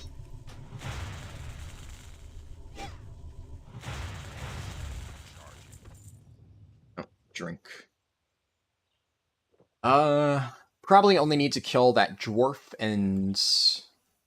Actually, I think if I only just kill that one Venture Co. Taskmaster, I could probably get close enough to cleanse the well. Should be able to, at least. Alright. Sneak in a wee cheeky Earth Shock after this Lightning Bolt to finish him off. And... yeah, this is close enough. Watching for respawns. Alright. Should be good. While I'm here, Mazrinache covers this entire area. Oh, there's an orc! Bartolo Juju. Huh.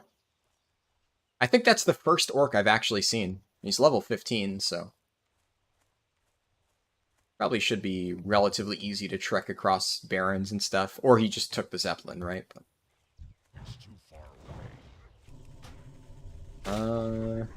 yeah, I'm gonna at least sweep Mazrinache spawn points, because I'd like to kill all of the rare mobs. I want to get... the Rake drops a particularly good item. It's like... the Rake has... it's like lion fur armor, I think. And it gives like +1 agility. Which, I mean, at this level is pretty nice.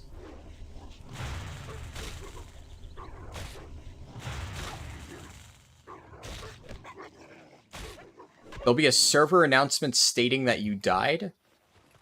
Is that a thing? I don't remember hearing them say that there's going to be server announcements for people dying. That would be cool, though. Maybe they said that like in an interview or something, and not the official post. Alright. Ghost Howl starts from this point and then patrols outwards. Death alerts will be guild-wide. But, like, is that part of the add-on, or is that part of, like, actual hardcore, like the server? Server announcements will only go out when someone hits 60. Guild announcements for every death, not server. Ah. For official server. Oh, that's confirmed. Oh, that's pretty cool. Yeah, well, that's definitely nice. But I still think they should add, the guy's named Milkers. I still think they should add some sort of, like, tombstone so you can find somebody's body and see how they died.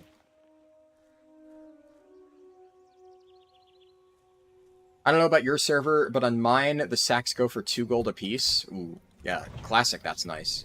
That's good money. Undead spiders in Western Plaguelands, Eastern Plaguelands, fun times. Ah.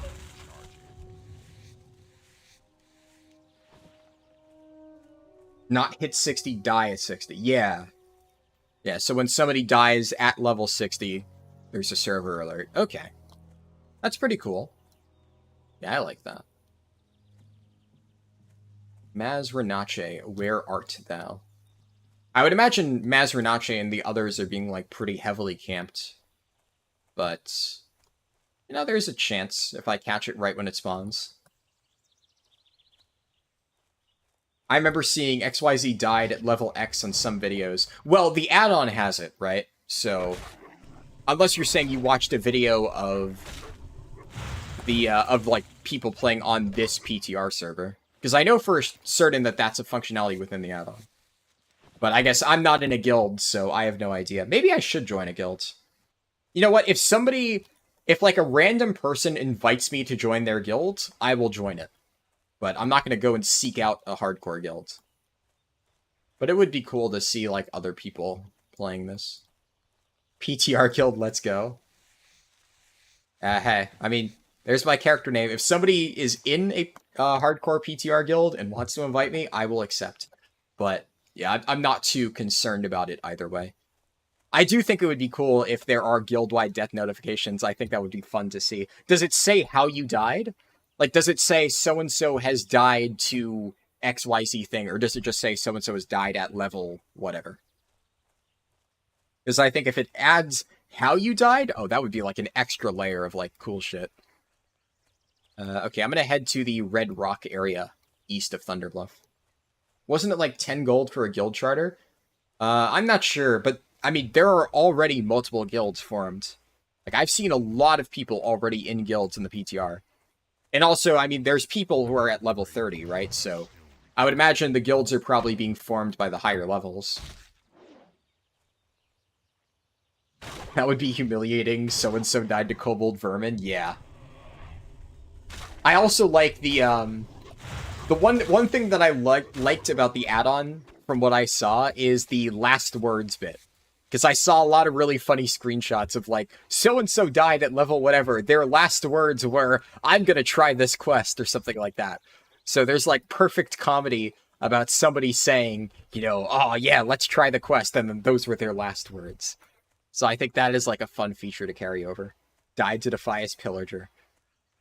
Yeah, wasn't it, like, Defias Pillager and certain kobolds were some of the most deadly mobs in Classic?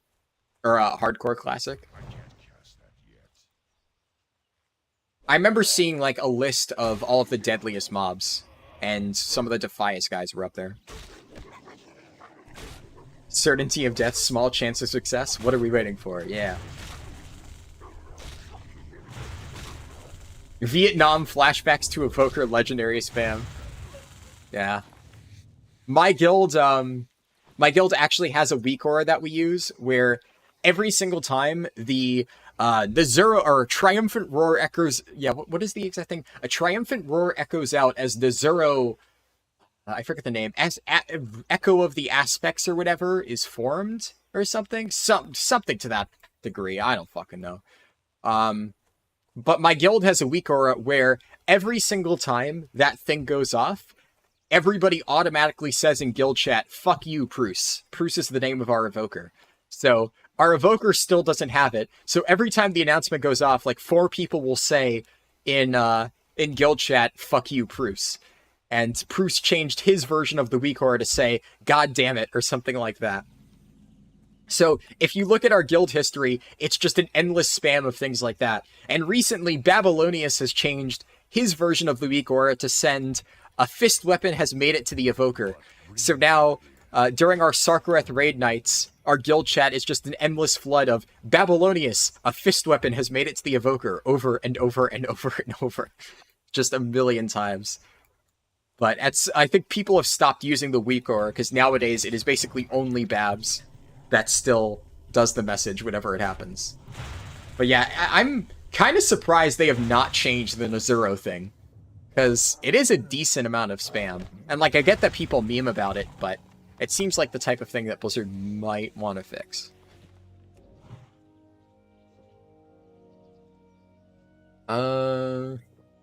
I think I can pick this chest, yeah. Pillagers are scary, said by every group of bros moments before disaster. Some mobs are just mega overtuned. Device pillagers can LOS you through walls and trees. Damn. That sounds scary. I found that the Nezuro message is a battleground neutral announcement. Wait, really? That is an oddly specific thing for Blizzard to flag it as. It must get really annoying for people who don't configure chat. Yeah, like, personally, I don't care. I still have all of the Nezuro spam active. And sometimes, like, mid-pull, I'll see the message, and I just, like, chuckle a little bit, like, I can't believe that's still going on. But, yeah, I would imagine that a decent amount of people probably are annoyed by it, and I'm surprised Blizzard hasn't changed it as a result. Okay, so what do I need to do for this quest? Ancestral Spirit. Right. Oh, it's a Rite of Wisdom. Rite of Wisdom to gain acceptance among the blah blah blah blah blah blah blah, and seek out the Ancestral Spirit. Is it just like sitting there? Is that all I need to do? I just need to walk up and talk to it. I do take a small amount of sadistic pleasure in watching hardcore death compilations on YouTube. Yeah, I've never watched them, but now that I'm actually playing it, I might check some of them out. Because I'm kind of curious in, like, what actually ends up killing people. Because I actually haven't seen a single person die so far. Like, I've seen dead bodies, but that's why I'm almost wondering, you know... Well, that guy is going for it. Look at that, dude! Wally Mage? What a fucking Giga Chad, just pulling 4 mobs at once at level 14. Look at that shit. Jesus Christ. How many mobs did he just pull an AoE down at once? God damn. I thought he was gonna die for a second. I respect it, though.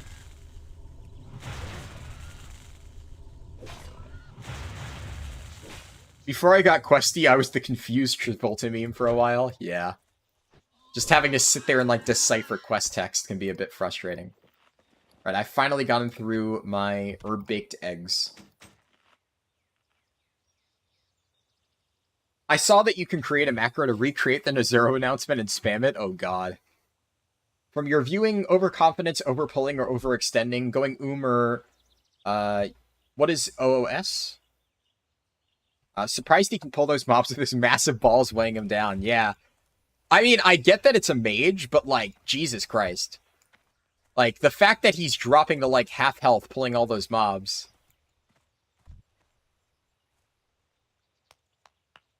I'll slash clap for him, because that was genuinely impressive.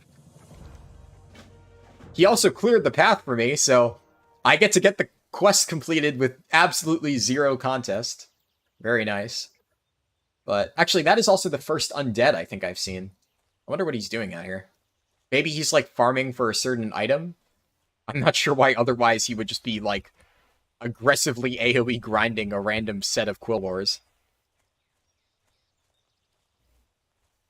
Just mage things. Basically thinking you're hot shit when you're a peasant like the rest of us. Yeah.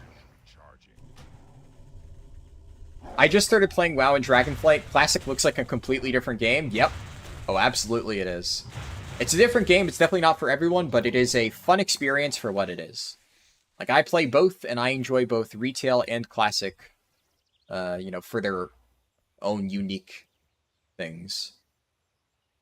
Classic is much slower paced, right? Like, retail is very go, go, go. Like, when I'm doing my speedruns and whatnot, it's like, I always have to be doing something. If I'm not ever, like, queued for a dungeon or completing a quest or killing a mob, I'm being inefficient, you know?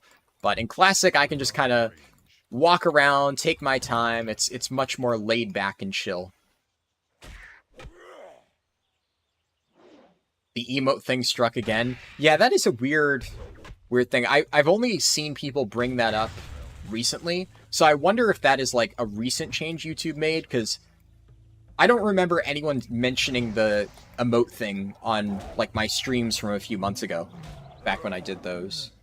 So it might be something recent, but now, like, multiple people have brought up the, like, YouTube emotes deleting their messages or something like that, so it could be just, like, a new bug with the chat, or something like that. Other times it's the fog of war, thinking you're pulling one guy, but you take 2 steps and the rest of the mob comes into view. By that point, it's too late and you're dead. Yeah. It's why so far I've been playing it like super duper safe with my pulls, and I'm always like checking all of my surroundings and stuff. But I figure that's, you know, that's standard practice if you're playing hardcore. Back in 2004, it took me and my brother 2.5 months to hit 60 Shaman and a Druid. Damn. Too far away. I mean, I think even hitting 60 back then, it was an accomplishment of its own. Because obviously, I was really young, but I never hit 60. I never even hit max level through the entirety of TBC. It took me 2 whole expansions to reach max level back in the day. It's such a contrast from you pulling big in the earlier 60 to 70 gameplay. Yeah, in my earlier 60 to 70 speedrun, I pull like the entirety of a dungeon and AoE it down as a prop paladin. Now I pull one mob at a time and, you know, play conservatively, lightning bolt, stuff like that. I mean, that being said, though, if I wasn't doing hardcore, right? Generally speaking, when I play Classic, I do like to play at least a little bit faster. Like, I will try to do slightly more aggressive pulls, and I will try to pull, like, 2 mobs at a time, and I would probably be keeping Flame Shock up on, like, 2 mobs while hitting them and stuff like that. But obviously, it's hardcore, right? So I'm not going to do anything risky for the sake of, like, leveling slightly faster. Like, a lot of the shit that I would do... where does the Rake spawn? So the Rake can spawn anywhere in this area. I want to see if he's up. But, like, when I was leveling my warrior back in Original Classic, I did a lot of really ballsy, aggressive stuff, because it didn't matter if I died. So, one of my favorite things about leveling a warrior in Classic is, like, ending a pull at, like, 5 HP, and, you know, you're just barely hanging on by a thread, and then you stop and, like, eat and drink and get all the way back. But... you know, doing that would be unheard of in hardcore just because, you know, there's absolutely no reason to take that kind of risk. I just realized I also haven't gotten a single Flatland Prowler Claw so far. Drop rate on these things is abysmal. Oh, there's a troll. Hoopa actual. Maybe other races are coming here because, like, Mulgore is much emptier than Durotar and stuff. I could see people trying to migrate over here. Just because it makes it a little bit easier. Oh, there we go. First Flatland Prowler Claw. Alright, let me... Lightning Bolt. So I do Lightning Bolt, and I think I'll do another Lightning Bolt, and then Flame Shock, and then just whack it down. I always have environmental details maxed. Having it any lower and you'll get mobs fading into view right in front of you. Yeah. I think mine is maxed as well. Let me just double check. Options. Graphics. Yeah, environmental detail. I have ground clutter turned off, but ground clutter turned down is, I think, ideal. Because a lot of times that can actually obscure stuff. If you have, like, a giant thing of grass obscuring, like, a little goblin hiding in there. That could be really, really dangerous. I think Prowler's Claw drop rate is low. Just wait until you try Bronze Feather from Windfury Matriarchs. 30-minute hunt to get 2 out of 6. Sheesh. Yeah, maybe I won't do that today. I'll do something else.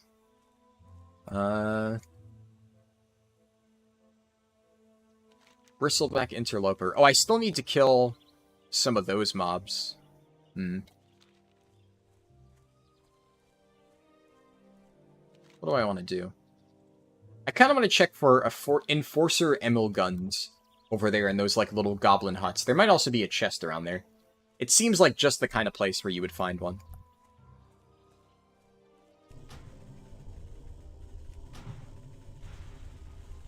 It's also been a really hot minute since I've quested in Mulgore. This is, like, some serious nostalgia, honestly, because, like I said before, I played a lot of Tauren Hunters way back in the day, like in original vanilla.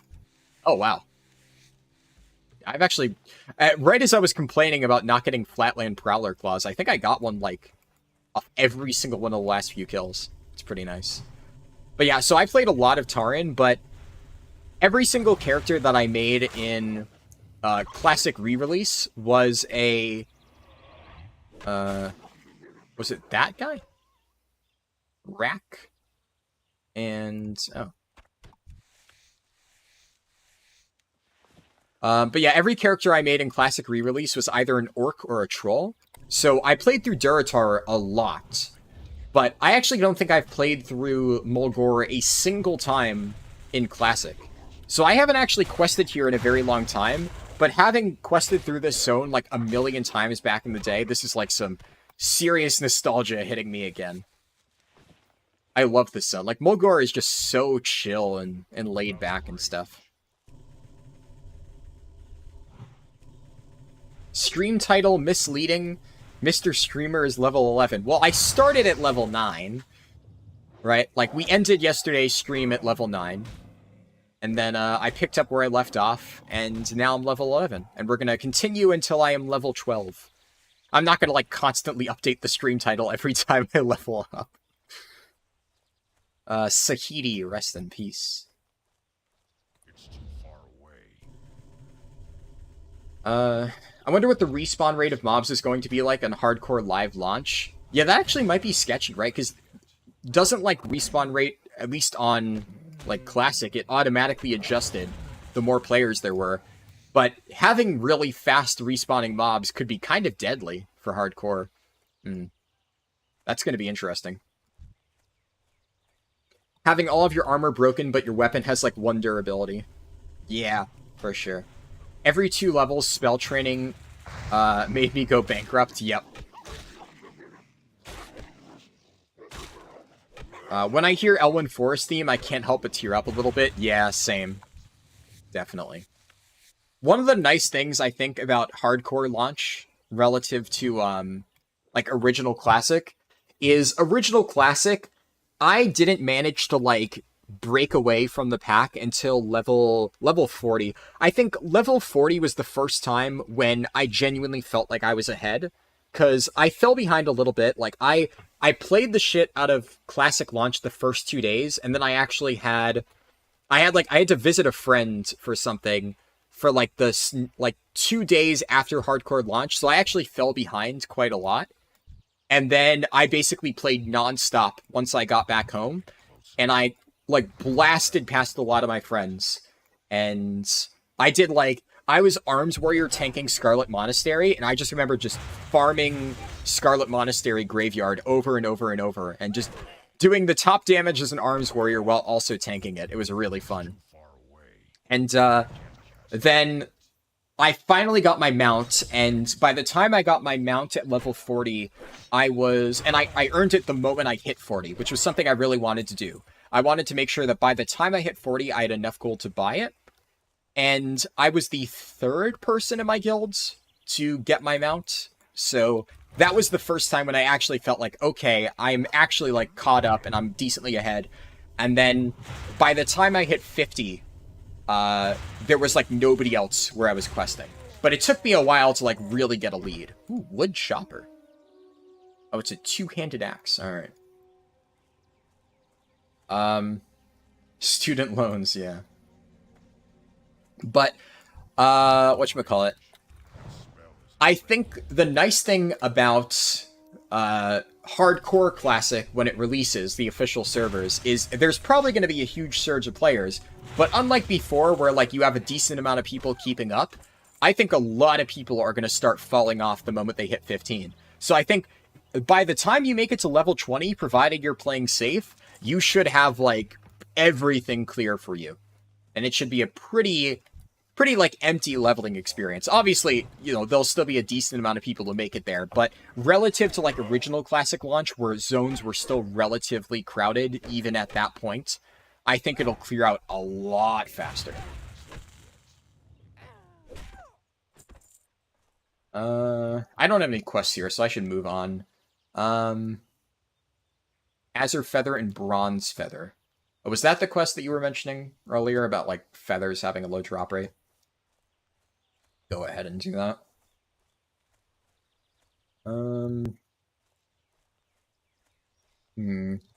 Actually, I kind of just want to... Hunter's Way. I kind of want to hand in these quests and maybe, like... a Thunder... Yeah, I have 3 quests to turn in. I'm just going to head back to Thunderbluff. I'm going to hand in these quests, and I'm going to probably call it a day, because I just realized we're close to 8 hours. I said before I wasn't going to do another long stream, but then... Well, it kind of... Time got away from me, as is usual. But it was fun, so, I think it was worth it. But I'm going to try to hit level 12 by handing in these quests, and then we'll call it a day there. Alright, Flatlands Prowler. I'm out of range. I want to make a Nightborn, but I don't know what class JK Arcane Mage. Yeah, I actually, for my Arcane Mage speedrun, I was initially going to play Nightborn just because, logically it is the most thematic race for Arcane Mage, but then I did only just do a Nightborn speedrun for Windwalker Monk a few days earlier, so. If I had planned ahead properly, I probably would have done, like, Zandalari Troll for my Monk speedrun instead of, Nightborn and saved the Mage for it, but I didn't really think that far ahead.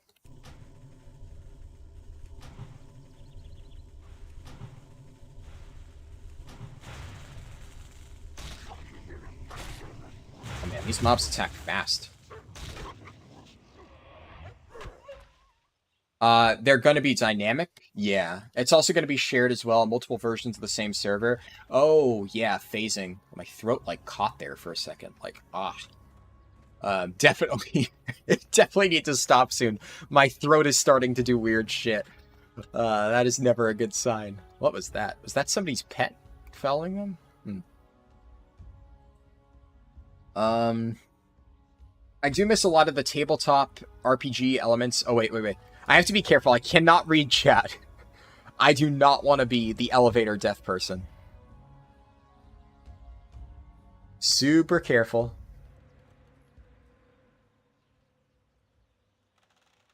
Okay.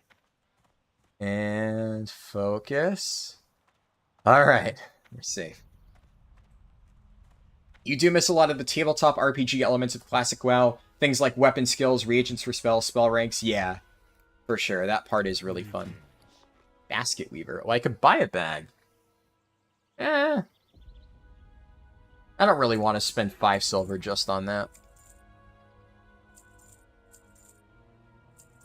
Wood Chopper. Ruffled Feather. The elevator boss, yeah. The real challenge is picking a good name. Yeah, that is always the true challenge at the end of the day. Oh yeah, so Kodohide Bag. Well met. Gathering leather. Bring 12 pieces of light leather. Well, I have completed that quest very handily. Neither of these is an upgrade. Okay. Be careful. Pattern Kodohide Bag. Go in peace. 4 light leather, 4 coarse thread. Well, I should be able to just buy coarse thread, right? 1, 2, 3, 4. Be careful. Okay. Ancestors watch over you. Nice. Recipe for Kodohide Bag. Sick. Looking for something special? What does this require? Thin Kodo leather. Huh. Alright. Yeah, I should be able to pretty easily farm that. I could do that at the start of whenever the next time I stream this is. Probably will be a little while, though, at least. Is the AH going on the PTR? Yeah, it's active. I can show it in a bit. After I hit level 12, we'll check out the AH, and we'll call it a day. You never saw this on Alliance? It's probably a Horde-specific quest, yeah. Those things keep it interesting. You had to invest time into training stuff, and it was very interesting, yeah. Oh, Karen has an interesting voice. Ooh. The Horn of Arachia. Alright, where is that? The Horn of Arachia. That? Ooh, a level 14 quest. Okay. Yikes. Alright, I'm gonna wait to do that one. I'm not gonna bite off more than I can chew. Undercity Elevator is way worse. Yeah.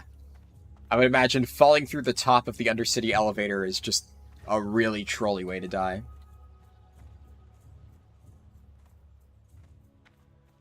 Names are easy. It's going to be Name HC. Yeah. See, I'm a basic bitch in some ways, like with my pepperoni pizza, but I am not a basic bitch when it comes to names. I'm not going to name myself, like, Harlden HC. Like, God, that's just so boring. No, I make actual character names. Thank you very much. I kind of want to vendor these 2 items, because I need the money now. I'll throw this stuff into the bank. Malachite, Tiger's Eye. Yeah. Toss all that stuff in there. I can vendor these 2 things. Oh, and I should also take my linen cloth, so I can actually use that. There we go. I like how you have 2 full stacks of bandages. Yeah, I'm probably not going to need all 40 of them, but just in case, on the off chance.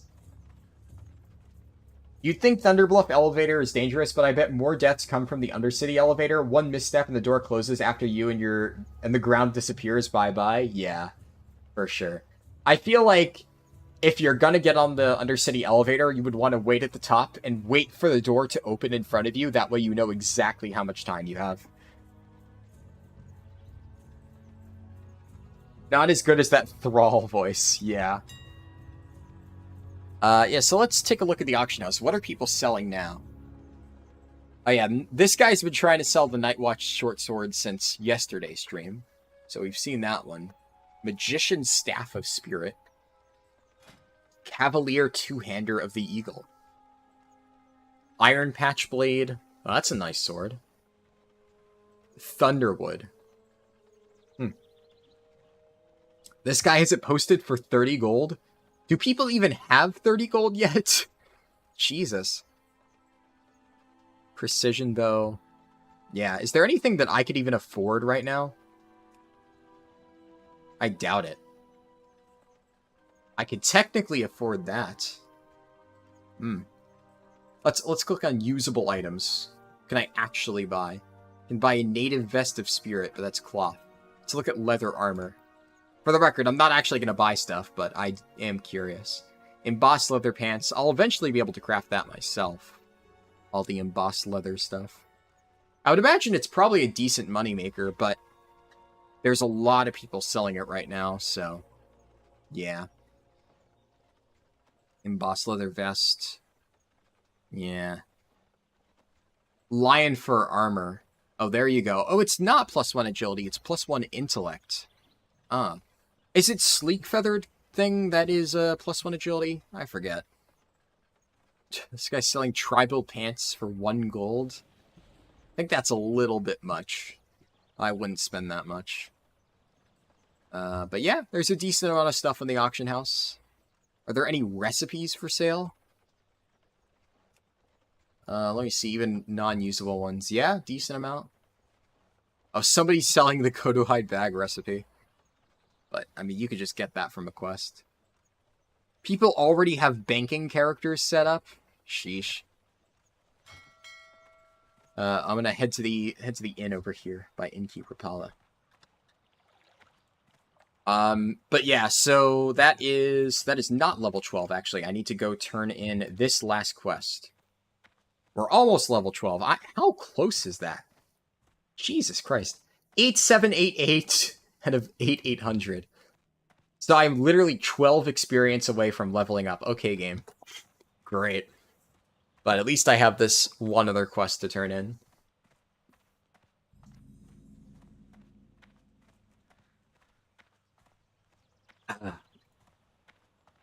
Alright.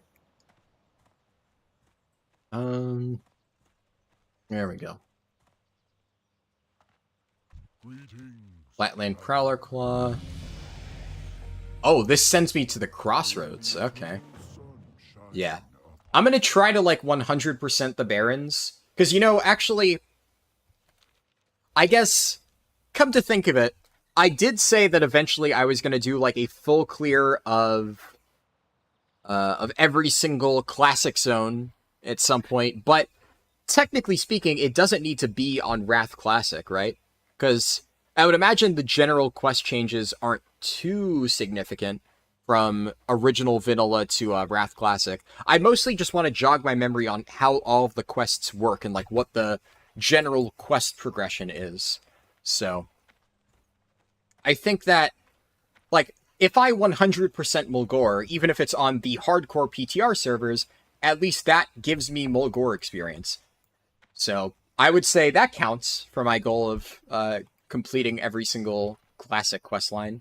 And then, before I'm done, one more point into the shield spec. So yeah, I will try to 100% this entire zone before I'm done. Obviously, if I can get the rare mob demon scarred cloak thing, great. If I can't get it, oh well. But I'll try to do all of like the regular quests before I move on to the barons. That could be fun. Thank you, Analana. Yeah, finally level 12. I think, isn't level 14 the cutoff when most people die by then? So we're close, but I still have a little ways to go before I actually make it there. But anyways, that's it for today's stream. So regarding future streams, for right now at the very least, I'm only going to be streaming on weekends, at least like for this week. So I will be streaming again next Saturday, same time, starting at 11 a.m. In the morning. So the same time that these streams started. This one obviously started an hour late. And I will probably be streaming on Sunday again next weekend, but on the off chance that like something comes up. One thing is I need to be testing the new hard mode dungeon. Expect like at least 1 or 2 videos covering something in regards to that. Which means I will need to find some time to schedule a run with members of my guild where a time works for all of them. And I don't really know what'll work best, but I'll have to figure it out. And if that happens to be Sunday, that means I probably won't stream for that. But if we do it another day, then I should be able to stream on Sunday. But we'll see. But yeah, that's the schedule going forward. I will try to stream maybe some additional days if I have more free time. Tuesday is generally a good day for me just because I don't have any raids planned for that day until, like, my classic guild does 10-man raids later at night, but it's at, like, 11 p.m., way past the time when I end my streams. So we'll see. But for now, just Saturday and Sunday, but I will keep updates in my Discord. So obviously, if you want to be kept up to date on like when I'll be streaming and when new videos are coming out and stuff like that, make sure to join my Discord. I have a channel where I post all the updates. See you, owner. See you, Goose Comics. And thanks for watching, everybody. I will catch you next weekend. Peace.